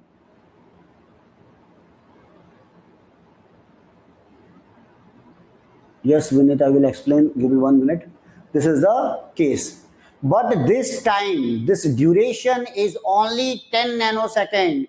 Initially, it was the 10 second. That's why the capacitor is going to get the perfect time to charging and discharging. But this time, draw the output at this point. What about the output? Similar or distorted? What about the output? What about the output? We are getting the perfect output, completely distorted. Completely distorted. Capacitor is not getting the sufficient time for charging as well as what for discharging. It want to discharge but not getting the sufficient time. It is charging, not getting the sufficient time, and so on. This is called the distorted output. So that is NMOS inverter will work well for what? A slow signal, but it is not going to work for what? Fast signal. Okay, this is visible, everyone. Now quickly we will draw the inverter by using, you can take a screenshot, you can take photo. Okay, distorted output we are getting. Distorted output we are getting, guys. Now second, you can start with the new schematic. Then now guys, choose NMOS.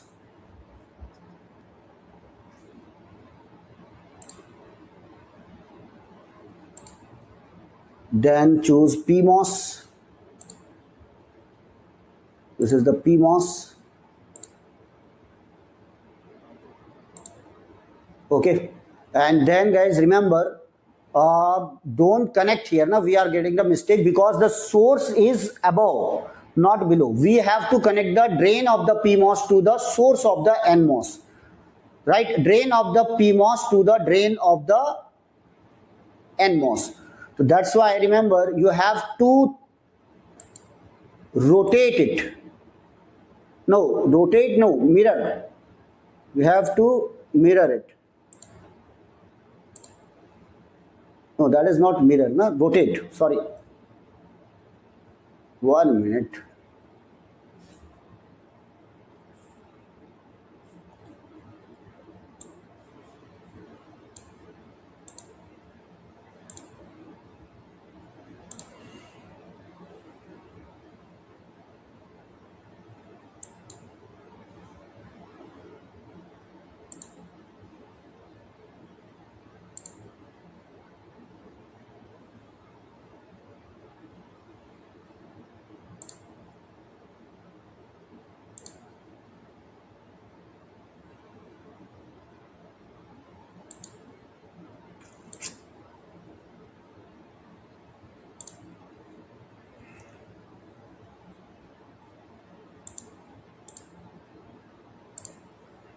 No, perfect. Then first rotate and then what? Mirror image of it. You will get the diagram for PMOS. Then choose what? NMOS.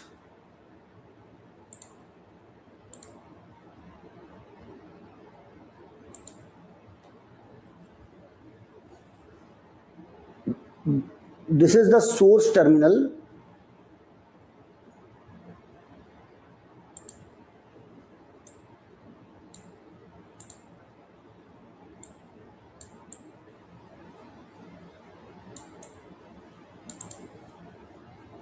Right, connect a battery here, connect a ground here.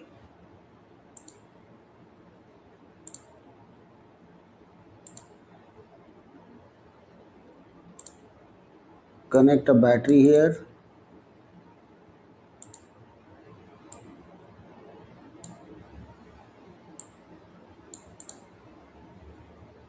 Okay, then we are giving the input here.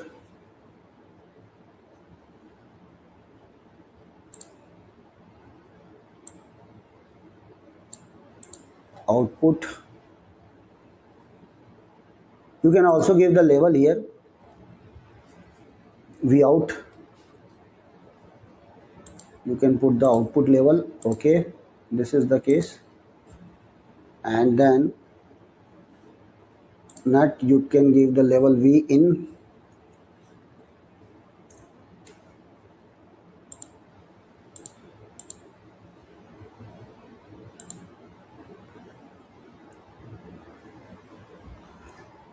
Okay, I think now over.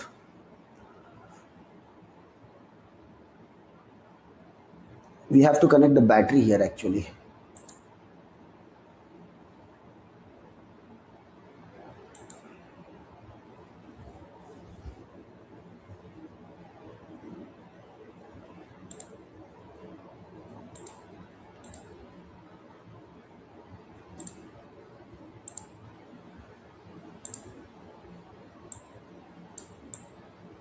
Is it clear, everyone? This is visible. All connection over.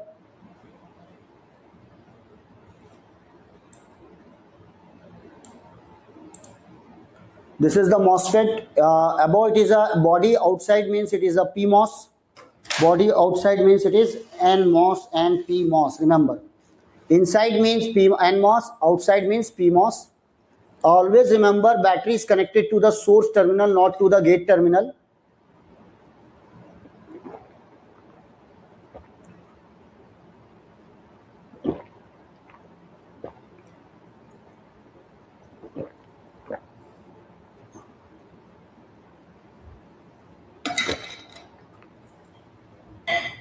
Okay. Visible, everyone? Battery, I will connect this ground, otherwise that is not going to give the response here. NMOS is connected here. This is the source. Body is connected to the source. This is the source is connected to the body. Drain of the PMOS is connected to the drain of the NMOS. Otherwise, you will not get the response. This is the V2. I will give the pulse again here, and I will get the output from the V0. And that is the input. I will change the symbol. That is the output battery. This is called the VDD.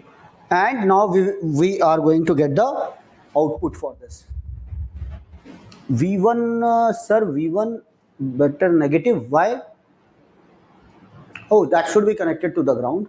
Negative terminal is not connected to ground. Yes, this should be connected to the ground. Okay, now it is connected to the ground. Okay, then this is the input.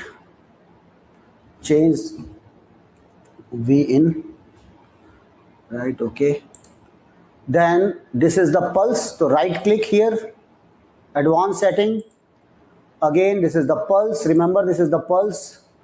Initial value 0, final value 5, and this is the delay. T rise, I'm giving 1 nanosecond. T fall, I'm giving 1 nanosecond. T on 10 nanosecond, 20 nanosecond, all are nanosecond. This is okay then. So you will get this is the response. And for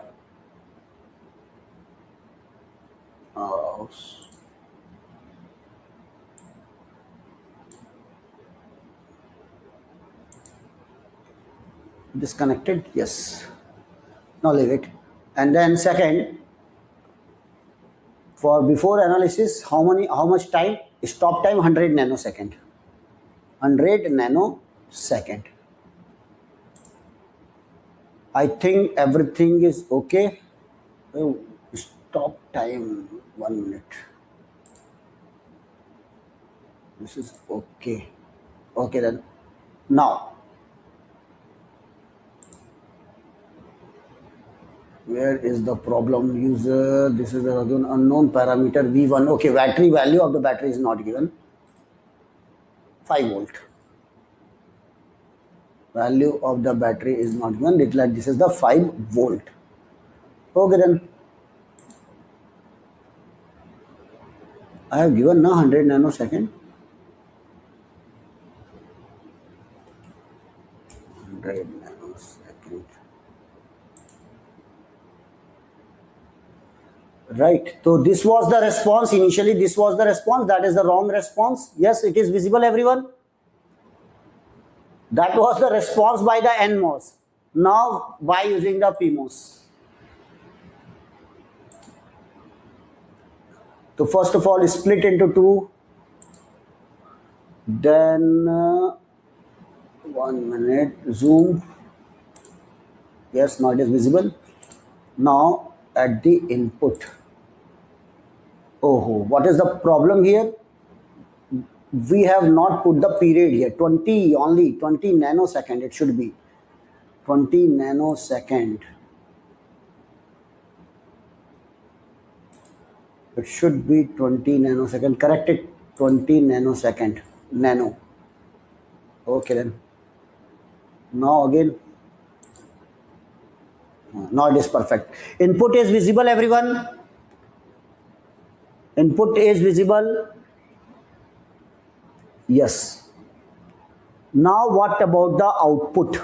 Where is the output? At this point you will get the output. Oh, sorry. Again.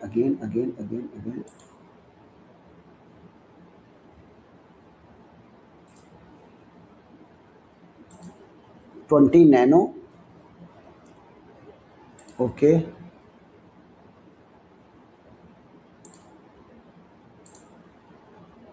Now split into two. Click here. This is the input. This is the perfect input. Now click here and that is the output. Is it visible, everyone? Is it visible? Now tell me, guys.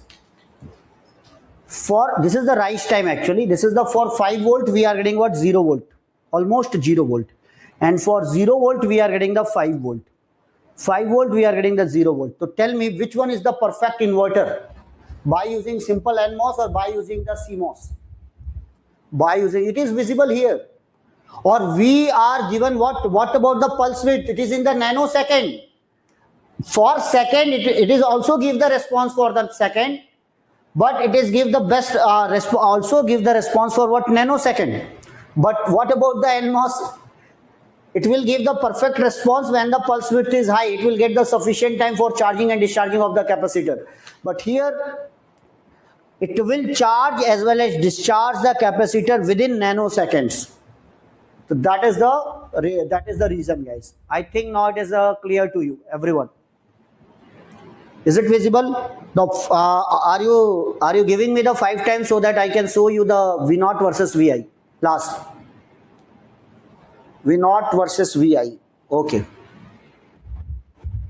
Reason being is what? Because already I have given now during charging and discharging, actually we are using the active resistor. Active resistor means when it is off, it is on. It is on means it has very low value of the resistor. That's why the output capacitor will suddenly discharge. Or when it is on, it has the parasitic capacitance also. Or when this is off, this is on, again it has the internal resistance. Because of this, the capacitor will suddenly charge. So on both the situation, the capacitor will fast charge as well as fast discharge, and that's why we are getting the perfect output. Or in both the cases, what will be the current? 0, and that's why there is no drop across the registers. So no drop across the register. That's why we are getting the 0 value.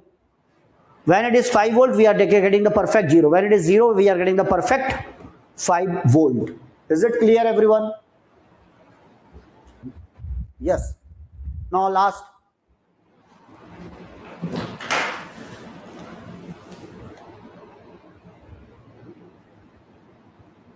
NMOS. Measure NMOS. In pure NMOS means what? In only when we are using the NMOS with what resistor? So when MOS with passive resistor. So what is going to happen? Now capacitor is not properly discharged as well as charged, and during when we are giving the sufficient time, again we are not getting the perfect 0 because there is a resistor. So because of that resistor, there is a small drop across that resistor as well as current is there. When it is on, this is the passive resistor, there is a current. But in case of CMOS, when it is on, it is off. When it is on, it is off. In both the cases, what will be the current? 0. That is the reason we are getting the perfect 0 and 5 volt. Okay, Vinit? This point is clear? Okay. Now finally, for transfer curve, right? So we are going to use the same diagram. I'm just, you can take the screenshot.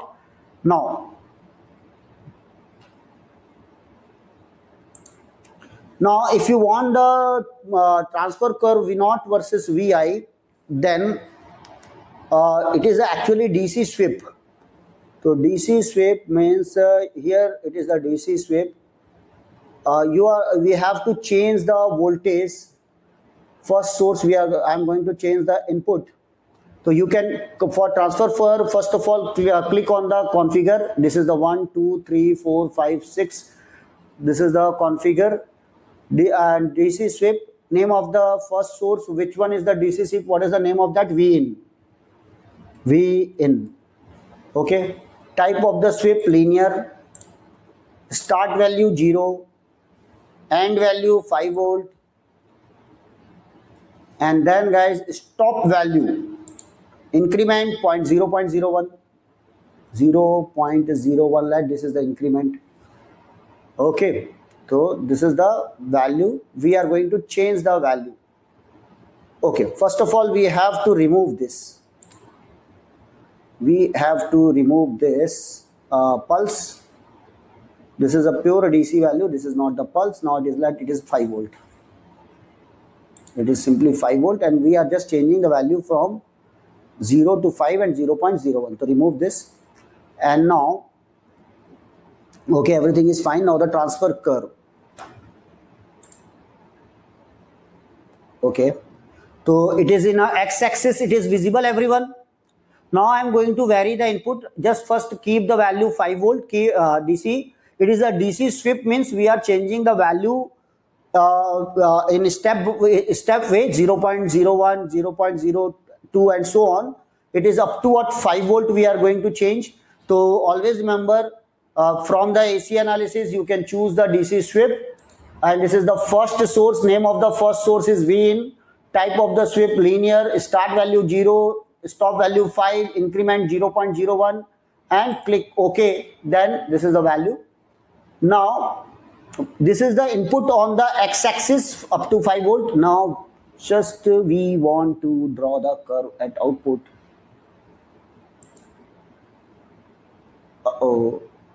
Not perfect, na? It is not perfect. What type of transfer curve actually we need? Everyone tell me what type of transfer curve we need.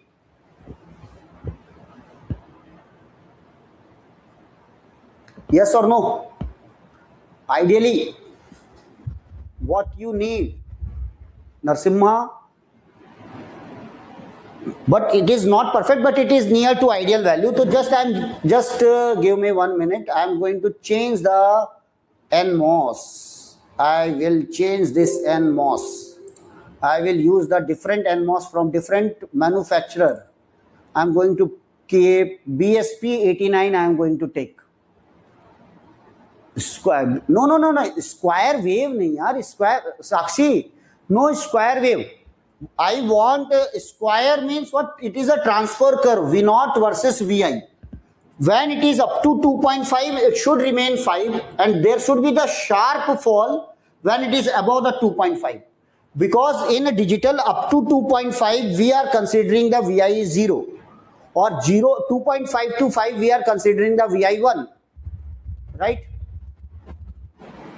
Right. So now I'm just changing the value of what NMOS, that this is the I'm changing the manufacturer, that BSP5, BSP89. Also change the PMOS. Right click on the PMOS, and identical you can choose. BSP84 is available. This is the BSS84 model. You can choose. Okay.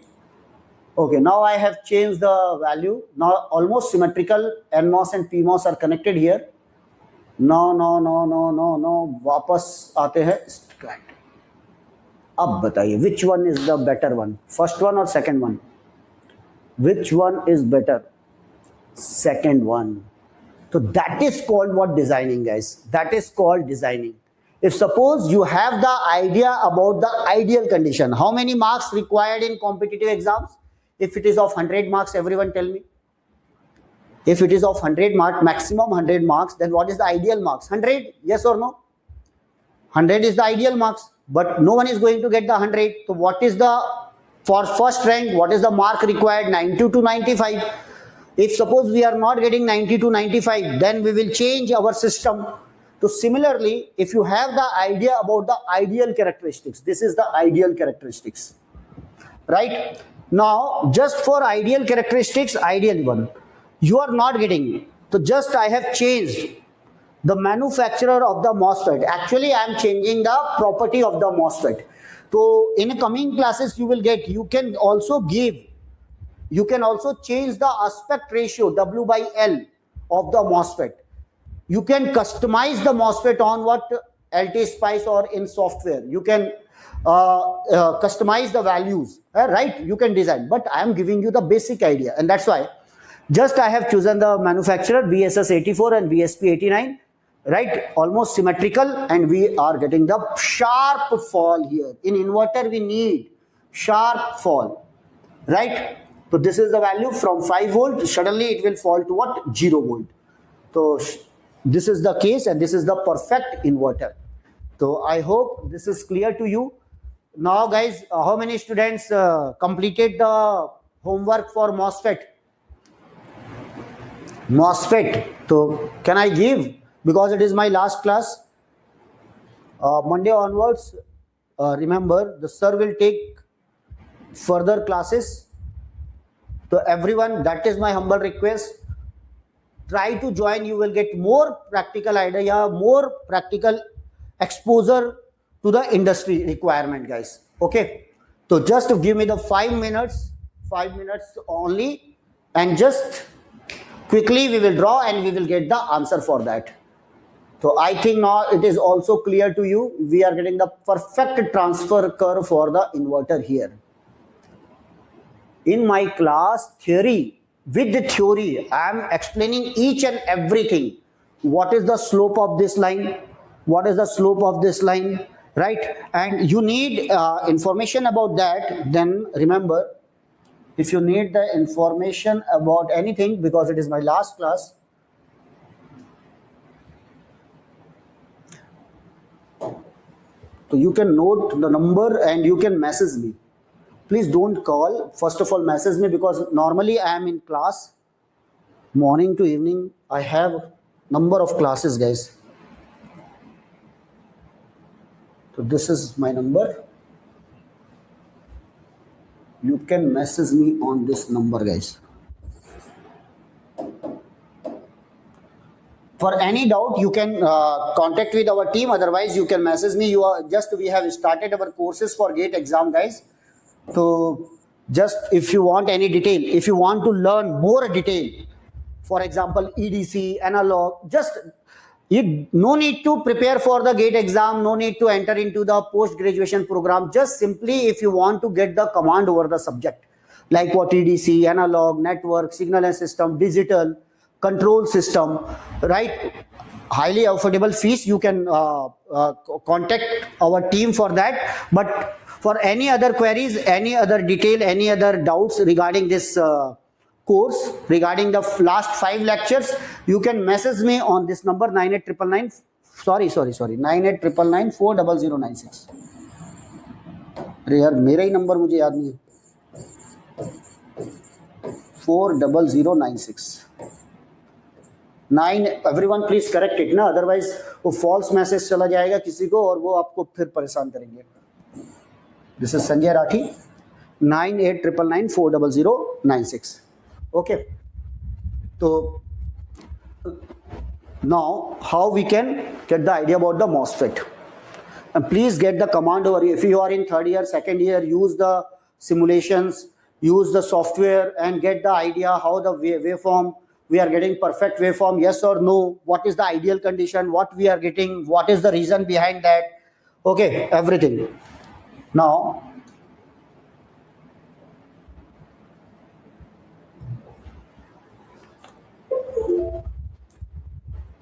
watch this.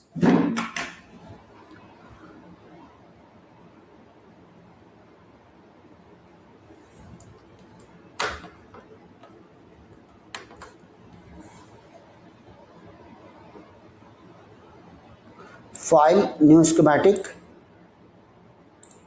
Remember how many MOSFET was there? I think 4, na?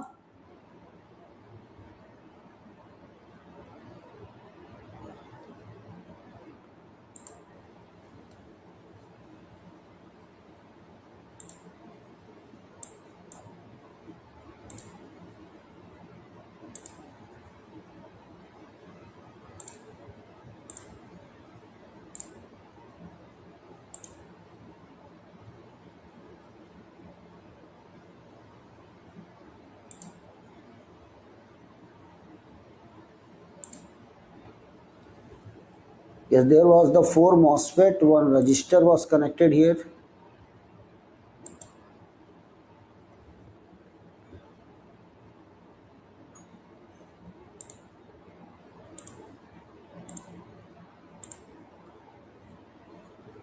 Then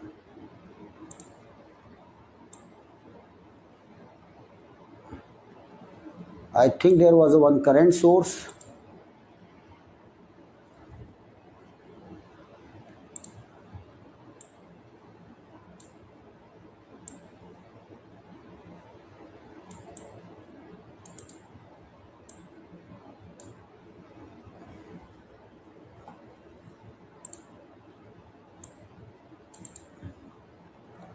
Now this is connected, this is the current mirror circuit, and that is connected to a 6-volt battery here.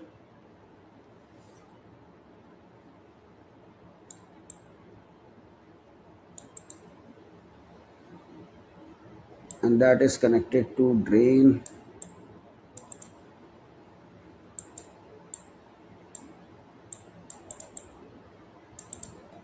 Yes. And now the output of this MOSFET become input for this MOSFET.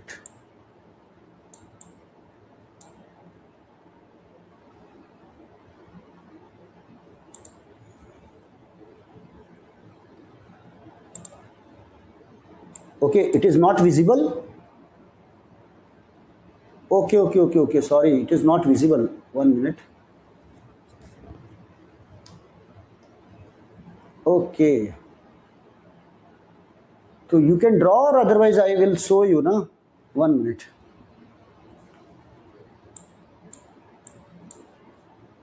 So first of all, choose the MOSFET. Sorry, which, look, we can, okay. This is the MOSFET. First of all, MOSFET mirror image. This is the current mirror circuit. Then guys, this is the M3, NMOS. And then connect here.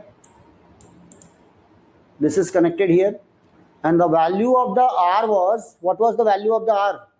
4 kilo ohm. 4K. And one battery is connected here. Value of the battery, I think 6 volt.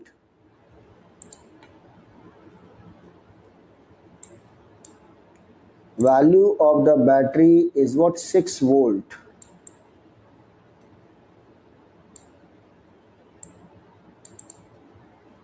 6 volt.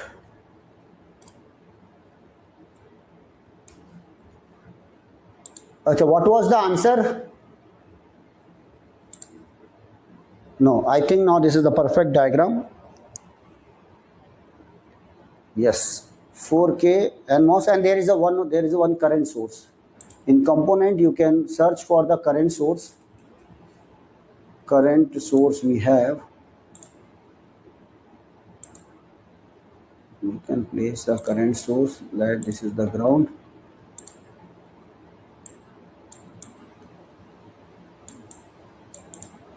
Okay, what is the value of that current? 1 milliampere. 1 milliampere.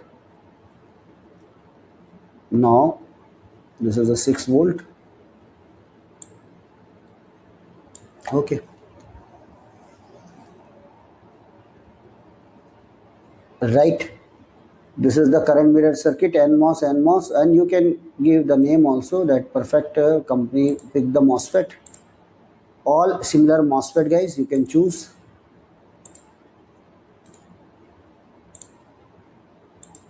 Right click on the MOSFET. Same MOSFET I am choosing.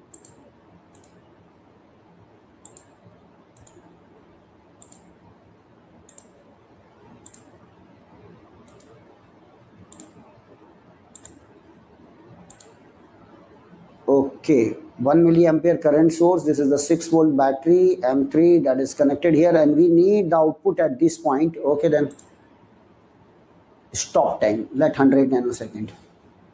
100 nanosecond.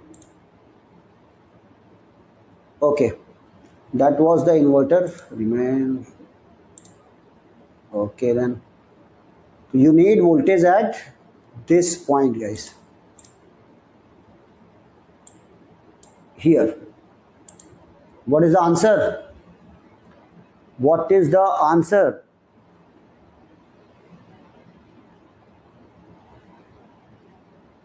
Four. This was the answer. Yesterday we have calculated on paper. Yesterday we have calculated on the paper. Now it is the answer, 4 volt, guys. So 1 milliampere current source is connected here.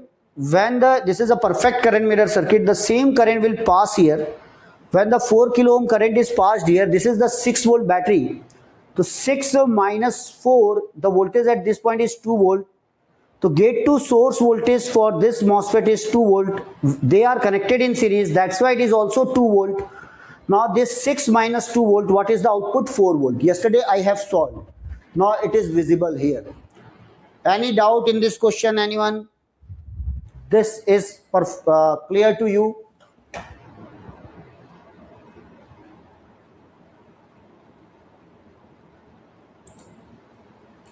So that is the diagram and this is the output.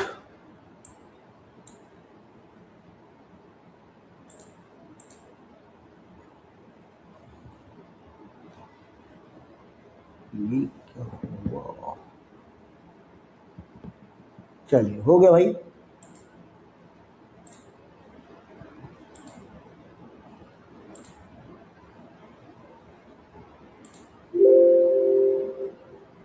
Okay, so this is the output for that particular diagram, guys.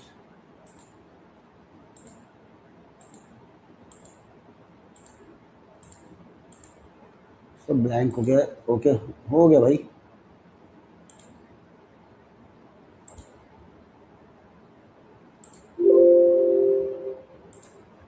Okay अच्छा, वो एक बार repeat कर दीजिए. यहाँ तो repeat में ही लफड़ा हो गया. रुक जाओ, एक मिनट में बता रहा हूँ. यहाँ कहाँ गया?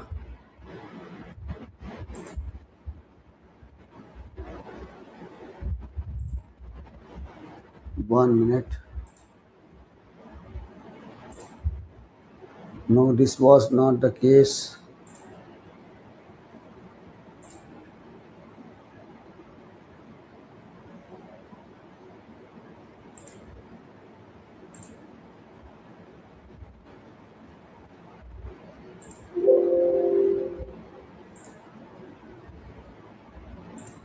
एक मिनट रुकिए जरा.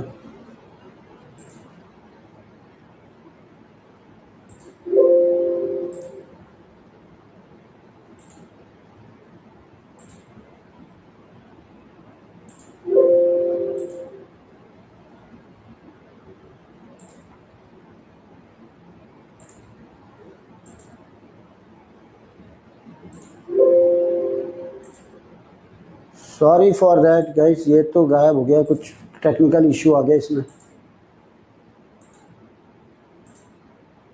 हाँ, that was the question. This is visible, Vineet. This diagram is visible.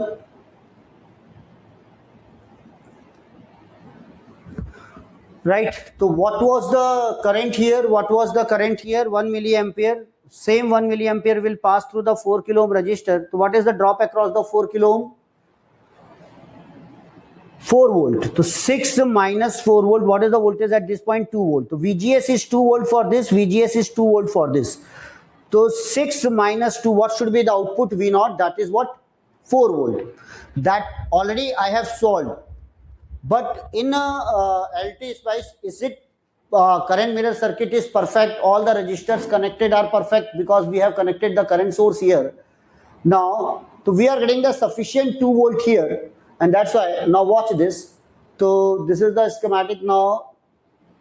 For this particular diagram, first calculate the voltage at this point. We are getting the nearly equal to 4 volt. Yes or no? We are getting nearly equal to what? 4 volt. Change the manufacturer, you will get the exact 4 volt. There is some problem with the MOSFETs, some glitch, otherwise you will get the perfect value. Now, what is the threshold voltage at this point? You can calculate here.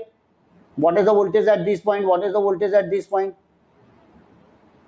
The voltage at this point is 4 volt, and now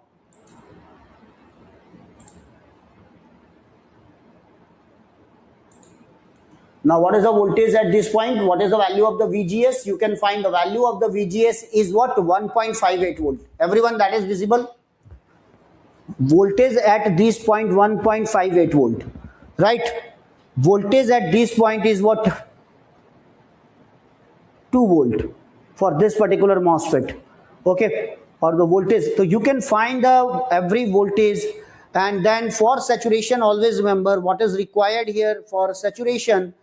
VDS should be greater than VGS minus what? VT. VGS should be greater than what? VGS minus VT. Remember that. Okay. So up to this point, this is the 2 volt. From this point to this point, it is the 2 volt, and that's why it is connected in parallel. This is ground. So it is also 2 volt. 2 volt is more than what? 1.58 means 2 volt is more than what? VGS minus VT. That's why this MOSFET will be in saturation. That MOSFET will be in saturation. Okay.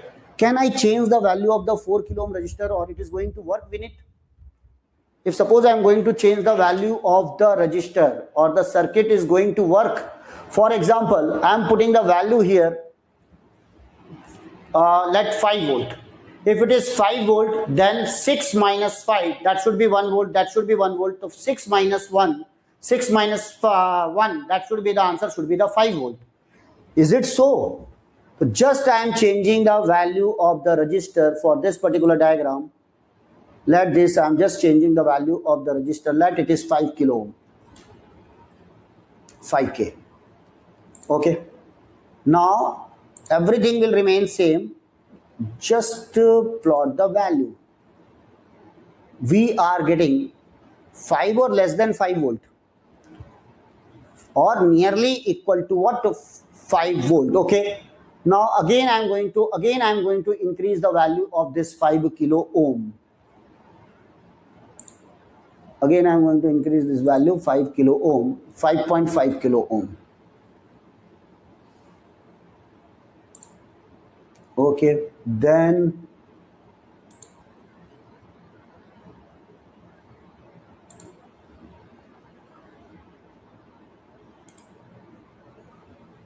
$5K. What about the output?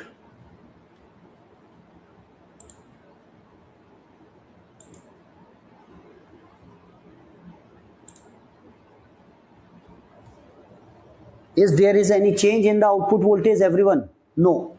Why? What is the problem? What is the problem here?